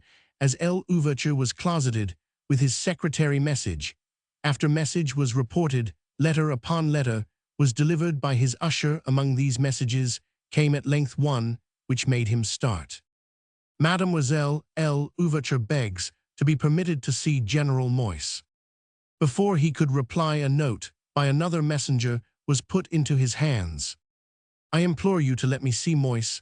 I do not ask to see you. I do not wish it. I will disturb no one. Only give me an order to see Moyse for his sake, and that of your unhappy Jennifer." Toussaint left the room, and was but too well directed by the countenances of his servants to the room where Jennifer was lying with her face hidden upon a sofa. Denys was standing silent at a window which overlooked the walk, both were covered with dust from their journey. Jennifer looked up on hearing someone enter. When she saw that it was her father, she again buried her face in the cushions, saving only. "Oh, why did you come? Stay, my child, why did you come, Howie?" "I always know," said she, "when misery is near.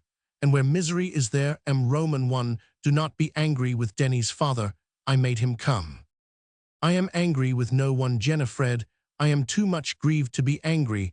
I am come to take you to Moise. I cannot see him myself at present, but I will take you to the door of the salon where he is." "The salon," said Jennifer, as if relieved. She had probably imagined him chained in a cell.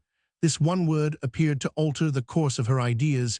She glanced at her travel-soiled dress and hesitated. Her father said, "I will send a servant to you, refresh yourself, and in half an hour I will come again." When he rejoined her, she was still haggard and agitated, but appeared far less wretched than before. "Jennifer," cried Moise, as she entered and leaned against the wall, unable to go farther. "Jennifer, and was not that your father who admitted you? Oh, call him, Jennifer, call him back. I must see him.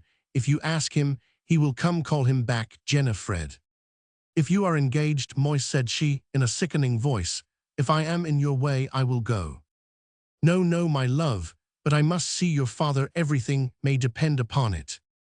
"I will go as soon as I can," said the poor girl, beginning to sink to the floor. "You shall not go, my love," me Jennifer cried, Moise supporting her to a sofa. "I did not know, I little thought. Are you all here?" "No, I came to see you, Moise. I told you how it would be if we parted." "And how will it be, love? Oh, how can you make me say it? How can you make me think it?" "Why, Jennifer, you cannot suppose anything very serious will happen. What frightens you so? Once more, I ask you the old question, that we must both be weary of. What frightens you so?" "What frightens me?" she repeated with a bewildered look in her face. "Were we not to have been married as soon as you were relieved from your command here? And are you not a prisoner waiting for trial, and that trial for your life?" "Never believe so, Jennifer. Have they not told you that the poor blacks behaved perfectly well from the moment they met me? They did not do a single act of violence. After I went to them, not a hand was raised when they had once seen me. And after I had put them into good humor, they all went to their homes." "Oh, is it so? Is it really so? But you said just now that everything depended on your seeing my father." "To a soldier, his honor, his professional standing are everything." Seeing a painful expression in Jennifer's face, he explained that even his private happiness, the prosperity of his love, depended on his professional honor and standing. She must be as well aware as himself that he was now wholly at her father's mercy as regarded all his prospects in life, and that this would justify any eagerness to see him. "At his mercy," repeated Jennifer, "and he is merciful. He does acts of mercy every day." "True, true, you see now, you are too much alarmed." "But Moise, how came you to need his mercy? But 2 days ago, how proud he was of you, and now, oh Moise, when you knew what depended on these few days, how could you fail? How was it that he put me into an office that I was not fit for he should have seen? Then let us leave him and all these affairs, which make us so miserable. Let us go to your father. He will let us live at St. Domingo in peace." Moise shook his head, saying that there were more whites at St. Domingo than in any other part of the island, and the plain truth was he could not live where there were whites. "How was it then that you pleased my father so much? When Heduville went away, he whispered to me in the piazza at Pongadin that next to himself, you saved the town, that many whites owed their lives and their fortunes to you." "I repent," cried Moise bitterly. "I repent of my deeds of that day. I repent that any white ever owed me gratitude. I thank God I have shaken them off like the dust from my feet. Thank God, the whites are all cursing me now." "What do you mean? How was it all?" cried Jennifer fearfully. "When Heduville went away, my first desire was to distinguish myself, that I might gain you, as your father promised. This prospect so near and so bright dazzled me, so that I could not see black faces from white for the hour. One passion put the other out." "And when, how soon, did you begin to forget me?" asked Jennifer sorrowfully. I have never forgotten you, love, not for an hour in the church among the priests, in the square among the soldiers, any more than here as a prisoner. But I thought my point was gained when your father stooped from his horse as he rode away, and told me there would be joy at home on hearing of my charge. I doubted no more that all was safe. Then I heard of the insufferable insolence of some of the whites out at Limbichting, as if Hedouville was still here to countenance them. I saw exultation on account of this in all the white faces. I met in Cap the poor old wretch Revel when my officers, and I met his carriage, stared at me through his spectacles, and laughed in my face as if was his grandchild with him. She was then he was laughing at some of her prattle. Nothing else made him even smile. It looked as if he was ridiculing me and my function. I was growing more angry every hour. When tidings came of the rising out at Limb, I knew it was forced on by the whites. I knew the mischief was begun by Hedouville and kept up by his countrymen. And was it to be expected that I should draw the sword for them against our own people? Could I have done so, Jennifer? Would not my father have restored peace without drawing the sword at all? That was what I Roman 999. I went out to meet the insurgents, and the moment they saw that the whites were not to have their own way, they returned to quietness, and to their homes. Not another blow was struck. And the murderers, what did you do with them? Moyse was silent for a moment, and then replied, those may deal with them who desire to live side by side with whites. As for me, I quarrel with none who avenge our centuries of wrong. Would to God my father had known that this was in your heart. You would not then have been a wretched prisoner. Here, Moyse, the moment you are free, let us fly to the morns. I told you how it would be if we parted. You will do as I wish henceforward. You will take me to the morns. My love, where and how should we live there, in a cave of the rocks, or roosting in trees? People do live there, not now perhaps under my father's government, but in the old days runaways did live there. So you would institute a new race of banditti under your father's reign. How well it will sound in the first consul's council chamber that the eldest daughter of the ambitious commander-in-chief is the first bandit's wife in the morns. Let them say what they will, we must have peace, Moyse. We have been wretched too long. Oh, if we could once be up there hidden among the rocks, or sitting among the ferns in the highest of those valleys, with the very clouds between us and this weary world below, never to see a white face more than at last we could be at peace. Everywhere else we are beset with this enemy. They are in the streets, in the churches, on the plain. We meet them in the shade of the woods, and have to pass them basking on the seashore. There is no peace but high up in the morners, too high for the wild beast and the reptile and the white man. The white man mounts as high as the eagle's nest, Jennifer.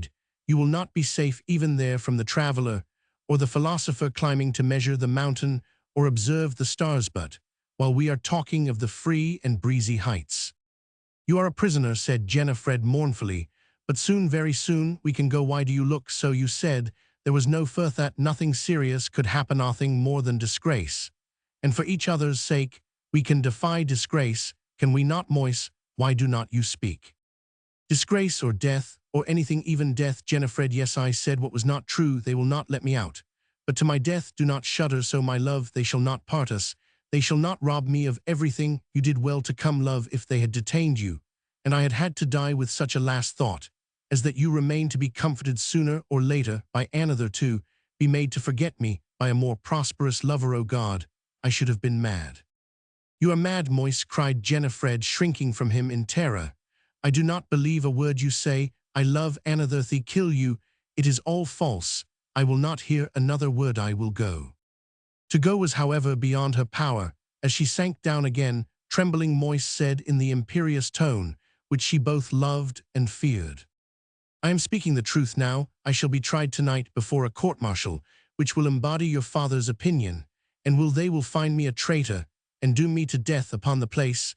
I must debut not on the place, and you shall die with me in one moment. We shall be beyond their power. You hear me, Jennifer? I know you hear me, though you do not speak. I can direct you to one near at hand, who prepares the red water, and knows me well. I will give you an order for red water enough for us both. You will come. Our father will not refuse our joint request. You will come to me as soon as the trial is over. And then, love, we will never be parted more." Jennifer sat long with her face hidden on her lover's shoulder, speechless. After repeated entreaties that she would say one word, Moise raised her up, and looking in her face, said authoritatively, "You will do as I say, Jennifer." "Moise, I dare not, no, I dare not. If when we are dead you should be dead to me too. And how do we know if the very next moment I should see only your dead body with my own, if you should be snatched away somewhere, and I should be alone in some wide placif. I should be doomed to wander in some dreadful region, calling upon you forever and no answer, O Moise. We do not know what fearful things are beyond. I dare not, no, I dare not. Do not be angry with me, Moise.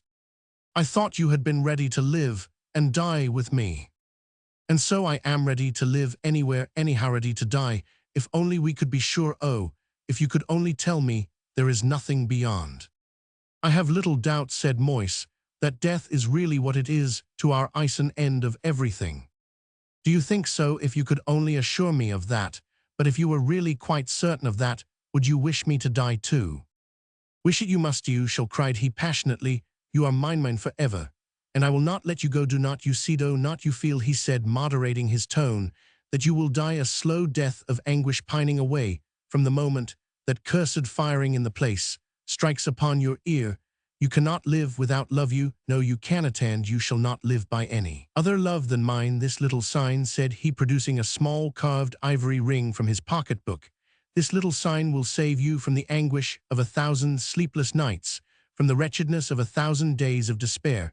Take it. If shown at number 9 in the Rue Espagnole, in my name, you will receive what will suffice for us both. Take it, Jennifer." She took the ring, but it presently dropped from her powerless hands. "You do not care for me," said Moise bitterly. "You are like all women you love in fair weather, and would have us give up everything for you. And when the hurricane comes, you will fly to shelter and shut out your lover into the storm." Jennifer was too wretched to remind her lover what was the character of his love. It did not indeed occur to her. She spoke, however. "If you had remembered, Moise, what a coward I am, you would have done differently, and not have made me so wretched as I now am. Why did you not bid me bring the red water without saying what it was? And what for, if you had put it to my lips, if you had not given me a moment to fancy what is to come afterwards? I would have drunk it so thankfully, but now I dare not." "You are not afraid to live without me?" "Yes, I am. I am afraid of living, of doing off everything you once asked me about. I remember about your spirit coming. Suppose it should come angry at your failing me in my last desire. Why did you not kill me? You know I should have been thankful. I wish the roof would fall and bury us now." She started and shrieked when she heard someone at the door. It was her father's servant, who told her that Madame Dessalines had arrived, and that L'Ouverture wished her to come and receive her friend. The servant held the door open so that there was opportunity only for another word. "Remember," said Moise, "they are not to seduce or force you back to Pongadin today. Remember, you are not fit to travel. Remember," he again said, holding up the ivory ring, and then thrusting it into her bosom, "you come to me as soon as the trial is over. I depend upon you." He led her passive and silent to the door, where he kissed her hand, saying for the ear of anyone who might be without, "For once I cannot accompany you further. Tell Madame Dessalines that I hope to pay my respects to her soon," he added to the servant. "See that Julien is at Mademoiselle L'Ouverture's orders, till I need his services myself." The man bowed, pleased, as most persons are to have a commission to discharge for a prisoner. Before he had closed the door, Jennifer was in the arms of Therese. Chapter 23. Pangs of Office. That night Madame Dessalines was alone in a dimly lighted apartment of Government House, dimly lighted, except by the moon shining in full at the range of windows, which overlooked the gardens, so as to make the one lamp upon the table appear like a yellow taper. For most of the long hours that she had sat there, Therese had been alone. Denis had entered before his departure homewards to ask what tidings he was to carry to Pongadin from her father. Laxabin had twice appeared to know if he could not yet see Jennifer to offer her consolation, and had withdrawn when he found that Jennifer was not yet awake. Madame Dessalines' maid had put her head in so often as to give her mistress the idea that she was afraid to remain anywhere else, though it did not quite suit her to be where she must speak as little as possible, and that little only in whispers, so Therese had been for the most part alone. Since sunset her work was on the table, and she occasionally took up her needle for a few minutes, but it was laid down at the slightest noise without, and again she rose either to listen at the chamber door, which opened into the apartment, or softly to pace the floor, or to step out upon the balcony to refresh herself with looking down upon the calm lights and still shadows of the gardens. In the center of one division of these gardens was a fountain whose waters, after springing in the air, fell into a wide and deep reservoir from whence was supplied the trenches which kept the alleys green and fresh in all. But the very hottest weeks of the year poor straight walks met at this fountain, walks hedged in with fences of citron geraniums and lilac jessamine. These walks were now deserted, every one in the house and inn. The town was occupied with something far different from moonlight strolls for pleasure or for meditation. The checkered lights and shadows lay undisturbed by the foot of any intruder. The waters gleamed as they rose and sparkled as they fell, and no human voice in discourse or in laughter mingled with the murmur. And the splash here Therese permitted herself, the indulgence of the tears which she had made an effort to conceal within.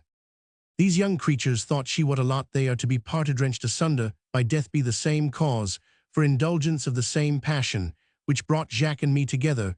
If the same priest were to receive their confession and ours, how would he reconcile the ways of God to them?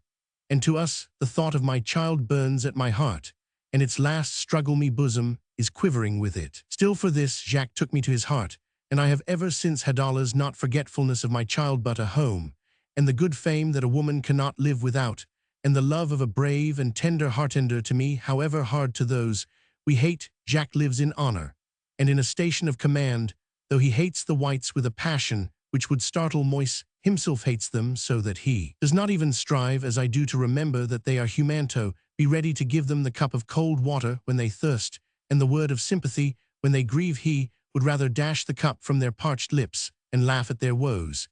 Yet Jacques lives in peace and honor at his palace at St. Mark, or is in war at the head of troops that would die for him, while this poor young man, mere novice in the passion, is too likely to be cast out as unworthy to live among us, who God knows are in this regard more guilty than he. The time may come when Jennifer's first passion is over, when I may tell her this, hark, that trumpet the court-martial has broken up. Oh, I wish I could silence that trumpet, it will waken her. It is further off and further, God grant she may not have heard it.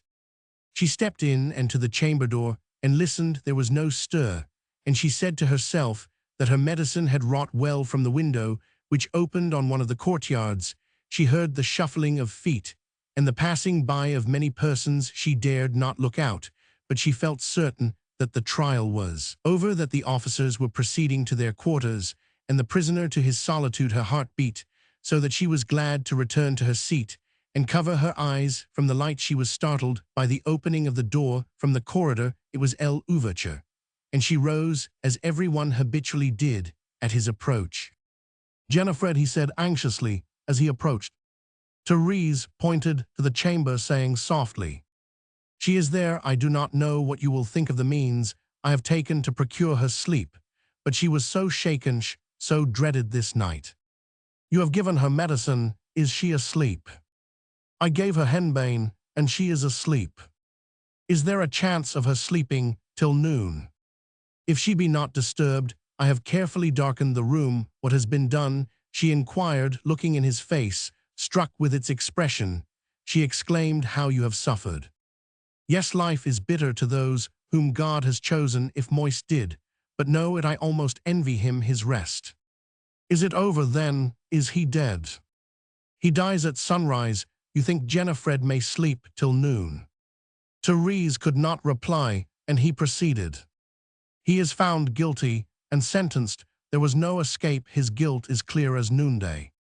"No escape from the sentence," said Therese eagerly, "but there is room for mercy. Yet you hold the power of life and death over all, the Kalanya power, like that of God, and put into your hand by him. A power put into my hand by him, and therefore to be justly used. Moise's crime is great, and mercy to him would be a crime in me. I have fault enough already to answer for in this business, and I dare not sin yet further. You yourself have sinned, said Therese, with a gleam of hope in her countenance and tone. Yes, I ought to have discerned the weakness of this young man. I ought to have detected the passions that were working in him. I was misled by one great and prolonged effort of self-control in him.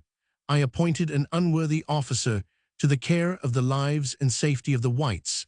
Many of them have gone to lay their deaths to my charge in heaven. All I can now do is, by one more death, would to God it were my own to save, and to reassure those who are left. It is my retribution that Moise must die, as for Paul, as for Jennifer, sin of the brother is visited upon the brother, sin of the father upon the child. But, said Therese, you speak as if you had caused the innocent to be destroyed. Some few harmless ones may have died, but the greater number, those who were sought by the swords, point were factious tyrants, enemies of your government, and of your regimen, who rashly brought their deaths upon themselves. They were passionately, were stubbornly, were cruel. True, and therefore were they peculiarly under my charge. I have guaranteed the safety of the whites, and none need my protection so much as those who do not, by justice, obedience, and gentleness, by gaining the goodwill of their neighbors, protect themselves. But Moise did not murder any. He was not even present at any death. It has just been proved that while he knew that slaughter was going on, he took no measures to stop it. The ground of his guilt is plain and clear. The law of the Revolution of St. Domingo, as conducted by me, is no retaliation. Every breach of this law by an officer of mine is treason, and every traitor to the whites must die. Alas, why so harsh? No, only now you have spared the guilty before by tons, by hundreds. Why now cause all this misery for this one young life? Those whom I have spared were my personal foes, and I spared them not so much for the sake of their separate lives, as for the sake of the great principles for which I live and govern, reconciliation and peace. For this end, I pardon them. For this end, I condemn Moise. You make one tremble, said Therese, shuddering for one's very self. What if I were to tell you that it is not Moise and Jennifer alone that she stopped? That hate the whites, I know it, replied Toussaint. I know that if God were to smite all among us who hate his children of another race, there would be mourning in some of the brightest dwellings of our land. I thank God that no commission to smite such is given to me. Therese was silent. My office is, said Toussaint, to honor those, and they are to be found in cottages all through the island, who forgive their former oppressors, and forget their own wrongs. Here as elsewhere, we may take our highest lesson from the lowliest men. My office is to honor such as, for the powerful, and those who think themselves wise, their secret feelings towards all men are between themselves and God. But if I could prove to you at this moment that Moise's enmity towards the whites is mild and harmless, she's passion's moderation, compared with the tempest in the breasts of some whom you employ and cherish, would not this soften you? Would it not hold your hand from inflicting that which no priest can deny is injustice in God? I leave it to no priest, Therese, but to God himself to vindicate his own justice, by working as he will in the secret hearts, or before the eyes of men.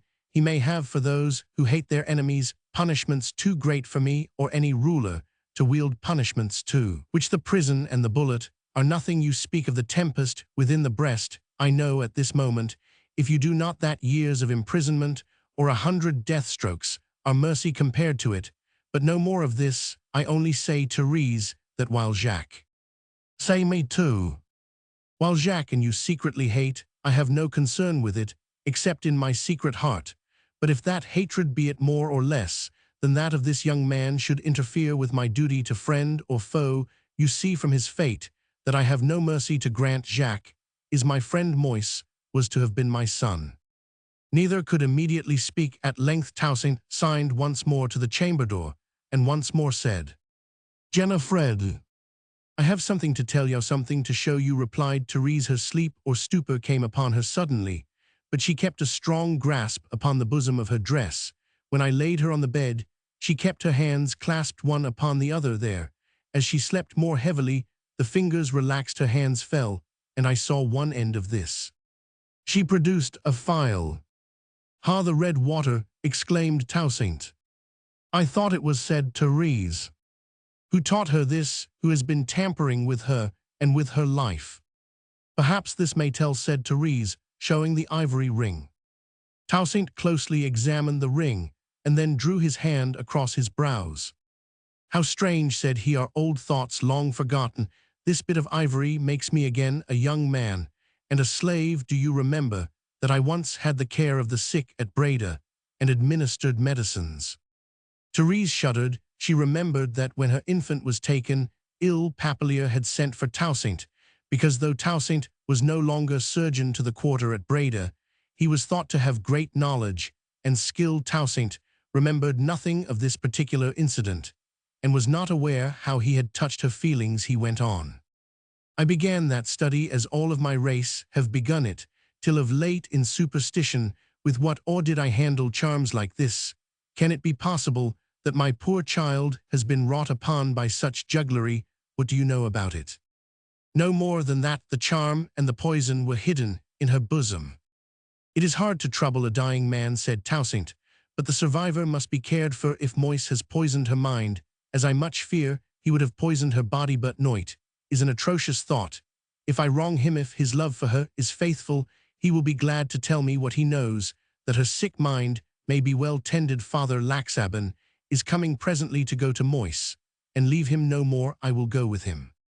How you suffer, how you must suffer, said Therese, again speaking her thoughts as she looked in his face.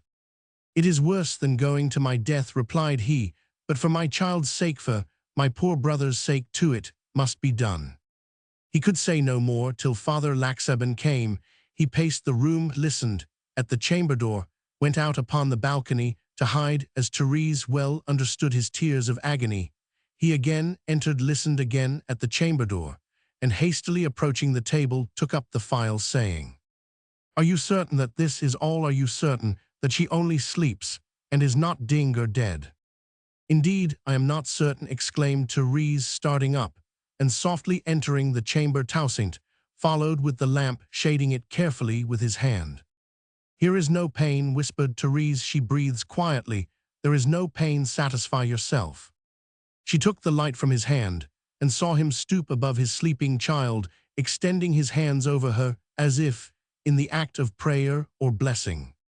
No pain, thank God, he repeated, as they returned to the salon where they found Father Laxabin.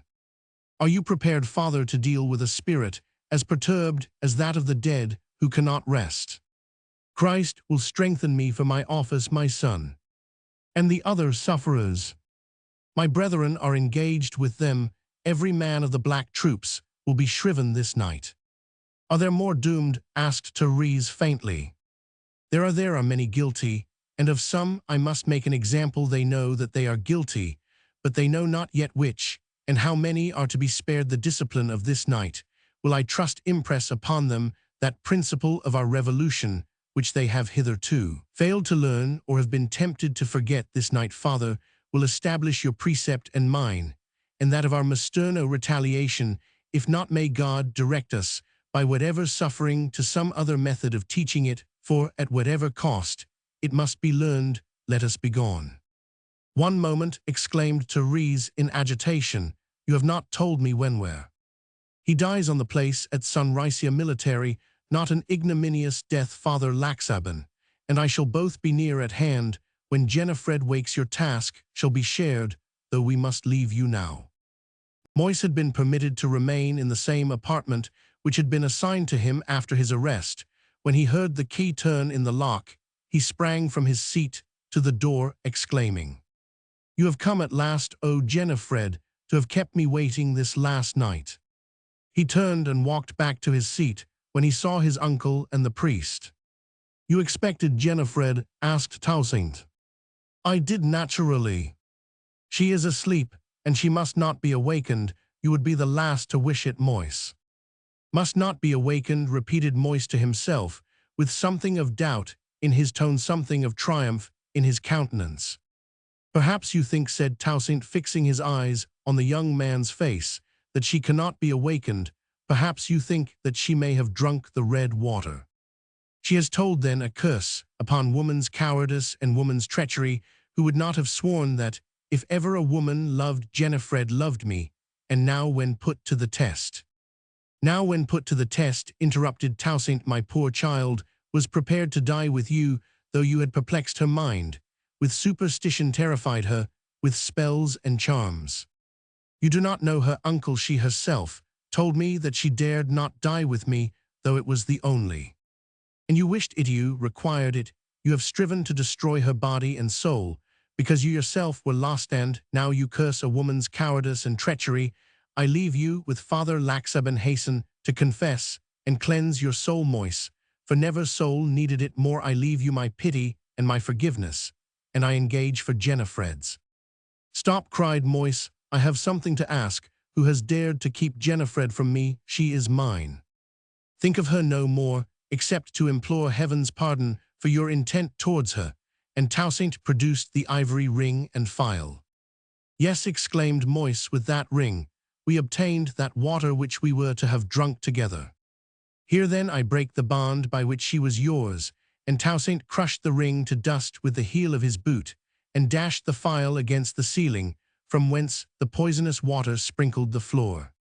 You spoke of treachery just now, said Moise. How do you propose to answer to my father for the charge he left you in me? Be silent, my poor son, said Father Laxaban. Do not spend your remaining moments in aggravating your crimes. A few minutes' patience, Father. I never before ventured to speak freely to my uncle, not on account of any severity of Heesh, never was severe to me but on account of a certain, or I felt of Hymen, or which the events of this day have had a wonderful power to dispel.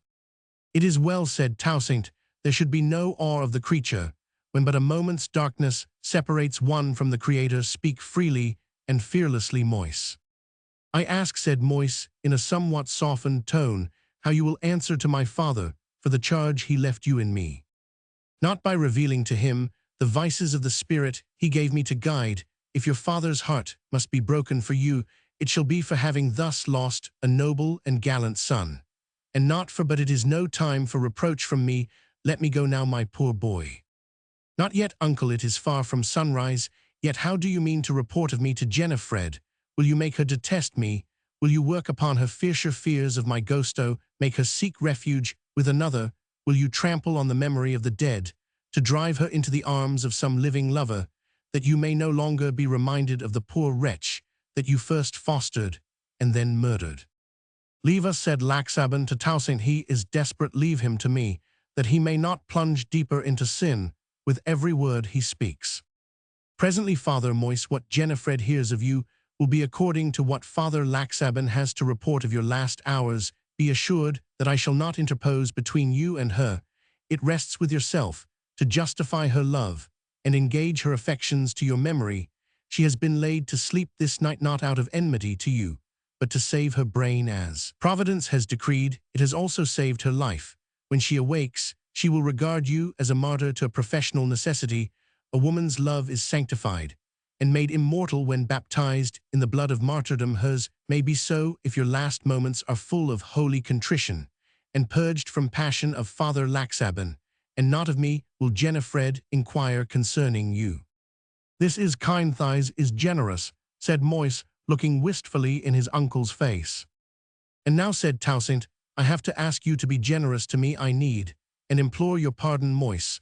While you were yet weak and wayward, I neglected the necessary watch over you, too prone to ease and satisfaction for my child's sake, and my own. I too soon concluded you a man, and imposed upon you the duties of a man. Your failure is my condemnation. I have cut short your discipline, and enabled you to throw away your life. All this, and much more, am I answerable for, whether or not God may have mercy.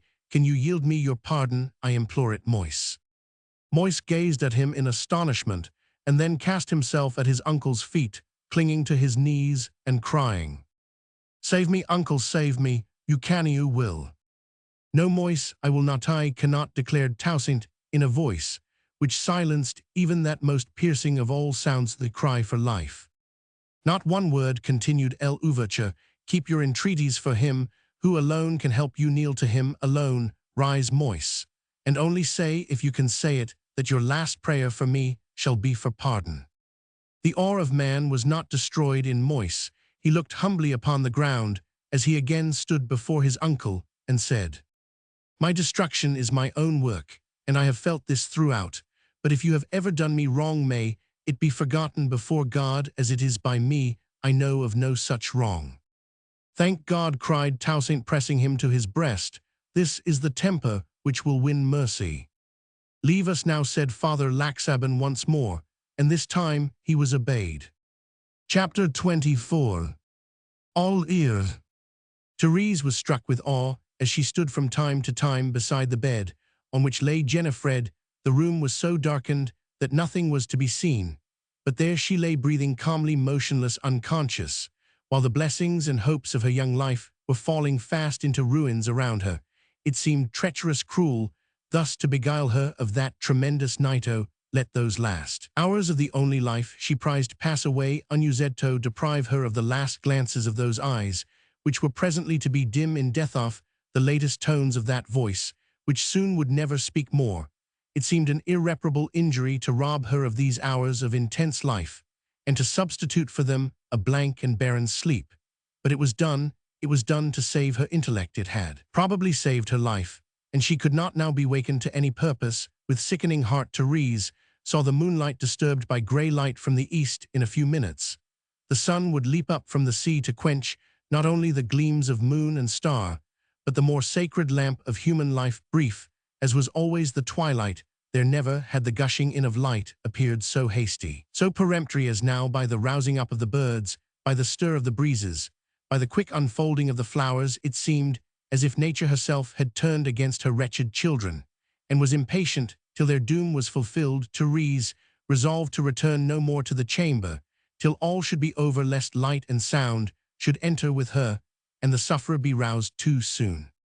As the yellow rays shone in fuller and fuller, the watcher's nerves were so stretched that though she wrapped her head in her shawl, as she sat she felt as if the rustle of every leaf, the buzz of every insect wing in the gardens reached her ear.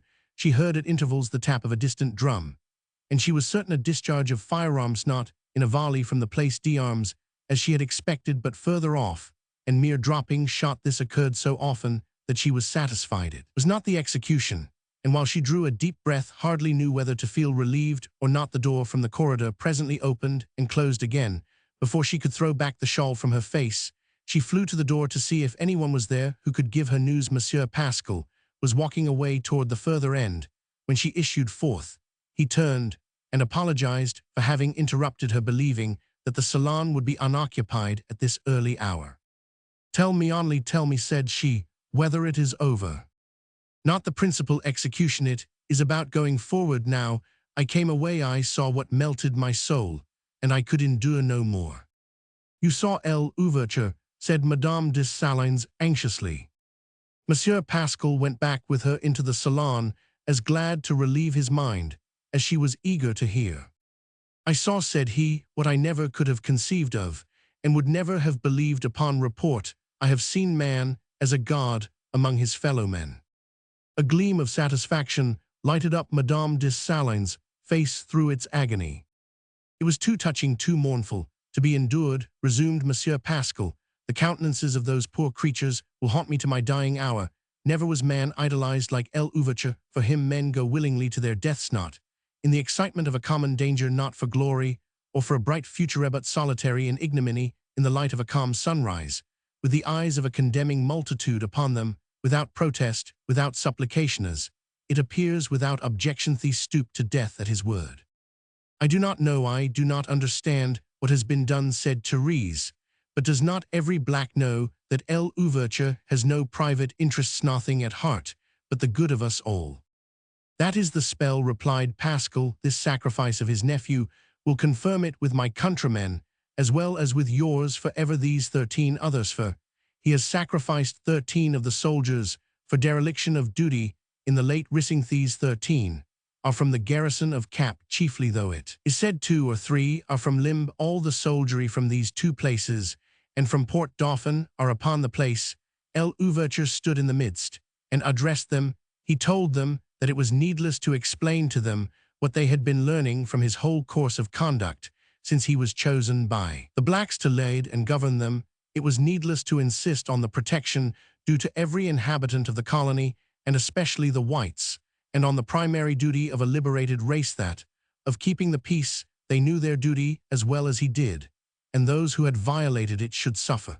Long declared and inevitable punishment of death, all knew that everything was prepared on the rampart near at hand. L'Ouverture walked slowly along each line of the soldiery, and I declare to you, madame, that though all knew that he was selecting victims for instant death, there was passionate love in every face. "I believe it," said Therese, and he was calm, but a face of deeper sorrow. "Never did I see he is 10 years older since last night." He spoke aloud the names of the most guilty according to their own previous account of themselves to him and the committee of investigation. And no one of the 13 resisted. Not one by one, they joined, their hands bowed their heads humbly before him, and repaired where he pointed to be shot. There was a spell upon me. I could not come away, though feeling at every moment as if I could endure no more. I did not, however, stay to see General Moyse brought out. As he was speaking, there was heard the heavy roll of drums at a distance, followed by a volley of musketry. "That is it," cried Monsieur Pascal, and he was gone. Therese sank back upon a sofa and again drew her shawl over her head. She desired, in the sickness of her heart, never to see the daylight more. She knew not how long it was before the door was again gently opened. She did not move, but she presently heard Father Laxabin's soft voice saying, "Pardon, madame, but I am compelled to ask, where is Mademoiselle L'Ouverture?" "She is asleep," said Therese, rousing herself asleep. "If indeed she be not dead, if this last sound did not rouse her, I think the trumpet of doom will scarcely reach her soul." This last sound had roused Jennifer. She did not recognize it. She was not aware what had wakened her, but she had started up, supposed it night, but felt so oppressed that she sprang from the bed with a confused wonder at finding herself dressed, and threw open the door to the salon. There she now stood, bewildered with the sudden light, and looking doubtful whether to advance or go back. "My daughter," said Father Laxabin. She came forward with a docile and wistful look. "My daughter," he continued, "I bring you some comfort." "Comfort," she repeated doubtingly. "Not now, Father," interposed Therese. "Spare her." "Spare me," repeated Jennifer in the same tone. "I bring her comfort," said the father, turning reprovingly to Madame de Salins. "His conflict is over, my daughter," he continued, advancing to Jennifer. His last moments were composed, and as for his state of mind, in confession. He was stopped by a shriek so appalling that he recoiled as if shot, and supported himself against the wall. Jennifer rushed back to the chamber, and drove something heavy against the door. Therese was there in an instant, listening, and then imploring in a voice which it might be thought no one could resist. "Let me in, love, it is Therese, no one else shall come. If you love me, let me in." There was no answer. "You have killed her, I believe," she said to the priest, who was walking up and down in great disturbance, not with himself, but with the faithless creature of passion he had to deal with. "The windows," exclaimed Therese, vexed not to have thought of this before she stepped out upon the balcony. One of the chamber windows was open, and she entered. No one was there. Jennifer must have fled down the steps from the balcony into the gardens, and there Therese hastened after her. In one of the fenced walks leading to the fountain, she saw the fluttering of her clothes. The reservoir, thought Therese in despair. She was not mistaken. Jennifer stood on the brink of the deep and brimming reservoir. Her hands were clasped above her head for the plunge, when a strong hand seized her arm and drew her irresistibly back in ungovernable rage. She turned and saw her father. "They say," she screamed, "that everyone worships you. Not true now, never true more. I hate, I curse." He held up his right hand with the action of authority which had awed her childhood. It awed her now. Her voice sank into a low shuddering and muttering. "That anyone should have dared to tell you that, anyone should have interfered between me and my poor child," he said, as if involuntarily. While seating her on the fresh grass, he threw himself down beside her, holding her hands and covering them with kisses. "This sod is fresh and green," said he, "but would we were all lying under it." "Do you say so?" murmured Jennifer. "God forgive me," he replied, "but we are all wretched." "You repent then," said Jennifer, Well, you may, there are no more such now. You have killed him. You should have repented sooner. It is too late now. I do not repent, Jennifer, but I mourn my child. There are no more such, pursued she. He was gallant. He was all life. There was no deadness, no coldness, was all life. He was my child. And such a lover, she continued, with something of a strange, proud smile. He was a lover, Jennifer, who made your parents proud. Such a soldier, she dreamed on war was his sport. While I trembled at home, he had a soldier's heart.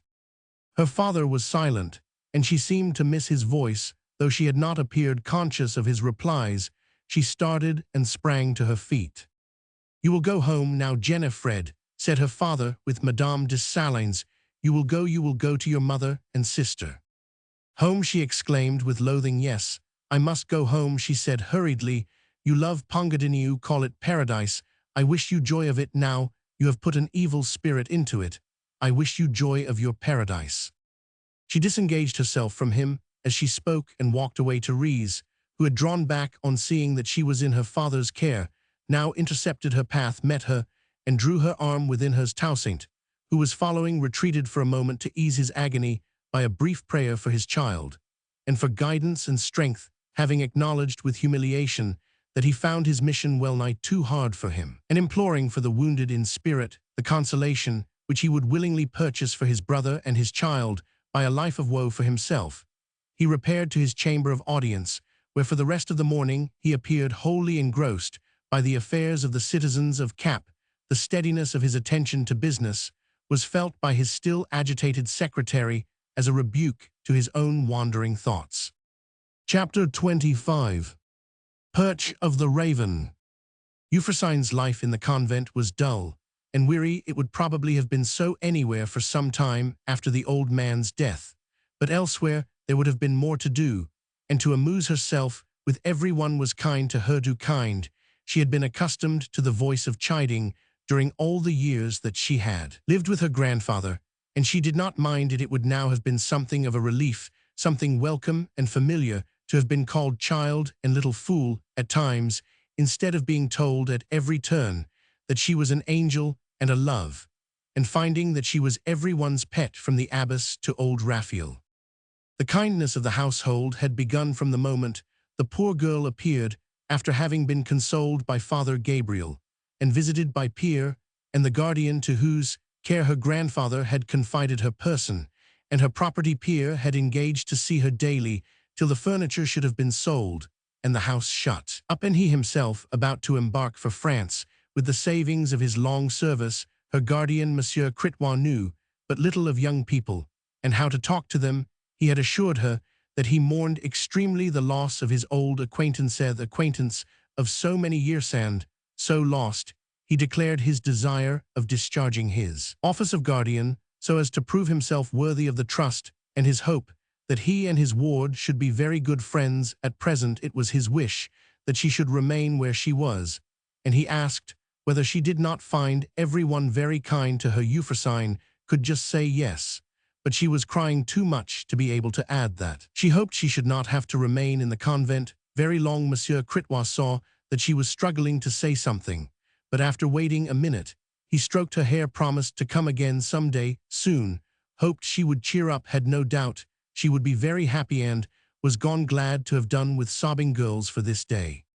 When the gates had closed upon him, the petting began. The abbess decreed that Euphrosyne should have the sole charge of her mockingbird sister Angelique, who made the prettiest artificial flowers in the world, invited her to her apartment at all reasonable hours, when she might have a curiosity to learn the process. Sister Celestine had invented a new kind of comfort, which she begged Euphrosyne to try, leaving a paper of sweetmeats on her table for that purpose.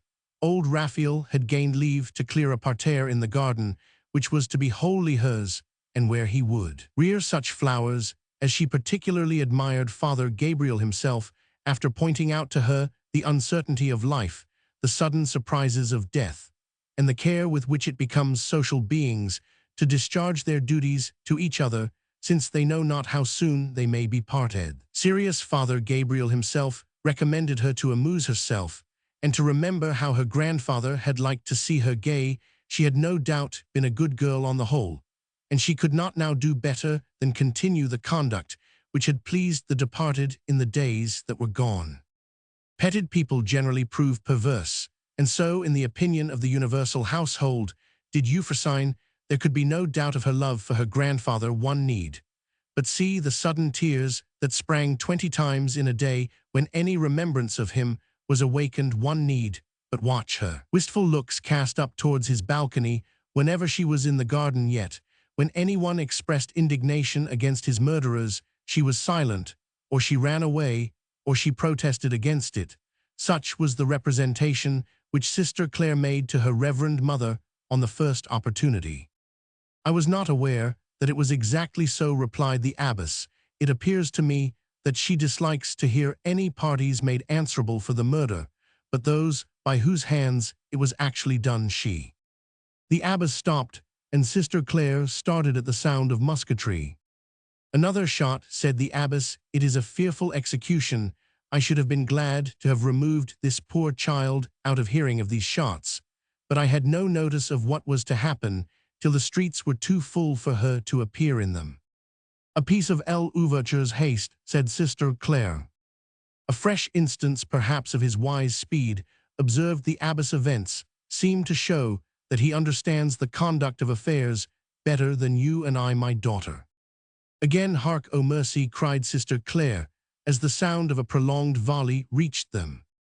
"Let us hope it is the last," said the abbess with changing color. "Christ save their sinful souls." The door opened, and Euphrosyne entered in excessive agitation. "Madame," she cried, gasping for breath, "do you hear that? Do you know what it is? They have shot General Moy's father. Gabriel says so." "Oh, no, no, L'Ouverture never would do anything so cruel." Sister Claire looked at the abbess. "My daughter," said the abbess, "L'Ouverture's duty is to execute justice." "Oh, Jennifer, poor Jennifer, she will die too. I hope she is dead." "Hush, my child, her life is in God's hands." "Oh, how cruel, the girl went on sobbing. "What would L'Ouverture say," interposed Sister Claire, "if he knew that you of all people called him cruel? Have you today put on this?" she continued, calling Euphrosyne's attention to her new mourning. "And do you call it cruel to execute justice on the rebels and their officers?" "It is a natural and amiable grief in Euphrosyne," said the abbess, "and if it is not quite reasonable, we can give her time to reflect. She is among friends who will not report the words of her hours of sorrow." You may," cried Euphrosyne. "You may tell the whole world that it is cruel. Toto, they were to have been married so very soon. A fra wrote me all about it." The abbess repeated what she had said about L'Ouverture's office and the requirements of justice. "Justice, justice," exclaimed Euphrosyne. "There has been no justice till now, and so the first act is nothing but cruelty." The abbess with a look dismissed Sister Claire, who, by her report of Euphrosyne's rebellion against justice, sent in Father Gabriel. "Euphrosyne thinks, father," reported the abbess, "that these Negroes, in consideration of their ignorance and of their anger at having once been slaves, should be excused for whatever they may do now in revenge." "I am surprised," said Father Gabriel. So was Euphrosyne when she heard her argument thus stated. "I only mean," said she, striving to subdue her sobs, "I only mean that I wish Sister Claire and Sister Benoit, and all of them, would not want me to be glad and revengeful." "Glad and revengeful," repeated Father Gabriel. "That would be difficult. It makes me very miserable. Can do no good, know it. Could not bring grandpapa to life again if every Negro in limb were shot," she continued, as tears rained down her cheeks. "Dear grandpapa never wished any ill to anybody, never did anybody any harm." The priest and the abbess exchanged glances. "Why do you suppose these wretched blacks killed him, my dear?" "I do not know why they rose this one particular time, but I believe they have always risen because the whites have been proud and cruel, because the whites used to put them in chains and whip them and part mothers and children. After doing all this, and after bringing them up ignorant and without religion, we expect them to forgive everything that has passed, while we not forgive them ourselves. but I will forgive them my share for all that you religious people may say. I will forgive them. And I am not afraid of what grandpapa would think. I hope he is, in a place now where there is no question about forgiving those who have injured us. The worst thing is the thing that I cannot understand is how L'Ouverture could do anything so cruel. I have a word to say to you, my dear, said the priest, with a sign to the abbess. Oh, father, replied the abbess in an imploring tone. We must bring her to a right view, Reverend Sister Euphrosyne.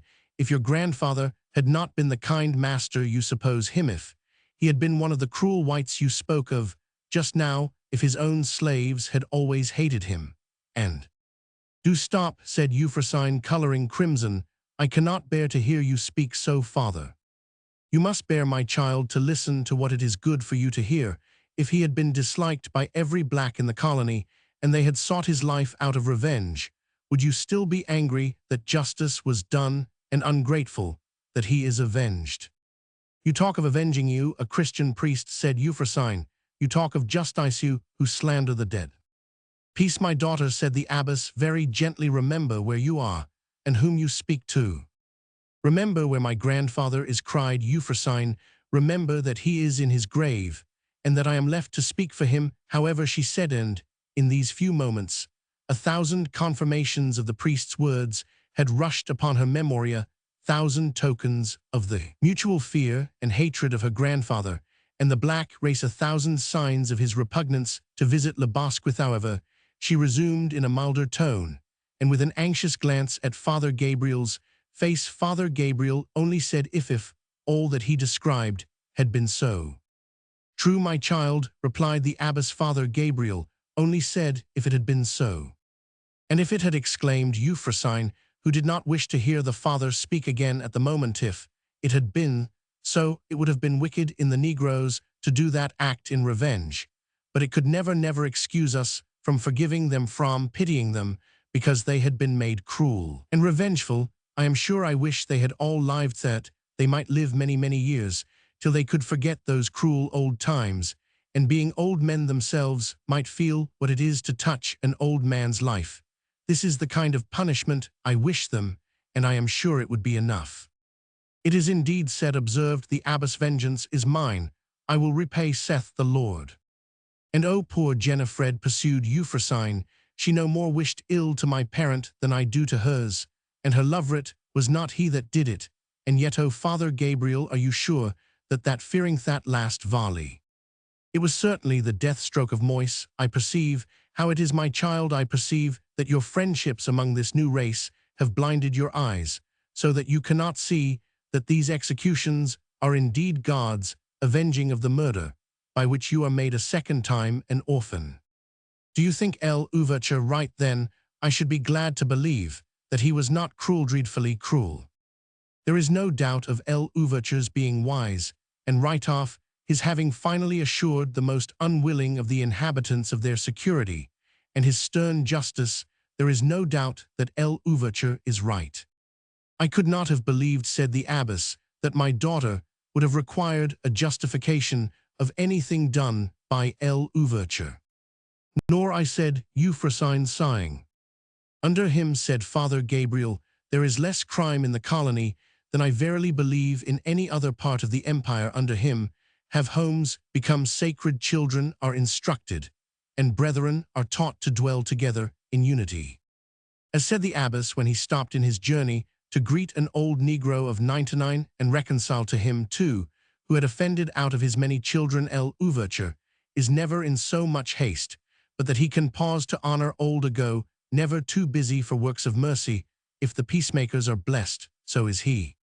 And where, continued the father, where are the poor? We can observe his continual admonition to works of mercy by nursing the sick and consoling the afflicted.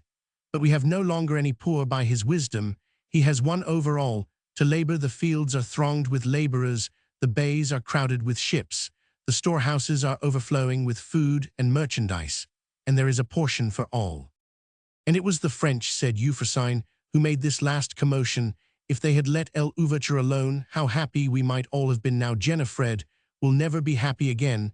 If L'Ouverture could only have forgiven this once. But, father, I have no comfort, and never shall have comfort as long as I think that men have been murdered for injuring us. Pray for comfort, my child, in prayer you will find consolation. I dare not pray now this has happened if they were but alive, how I would pray for them. They are alive, my daughter, and where they much need your prayers, pray for them, and your intercession may be heard. Euphrosyne saw that her feelings were not understood, and she said no more. She listened to all the teachings that were offered her, and reserved her doubts and troubles for Euphra's ear. Euphra would tell her whether it could be right in such a Christian as l'ouverture to render violence for violence, as for what the father and the abbess said about the effect of example, and the necessity and the benefit of assuring and conciliating the whites, by sacrificing Negro offenders for their sakes. She dissented from it altogether. She had witnessed Toussaint's power, the power with which his spirit of gentleness and forbearance endowed him, and she believed that if he would but try, he would find he could govern better by declaring always for the right and against the wrong, and leaving vengeance to God, than by the violent death of all the ignorant and violent men in the island. She would ask Euphra. She was pretty sure Euphra would think as she did, and if so the time might come. Made her breathless to think of it, but she could not help thinking of it every day. The time might come when she might ask Toussaint himself what he thought was exactly meant in all cases by forgiving our enemies, and particularly whether this did not extend to forgiving other people's enemies, and using no vengeance and no violence at all. This idea of seeing Euphra gained strength under all the circumstances of her present life. If Father Gabriel offered her comfort, which was no comfort, or reproved her when she did not feel herself wrong, if the abbess praised her for anything she had not designed to be particularly right, if the sisters applauded sayings, which she was conscious were not wise, if her heart ached for her grandfather's voice or countenance, if Monsieur Critois visited her or Pierre did not, if her lesson in history was hard, or her piece of needlework dull, if her flowers faded or her birds sang so finely that she would have been proud for the world to hear it. The passion for seeing Euphra was renewed. Euphra would explain all she could not understand, would teach her what she wanted to know. Euphra would blame her where she was aware she was wrong, instead of bidding her be quit of it with a few prayers, while laying much heavier stress upon something that she could cure much more easily.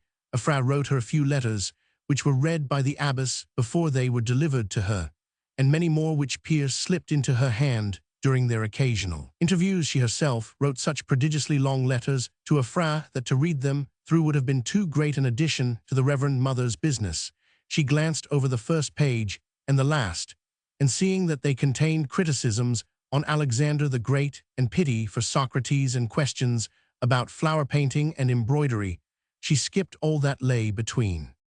It was not that Euphrosyne did not love and trust the abbess. She loved her so as to open to her all but the inner chambers of her heart, and she trusted her with all but other persons' concerns. The middle pages of her letters contained speculation, chiefly speculation, in the first place, on Euphra's future destiny, names and events being shrouded under mysterious expressions, and in the second place, on points of morals which might be referred to Monsieur Pascal, whose opinion was of great value. Euphrosyne had a strong persuasion all the while that she should one day tell her Reverend Mother the whole she knew, that she should not object to her seeing every line that Euphra held of hers. Whatever was clandestine in the correspondence was for the sake of avoiding restraint, and not because she was ashamed of any of her thoughts. One morning the abbess found her in the garden, listlessly watching the hues of a bright lizard. As it lay panting in the sun, the abbess put her arm round her waist, while stooping to look. "How it glitters," said she. "It is a pretty piece of God's handiwork, but we must leave it now, my dear. This sun is too hot for you. Your chamber, or Sister Claire's room, is the fittest place for you at this hour. You find your chamber cool." "Yes, madam." "The new ventilator works well." "Yes, madam." "You find thighs way, my dear. Thighs alley is the most shady. You find your little bed comfortable." "Yes, madam." "And your toilet cover, Sister Mary's workies, I think extremely pretty, and the bookshelf that Father Gabriel gave you very convenient. Your friends here, my dear, are fond of you. They are anxious to make you happy." "They are all very kind to me, madam." "I am glad you are sensible of it. you are not of an ungrateful nature, we all know. I hope not, but madam, I cannot stay here always. I was going to say, my dear, that we have not done everything in our power for you, yet we must not forget that we grave women must be dull companions for a girl like you. It is not that, Reverend Mother, but I cannot stay here always. You will find it a very different thing when you have a companion of your own age, which I hope will be the case very soon. There is a negotiation on foot respecting a sweet girl every way worthy of being your companion. But madam, I do not want, that I do not wish for any companion. While I am here, I had much rather be alone. But you would like to leave Use, you would like to be on a plantation where you could amuse yourself with playing with the little Negroes and driving about the country and visiting your neighbors 2 or 3 times a week. Euphrosyne smiled and plucked a twig to play with. You would like, continued the abbess, to live with accomplished Pipleto, have a fine library to lie on a couch and read during the hot hours, and to sing gay songs in the piazza in the evening. Euphrosyne smiled again. You would like, the abbess went on, to dance night after night, and to make picnic parties to the cacao walks, and to the shore. You would like to win over your guardian to let you have your own way in everything, and to be sure in comparison with his house, our convent. My guardian, exclaimed Euphrosyne, live at Monsieur Critois, oh no, and she laughed as she went on. He would be telling me every day that we should be very good friends. He would be saying all day long that it was his desire fully to discharge his duty to me. I can hardly help shaking off his hand now when he strokes my hair. And if it came to his doing it every morning, we should certainly quarrel. They say Madame Critois never speaks, so I suppose she admires his conversation too much to interrupt it there, and I should never agree live at my guardian's, oh no. You were thinking of some other house. While I was describing your guardian's, my dear, what were you thinking of? Where would you live? Euphrosyne plucked another twig. Having pulled the first to pieces, she smiled again, blushed, and said she would tell her reverend mother very soon what home she was thinking of. She could not tell today, but in a little while. In the meantime, said the abbess with a scrutinizing gazing, the meantime, I conclude Father Gabriel knows all that is in your mind. You will know in good time what I am thinking of, madam. Everybody will know. The abbess was troubled. This is beginning early, she said, as if thinking aloud. This is beginning early, with the mysteries and entanglements of life, and the world. How wonderful it is to look on, to be a witness of these things for 2 or 3 successive generations. How every young creature thinks her case, something wholly new, the emotions of her awakened heart, something that God never before witnessed, and that man never conceived of after all that has been written about love upon the cavern walls of Hindu temples, and in the hieroglyphics of old Egypt, and printed over all the mountains and valleys of the world, by that deluge, which was sent to quench unhallowed love. Every young girl believes in her day that something unheard of has happened, when the dream has fallen upon her. My dear child, listen to one who knows more of life than you do, to one who would have you happy not only in the next world, but in this. Thank you, Reverend Mother. Love is holy and blessed, my dear, when it comes in its due season, when it enters into a mind disciplined for new duties, and a heart waiting for new affections, in one who has no mother to help and comfort. No mother, it is true, said Euphrosyne. The mother is the parent naturally most missed, said the abbess, supposing she was reading her pupil's mind.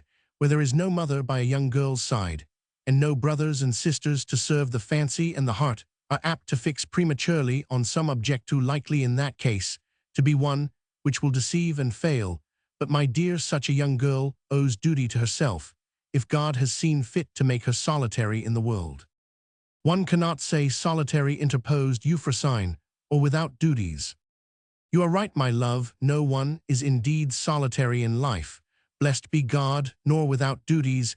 As I was going to say, such a young girl's business is to apply herself diligently to her education during the years usually devoted to instruction. This is the work appointed to her youth, if while her mind is yet ignorant, her judgment inexperienced, and her tastes actually unformed, she indulges any affection or fancy which makes her studies tedious, her companions dull, and her mind and spirits listless, she has fallen into a fearful snare. How long, then, would you have a girl's education go on, and if her lover be very particularly wise and learned, do not you think she may learn more from him than in any other way? And if she be not dull and listless, but very happy?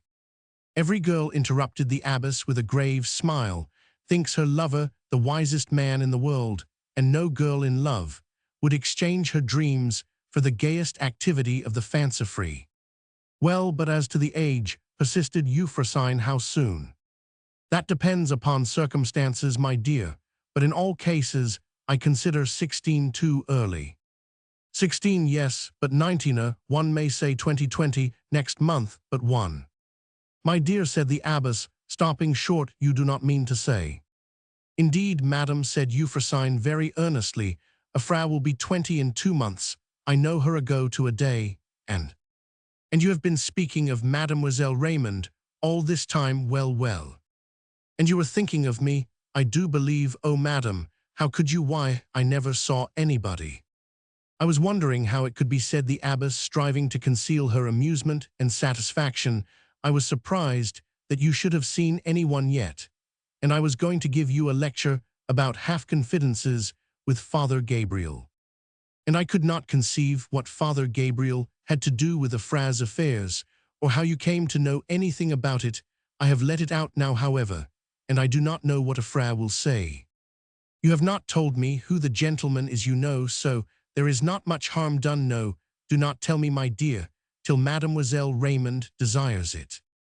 Oh, I may as well now, you know so much. I dare say a Frau would have no objection, particularly as you will then understand what I meant about living somewhere else. When you talked of a fine library, she continued, laughing, how could I suppose you were thinking of any in the colony but Monsieur Pascal's?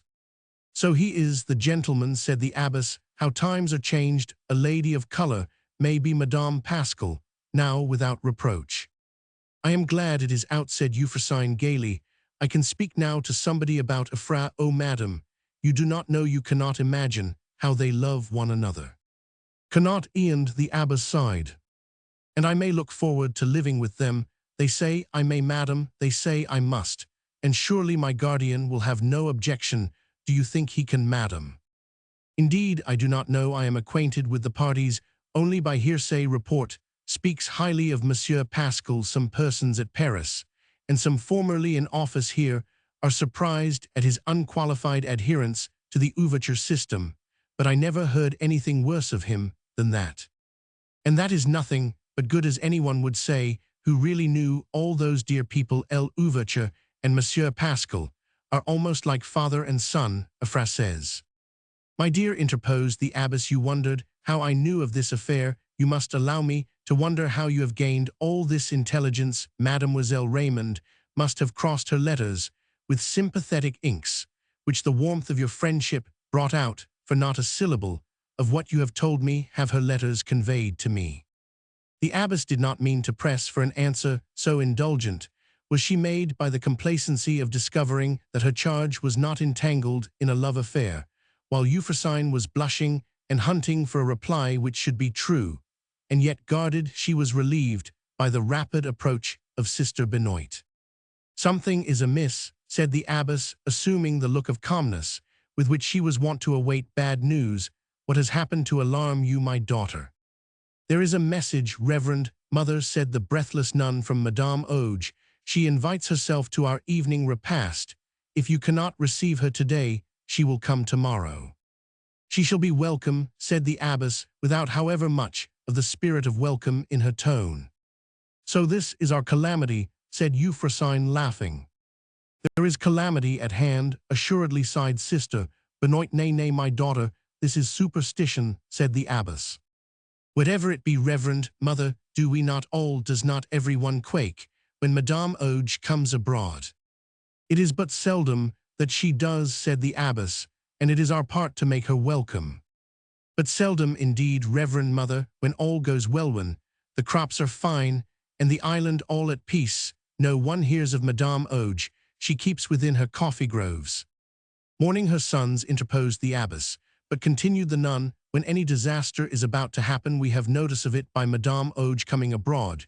She came to this very house the first day of the meeting of the deputies in that terrible August of '91, she came a day or two before the rising against Heduville. She came the night before the great hurricane of '97. That was an accident, said the abbess smiling. Then you think it is not by accident that she always comes out before misfortunes happen, asked Euphrosyne, trembling as she spoke. By no means, my dear, it is easily explained. Madame Auge looks upon her sons as martyrs in the cause of the mulattoes, when all goes well, as all has done under L'Ouverture's rule, with only a few occasional troubles, fewer and slighter than might have been expected during such a change in society as we have witnessed. When all goes well, Madame Auge feels that her sons are forgotten, and as my daughter Benoit says, she mourns them alone in the shades of her coffee groves. She seems, however, to have means of information which persons less interested have not, and when she has reason to believe that troubles will ensue, she hopes that the names of her sons will once more be a watchword for the humiliation of both blacks and whites, and she comes forth with her hungry maternal heart and her quick maternal ear to catch the first echo of the names which are forever mingled with her prayers. Can she mingle those names with her prayers and yet not forgive? My child, is it not so with us all? Do we not pray for our enemies and ask to be forgiven as we forgive, and come out from our closets with ears open to the fresh slanders of the day, and hearts ready to burn at the thought of old injuries? It might be well for us if we had the excuse of this wretched woman, whose woes have been such as might naturally have shaken her reason and prostrated her, will, if there be any above others with whom God will be long suffering, it is with the mother whose children have been torn from her arms to be tortured and destroyed, and their very names made a term of reproach. You think something is going to happen. As my daughter Benoit says, on one occasion, there was a hurricane. Tomorrow the sun may rise, or there may be a cloud in the sky. Nay, but, said Sister Benoit. Nay, but, said the abbess, smiling, I will have nothing said which shall make Euphrosyne look upon my guest as a sorceress, or as the instrument of any evil one. I wish all my daughters to meet Madame Auge with cheerfulness. It is the best I have to offer her, the cheerfulness of my family, and that of which she is least at home. You hear, Euphrosyne? Madam, you do not mean that I am to see her? Indeed, I cannot. Indeed, I dare not. It is no disrespect, quite the contrary, but I could not hold up my head before one who— Poor Madame Auge, if all said so, exclaimed the abbess. That is true, said Euphrosyne. I will be there. But, dear mother, do not speak particularly to me. Do not draw her attention upon me. I will not, my dear. Do you think she will speak angrily of the ouvertures? I hope she will say nothing about poor General Moyse. You must hear what she says, be it what it may. True, and it is only for one evening, but I wish it was over. I shall be glad when tomorrow morning is come, and I shall be in this alley again. Meantime, my dear, you have been long enough here for this morning. Let us go in. The prospect of any guest was in itself acceptable to the sisterhood. It gave them something to do, and afforded one day of variety. The abbess' parlor and the refectory had to be adorned with fresh flowers. Napkins of the workmanship of one sister were laid beside the plates, and on the table were fruits gathered by another, sweetmeats made by a third, and chocolate prepared by the careful hands of a fourth. Even the abbess' veil looked whiter and more exactly put on than usual. Everything within the walls was in its nicest order. Some time before Madame Auge's carriage drew up before the gate. 2 or 3 of the sisters and Euphrosyne were with the abbess in her parlor. When Madame Auge entered, Euphrosyne had permission to bring in her work, so that she could sit plying her needle and listening to what went on without many nervous feelings about being observed by a person whom she could become acquainted with only by stealing glances at her face. That face, she thought, must in its youth have had much of the beauty common among mulattoes, if not natural to them in a favorable climate. It was now deeply impressed with sorrow. Every line, every feature told of sorrow. There was no other painful expression in it. There was great solemnity, but stillness, rather than passion, nothing which warranted in itself the superstitious fears which the sisters had of the unhappy lady. She was handsomely dressed, and her manner was quiet. The conversation turned first upon the state of the coffee and sugar crops, about which little could be said, because the prospect of every kind of produce was excellent. So much regard was everywhere paid to the processes of cultivation, and the practice of 10 years under the vigilant eye of Toussaint and his agents had so improved the methods of tillage and the habits of the cultivators that the bounties of the soil and climate were improved instead of being intercepted every year since the Revolution. The harvests had been richer, and this was the crowning year. "Yes," said Madame Auge, "we have heard a great deal of all that, and I fancy we have nearly heard the last of it." "There must indeed," replied the abbess, "be some limit to the fruitfulness of the soil, and to the industry of those who till it, and it does seem as if the earth could yield no more than it is bringing forth this year." "Father Gabriel says," observed Sister Claire, "that in his journeys he could almost believe that the fields sing and the hills rejoice with music, as the Scripture says the cultivators are so hidden among the corn, and the canes, and the groves, and the vines, that their songs really seem to come out of the ground." "It is in the woods," added Sister Benoit, as if the very trees shouted. She stopped abruptly before the name l'ouverture, remembering that it would not be acceptable to all the present company. "I have no doubt," said Madame Auge, "that all the monkeys and parrots are taught to shout l'ouverture like his people. They are quick at learning that much. But I imagine there will be something else for Toussaint to do presently than teaching the birds of the woods to praise him." As no one asked what was likely to happen, she reserved for the present the news they trembled to hear, and went on. "It is grievous to see so good a Negro as Toussaint lost and spoiled. I knew him of old when he was at Breda, and many a time has Monsieur Bayou told me that he was the most faithful, decent, clever, well-mannered Negro on the estate. I believe he preserves those qualities still," observed the abbess, reproving with a glance the laugh which was rising at this description of the commander-in-chief. "If those had been masters who ought to have been masters," pursued Madame Auge, "Toussaint would no doubt have been placed at the head of the Negroes, for we knew him well, and they whom I have lost, then, without insubordination, without any being lifted out of their proper places to put down others, we should have had a vast improvement in the Negroes. Toussaint would have been made their model, and perhaps would have been rewarded with his freedom some day or other. For an example, this would have satisfied all the ambition he had by nature. He would have died a free man, and perhaps have emancipated his family. As it is, they will all die slaves, and they will feel it all the harder for the farce of greatness they have been playing these 10 years. I am very sorry for them, and I always was, for I foresaw from the beginning how it would end." "Do you really imagine that anyone thinks of enslaving this wonderful man again, and what should make him submit to it? He would sooner lay a train to the route of Cibao and blow up the island," exclaimed Euphrosyne. "Are you one of his party, young lady? You look too much as if you were but just landed from France for me to suppose that I was speaking before a friend of l'ouverture's. If you really are lately from France, you may know that there is a greater than our poor Toussaint, to whom he must yield at command." "I have never been at Paris, madame, and I do not believe that there is a greater than l'ouverture there or anywhere else." "You have been a happy child. I see you have lived so retired from our miserable world as not to have heard of Bonaparte.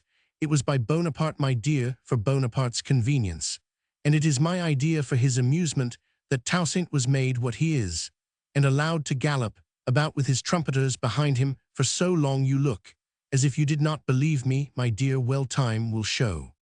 "I thought," said Euphrosyne, "that Toussaint was the first of the blacks, before Bonaparte was the first of the whites. I have no doubt, however, that it has been very convenient to Bonaparte, and very surprising to him and everybody, that the colony has been so perfectly well governed by one from whom they could have expected nothing. I hope Bonaparte will be too wise and too grateful to injure him, or even to hurt his feelings, and I feel very sure that Bonaparte is not strong enough with all the world to help him to make l'ouverture and his family slaves again. We shall see. Even I may live to see it, and I have no doubt you will. Bonaparte is going to try, and if he cannot, as you say, do it by himself, he may now persuade all the world to help him, for he is making peace on all hands." "You have that news from France?" inquired the abbess. "I have it from a sure quarter. Never mind how it will soon be generally known that the preliminaries of peace between France and England are signed, and I happen to know two things more: that Bonaparte has agreed to maintain Negro slavery in Martinique, Guadeloupe, and Cayenne and Thatpray. Listen, young lady declares to the English that he can do what he pleases in Saint Domingo. I wish he could see that angry blush. Pray look at her, madame. I see, she thinks Bonaparte a very impertinent fellow. I do, replied Euphrosyne, and I hope he will know better and feel better before he is overtures ago. Ha, he ought to know what disloyal little hearts there are beating against him in this Saint Domingo, that he thinks all his own. Perhaps, observed the abbess, he used these words when he was not speaking of slavery, but rather from being aware of the loyalty of the Ouverture family, which is, I believe, exemplary. It is, declared Euphrosyne, looking up with glowing eyes, he has not only served, but worshipped Bonaparte all the years that they have both ruled in his own family. Monsieur Pascal says. What is Monsieur Pascal to do under the changes that are coming? Interrupted Madame Auge. He has placed himself in a difficulty, it seems to me. Will he go under the yoke with his father-in-law? For I suppose, in his devotion, he will be marrying one of Toussaint's daughters. Will he take the hoe and go into the field? You are smiling, my dear young lady. Euphrosyne was indeed smiling. She could not but hope that as Madame Auge was so ill-informed about the affairs of Monsieur Pascal, and of the Raymonds who were of her own color, she might be mistaken about the whole of her news. You are smiling, repeated Madame Auge, though you stoop your head over your work. I see that you have some droll thought. It would be strange, certainly, replied Euphrosyne, to see the philosophical Monsieur Pascal hoeing canes or working at the Roman 1099. Yet I believe we may be certain that he will be a slave as soon as Toussaint or any Negro in Saint Domingo. Young people like to be positive, said Madame Auge to the abbess, but it does not much matter, as they have life before them, time enough to see what is true and what is not. Is it your doctrine, my dear young lady, that God has given over his wrath towards this island, and that it is to be happy henceforth with the Negroes for masters? With the Negroes for equals, I think it may be happy, but I never thought of God being wrathful towards us. I thought our miseries had arisen out of men's wrath with each other. If ever, said Madame Auge in a low tone, but yet so that every word was heard, if ever there was a place set apart by cursing, if ever there was a hell upon this earth, it is this island. Men can tell us where paradise was. It was not here, whatever Columbus might say, the real paradise, where the angels of God kept watch and let no evil thing enter, was on the other side of the globe. And I say that this place was meant for a hell, as that was for a heaven upon earth. It looked like heaven to those who first came, but that was the devil's snare. It was to make lust sweeter and cruelty safer that he adorned the place. As he Roman 999, in a little while it appeared like what it was. The innocent natives were corrupted, the defenseless were killed, the strong were made slaves, the plains were laid waste, and the valleys and woods were rifled. The very bees ceased to store their honey, and among the wild game there was found no young. Then came the sirabers and haunted the shores, and many a dying wretch screamed at night among the caverns. Many a murdered corpse lies buried in our sands. Then the Negroes were brought in from over the sea, and from among their chains, from under the lash, grew up the hatred of races. The whites hated the mulattoes and despised the blacks. The mulattoes hated both the whites and the blacks, and interposed Euphrosyne courageously, the blacks hated neither. They loved where they could, and where they could not love they forgave, and there lies the proof that this island is not hell. You have proved nothing, my dear, but that you do not know what has happened even since you were born. Any white will tell you what the Negroes did so late as the year 91, how they killed their masters by incheshow, they murdered infanteshow, they carried off ladies into the woods.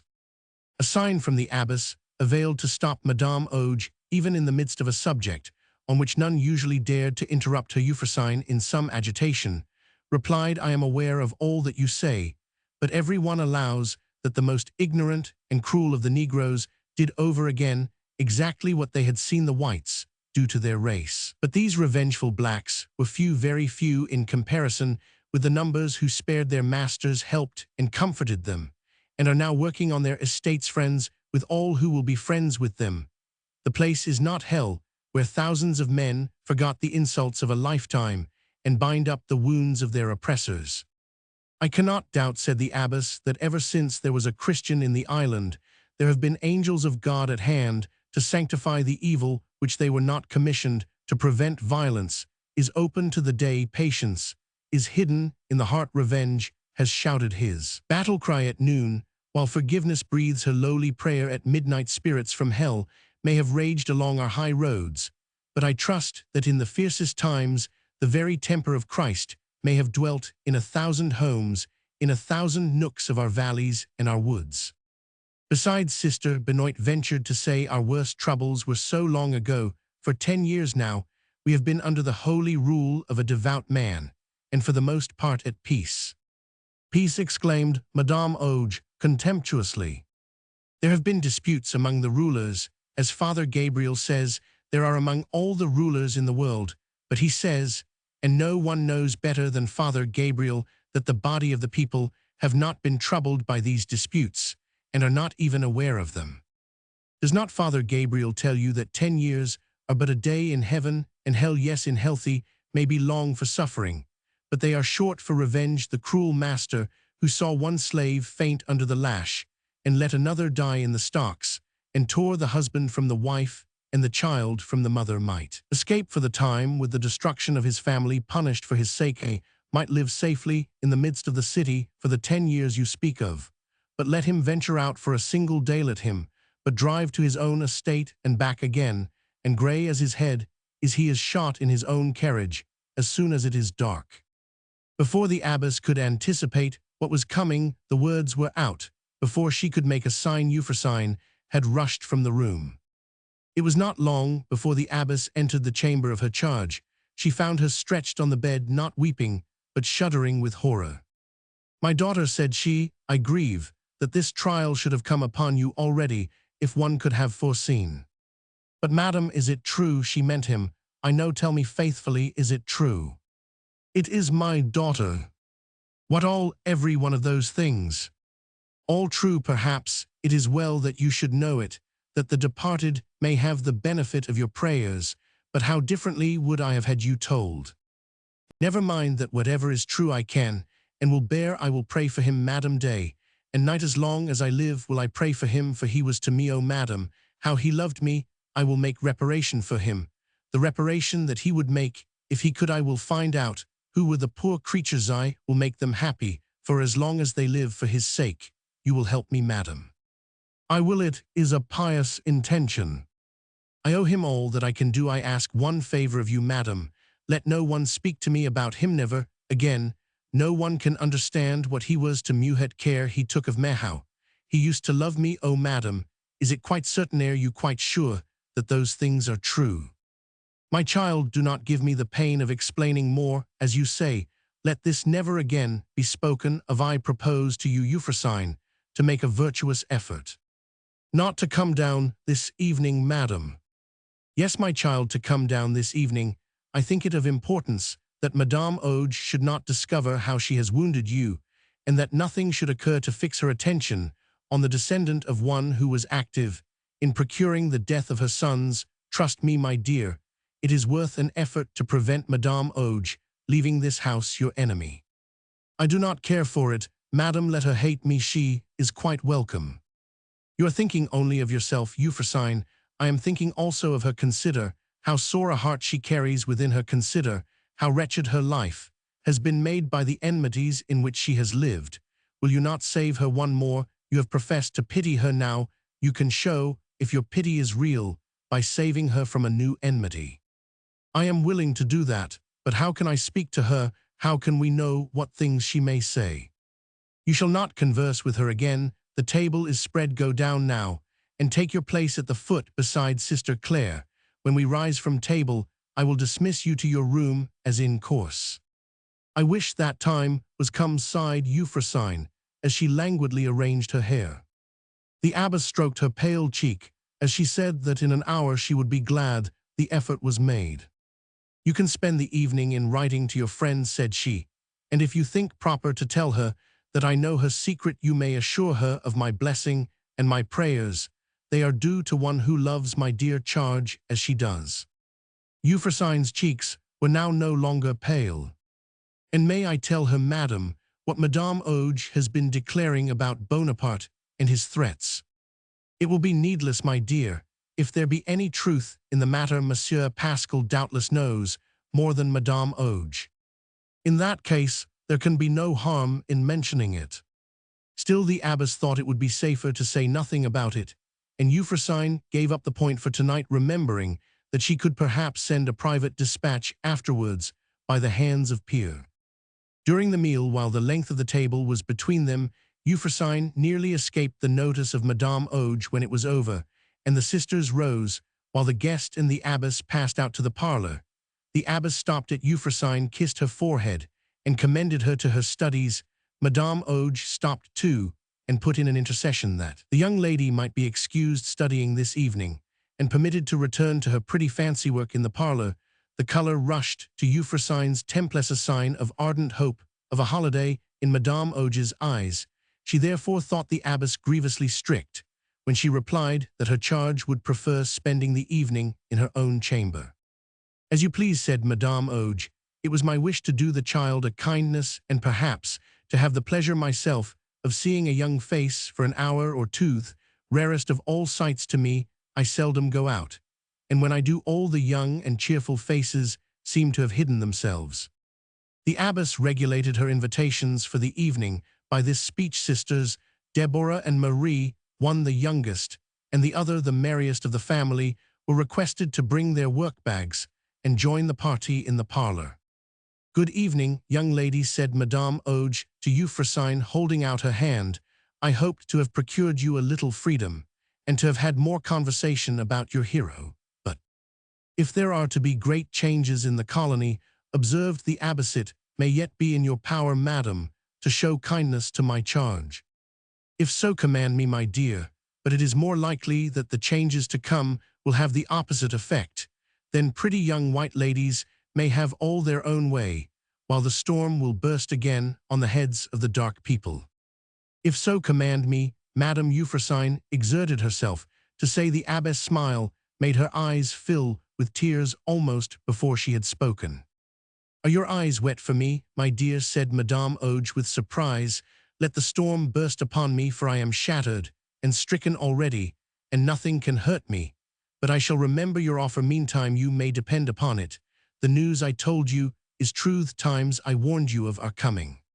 "What news, what warning?" eagerly asked the sisters of Euphrosyne, as soon as the guest was out of hearing.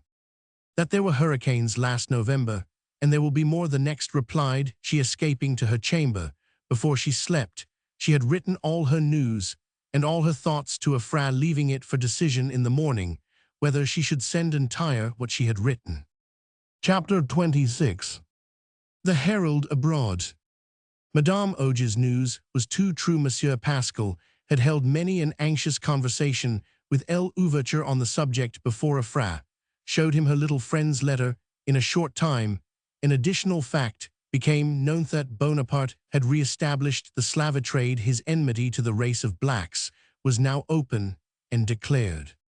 The first intimation which the colony at large had of what had happened was through the altered demeanor of their chief. From the first bright day of the prolific gorgeous summer to that in which the season merged in a fierce autumnal storm, L'Ouverture had been seen to be not less calm and quiet than usual, but depressed and sad. Some ascribed his gloom to the transaction at Cap, and the misery it must needs have introduced into his home. Others, who saw how much the colony had gained in confidence and Toussaint's government in strength by that act, looked for a different cause. Some reminded each other that while no man was more energetic in the hour of proof than their chief, his spirits were wont to droop when others were elated. It seemed as if some boding ghost whispered evil to him most peremptorily when the harvests were ripest before his eyes, when the laugh and the song were loudest in his ear, and when no one dreamed that the bright days of the colony would ever more be overclouded. It was even so when Toussaint saw that his race was in peace. It filled him with grief that this peace was not likely to last, when he saw what the true African soul was when cleansed from blood and anger, and permitted to grow in freedom and in harmony. It was torture to know, as he did too well, that new injuries were preparing for it, that it was certain to be again steeped in passion. Slaughter and all that was savage in it excited afresh. This even more than the death of Moise cast gloom round his soul. During the last of the series of bright and prosperous summers, that were to pass under his eye. When autumn came, it might have made him wonder, if he had had leisure to consider himself, to find how his spirits rose, and his heart grew light exactly when dismay and dread began to overcloud every face about him. But when he saw that suspense and struggle were coming to an end, he perceived perplexity in the countenance of his friend Pascal. Even in the presence of his bride he met sorrow in the mild eyes of Henry. He heard that exultation in the voice of Jacques, which always struck like discord upon his ear. He observed that in the bearing of Madame de Salins, which carried back his memory 10 years into her past history, he saw Amy tremble at the approach of anyone who might bring news from France, and he heard Margaret weeping at her prayers, as she implored of heaven the safe return of her sons.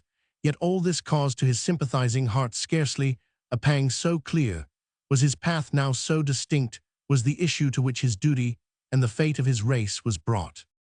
"Here it ends then," said he one day at the council table, rising, as bespoke here, "ends all possibility of compromise. For the blacks, it is slavery or self-defense.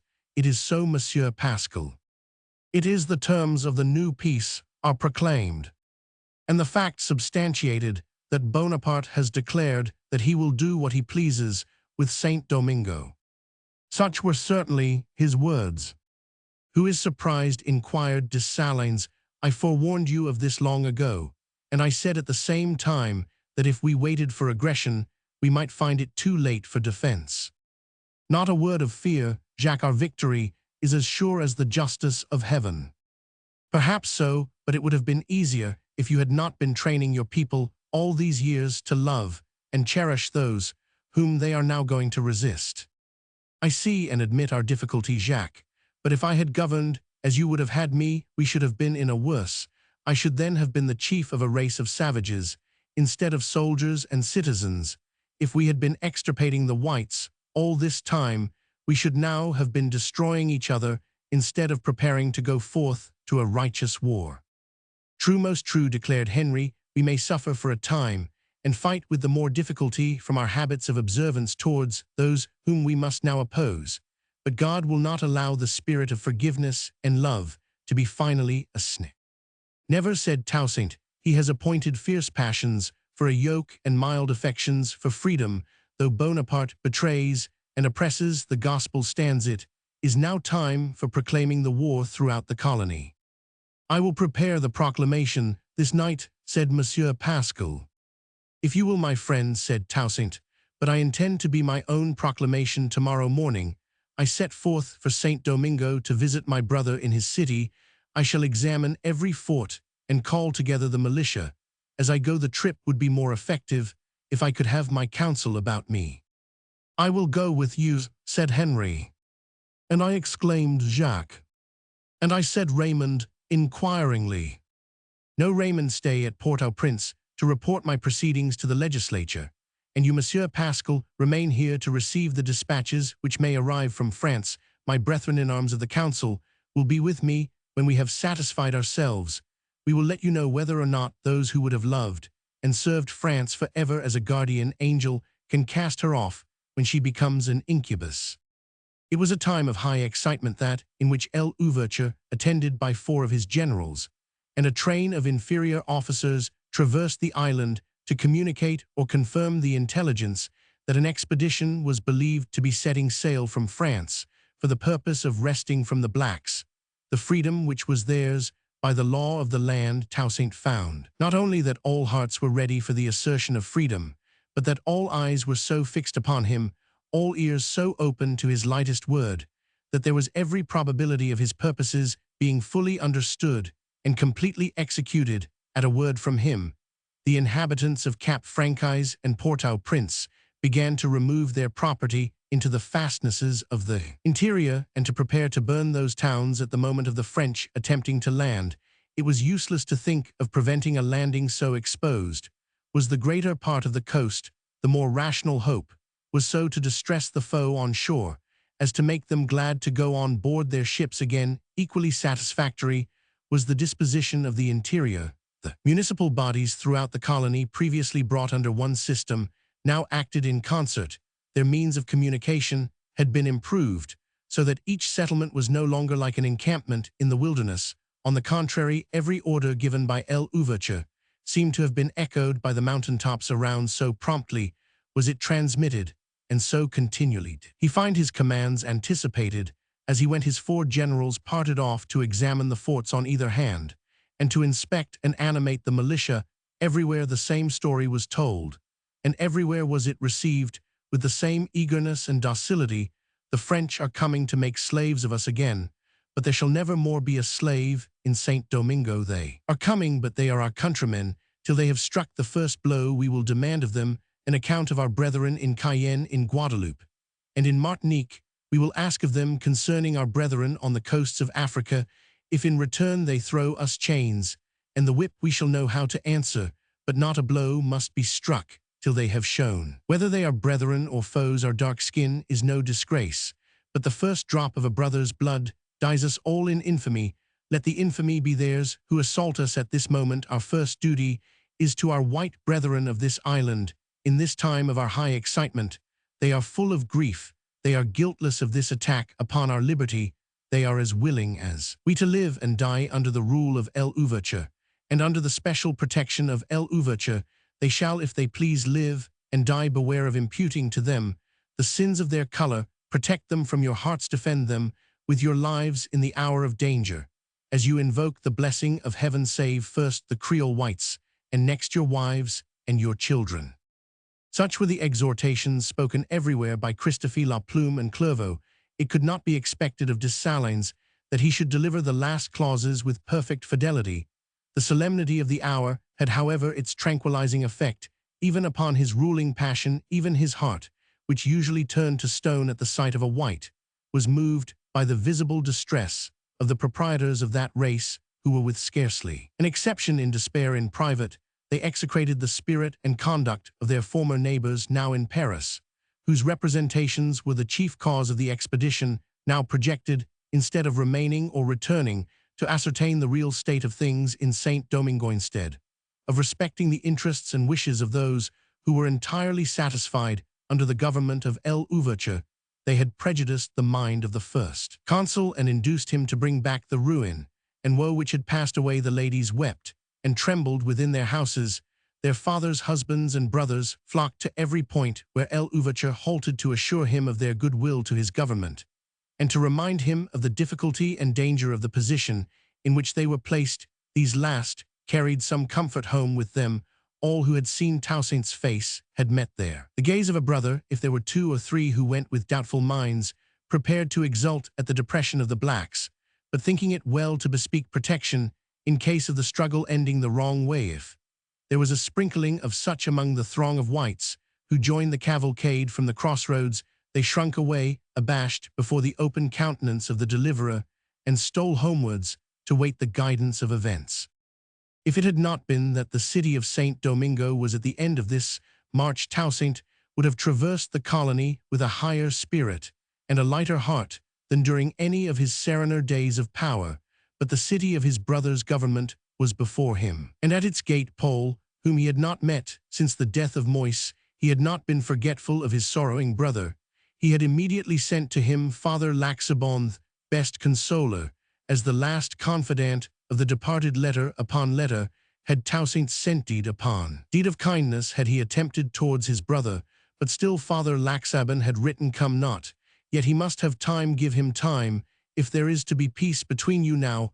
It had become necessary that they should meet, and far readier was Toussaint to encounter the armies of France than the countenance of his brother. Forever in the midst of the excitements of the journey, he found himself asking in his own mind where and how Paul would meet him, and whether he had cut off from himself his brother as well as his brother's son.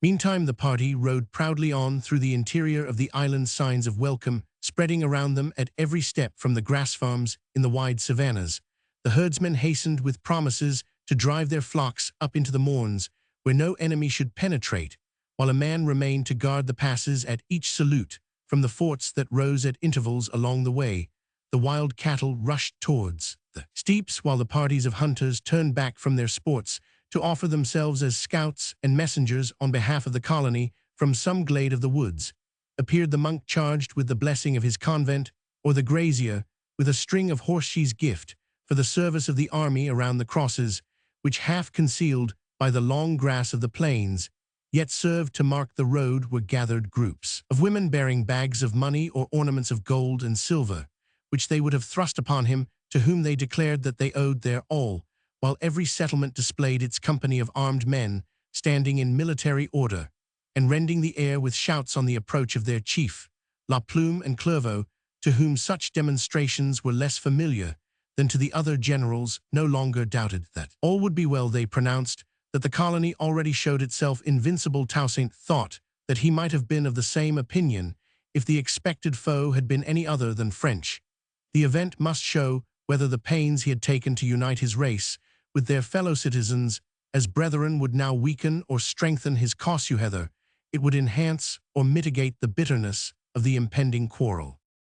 On the morning of the last day of their survey of the interior, the party emerged from the shade of the woods, and crossing the grassy levels of the Llanos reached the ferry by which the Azama was to be crossed. Near its mouth, on the opposite bank, were horsemen who, on observing the party approaching the ferry, put spurs to their horses and galloped southwards in the direction of the city. They need not so have hastened, for the deliverer was stopped at every fishing hamlet, almost at every hut along the shores of the bay, to receive the loyal homage of the inhabitants, Spanish as well as French. In the midst of these greetings, the eye and the soul of the chief were absent, looking to what lay before him. There, at some distance, springing from the level of the plain, rose the Cathedral of St. Domingo and other lofty buildings, whose outline was distinctly marked against the glittering sea, which spread immediately behind. An ungovernable impatience seized him at length, and he broke away, bursting through the throngs upon the road, and resolving not to stop till he should have seen his fate as a brother in his brother's eyes. A procession of priests was issuing from the city gates. As he approached, they were robed, and they bore the host under a canopy. At the first sound of their chant, the generals and their suite threw themselves from their horses and prostrated themselves upon the grass. On rising, they perceived that the whole city had come out to meet them. The whole city, Toussaint heard his companions say, and his heart throbbed when he strained his sight to see if the governor of the city was the only one left at home. The procession of priests had now turned, and was preceding him so slowly that he would fain have dispensed with the solemnity. The people crowded round his horse and impeded his way. He strove to be present to the occasion, but all was like a troubled dream, chanting the acclamation, the bursts of military music from a distant seal that at other times had fired. His soul was now disturbance and perplexity. A few faithless persons in the crowd, on the watch for information with which they might make interest with the French on their arrival, noted the wandering of the eye and the knitting of the brow, and drew thence a portent of the fall of the deliverer. At length the gate was reached, and there in the shadow of the portal, surrounded by his attendants, stood Paul. On the arrival of his brother at the threshold, he took from an officer the velvet cushion on which the keys of the city were deposited, and advancing to the stirrup of the commander-in-chief, offered them. According to custom, for an instant Toussaint gazed on the aged, worn, melancholy countenance beside him, and then stooped from his horse to fling his arms round the neck of his brother, breathing into his ear, "If you are in your duty at such a time as this, who else dare fail me? I thank God, we cannot fail." Paul withdrew himself without speaking. His action was sullen. He led the way, however, towards the governor's house, evidently expecting to be followed. Not another word passed between them on the way through one wide street. After another, l'ouverture was led, and from the balconies of whole ranges of fine houses, from the roof of many a church, and the porch of many a convent, was he hailed before he could catch another glimpse of the countenance of the brother who preceded him. At the gate of the governor's house, there was a pause, and way was made for the chief to pass in first. He did so, and the next moment turned round in the vestibule to speak to Paul, but Paul had disappeared. Glancing round, Toussaint saw Father Laxaben awaiting him at the foot of the staircase. Each advanced to the other. "Father, he is wretched," whispered Toussaint. "Bring me to him." "Follow me," said the priest, and instead of mounting the marble staircase l'ouverture, and the father was seen to enter a passage into which everyone else was forbidden to follow. Father Laxaben tapped softly at a door and was desired to enter. He opened it, and closed it behind Toussaint, keeping watch outside, that the brothers might not be disturbed. Paul started to his feet from the conch on which he had thrown himself. He stood waiting. Now was the decisive moment, and Toussaint knew it was, yet he stood speechless. "I left my son in your charge," said Paul at length. "You did, and I. And you murdered him." "No, Paul, I executed justice upon him. Hear me, brother, once for all. I am heartbroken for you as a brother, but as a magistrate I will admit no censure. As his father in your stead, I was, as the event has proved, too ambitious for him, but as a ruler I did but my duty." "Yes, you have been ambitious. You have chosen your duty." "My ambition was for him, Paul, as for my duty. Remember that I have too a child whom, by that act, I doomed to worse than death. You see what liberty has brought to us. Look at the family of Ouverture. Reconsider what has befallen since your struggle for liberty began. And then perhaps you will give over struggling. Welcome the French. Go back to bread. Send me home to my hut on the shore, that I may die in such peace as is left to a childless man. Why do you not answer me, Toussaint? Why will you not give us a last chance of peace? I must obey you at the city gate, but I will importune you here. Why will you not do as I say?" "Because I know that some in the Ouvertures among them were not born to live at Easto, pass their days in peace. I feel that some in the Ouvertures among them are born to suffer, to struggle, and to die for their race. If you would know why, ask their creator. I myself would fain know why. Meantime, the will of God is so clear that I have devoted not myself only, but my children, my sons, you know. And not your children only, but your brother and his child. No, Moise cast himself away, and as for you, your hut still stands as you say. Go to it, if you will, or make friends with the French. If you desire to be a slave again, you have suffered too much by me for me to ask you ever to serve me more. I shall never desire you to dedicate yourself anew to pain in this crisis. Go and seek for ease. I shall incessantly pray that you may find it. I shall not seek what is not to be found, Toussaint. I have never dared wretchedness as you have, but since I am and must be wretched, I will be an Ouverture. Your eye and your voice make me an Ouverture again. Even yet, give me your commands. Read this proclamation with the eye of an Ouverture. Well, do you like it? How do you understand it? You declare your allegiance to France, declaring at the same time its limits, and appealing to your soldiers in the event of aggression. It is plain from this that you mean to defend yourself and anticipate war. It is well. That is what I intend to convey. You will publish this proclamation in your city and district, under the date of this 18th of December, 1801. You will then concert with General Clervaux the measures for the defense of this city, and report your decisions to me on my return from Cap Samana. Shall it be so, brother?" "Be it so. And we are friends. We are fellow citizens. We are Ouvertures, and therefore faithful. I shall not betray you.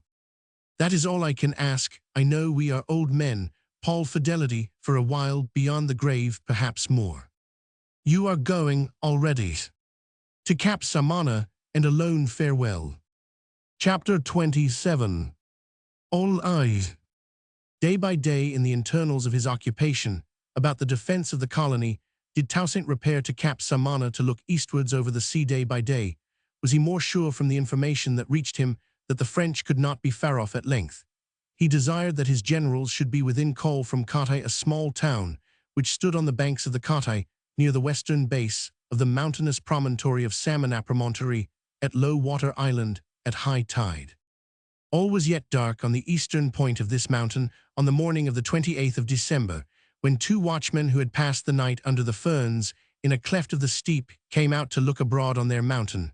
All was yet dark, for the stars overhead, though still rolling clear and golden visible orbs in the empty depths of the sky, were so far dimmed by the dawn in the east as no longer to send down their shafts of light upon the earth.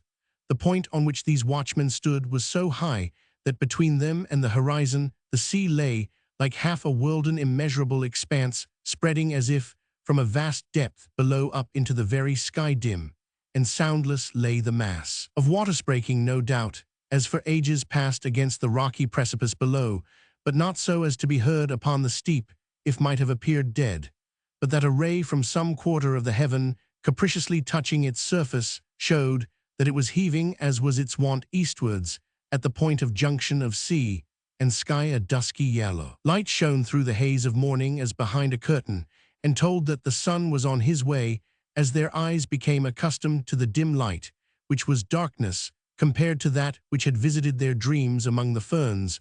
The watchmen alternately swept the expanse with their glass and pronounced that there was not a sail in sight. "I believe, however, that this will be our day. The wind is fair for the fleet," said Toussaint to Henry. "Go and bathe while I watch."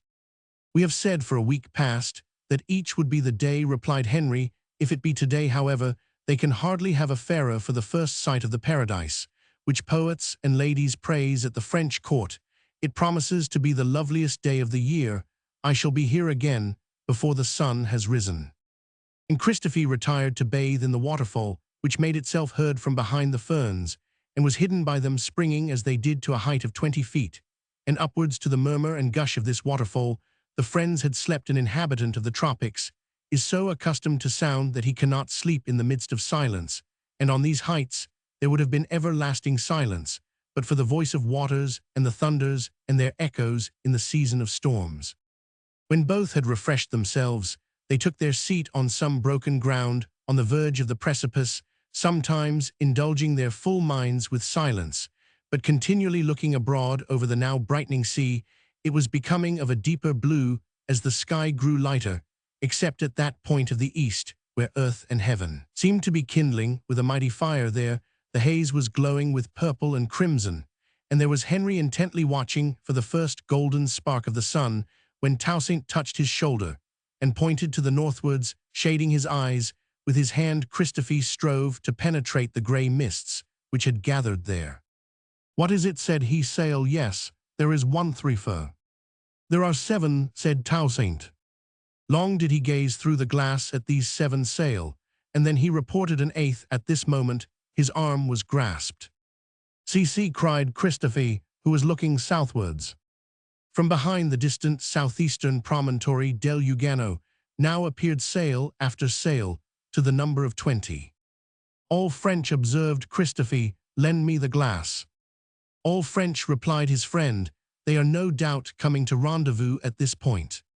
While Henry explored those which were nearest, Toussaint leaned on his folded arms against the bank of broken ground before him, straining his eyes over the no-peopled sea. "More," he exclaimed, as the sun appeared, and the new gush of light showed sail upon sail as small specks upon the horizon line. He snatched the glass, and neither he nor Henry spoke for long. The east wind served the purposes of the vast fleet, whose 3 detachments, once within each other's view, rapidly converged, showing that it was indeed their object to rendezvous at Cap Samana. Silent, swift, and most fair as is the wont of evil, was this form of destruction in its approach. Not a word was spoken as the great ships off the line bore majestically up towards their point, while the lighter vessels skimmed the sea as in sport, and made haste in, as if racing with one another or anxious to be in waiting to welcome their superiors. Nearer and nearer they closed in, till the waters seemed to be covered with the foe. When Toussaint was assured that he had seen them, or when he had again and again silently counted over the 54 ships of war, turned to his friend with a countenance of anguish, such as even that friend of many years had never seen. "Henry," said he, "we must all perish. All France has come to St. Domingo." "Then we will perish," replied Henry. "Undoubtedly it is not much to perish. If that were all, but the world will be the worse for ever. France is deceived. She comes in an error to avenge herself, and to enslave the blacks. France has been deceived." "If we were but all together," said Henry, "so that there were no moments of weakness to fear. If your sons were but with us." "Fear no moments of weakness from me," said Toussaint, its wonted fire now glowing in his eye. "My color imposes on me duties above nature, and while my boys are hostages, they shall be to me as if they no longer existed." "They may possibly be on board the fleet," said Christophe, "if by caution we could obtain possession of them." "Speak no more of them now," said Toussaint presently, as if thinking aloud, and with his eyes still bent on the moving ships, he went on. "Know those on board those ships are not boys with life before them, and eager alike for arts and arms. I see who they are that are there. There are the troops of the Rhine troops that have conquered a fairer river than our Artibonite, storming the castles on her steeps, and crowning themselves from her vineyards.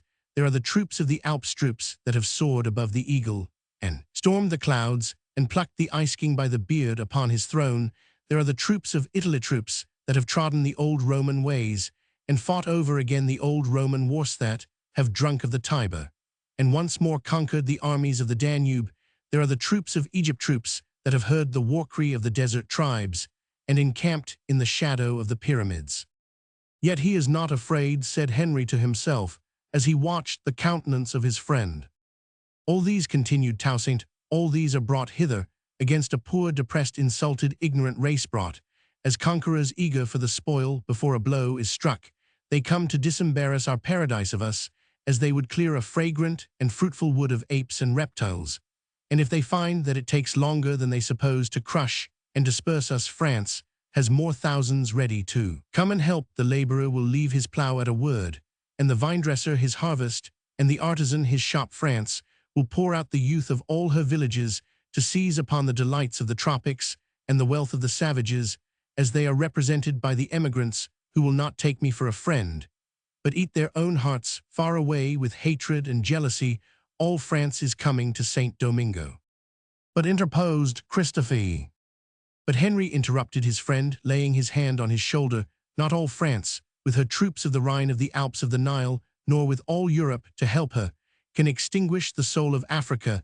That soul, when once the soul of a man, and no longer that of a slave, can overthrow the pyramids, and the Alps themselves, sooner than be again crushed down into slavery. With God's help, said Christophe, crossing himself. With God's help, repeated Toussaint. See here, he continued, taking up a handful of earth from the broken ground on which they stood. See here what God has done. See here are shells from the depth of yonder ocean, lying on the mountain top. Cannot he, who thus uprears the dust of his ocean floor, and lifts it above the clouds, create the societies of men anew, and set their lowest order but a little below the stars? He can, said Christophe, again crossing himself. Then let all France come to St. Domingo. She may yet be undeceived. What now, he resumed, after a pause of observation, what maneuver is this? The ships, almost before they had drawn together, parted off again, nearly two-thirds retiring to the north, and the rest southwards. They are doing as we supposed they would, said Christophe, preparing to attack Cap Francaise, and our southern or western towns at once, perhaps, both St. Domingo and Port-au-Prince. Be it so, we are ready for them, replied Toussaint, but now there is no time to lose. To Cartai to give our orders, and then all to our posts. Once more he took a survey of the vast fleet in its two divisions, and then spread his arms in the direction of his chief cities, promising the foe to be ready to meet them there. In another moment he was striding down the mountain. His generals were awaiting him at Cartai, and the horses of the whole party were saddled. The French are come, they asked. The French are come in great force, 54 ships of war, carrying probably 10 or 12,000 men. We have 20,000 regular troops, cried Dessalines. The day of the proud French has arrived. L'ouvertures, calm eye checked his exultation. 10 or 12,000 of the elite of the armies of France, said Toussaint, are sailing along our shores, and large reinforcements may be following. Our 20,000 troops are untried in the field against a European foe. But our cause is good. Let us be bold, my friends, but the leaders of armies must not be presumptuous. All uncovered their heads and waited only his dismissal. General Christophe, Cap Francaise and its district are waiting for you. Let the flames of the city give us notice when the French land. Christophe embraced his friend and was gone. General Dessalines, to your command in the west, preserve your line of messengers from Liégain to my gate at Pongadin, and let me not want for tidings. The tramp of Dessalines' horse next died away. General La Plume, it is probable that your eye will have to be busier than your hands. You will be ever ready for battle, of course, but remember that I rely on you for every point of the southwest coast being watched from Liégain round to Aux Quays. Send your communications through Dessalines' line of scouts. La Plume withdrew, and Toussaint gazed after him in reverie till he was out of sight. And I said, Clervaux, the only general officer now left in attendance. Your pardon, General Clervaux, this your department in the East is likely at present to remain tranquil. As I forewarned you, I now forewarn you that it may hereafter become the seat of war, when you will have your day. Meantime, I may at any time call upon your reserve. And you will take care that the enemy shall find no solace in your department. If they should visit it, let it be bare as the desert before them. Farewell, I leave you in command of the East. Clervaux made his obeisance with an alacrity which caused Toussaint to say to himself as he mounted, "Is he glad that the hour is come, or that his post is in the rear of the battle?" Toussaint's own road lay homewards, where he had assembled the choicest troops to be ready for action on any point where they might first be wanted, and where the great body of the cultivators, by whom his personal influence was most needed, were collected under his eye, as he now sped like the lightning through the shortest tracks, his trumpets proclaiming the invasion through all the valleys and over all the plains. As they went, he felt strong and buoyant in heart, like the eagle overhead, which was scared from its eyrie in Cibao by the proclamation of war forever. As he rode, the thought recurred to fire his soul, "He is my rival now, and no longer my chief. I am free. It is his own act, but Bonaparte has me for a rival now." Chapter 28. Many guests. For some weeks after the appearance of the fleet upon the coast, nothing took place which could be called war. Toussaint was resolved not to be the aggressor. Prepared at all points, he waited till those whom he still regarded as his fellow citizens should strike the first blow. He was the more willing to leave an opening for peace till the last that he heard that ladies were on board, ladies from the court of France, come to enjoy the delights of this tropical paradise. The sister of Bonaparte, Madame Leclerc, the wife of the commander of the expedition, was there. It seemed scarcely conceivable that she and her train of ladies could have come with any expectation of witnessing such a warfare as 10 years before had shown how much more savage than the beasts of the forest men may be. It was as little conceivable that they could expect the Negroes to enter into slavery again at a word. After having enjoyed freedom and held rule for 10 years, there must still be hope of peace, and Toussaint spared no effort to preserve it till the strangers should declare their intentions by some unequivocal act. For this object L'Ouverture appeared gifted with ubiquity. No flying Arab was ever in so many places so nearly at once. Pongadin, like every other estate which was in friendly hands, was a sort of camp. Here the commander-in-chief and his officers had their headquarters, and here he was to be found at intervals of a few hours. During those intervals, he was inspecting the fortifications of St. Mark, one of the strongest places of the island, and under the charge of Dessalines, or he was overlooking the Bight of Liéguin from behind Port-au-Prince, or he was visiting El Etel, made a strong post, and held by Charles Belair, and his wife Ferdicia would not leave her husband. Or he was riding through the Mornes to the north, reanimating with the sight of his beloved countenance the companies there held in reserve. He was on the heights of the Gros Morne, an admiring spectator on occasion of that act of Christophe, which was the real cause of the delay and indecision of Leclerc and his troops.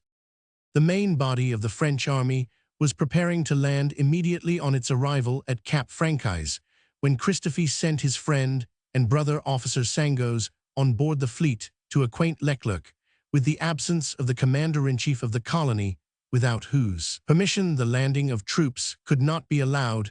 If a landing by force were attempted, the city would immediately be fired, and the inhabitants withdrawn. General Leclerc could not believe this to be more than an empty threat, but thought it as well to avoid risk by landing in the night at points where he was not looked for. Accordingly, he sent some of his force on shore at Fort Dauphin to the east, while he himself, with a body of troops, set foot on the fatal coast, which he was never to leave at Le Limbe, on the western side of the ridge which commanded the town, hoping to drop into the military quarter from the heights before he was looked for from these heights.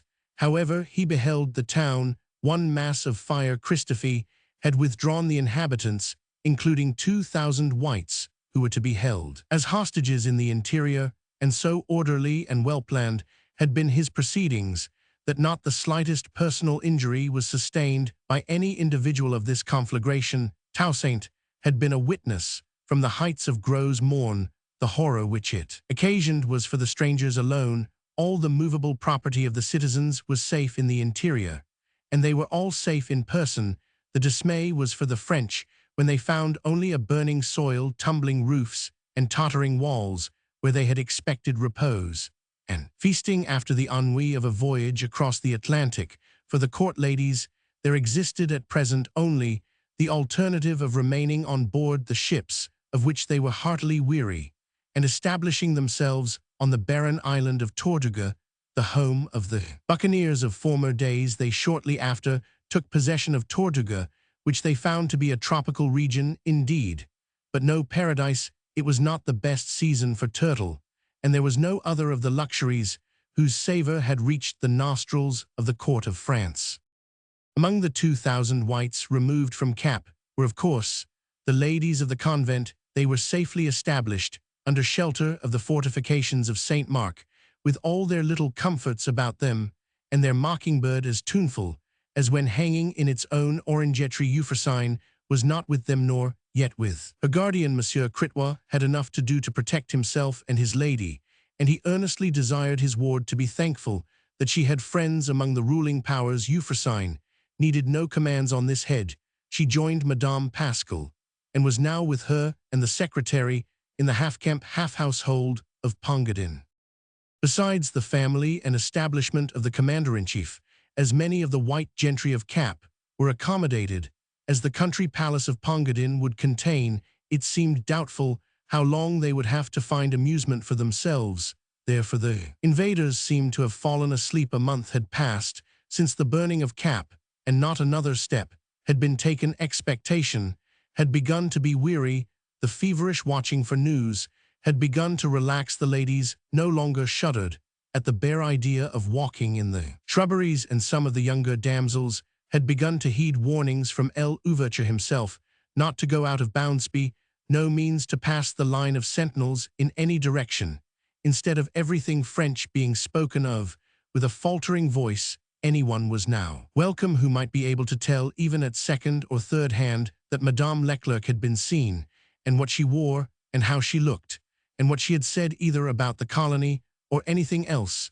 The officers, both civil and military, found themselves able to devote their powers of entertainment more and move to the ladies, and the liability to be called off in the midst of the game of chess, the poem, the song, or the dance seemed only to make their attentions more precious, because more precarious than those of the guests who knew themselves to be hostages, and who had abundance of time for gallantry.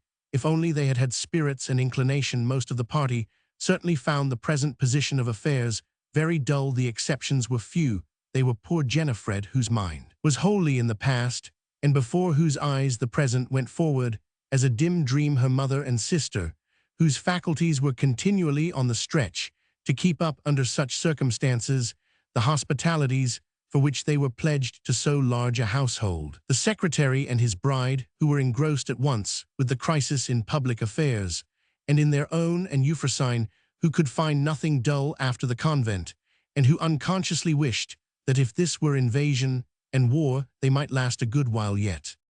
One evening, the 8th of February, was somewhat remarkable for L'Ouverture, being not only at home, but at leisure. He was playing billiards with his officers and guests. It followed, of course, that General Vincent was also present. It followed, of course, for whether it was that Toussaint felt the peculiar interest in him, which report made observers look for towards an intended son-in-law, or whether the chief distrusted him on account of his fondness for Paris, and the first consul Vincent was forever kept under the eye, and by the side of his general. Amy was wont to sigh when she heard her father's horse ordered, for she knew that Vincent was going too, and she now rejoiced to see her father at the billiard table, for it told her that Vincent was her own for the evening. Vincent was not slow in putting in his claim. At the first moment when they were unobserved, he drew her to the window where the evening breeze blew in fragrant and cool, then into the piazza, then across the lawn, then down to the gate, which opened upon the beach. He would have gone further, but there Amy stopped, reminding him of the general order against breaking bounds. "That is all very well for the whites, and for us when the whites have their eyes upon us," said Vincent, "but we are not prisoners, and there is not a prisoner abroad tonight. Communly, as far as the mangroves, we shall not be missed, and if we should be, we can be within the gate in 2 minutes." "I dare not," said Amy, with a longing look however at the pearly sands, and the creaming waves that now overspread them, now lapsed in the gleam of the moon. The dark shadow of the mangroves lay. But a little way on it was true that 2 minutes would reach them, but she still said, "I dare not." "Who is there?" cried the sentinel in his march past the gate. "No strangers. Claude, any news on your watch?" "None, mademoiselle." "All quiet over towards Saint Mark?" inquired Vincent. "All quiet there, General, and everywhere else, when the last reports came round 10 minutes ago." "Very well, pass on, good Claude. Come, come," he said to Amy, "who knows when we may have a moonlight hour again." He would not bide another refusal, but by gentle violence drew her out upon the beach, telling the sentinel, as they passed between him and the water, that if they were inquired for he might call, they should be within hearing. Claude touched his cap, showed his white teeth in a broad smile, and did not object. Once among the mangroves, Amy could not repent their arched branches, descending into the water, trembled with every wave that gushed in among them, and stirred the mild air. The moonlight quivered on their dark green leaves, and on the transparent pool which lay among their roots. "Now would you not have been sorry if I had not made you come?" said Vincent. "If we could only stay here forever," she exclaimed, leaning back against the bush, under which they sat here, amidst the whispering of the winds and the dash of the waters, you would listen no more for the roll of the drum or the booming of cannon at St. Mark. I am weary of our life at Pongadin. Weary of rumor of wars before we have the wars themselves, love. We can never hear anything of my brothers while we are on these terms with France. Day after day comes on, day after day, and we have to toil and plan and be anxious, and our guests grow tired, and nothing is done, and we know that we can hear nothing of what we most want to learn. I am certain that my mother spends her nights in tears for her boys, and nothing is so likely to rouse poor Jennifer as the prospect of their coming back to us.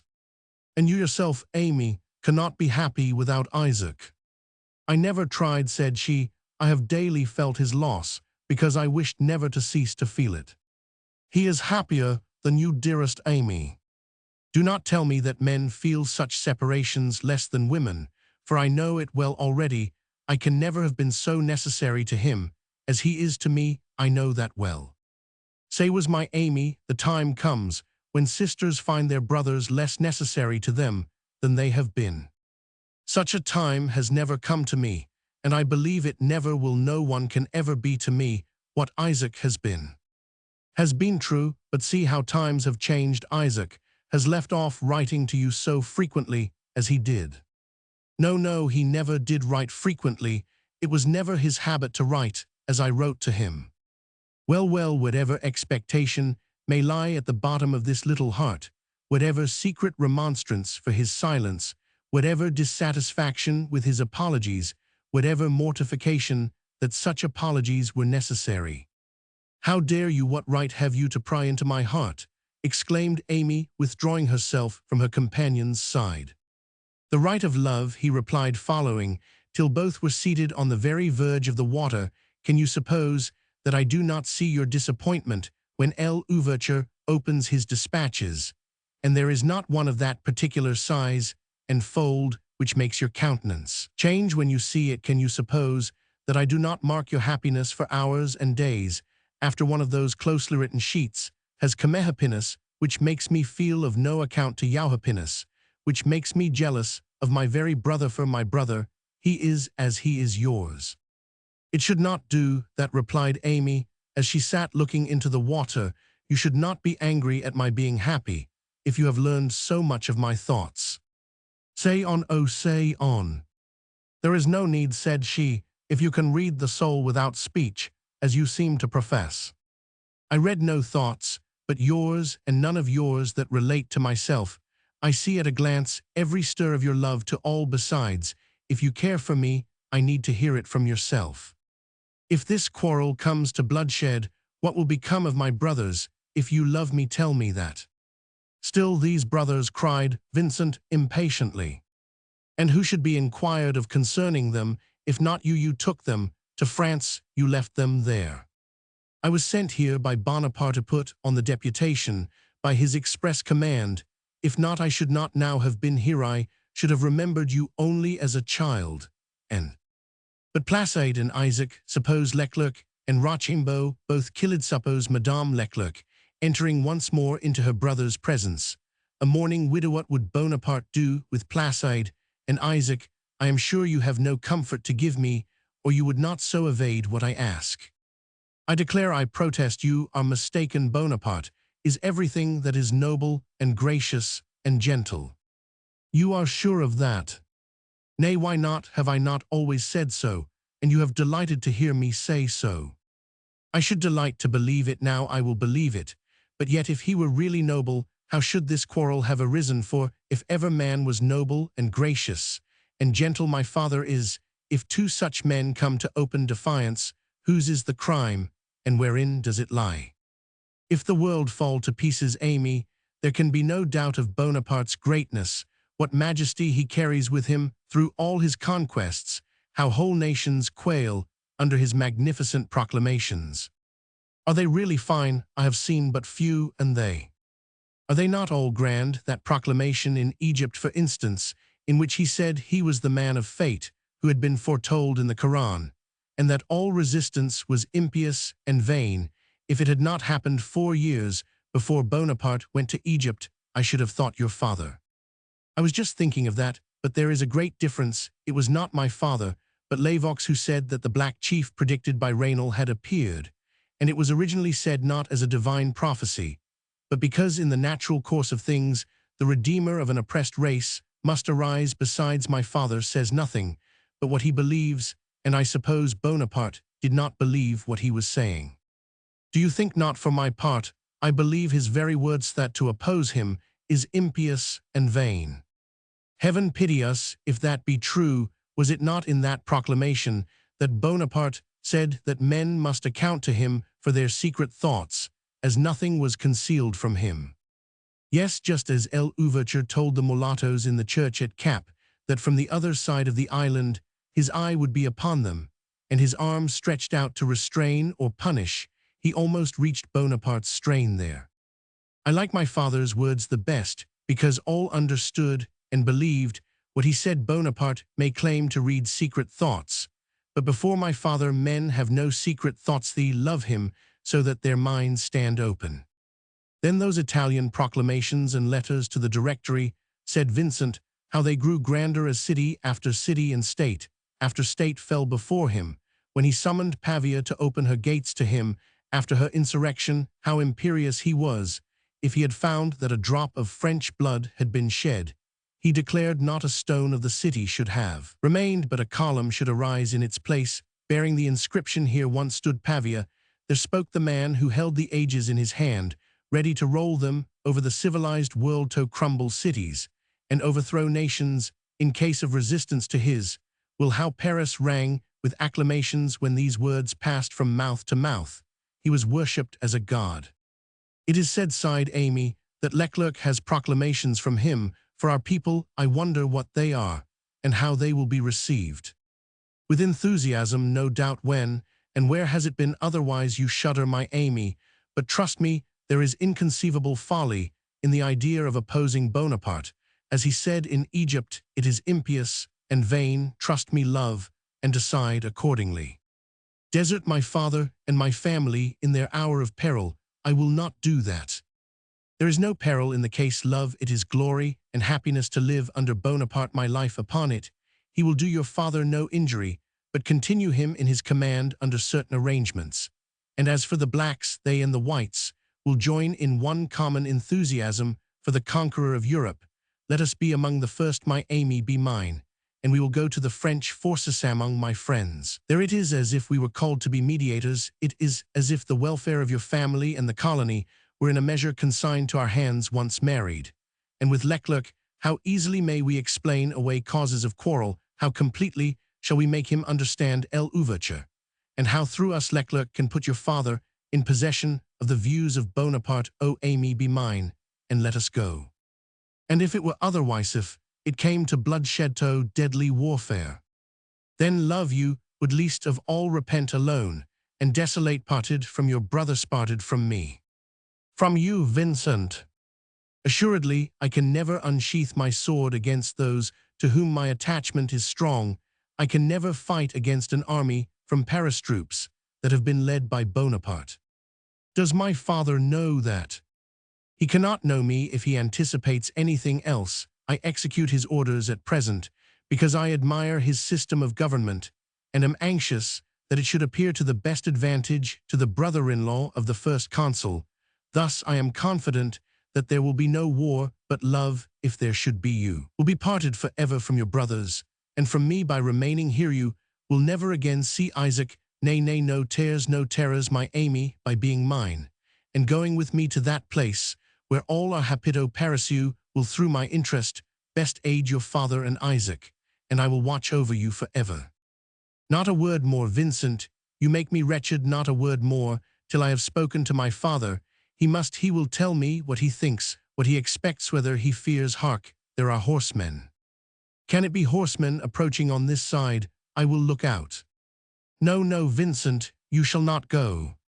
Her terror was so great that Vincent could not indeed leave her, as the tramp of a company of horsemen became almost lost. On quitting the hard road for the deep sand, he dropped his voice, whispering in her ear that she was quite safe, completely hidden under the mangroves, and that he would not leave her. She clasped his hand with both hers to compel him to keep his word, and implored him not to shake a leaf of their covert. The company passed very near, so near as that the sand thrown up by the horses' feet pattered among the foliage of the mangroves. No one of the strangers was then speaking, but in another moment the sentry challenged them. They laughed, and were certainly stopping at the little gate. "We know your master fellow," said one. "We have had more talk with him in one day than you in all your service." "I am sure I ought to know that voice," whispered Amy, drawing a long breath. The strangers were certainly intending to pass through the gate into the grounds, and the sentry was remonstrating. In another moment he fired as a signal. There was some clamor and laughter, and Amy started as at a voice from the grave. "That is Isaac's voice," she exclaimed, springing from her seat. It was now Vincent's turn to hold her hands, or she would have been out in the broad moonlight in an instant. "Stay, love, stay one moment," he entreated. "I believe you are right, but let me look out." She sank down on the sand, while he reconnoitered. At the moment of his looking forth, a young man who he was certain was Placide, was good-humoredly taking the sentry by the shoulders and pushing him from his place, while saying something in his ear, which made the poor soldier toss his hat in the air and run forward to meet his comrades, whom the sound of his gun was bringing from every direction over the sands. "It is they indeed," said Vincent. "Your brothers are both there." While he was speaking, Amy burst from the covert, made her way miraculously through the gathering horses and men, pushed through the gate, leaving her lover some way behind, flew like a lapwing through the shrubbery, and across the lawn was hanging on her brother's neck before the news of the arrival was understood within the house. There was no waiting till father and mother could choose where to meet their children. The lads followed the messenger into the salon, crowded, as it was with strangers. L'Ouverture's voice was the first heard after the sudden hush. "Now heaven bless Bonaparte for this," he cried, "and make him a happy father." "Hear him, O God, and bless Bonaparte," sobbed Margaret. A check was given to their words and their emotions by seeing by whom the young men were accompanied. Therese was leading forward Jennifer, when she stopped short with a sort of groan, and returned to her seat, forgetful at the moment even of Jennifer. For Monsieur Papelier was there. Other gentlemen were of the company. The one whom the young men most punctiliously introduced to their father was Monsieur Cosin, the tutor, guardian, or envoy, under whose charge General Leclerc had sent them home. Toussaint offered him a warm welcome as the guardian of his sons, but Monsieur Cosin himself seemed most impressed with his office of envoy, as did the gentlemen who accompanied him, assuming the air of an ambassador, and looking round him as if to require the attention of all present. Monsieur Cosin discharged himself of his commission as follows: "General Toussaint." "They will not acknowledge him as L'Ouverture," observed Therese to Madame Pascal and Jennifer. Euphra's eyes filled with tears. Jennifer was absorbed in contemplating her brothers, both grown manly, and the one looking the soldier, the other the student. "General Toussaint," said Cosin, "I come the bearer of a letter to you from the first consul." In his hand was now seen a gold box, which he did not, however, deliver at the moment. "With it I am commissioned to offer the greetings of General Leclerc, who awaits with anxiety your arrival at his quarters as his lieutenant general." Upon what does General Leclerc ground his expectation of seeing me there? Upon the ground of the commands of the first consul, declared in his proclamation to the inhabitants of St. Domingo, and no doubt more fully in this letter to yourself. Here he delivered the box, desiring that the presence of himself and his companions might be no impediment to General Toussaint's reading his dispatches. Toussaint had no intention that they should be any hindrance. He read and reread the letter while all eyes but those of Amy were fixed upon his countenance. With an expression of the quietest satisfaction, she was gazing upon her brothers, unvexed by the presence of numbers and the transaction of state business. They were there, and she was happy. Those many eyes failed to discover anything from the countenance of Toussaint. It was immovable, and Monsieur Cosin was so far disappointed. It had been his object to prevent the dispatches which he brought from being rowed in private, that he might be enabled to report how they were received. He had still another resource. He announced that he had brought with him the proclamation of the first consul to the inhabitants at large of St. Domingo. As it was a public document, he would, with permission, read it aloud. Toussaint now looked round to command attention to the words of the ruler of France. Vincent sought to exchange glances with Amy, but Amy had none to spare. Monsieur Papillier had unceremoniously entered into conversation with some of the guests of his own complexion, and did not cease, upon any hint, declaring to those about him that none of this was new to him, as he was in the councils of Bonaparte in all St. Domingo affairs. The tone of their conversation was, however, reduced to a low murmur, while Monsieur Cosin read aloud the following proclamation. Paris, November 8, 1801. Inhabitants of St. Domingo, whatever your origin or your color, you are all French, you are all equal, and all free before God and before the Republic. France, like St. Domingo, has been a prey to factions torn by intestine commotions and foreign wars, but all has changed. All nations have embraced the French, and have sworn to them peace and amity. The French people have embraced each other, and have sworn to be all friends and brothers. Come also embrace the French, and rejoice to see again your European friends and brothers. The government sends you the Captain General Leclerc he has brought. Here Monsieur Cosin's voice and manner became extremely emphatic. He has brought sufficient force for protecting you against your enemies and against the enemies of the Republic.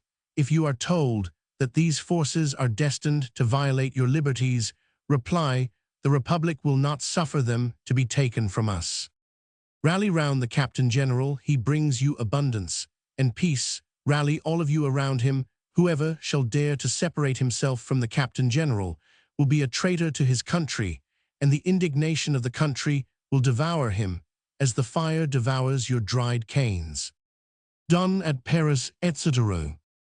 This document is signed, you will perceive, said Monsieur Cosin, by the first consul, and by the Secretary of State, Monsieur H.B. Marot. Once more it was in vain to explore the countenance of L'Ouverture.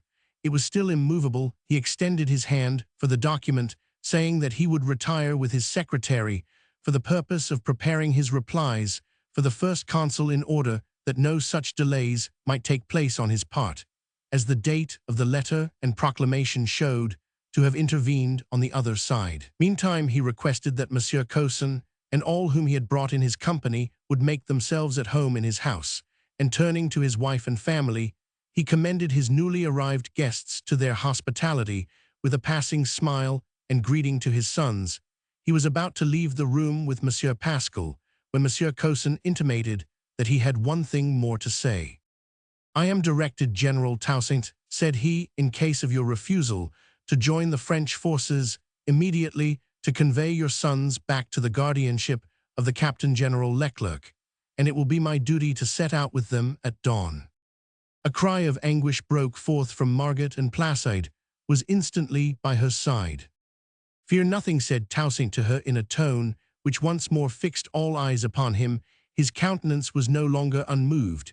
It was convulsed for a moment with passion. He was calm in his manner, however, as he turned to Monsieur Causon, and said, "Sir, my sons are at home. It rests with myself, and with them, what excursions they make henceforth." He bowed and left the room with Monsieur Pascal. Chapter 29. The Hour of Proof. "So the long-expected letter is come at last," observed Monsieur Pascal, as the study door closed upon himself and his friend. "Read it," said Toussaint, putting the letter into the secretary's hand, and walking up and down the room till his friend spoke again. "We hear," said Monsieur Pascal, "that the first consul understands men.